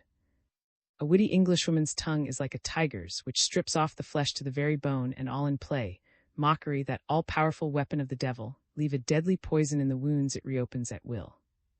That night chose to exert her power like the Grand Turk, who, to show his skill, amuses himself with decapitating innocent persons. My angel, said she, when she had soothed me to the dozing condition in which everything is forgotten but a sense of happiness, I have been moralizing too, I myself. I was wondering whether I am committing a crime in loving you, whether I was violating divine laws, and I decided that nothing could be more pious or more natural. Why should God create some beings more beautiful than others, unless to show us that they are to be adored? The crime would be not to love you, for are you not an angel? That lady insults you by classing you with other men. The rules of morality do not apply to you. God has set you above them. Is not loving you rising to be nearer to him? Can he be wroth with a poor woman for longing for things divine? Your large and radiant heart is so like the sky that I mistake it, as midges come to burn themselves in the lights at a festival. Are they to be punished for their mistake? Indeed, is it a mistake? Is it not too fervent a worship of light? They perish from too much piety if, indeed, flinging oneself into the arms we love can be called perishing. I am weak enough to love you, while that woman is strong enough to remain in her chapel. Do not frown on me. You think I condemn her. No, child. I delight in her morality, since it has led her to leave you free, and so allowed me to win you and to keep you forever, for you are mine forever, are you not? Yes. Forever and ever. Yes. Then grant me a favor, my sultan. I alone have discerned all your value. She, you say, cultivates the land. I leave that to the farmers. I would rather cultivate your heart. I have tried to recall all this chatter to give you a clear idea of this woman, to justify all I have said about her, and to give you a clue to the catastrophe. But how am I to describe the accompaniment to the sweet words you know so well, conceits only to be compared to the most extravagant fictions of our dreams, inventions sometimes reminding me of my nosegays, grace united to strength, tenderness and languid softness contrasting with volcanic eruptions of passions. The most elaborate modulations of music applied to the harmony of our delight, the most insinuating words graced with charming ideas, everything most poetical that wit can add to the pleasures of sense. She aimed at destroying the impression left on my heart by chaste reserve, by the flashes of her own impetuous passion. The Marchioness had seen the Countess quite as well as Madame had seen her. They had judged each other clearly. The elaborate attack planned by showed how great her fears had been, and her secret admiration for her rival. In the morning I found her with eyes full of tears. She had not slept. "What is the matter?" said I. "I am afraid my excess of love may militate against me," said she. "I give you all, she, cleverer than I, still has something for you to desire. If you prefer her, think no more of me. I will not bore you with my sufferings, my remorse, my sorrows, no, I will go to die far away from you, like a plant far from the life-giving sun." She extracted from me such protestations as filled her with joy. What is to be said to a woman who weeps in the morning? A hard word then seems brutal. If she has not been overnight, we must need tell lies in the morning, for the code of man makes such falsehood a duty. "Well, then I am happy," said she, wiping away her tears. "Go back to her. I do not wish to owe you to the vehemence of my love, but to your own free will. If you come back again, I shall believe that you love me as much as I love you, which I had always thought impossible." She managed to persuade me to return to. How false the situation in which I should then find myself was not to be imagined by a man gorged with raptures. If I had refused to go too, Lady would have won the day at sixpence. Would then carry me off to Paris. Still, to go thither was to insult Madame. In that case, I should come back more certainly than ever too. Has any woman forgiveness for such crimes of treason? Short of being an angel come down from heaven, rather than a purified spirit about to attain to it, a loving woman would see her lover suffer any agony sooner than see him made happy by another. The more she loves, the more she will be hurt. Thus regarded from both sides, my position, when I had once left to go to law, was as fatal to my first true love as it was profitable to my chance passion. The Marchioness had foreseen it all with deep calculation. She confessed later that if Madame had not met her on the heath, she had intended to commit me by hanging about. The instant I saw the Countess, whom I found pale and stricken, like a person who has endured intolerable insomnia, I exercised not the tact but the instinct which enables a still young and generous heart to appreciate the full bearing of actions that are criminal in the jurisprudence of noble souls, though indifferent in the eyes of the vulgar. Suddenly, as a child that has gone down a steep while playing and plucking flowers sees in terror that he cannot go up it again, discerns no human ground but at an immeasurable distance, feels himself alone in the dark, and hears savage howls, I perceived that a whole world lay between us. A loud cry went up in our souls, an echo, as it were, of the funereal est which is pronounced in church on Good Friday, at the hour when died a dreadful scene which freezes those young souls in which religion is their first love. Every illusion had died under one blow, her heart had gone through its passion. She whom pleasure had never involved in its deadening coils, could she suspect the joys of happy lovers, that she refused to look at me? For she would not shed on my gaze the light which for 6 years had irradiated my life. She knew then that the source of the beams that shone from our eyes lay in our souls, for which they were as a pathway leading from one to the other, so that they might visit, become one, separate, and play like two confiding girls who have no secrets from each other. I was bitterly conscious of the sin of bringing under this roof, where caresses were unknown, a face on which the wings of enjoyment had shed their sparkling dust. If the day before I had left Lady Dudley to go home alone, if I had come back to where perhaps expected me, perhaps Madame would not have behaved so strictly as my sister. She gave all her civilities the solemnity of exaggerated emphasis. She played her part to excess so as not to forget it. During breakfast she paid me 1,000 little attentions, humiliating attentions. She made much of me like a sick man to be. "You were out betimes," said the Count. "You must have a fine appetite, you whose digestion is not ruined." This speech, which failed to bring the smile of a wily sister to the Countess' lips, put the crowning touch to the impossibility of my position. I could not be at by day and at Saint by night. Had counted on my sense of delicacy and Madame's magnanimity. All through that long day, I felt the difficulty of becoming the friend of a woman one has long desired. This transition, simple enough when years have led up to it, in youth is a distemper. I was ashamed, I cursed all pleasure, I wished that Madame would demand my blood. I could not tear her rival to pieces before her eyes. She avoided mentioning her, and to speak ill of was a baseness which would have incurred the contempt of, herself noble and lofty to the inmost core. After 5 years of exquisite intimacy, we did not know what to talk about. Our words did not express our thoughts. We hid gnawing pangs, we to whom suffering had hitherto been a faithful interpreter. Affected a cheerful air on my behalf and her own, but she was sad. Though she called herself my sister on every opportunity, and though she was a woman, she could find no subject to keep up the conversation, and we sat for the most part in awkward silence. She added to my mental torment by affecting to think herself lady's only victim. "I am suffering more than you are," said I, at a moment when the sister spoke in a tone of very feminine irony. "How can that be?" said she, in the haughty voice a woman can put on when her feelings are underestimated. "I have done all the wrong." Then there was a moment when the Countess assumed a cold indifference that was too much for me. I determined to go.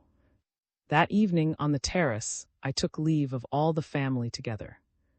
They followed me to the lawn where my horse waited, pawing the ground. They stood out of the way.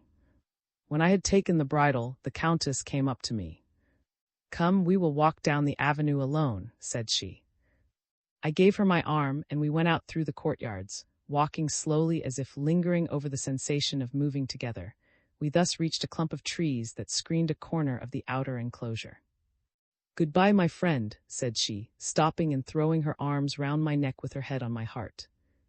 "Goodbye, we shall see each other no more. God has given me the melancholy power of looking into the future. Do you remember the panic that came over me that day when you came back so handsome, so youthful, and when I saw you turn to quit me, just as today you are leaving for law? Well, last night I was once more enabled to look forward to our destinies. My friend, we are speaking to each other for the last time. I can hardly say a few words to you even now, for not all of me speaks. Death has already stricken something within me. You will have robbed my children of their mother, take her place. You can. And Madeline love you already, as though you had made them suffer. Die, cried I in alarm as I looked at the dry flame in her glittering eyes, of which I can only give an idea to those whose dear ones have never been attacked by the dreadful malady, by comparing her eyes with balls of tarnished silver. I command you to live. You used to require vows of me, now I today require one of you. Swear to me that you will consult and do exactly what he tells you. Then would you contend against the loving mercy of God?" said she, interrupting me with a cry of despair, indignant at being misunderstood. "Then you do not love me enough to obey me blindly in everything, as that miserable lady does." "Yes, yes, whatever you wish," said she, urged by a jealousy which made her overleap in that instant the distance she had till now preserved. "I stay here," said I, kissing her eyes. Startled by this capitulation, she escaped from my embrace and went to lean against a tree. Then she turned homewards, walking very fast without turning her head. I followed her. She was praying and weeping. When we reached the lawn, I took her hand and kissed it respectfully. This unlooked-for surrender touched her heart. "Yours, come what may," said I love you as your aunt loved you." She started and wrung my hand. "One look," said I, "only one of your old looks." And feeling my whole soul enlightened by the flashing glance she gave me, I cried, "The woman who gives herself wholly gives me less of life and spirit than I have now received. You are the best beloved, the only love." "I will live," said she, "but you too must get well." That gaze had effaced the impression of sarcasms. Thus was I the plaything of the two irreconcilable passions I have described to you, and of which I felt the alternating influence. I loved an angel and a demon, two women equally lovely, one graced with all the virtues we torture out of hatred of our own defects, the other with all the vices we deify out of selfishness. As I rode down the avenue, turning round again and again to see Madame leaning against a tree, her children standing by her and waving their handkerchiefs, I detected in my soul an impulse of pride at knowing myself to be the arbiter of two such noble destinies, the glory, on such different grounds, of two superior women, and at having inspired such passions that either of them would die if I failed her. This brief but fatuous dream was severely punished, believe me. Some demon prompted me to wait with till a fit of despair or the Count's death should throw into my arms, since still loved me. Her severity, her tears, her remorse, her Christian resignation, were the eloquent symptoms of a feeling which could be no more effaced from her heart than from my own. As I slowly walked my horse along the pretty avenue, making these reflections, I was not 25, I was 50. Does not a young man, even more than a woman, leap in a moment from 30 to 60? Though I could drive away these evil thoughts with a breath, they haunted me, I must confess. Their source, perhaps, was at the Tuileries behind the panels of the royal cabinet. Who could come unharmed under the tainting influence of Louis XVI, who was wont to say that a man knows nothing of true passion till he is past maturity, since passion is never splendid and frenzied till there is some loss of power, and each pleasure is like the gambler's last stake. When I reached the end of the avenue, I looked round once more, and in the twinkling of an eye I was back again, on seeing still standing there alone. I flew to bid her a last adieu, bathed in tears of expiation of which she knew not the secret. Sincere tears shed, though I knew it not, on the sweet love that was forever past, on the virgin emotions, the flowers of life that can never bloom again. Later in life a man can no longer give, he only receives. What he loves in his mistress is himself, whereas in youth he loves her in himself. Later he inoculates the woman who loves him with his tastes, perhaps with his vices, whereas in the early days the woman he loves imparts her virtues, her refinement, invites him to what is beautiful by her smile, and shows him what devotion means by her example. Alas for the man who has not had his. Alas for him who has not met a Lady Dudley. If he marries, the second will fail to retain his wife, the first may perhaps be deserted by his mistress. Happy is he who finds both in one woman, happy is the man you love. On our return to Paris, and I became more intimate. By small degrees we insensibly abrogated the laws of propriety to which I had subjected myself, laws whose observance often leads the world to overlook the false position to which Lady Dudley had committed herself. The world, which dearly loves to get behind the curtain of things, accepts them as soon as it knows the hidden secret. Lovers who are obliged to live in the world of fashion are always wrong to break down the barriers insisted on by the common law of drawing-rooms, wrong not to obey implicitly all the conventions demanded by good manners, more for their own sake than for that of others. Distances to be traversed, superficial respect to be maintained, comedies to be played out, mystery to be kept up. All the strategy of a happy love affair fills up life, revives desire, and preserves the heart from the lassitude of habit. But a first passion, like a young man, is by nature profligate and cuts down its timber recklessly, instead of economizing its resources. Scorned such commonplace ideas, and submitted to them only to please me. Like the destroyer who marks his prey beforehand to secure it, she hoped to compromise me in the eyes of all Paris so as to attach me to her permanently. She displayed every coquettish art to keep me at the house, for she was not satisfied with the elegant scandal which, for lack of evidence, countenanced nothing more than whisperings behind a fan. Seeing her so anxious to commit an imprudence which must definitely certify her position, how could I do otherwise than believe in her love? Once involved in the beguilements of an illicit union, I fell a prey to despair, for I saw my life cut out in antagonism to received ideas and to injunctions. I lived then in the sort of frenzy which comes over a consumptive man, when, conscious of his approaching end, he will not allow his breathing to be sounded. There was one corner of my heart I could not look into without anguish. A spirit of vengeance was constantly suggesting ideas on which I dared not dwell. My letters to painted this mental disorder, and caused her infinite pain. At the cost of so much lost treasure she had hoped I should at least be happy, said she, in the only reply I ever received. And I was happy. Dear, happiness can only be positive, it cannot endure comparisons. My first ardor expended, I could not help comparing these two women, a contrast I had not yet been capable of studying. In fact, any great passion lies so heavily on our whole nature, that in the first instance, it levels all angles and fills up the ruts of habit which represent our good or evil qualities. But later, in lovers who are thoroughly accustomed to each other, the features of their moral physiognomy reappear. They judge each other calmly, and not infrequently in the course of this reaction of character on passion, antipathies are discovered which lead to the separations regarded by superficial minds as evidence of the inconstancy of the human heart. This stage had begun for us. Less dazzled by her fascinations, and taking my pleasures retail, so to speak, I half involuntarily perhaps took stock of Lady Dudley to her disadvantage. In the first place, I found her lacking in the motherwit which distinguishes the Frenchwoman from all others, and makes her the most delightful to love, as men have owned who have had opportunities for judging of the women of many lands.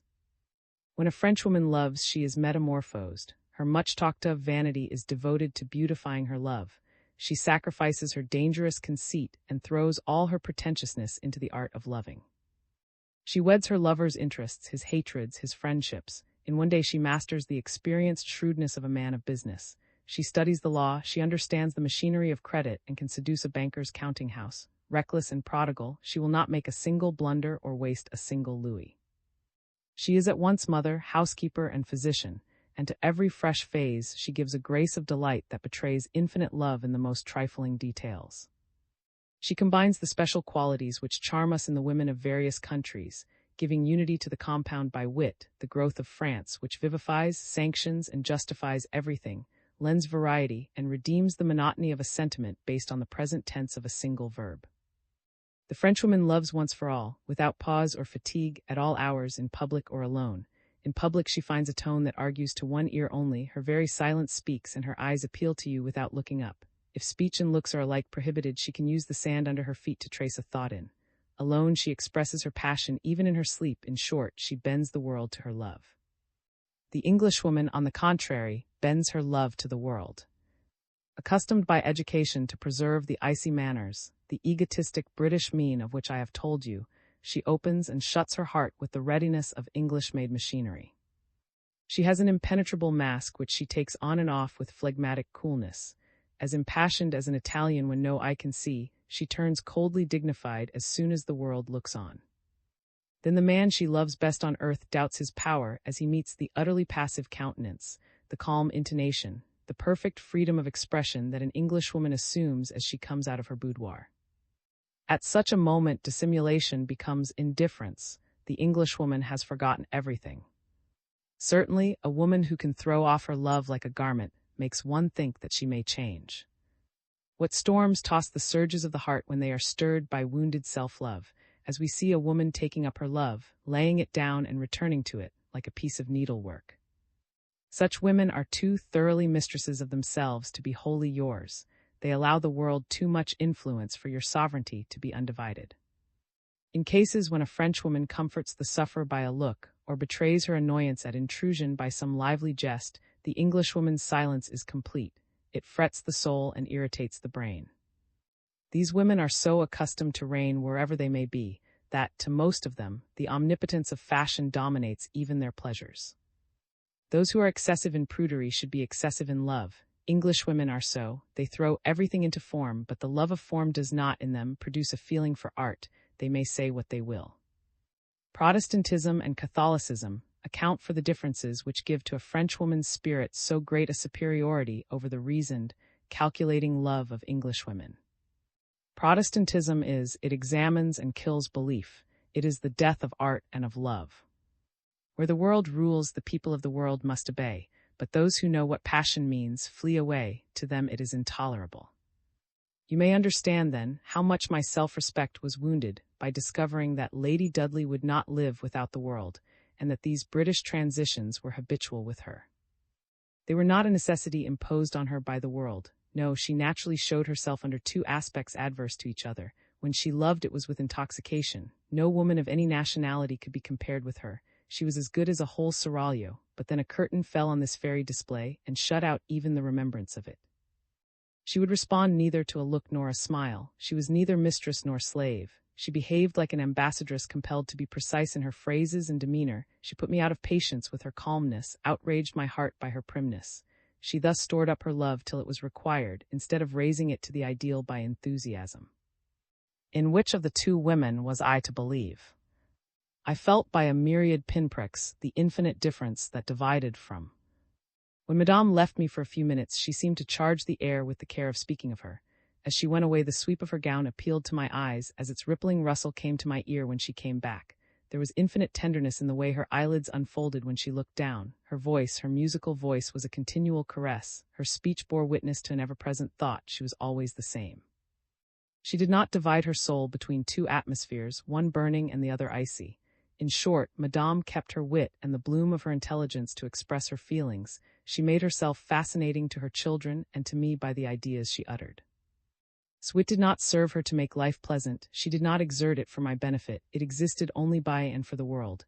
It was purely satirical. She loved to rend and bite, not for the fun of it, but to gratify a craving.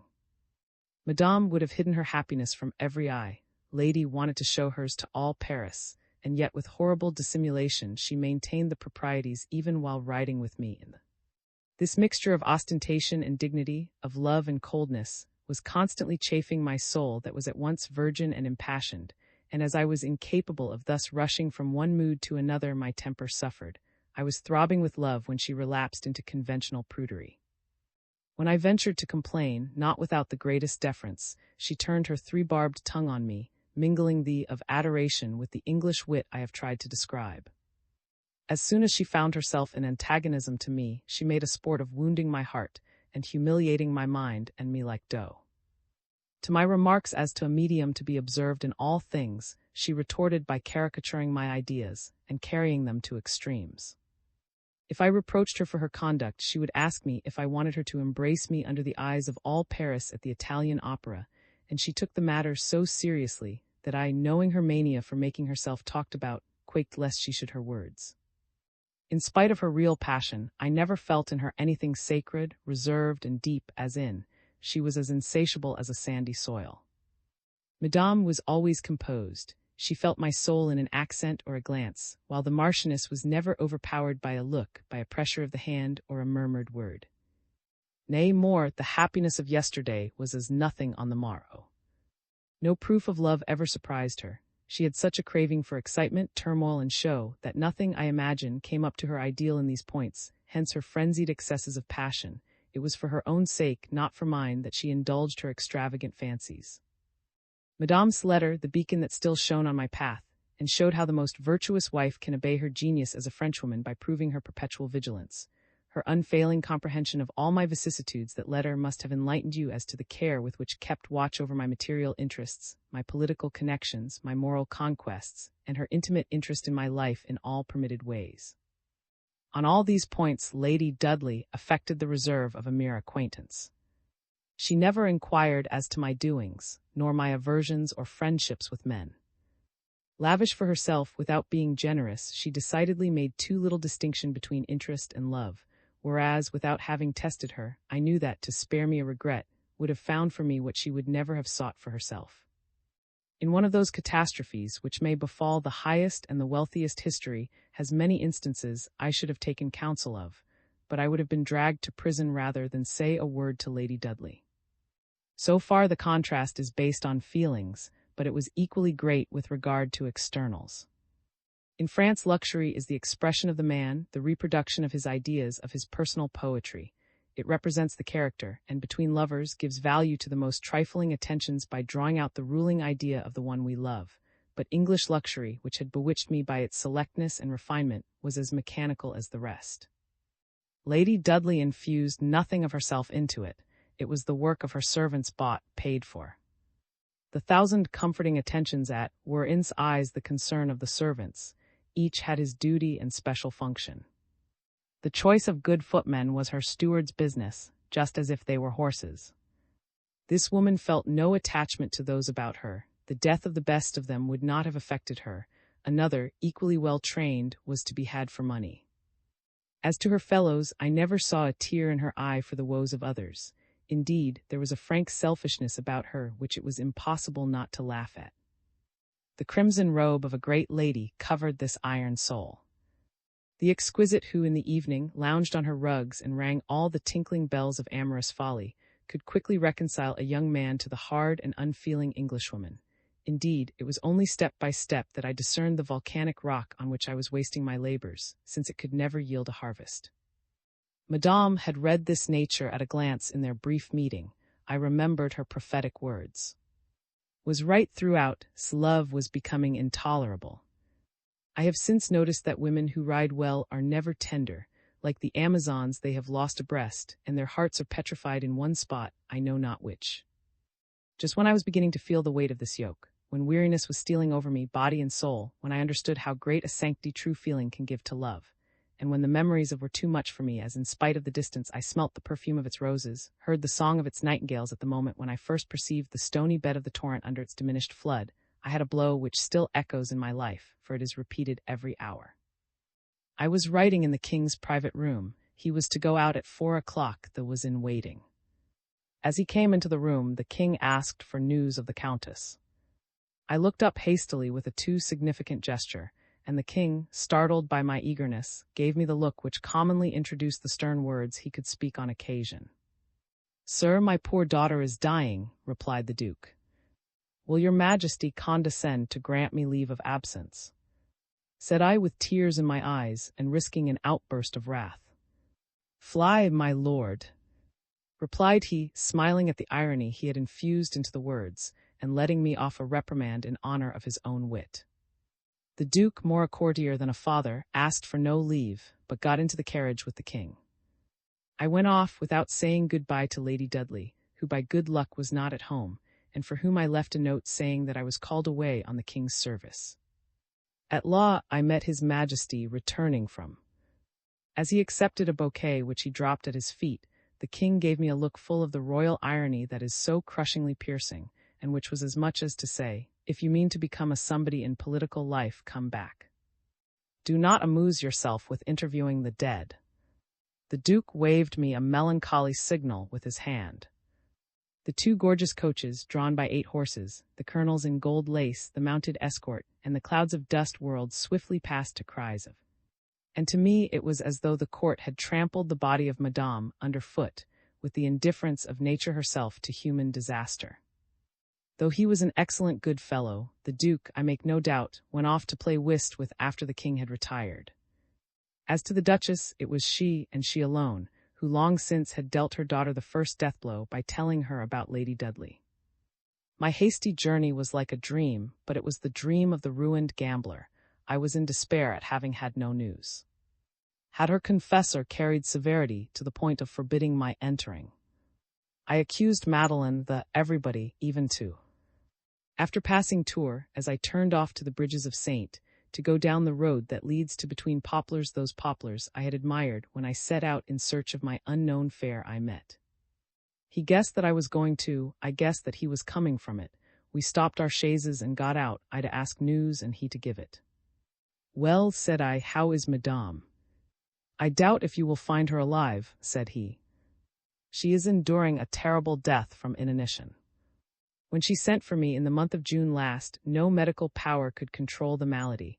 She had all the symptoms which must have described to you, since he was suffering from them. The Countess was no longer at the stage of a transient attack due to an internal disorder which medicine can deal with, and which may lead to an improved condition, nor was she suffering from a beginning of acute illness which may be cured in time. Her disease had already reached a point at which our art is useless. It is the incurable result of some sorrow, as a mortal wound is the result of a poniard thrust. The malady is produced by the torpor of an organ as indispensable to life as the action of the heart. Grief had done the work of the dagger. Be under no mistake. What Madame is dying of is some unconfessed sorrow. Unconfessed? Said I, her children have not been ill. No, said he, looking at me with meaning. And since she has been so seriously ill, has left her in peace, I can be of no further use, from can do everything. There is no remedy, and her sufferings are terrible. Rich, young, handsome, and she is dying aged and pinched by hunger, for she will die of starvation. For the last 40 days the stomach is closed as it were, and rejects every kind of food in whatever form it is given. Pressed the hand I offered him, he had almost asked for it by a respectful movement. Courage, said he, raising his eyes to heaven. The words expressed compassion for the sorrow he supposed me to share equally with him. He had no suspicion of the poisoned dart they bore, like an arrow piercing my heart. I hastily got into my carriage again, promising the postilion a handsome reward if he made good haste. In spite of my impatience, I had made the journey in only a few minutes, so much was I absorbed by the bitter reflections that crowded on my soul. She is dying of grief, and yet her children are well. Then I am the cause of her deaths. My threatening conscience underwent one of those examinations which echo through life, and sometimes beyond it. How feeble, how impotent is human justice! It punishes none but visible crimes. Why, death and disgrace to the assassin who kills with a single blow, who generally comes upon you in your sleep and leaves you to sleep forever, or who strikes you unexpectedly and spares you the agony of death. Why, a happy life and the world's respect for the murderer who pours venom drop by drop into the soul and undermines the body to destroy it. How many assassins go unpunished? What deference for superior lives? What an acquittal for the homicide caused by moral persecution! Some unknown and avenging hand suddenly lifted the painted curtain that veils society. I saw a number of such victims, as well known to you as to me, Madame, who had set out dying for Normandy a few days before my departure, the Duchesse compromised. Lady Brandon gone to die in the humble dwelling where Lady Dudley had just spent a fortnight killed by what terrible disaster you know. Our age is full of events of the kind. Who does not know the story of the poor young wife who poisoned herself, overcome by such jealousy as perhaps was killing Madame? Who has not shuddered at the fate of the charming girl dying, like a flower cankered by a gadfly after 2 years of married life, the victim of her guileless ignorance, the victim of a wretch with whom and shake hands because he helps them in their political schemes? Has not Madame been on the verge of the grave? Would she be alive now but for my brother's care? Science is the world's accomplice in these crimes, for which there is no tribunal. No one, it would seem, ever dies of grief or despair or love or hidden poverty or hopes fruitlessly cherished, perpetually uprooted and replanted. The new nomenclature has ingenious words that account for everything. Gastritis, pericarditis, the 1,000 feminine ailments of which the names are spoken in a whisper, are mere passports to the coffin on which hypocritical tears are shed, to be soon wiped away by the lawyer. Is there behind all this woe some law of which we know nothing? Must the man who lives to 100 ruthlessly strew the ground with the dead, and see everything destroyed that he may live, just as the millionaire absorbs the efforts of 1,000 minor industries. Is there a strong and venomous type of life which is fed on these sweet and gentle creatures? Good God! Was I then one of that race of tigers? Remorse clawed at my heart with burning fingers, and tears ran down my cheeks as I turned into the avenue on a damp October morning that brought the dead leaves down from the poplars planted under directions that avenue where I had seen her wave her handkerchief as though to call me back. Was she still alive? Might I yet feel her 2 white hands laid on my prostrate head? In that moment I paid the price of every pleasure had given me, and I thought them dearly bought. I swore never to see her again, and took an aversion for England. Though Lady Dudley is a distinct variety of the species, I involved every Englishwoman in the black cerecloth of my condemnation. On entering the grounds, I had another shock.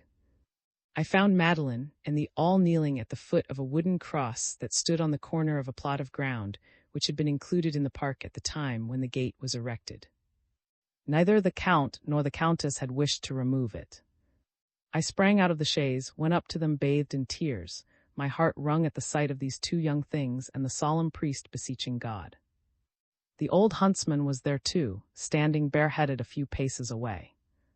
"Well," said I to thee as I kissed Madeline and on the brow, but they gave me a cold glance and did not interrupt their prayers.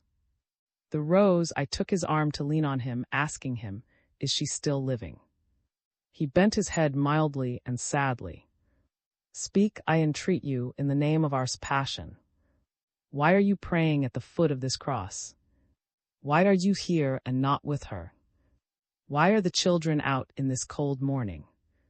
Tell me everything, that I may not blunder fatally in my ignorance." "For some days past Madame La will only see her children at fixed hours," he went on after a pause. "You may perhaps have to wait some hours before you can see Madame. She is terribly altered. But it will be well to prepare her for the interview. You might cause her some increase of suffering as to death. It would be a mercy." I pressed the holy man's hand. His look and voice touched a wound without reopening it. "We are all praying for her here," he went on, "for she so saintly, so resigned, so fit to die, has for the last few days had a secret horror of death. She looks at us who are full of life with eyes in which, for the first time, there is an expression of gloom and envy.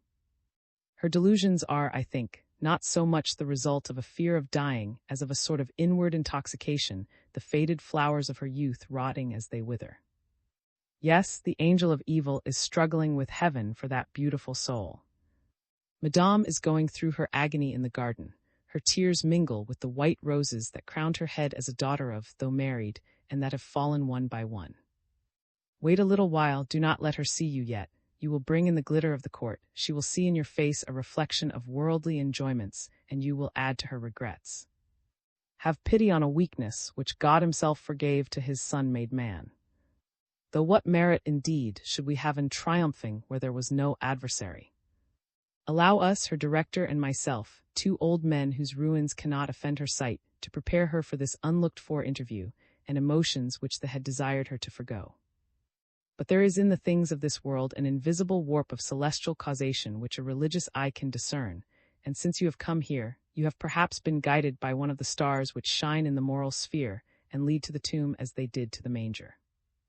And then he told me with the unctuous eloquence that falls on the spirit like dew, that for the last 6 months the Countess' sufferings had increased every day, in spite of all could do for her. The doctor had come to every evening for 2 months, striking to snatch this prey from death, for the Countess had said to him, "Save me." But to cure the body, the heart must be cured. The old physician had one day exclaimed. As the malady increased, the gentle creature's words became bitter, though went on. She cries out to earth to keep her, rather than to God to take her.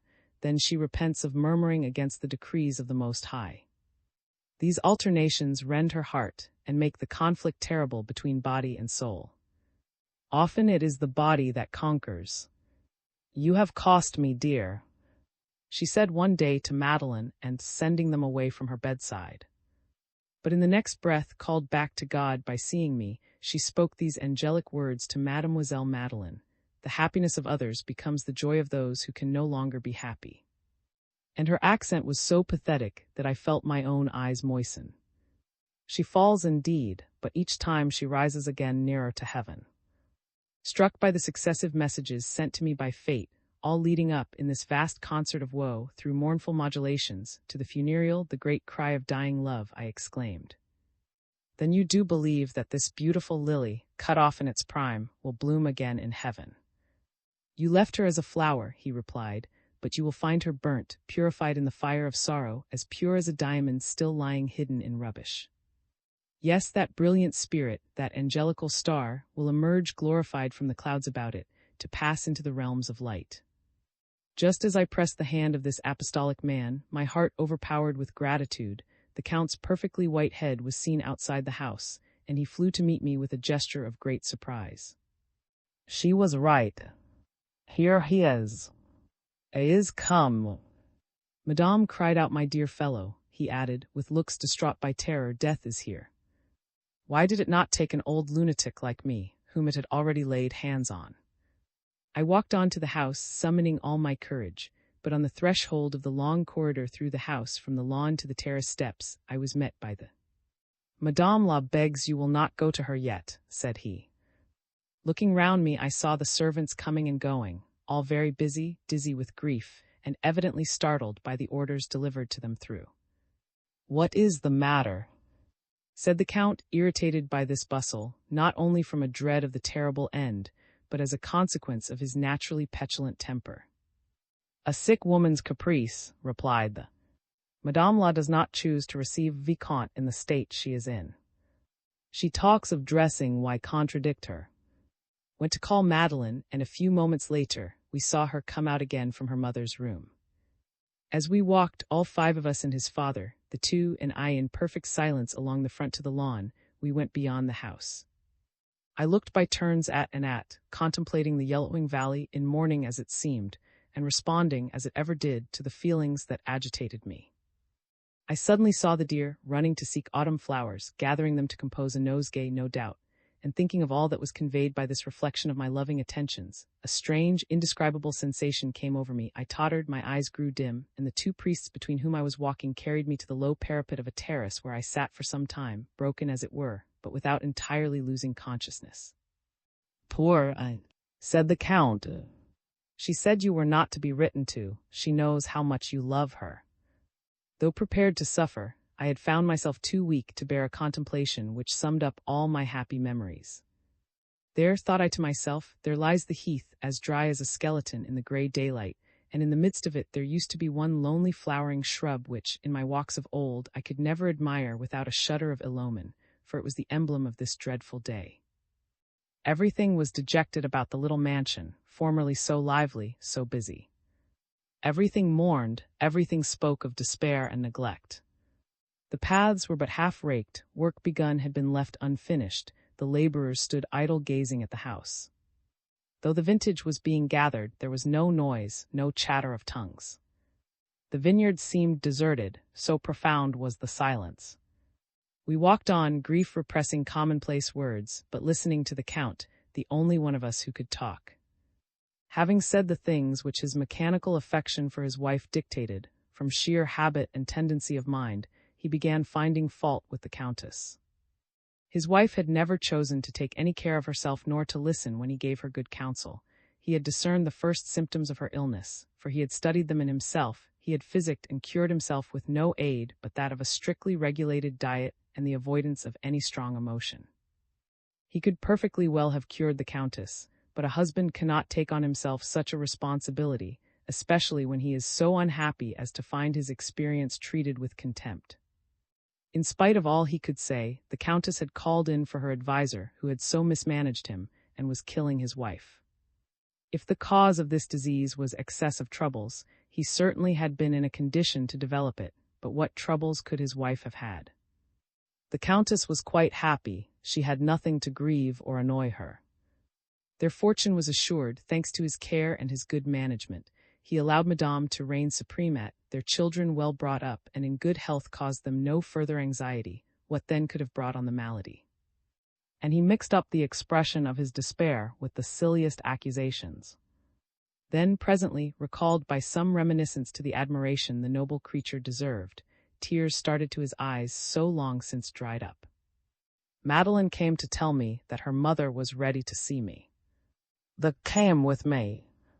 The grave little girl remained with her father, saying that her mother wished to see me alone, making it her excuse that the presence of several persons was too fatiguing.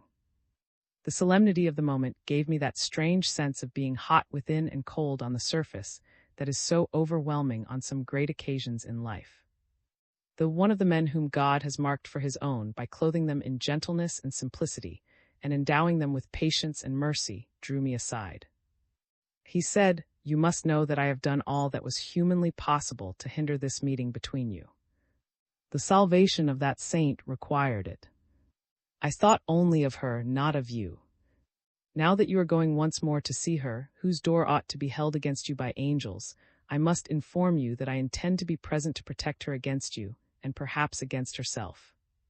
Respect her feeble state. I ask you to be merciful, not as a priest, but as a humble friend of whom you knew not, and who would fain save you from remorse. Our poor invalid is dying literally of hunger and thirst. Since the morning she has been suffering from the feverish irritability that precedes that dreadful end, and I cannot tell you how sorely she regrets leaving life.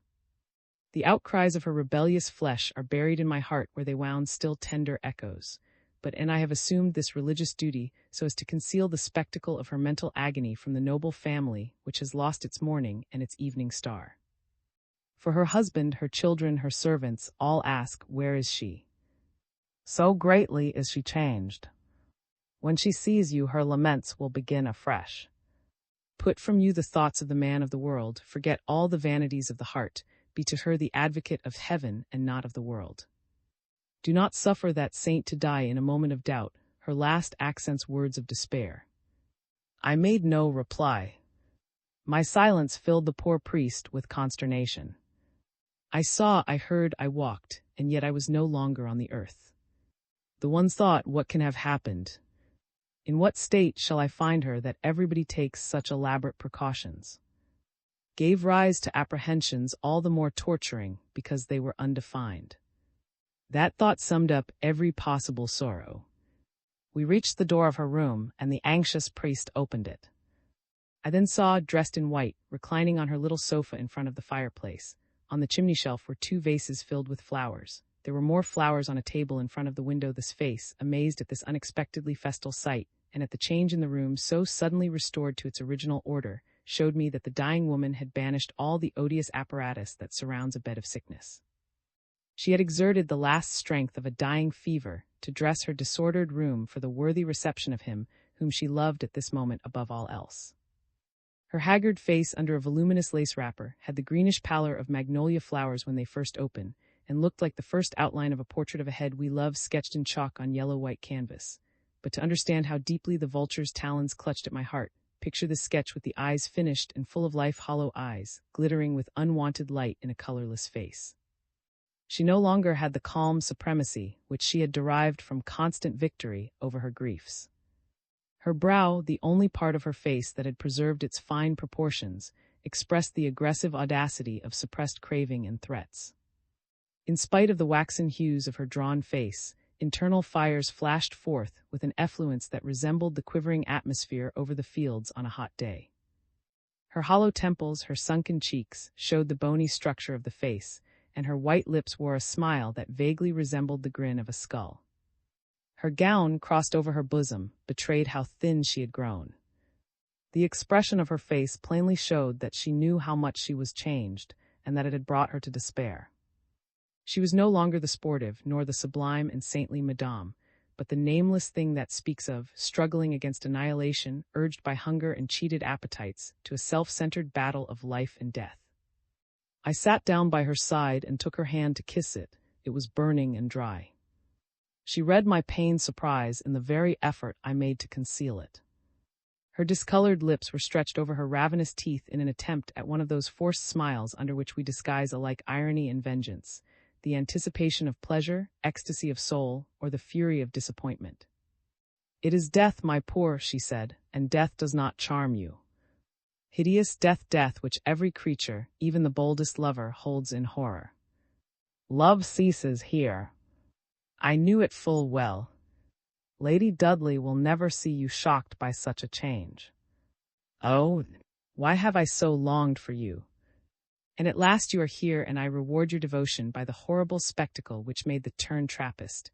I who hoped to dwell in your remembrance beautiful, noble, like an immortal lily, I destroy all your illusions. True love makes no calculations. But do not fly, stay. Thought me much better this morning, I shall live again, be renewed under your eyes. And then, when I shall have recovered my strength a little, when I can take some food, I shall grow handsome again. I am but 35, I may have some years of beauty yet. Happiness renews youth, and I mean to be happy. I have made the most delightful plans. We will leave them all and go to Italy together. Tears rose to my eyes. I turned away to the table as if to admire the flowers. The hastily came up to me and leaned over the nosegay. No tears, said he in a whisper. What, have you ceased to love our dear valley? Said I as an excuse for my sudden movement. No, she said, touching my forehead with her lips with coaxing softness. But without you it is fatal to me without these sands, she corrected herself, touching my ear with her hot lips to breathe the two words like a sigh.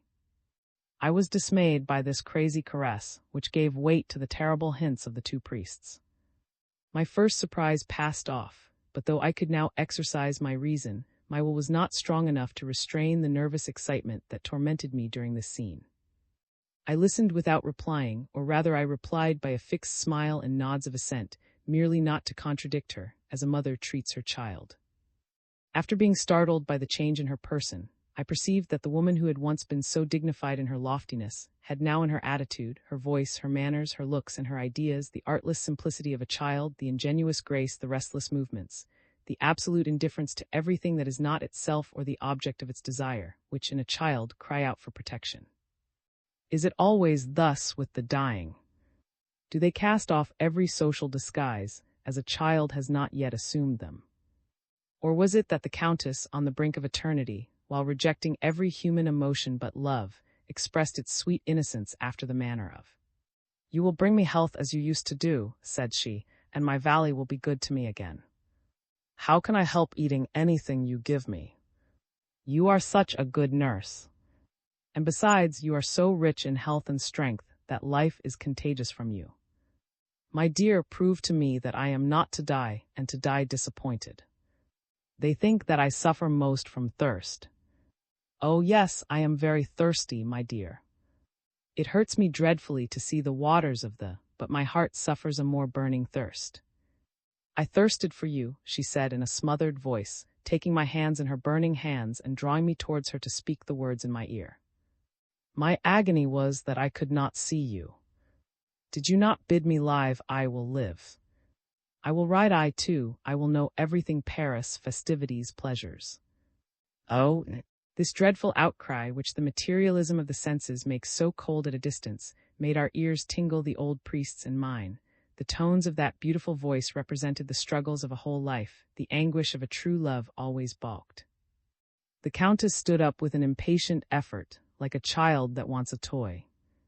When the confessor saw his penitent in this mood, the poor man fell on his knees, clasped his hands, and began to pray. "Yes, I will live," she cried, making me stand too, and leaning on me, "live on realities and not on lies. My whole life has been one of lies. I have been counting them over these last days. Is it possible that I should die, I who have not lived? I who have never been to meet anyone on a heath?" She paused, seemed to listen, and smelt something through the very walls. "The vintagers are going to dinner, and I, the mistress, am starving," she said in a childish tone. "It is the same with love, they are happy." "Kyrie," said the poor, who, with clasped hands and eyes raised to heaven, was repeating litanies. She threw her arms round my neck, clasping me with vehemence as she said, "You shall escape me no more. I mean to be loved. I will be as mad as Lady Dudley. I will learn English to say my D very prettily." She gave me a little nod, as she had been wont to do when leaving me, to assure me that she would return immediately. "We will dine together," said she. I will go and tell, but she stopped, overcome by weakness, and I laid her, dressed as she was, on her bed.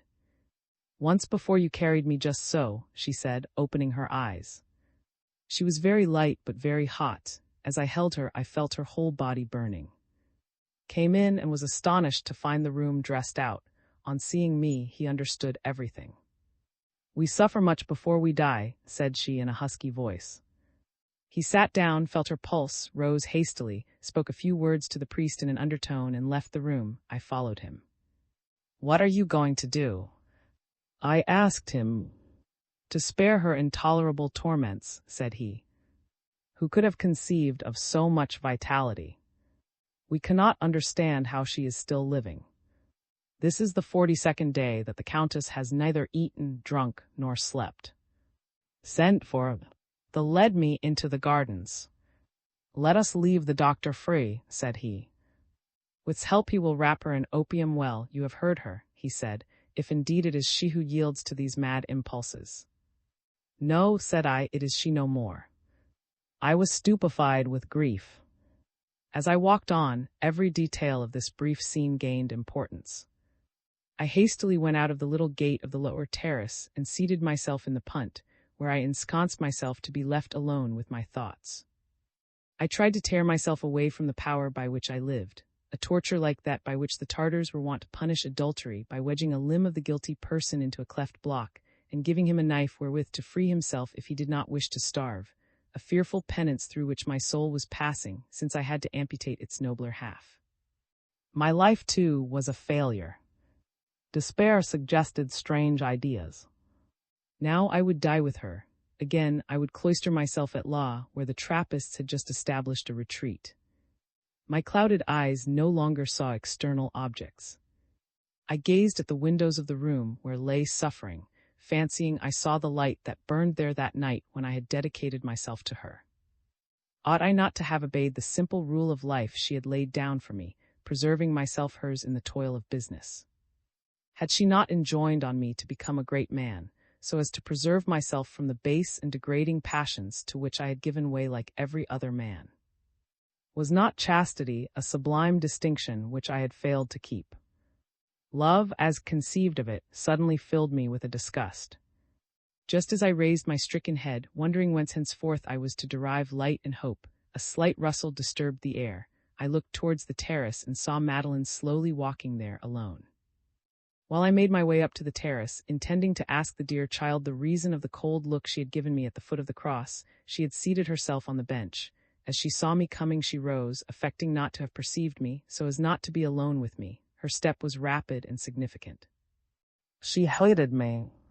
She was flying from her mother's murderer. Returning to the house up the flight of steps, I saw Madeline standing motionless, listening to my approach. Was sitting on a step, and his attitude was expressive of the same insensibility as had struck me when we were walking together, leaving me possessed by such ideas as we bury in a corner of the soul to return to and examine later at leisure. I have observed that all those who are doomed to die young are calmly indifferent to burials. I wanted to question this melancholy soul. Had Madeline kept her thoughts to herself, or had she communicated her hatred to? You know, said I, to open a conversation, that you have in me a most devoted brother. Your friendship is worthless to me, said he. I shall follow my mother, and he gave me a fierce look of suffering. Oh, I cried, you too. He coughed and turned away. Then when he came back, he hastily showed me his blood-stained handkerchief. You understand, he said. Thus each had a secret. As I afterwards saw, the brother and sister avoided each other. Gone, everything at was falling into ruin. Madame is asleep, came to tell us, happy to see the Countess reprieved from pain. In such fearful moments, though everybody knows the inevitable end, true affection goes crazy and clings to the smallest joys. The minutes are ages which we would gladly make ages of ease. We wish that the sufferer might sleep in roses, we would take their pain if we could, we long that the last sigh should be unconsciously breathed. Had the flowers removed, they were too much for Madame's nerves, said. So it was the flowers that had made her delirious, she was not guilty. The loves of earthly creatures, the joys of fruitfulness, the yearnings of plants had intoxicated her with their fragrance, and had no doubt revived the thoughts of happy love that had slumbered within her from her youth. Come, said, come and look at Madame, she is as lovely as an angel. I went back to the dying woman's room, just as the setting sun was gilding the gabled roofs of the Ave. All was still and clear. A softened light fell upon the bed where lay lapped in opium. At this moment the body was, so to speak, annihilated. The soul alone was seen in the face, as serene as a bright sky after a storm. And the two beautiful aspects of the same woman appeared before me, all the more beautiful because my memory, my mind, my imagination, helping nature, restored the perfection of each feature, to which the spirit triumphant lent fitful lights coming and going and as she breathed. The two priests sat at the foot of the bed. The Count stood thunderstruck, recognizing the banners of death floating above that adored head. I took a seat on the sofa she had been occupying. Then we four exchanged glances, in which our admiration of her heavenly beauty mingled with tears of regret. The gleam of intelligence announced the return of God to one of his loveliest tabernacles. Thee and I communicated our mutual failings by signs. Yes, the angels kept guard over. Yes, their swords flashed above that noble brow, where we now saw the august stamp of virtue which of old had made the soul visible, as it were, holding communion with the spirits of its own sphere. The lines of her face were purified, every feature grew grander and more majestic under the invisible censers of the seraphim that watched over her. The green hues of physical torment gave way to the perfect whiteness, the dead, cold pallor of approaching death. And Madeleine came in. Madeleine gave us all a thrill by the adoring impulse which made her fall on her knees by the bed, clasp her hands, and utter the inspired exclamation, "At last! This is my mother!" Was smiling, he knew he was following his mother whither she was going. "She is reaching the haven," said the looked at me as much as to say, "Did I not tell you that the star would rise effulgent?" Madeleine kept her eyes riveted on her mother, breathing with her breath, echoing her faint sighs, the last thread that held her to life, we counting them with dread lest it should break at each effort. Like an angel at the gates of the sanctuary, the young girl was at once eager and calm, strong and prostrate. At this moment the Angelus rang out from the village belfry. The waves of mellowed air brought up the sound in gusts, announcing that at this hour all Christendom was repeating the words spoken by the angel to the woman who made reparation for the sins of her sex. This evening the Ave Maria came to us as a greeting from heaven. The prophecy was so sure, the event so near, that we melted into tears. The murmurous sounds of the evening, a melodious breeze in the leaves, the last twitter of the birds, the buzz and hum of insects, the voice of waters, the plaintive cry of the tree frog, all the land was taking leave of the loveliest lily of this valley and her simple, rural life. The religious poetry of the scene, added to all this natural poetry, so well expressed a chant of departure that our sobs began again.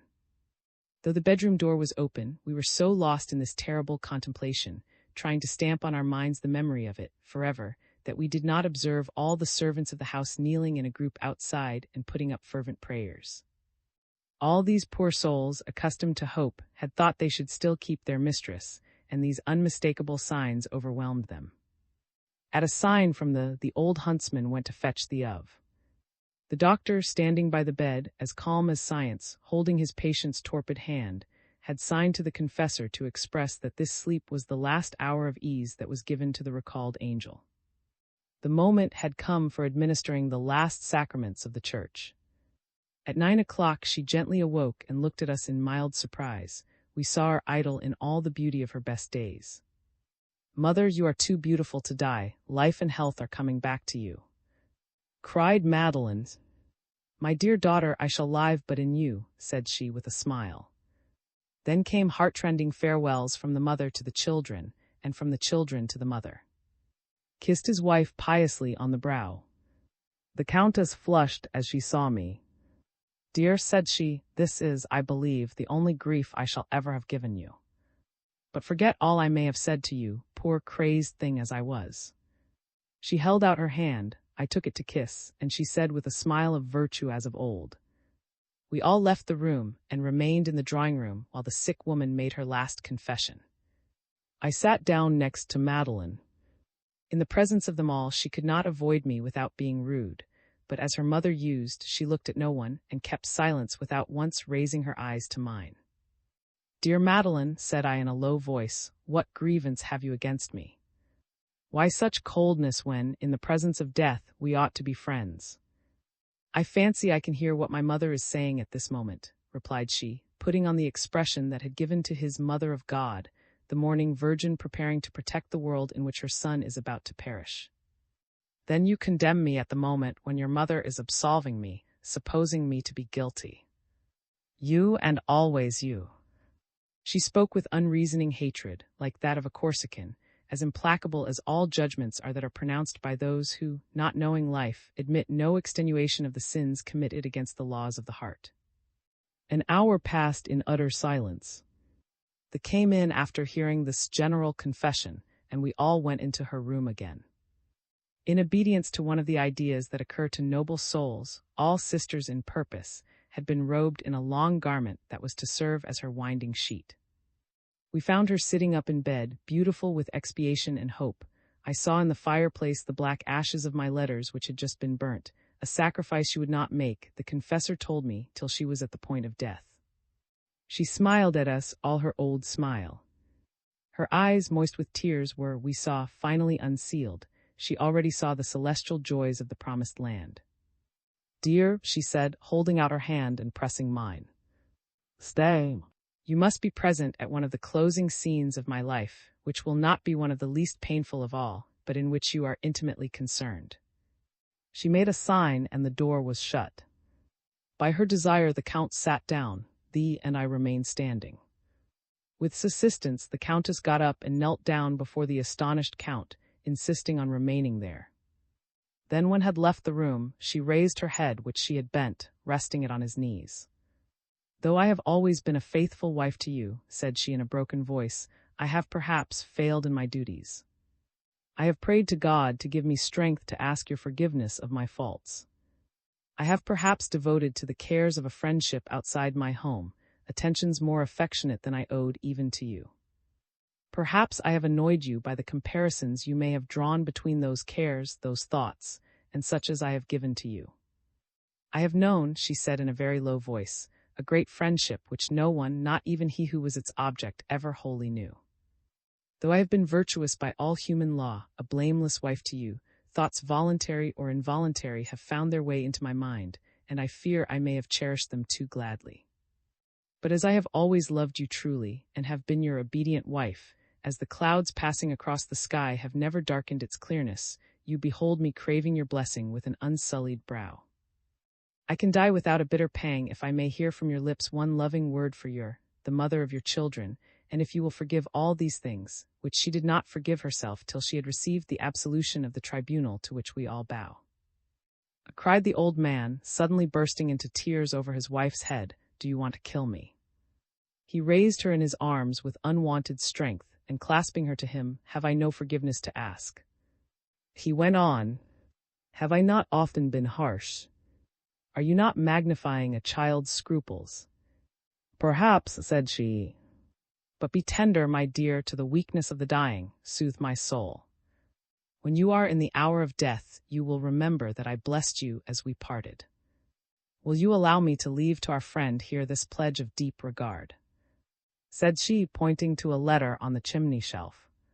"He is now my adopted son, nothing more. The heart, my dear Count, has its bequests to make. My last words are to impress on our dear certain duties to be carried out. I do not think I have expected too much of him. Grant that I may not have expected too much of you in allowing myself to bequeath to him a few thoughts. I am still a woman," she said, bowing her head with sweet melancholy. "After being forgiven, I ask a favor. Read it, but not till after my death," she added, handing me the mysterious manuscript. The Count saw his wife turn paler. He lifted her, and himself carried her to the bed, where we gathered round her. Said she, "I may have done you some wrong. I may often have given you pain by leading you to hope for joys I dared not give, but is it not to my courage as a wife and as a mother that I owe the comfort of dying reconciled to you all? So you too will forgive me, you who have so often accused me, and whose injustice was a pleasure to me." The put his finger to his lips. At this hint the dying woman bowed her head. Weakness was too much for her. She waved her hands to express that the priest, the children, and the servants were to be admitted. Then, with a commanding gesture to me, she pointed to the Count, quite crushed, and her children as they entered. The sight of that father, whose insanity none knew save herself and me, the guardian now of these delicate creatures, inspired her with mute entreaties which fell on my soul like sacred fire. Before receiving extreme unction, she begged pardon of her servants for being sometimes rough with them. She asked their prayers, and commended each separately to the Count. She nobly confessed that, during the past few months, she had uttered complaints little worthy of a Christian, which might have scandalized her. She had been cold to her children, and had given way to unseemly sentiments, but she ascribed to her intolerable sufferings this want of submission to the will of God. Finally, she publicly thanked with touching and heartfelt effusiveness, for having shown her the vanity of all earthly things. When she ceased speaking, all began to pray, and the administered the viaticum. A few minutes later her breathing became difficult, a cloud dimmed her eyes, though she presently opened them again to give me a last look, and she died in the presence of us all, hearing perhaps the chorus of our sobs. At the moment when she breathed her last sigh, the last pang of a life that was one long pain, I felt myself struck by a blow which paralyzed all my faculties. The Count and I remained by the bed of death all night, with the two watching the dead by the light of the tapers, as she lay on the mattress, calm now where she had suffered so much. This was my first personal knowledge of death. I sat the whole night through, my eyes fixed on, fascinated by the pure expression given by the stilling of every tempest, by the pallor of the face in which I still read numberless affections, which could no longer respond to my love. What majesty there is in that silence and coldness! How many reflections do they utter! What beauty in that perfect repose! What command in that motionless sleep! All the past is there, and the future has begun. I loved her as well in death as I had in life. In the morning the Count went to bed. The three weary priests fell asleep at that hour of exhaustion, so well known to all who have watched through a night. And then, alone with her, I could, unseen, kiss her brow with all the love she had never allowed me to express. On the next day but one, in a cool autumn morning, we followed the Countess to her last home. She was borne to the grave by the old huntsman, the two-and's husband. We went down the road I had so gleefully come up on the day when I returned to her. We crossed the valley to reach the little graveyard of a humble village cemetery, lying at the back of the church on the brow of a hill, where she had desired to be buried out of Christian humility, with a plain cross of black wood, like a poor laboring woman, as she had said. When from the middle of the valley I caught sight of the village church and the graveyard, I was seized with a convulsive shudder. Alas!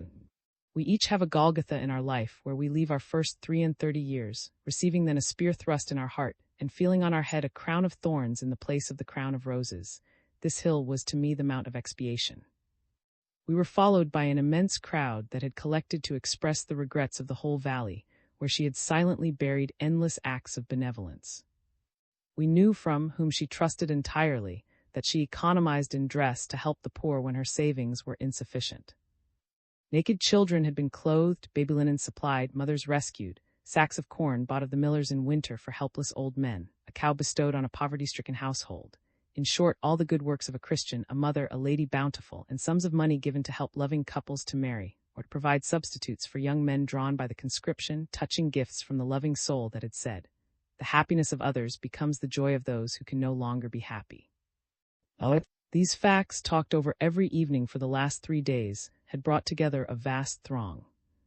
I followed the bier and the two. According to custom, neither Madeleine nor the Count was present. They remained alone insisted on coming. Poor Madame! Poor Madame! She is happy now, I heard many times spoken through sobs. At the moment when the procession turned off from the road to the mills, there was a unanimous groan, mingled with weeping, that was enough to make one think that the valley had lost its soul. The church was full of people. After the service, we went to the cemetery, where she was to be buried close to the cross. When I heard the stones and gravel rattle on the coffin, my strength failed me. I had to ask to support me, and they led me half dead to the There the owners politely offered me shelter, which I accepted. I confess I could not endure to return to, I would not go to whence I could cease home. Here I was near her. I spent some days in a room whose windows overlooked the tranquil and solitary of which I have spoken. It is a deep ravine in the hills, overgrown with secular oaks, and down it a torrent rushes in heavy rains. The scene was suited to the severe and solemn meditations to which I gave myself up. In the course of the day following that fatal night, I had seen how intrusive my presence at would be. The Count had given way to violent feelings at death. Still, the dreadful event was expected, and in the depths of his heart there was a prepared calmness verging on indifference. I had more than once seen this, and when the Countess had given me the letter I dared not open, when she spoke of her affection for me, this man, suspicious as he was, had not given me the fulminating glance I had expected. He had ascribed his wife's words to the excessive delicacy of her conscience, which he knew to be so pure. This selfish insensibility was but natural. The souls of these two beings had been no more wedded than their bodies. They had never had that incessant intimacy which renews feeling. They had no communion of griefs or joys, those close ties which, when they are broken, leave us sore at so many points, because they are one with every, because they are rooted in every fold of the heart, while soothing the soul which sanctions every such tie. Madeline's hostility closed to me. This stern young thing was not inclined to come to terms with her aversion over her mother's grave, and I should have been dreadfully uncomfortable between the Count, who would have talked of himself, and the mistress of the house, who would have made no secret of her invincible dislike. And to live on such terms there where of old the very flowers had caressed me, where the terrace steps were eloquent, where all my memories lent poetry to the balconies, the parapets, the balustrades and terraces, to the trees, and to every point of view, to be hated where all had been love. I could not endure the thoughts, so my mind was made up from the first. This then, alas, was the end of the strongest love that ever dwelt in the heart of man. In the eyes of strangers my conduct would seem blameworthy, but it had the sanction of my conscience. This is the outcome of the finest sentiments, the greatest dramas of youth. We all set forth one fine morning as I had started from Tourfort, annexing the world, our heart craving for love. Then, when our treasure has been through the crucible, when we have mixed with men and known events, it all seems unaccountably small, we find so little gold among the ashes. Such is life in its reality, a great deal of aspiration, a small result. I meditated on myself at great length, wondering what I could do after a blow that had cut down all my flowers. I determined to rush into politics and science, by the tortuous paths of ambition, to cut women out of my life entirely and be a statesman, cold, passionless, faithful to the saint I had loved. My thoughts went far away, out of sight, while my eyes were fixed on the glorious background of golden oaks with their somber heads and feet of bronze. I asked myself whether virtue had not been mere ignorance, whether I were really guilty of her death. I struggled against the burden of remorse. At last, one limpid autumn day, under one of heaven's latest smiles, so lovely I read the letter which, by her instructions, I was not to open before her death, and I read as follows: Madame, to the Vicomte. Friend too much beloved, I must now open my heart to you, less to tell you how well I love you than to show you the extent of your obligations, by revealing the depth and severity of the wounds you have made in it. At this moment, when I am dropping, exhausted by the fatigues of the journey, worn out by the strokes I have received in the fight, the woman happily is dead, the mother alone survives. You will see, my dear, how you were the first cause of my woes. Though I afterwards submitted, not unwillingly, to your blows, I am now dying of a last wound inflicted by you, but there is exquisite delight in feeling oneself crushed by the man one loves. Before long my sufferings will, no doubt, rob me of my strength, so I take advantage of the last gleam of intelligence to implore you, once more, to fill the place towards my children of the heart you have robbed them of. If I loved you less, I should lay this charge on you authoritatively, but I would rather leave you to assume it out of saintly repentance, and also as a perpetuation of your love for me. Has not our love been always mingled with repentant reflections and expiatory fears? And we love each other still, I know it. Your fault is fatal, not so much through your own act, as through the importance I have given it in my own heart. Did I not tell you that I was jealous unto death? Well, I am dying. Yet be comforted. We have satisfied human law. The Church, through one of its speakers, has assured me that God will show mercy to those who have sacrificed their natural weakness to the commandments. So let me, my beloved, tell you all, for I would not keep a single thought from you. What I shall confess to God in my last hour, you too must know who are the king of my heart, as he is the king of heaven. Until the ball given to the only one I ever went to, marriage had left me in the perfect ignorance which gives a maiden's soul its angelic beauty. I was, indeed, a mother, but love had given me none of its permitted pleasures. How was it that this happened? I know not, nor do I know by what law everything in me was changed in an instant. Do you still remember your kisses? They mastered my life, they burnt into my soul. The fire in your blood awoke the fire in mine, your youth became one with my youth, your longing entered into my heart. When I stood up so proudly, I felt a sensation for which I know no word in any language, for children have found no word to express the marriage of their eyes to the light, or the kiss of life on their lips. Yes, it was indeed the sound that first roused the echo, the light flashing in darkness, the impulse given to the universe at least. It was as instantaneous as all these, but far more beautiful, for it was life to a soul. I understood that there was in the world something I had never known, a power more glorious than thought, that it was all thought, all power, a whole future in a common emotion. I was now no more than half a mother. This thunderbolt falling on my heart fired the desires that slept there unknown to me. I suddenly understood what my aunt had meant when she used to kiss my brow and say, "Poor." On my return to the springtime, the first leaves, the scent of flowers, the pretty fleecy clouds, the sky all spoke to me in a tongue I had never yet understood, and which restored to my soul some of the impetus you had given to my senses. If you have forgotten those terrible kisses, I have never been able to efface them from my memory. I am dying of them. Yes, every time I have seen you since, you have revived the impression. I have thrilled from head to foot when I saw you, from the mere presentiment of your coming. Neither time nor my firm determination has been able to quench this insistent rapture. I involuntarily wondered, what then must pleasure be? Our exchange of glances, your respectful kisses on my hands, my arm resting in yours, your voice in its tender tones, in short, the various trifles disturbed me so violently that a cloud almost always darkened my sight, and the hum of my rebellious blood sang in my ears. Oh, if in those moments when I was colder to you than ever you had taken me in your arms, I should have died of happiness. Sometimes I have longed that you might be overbold, but prayer soon drove out that evil thought. Your name spoken by my children filled my heart with hotter blood which mounted in a flush to my face, and I would lay snares for poor little Madeline, to make her mention it, so dearly did I love the surge of that emotion. How can I tell you all?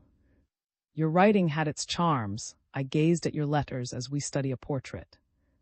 And if from that first day you had such a fateful power over me, you may imagine, my friend, that it must have become infinite when you allowed me to read to the bottom of your soul.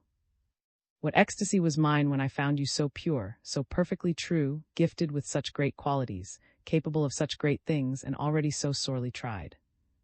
A man and a child, timid and brave. What joy it was to find that we had been dedicated to a common suffering. From that evening when we confided in each other, to lose you was death to me. I kept you near me out of selfishness. I was deeply touched to find that law was certain that I should die of your absence. He then had read my heart. He decided that I was indispensable to my children and to the Count. He desired me not to forbid you the house, for I promised him to remain pure in deed and thought. Thought is involuntary, said he, but it may be guarded in the midst of torments. If I think, said I, all will be lost, save me from myself. He must stay near me, but I must remain virtuous, help me. The good old man, though most severe, was indulgent to my honest purpose. You can love him as a son and look forward to his marrying your daughter, said he. I bravely took up a life of endurance that I might not lose you, and suffered gladly when I was sure that we were called to bear the same burden. Ah, God! I remained neutral, faithful to my husband, and never allowing you to take a step in your dominion. The frenzy of my passions reacted on my faculties. I regarded the trials inflicted on me by as expiations, and endured them with pride to outrage my guilty wishes. Of old I had been prone to discontent, but after you came to be near us I recovered some spirit, which was a satisfaction too. But for the strength you lent me, I should long ago have sunk under the inward life I have told you of. Yes, you have counted for much in the doing of my duty. It is the same with regard to the children. I felt I had robbed them of something, and I feared I could never do enough for them. Henceforth my life was one continued anguish that I cherished. Feeling myself less a mother, less a faithful wife, remorse made its abode in my heart, and for fear of failing in my duties I constantly them. Hence, to save myself, I set Madeline between us, intending you for each other, and thus raising a barrier between you and me. An unavailing barrier. Nothing could repress the stress of feeling you gave me. Absent or present your power was the same. I loved Madeline more than because Madeline was to be yours. Still, I could not yield to my daughter without a struggle. I told myself that I was but 28 when I first met you, and that you were nearly 22. I abridged distances. I allowed myself to indulge false hopes. Oh, my dear, I make this confession to spare you some remorse, partly perhaps to show you that I was not insensible, that our sufferings in love were cruelly equalized, and that was in nothing my superior. I too was one of those daughters of the fallen race whom men love so well.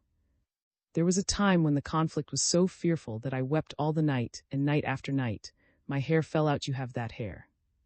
You remember illness.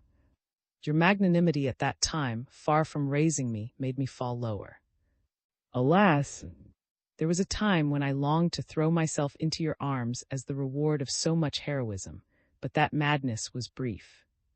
I laid it at the footstool of God during that Mass, which you refused to attend. Then illness and Madeline's ill health seemed to me as threats from God, who was trying thus to recall the erring sheep. And your love for that Englishwoman, natural as it was, revealed to me secrets of which I knew nothing. I loved you more than I knew I did. I lost sight of Madeline. The constant agitations of this storm-tossed life, the efforts I made to subdue myself with no help but that of religion, have laid the seeds of the disease I am dying of. That dreadful blow brought on attacks of which I would say nothing. I saw in death the only possible conclusion to this unrevealed tragedy. I lived a whole life of passion, jealousy, fury, during the 2 months between the news given me by my mother of your connection with Lady Dudley and your arrival here. I wanted to go to Paris, I thirsted for murder, I longed for the death of that woman, I was insensible to the affection of my children. Prayer, which until then had been a balm to me, had no further effect on my spirit. It was jealousy that made the breach through which death entered in. Still I maintained a placid front. Yes, that time of conflict was a secret between God and me. When I was quite sure that I was as much loved by you as you were by me, and that it was nature only and not your heart that had made you faithless, I longed to live, but it was too late. God had taken me under his protection, in pity, no doubt, for being true to herself, true to him, whose sufferings had so constantly brought her to the gates of the sanctuary.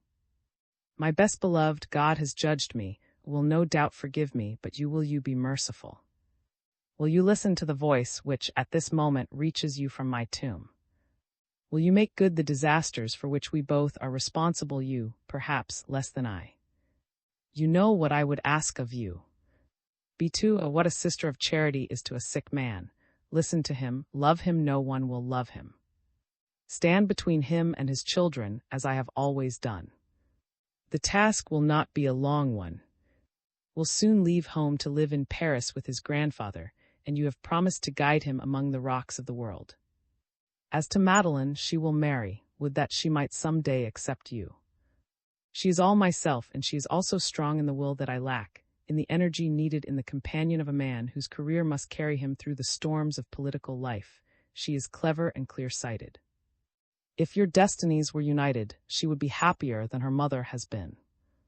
By acquiring a right to carry on my work you would wipe out such errors as have been insufficiently atoned for, though forgiven in heaven and on earth, for he is generous and will forgive.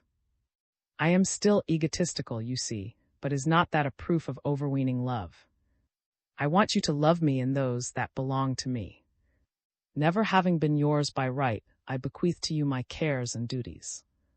If you will not marry Madeline, at least you will secure the repose of my soul by making as happy as it is possible for him to be. Farewell, dear son of my heart, this is a perfectly rational leave-taking, still full of life, the of a soul on which you have bestowed joys so great that you should feel no remorse over the catastrophe they have led to. And I say this as I remember that you love me, for I am going to the home of rest, a victim to duty, and which makes me shudder I cannot go without a regret. God knows better than I can whether I have obeyed his holy laws in the spirit. I have often stumbled, no doubt, but I never fell, and the most pressing cause of my errors lay in the temptations that surrounded me. The Lord will see me, quaking quite as much as though I had yielded. Once more farewell, such a farewell as I yesterday bade our beloved valley, in whose lap I shall soon be lying, and to which you will often come, will you not? I sat, sunk in a gulf of meditations, as I here saw the unknown depths of her life lighted up by this last flash. The clouds of my selfishness vanished. So she had suffered as much as I more, since she was dead. She had believed that everybody else must be kind to her friend. Her love had so effectually blinded her that she had never suspected her daughter's animosity. This last proof of her affection was a painful thing, poor wanted to give me and her daughter.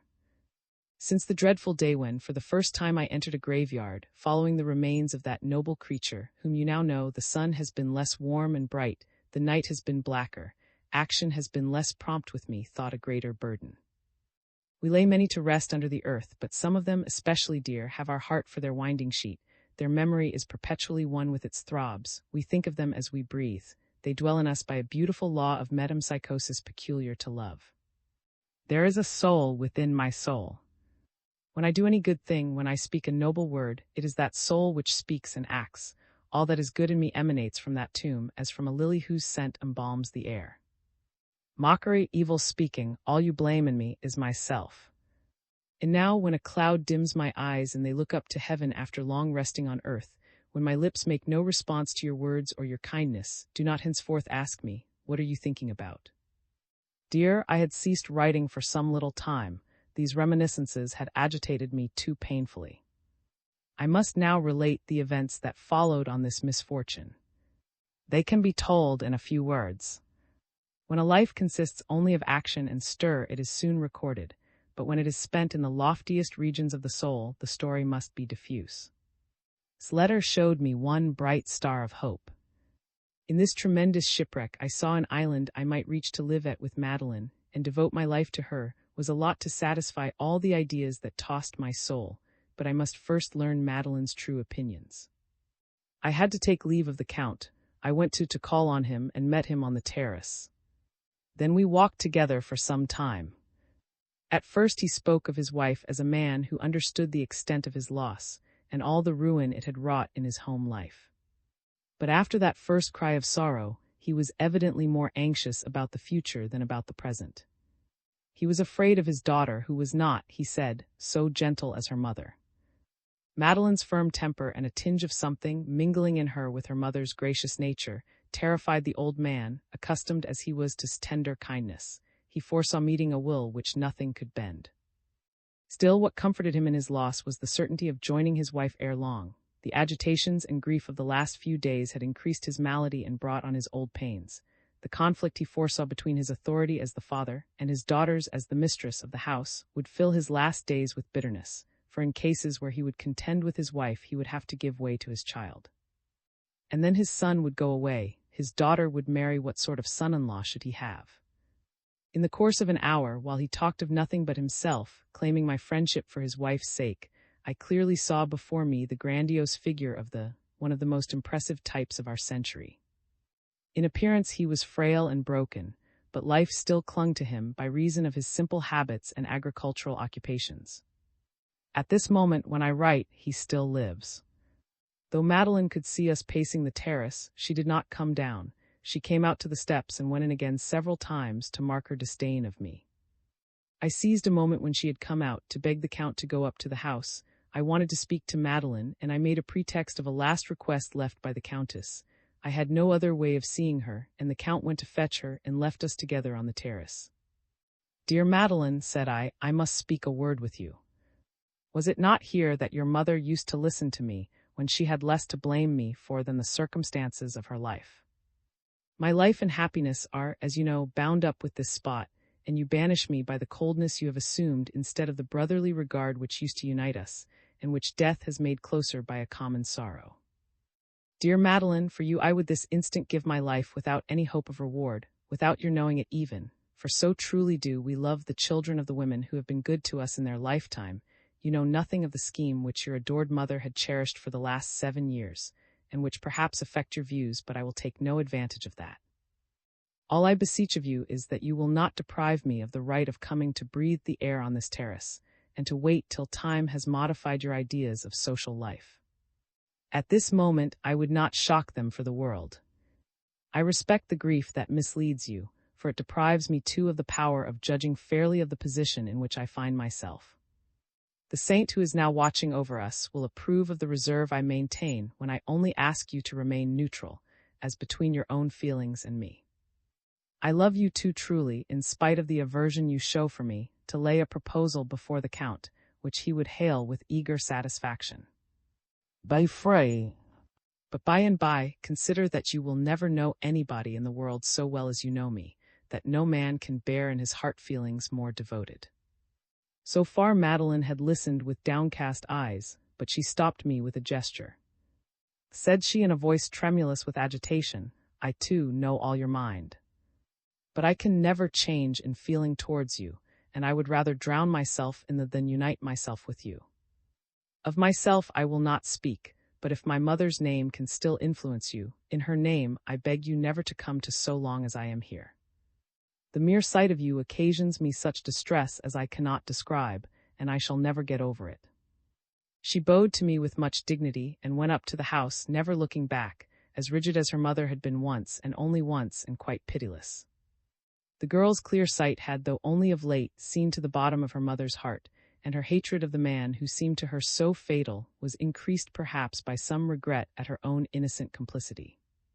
Here was an impassable gulf. Madeline hated me without choosing to ascertain whether I was the cause or the victim of her griefs, and she would, I dare say, have hated both her mother and me if we had been happy. So this fair castle of promised happiness was in ruins. I alone was ever to know the whole life of this noble, unknown woman. I alone was in the secret of her feelings. I alone had studied her soul in its complete grandeur. Neither her mother, nor her father, nor her husband, nor her children had understood her. It is a strange thing. I can turn over that pile of ashes and take pleasure in spreading them before you. We may all find among them something of what has been dearest to us. How many families have there? How many noble creatures depart from earth without having met with an intelligent friend to tell their story, and to sound their hearts and measure their depth and height? This is human life in its stern reality, and often mothers know no more of their children than the children know of them. And it is the same with married couples, lovers, brothers, and sisters. Could I foresee that the day would come when, over my father's grave, I should go to law with Charles, the brother to whose advancement I had so largely contributed? Good heavens! How much may be learned from the simplest tale. When Madeline had disappeared into the house, I came away heartbroken, took leave of my hospitable friends, and set out for Paris along the right bank of the road by which I had come down the valley for the first time. I was sad enough as I rode through the village of. And yet I was now rich, political life smiled upon me, I was no longer the weary wayfarer of 1814. Then my heart had been full of desires, now my eyes were full of tears, then I had to fill up my life, now I felt it a desert. I was still quite young, 29, and my heart was crushed. A few years had been enough to rob the landscape of its pristine glory, and to disgust me with life. You may conceive then of my emotion when, on looking back, I discerned Madeline on the terrace. Wholly possessed by absorbing sorrow, I never thought of the end of my journey. Lady Dudley was far from my mind, when I found that I had unconsciously entered her courtyard. The blunder once made, I could but act it out. My habits in the house were quite marital. I went upstairs, gloomy in anticipation of a vexatious rupture. If you have ever understood the character of Lady Dudley, you can imagine how disconcerted I felt when her butler showed me, as I was, in traveling dress, into a drawing-room where she sat splendidly dressed with a party of 5 visitors.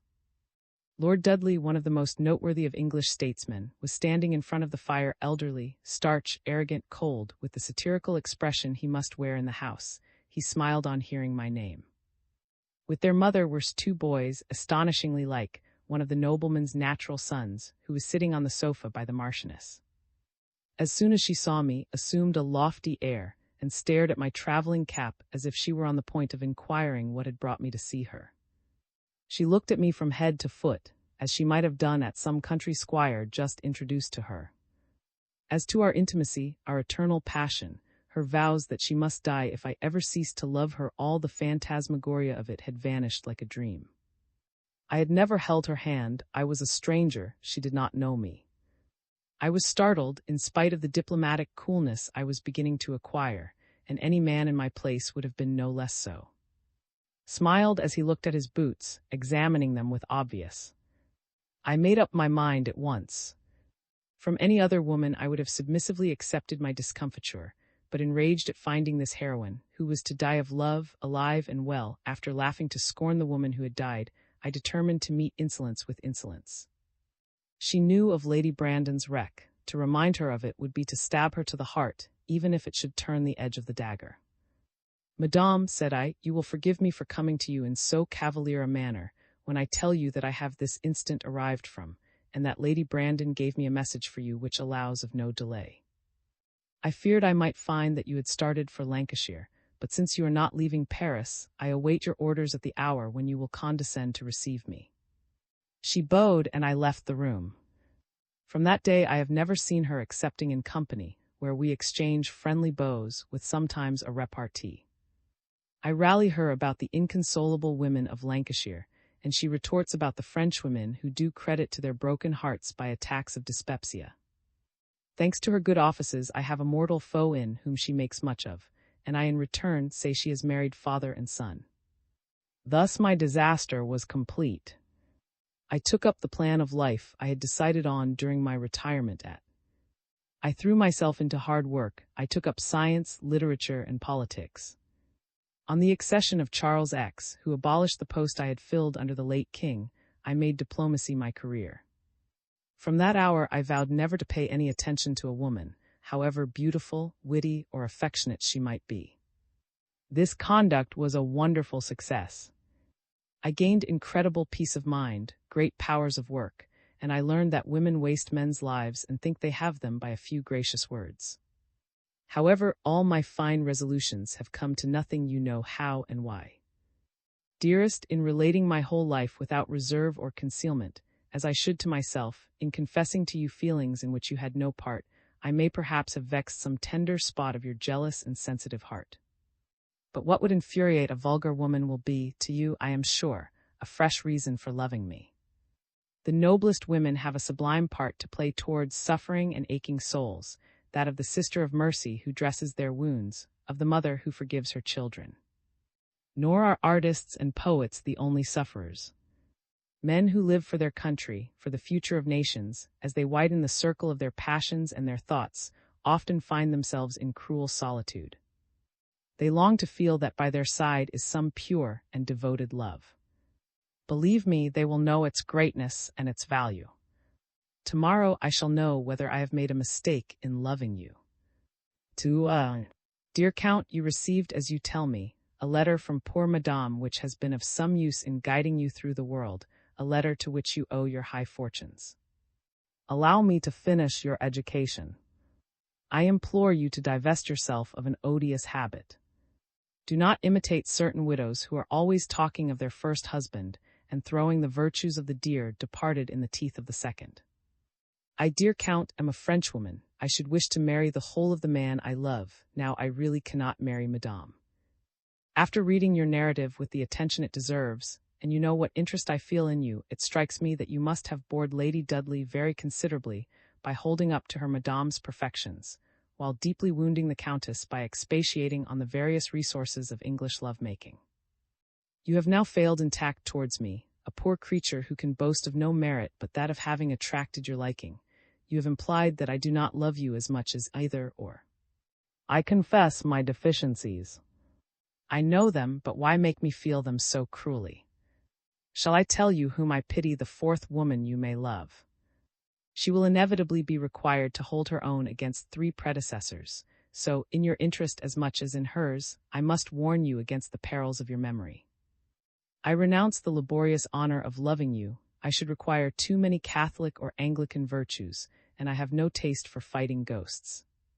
The virtues of the Virgin of would reduce the most self-confident woman to despair, and your dashing horsewoman discourages the boldest dreams of happiness. Do what she may, no woman can hope to give you satisfaction in proportion to her ambition. Neither heart nor senses can ever triumph over your reminiscences. You have forgotten that we often ride out together. I have not succeeded in warming up the sun that was chilled by your decease. You would shiver by my side. My friend for you will always be my friend. Beware of repeating these confidences which strip your disenchantment bare, dishearten love, and compel a woman to doubt her powers. Love, my dear friend, lives on mutual trustfulness. The woman who, before she says a word or mounts her horse, stops to ask herself whether a heavenly did not speak better, or a horsewoman like did not display more grace, that woman, take my word for it, will have a trembling tongue and knees. You made me wish that I might receive some of your intoxicating nosegays, but you say you will make no more.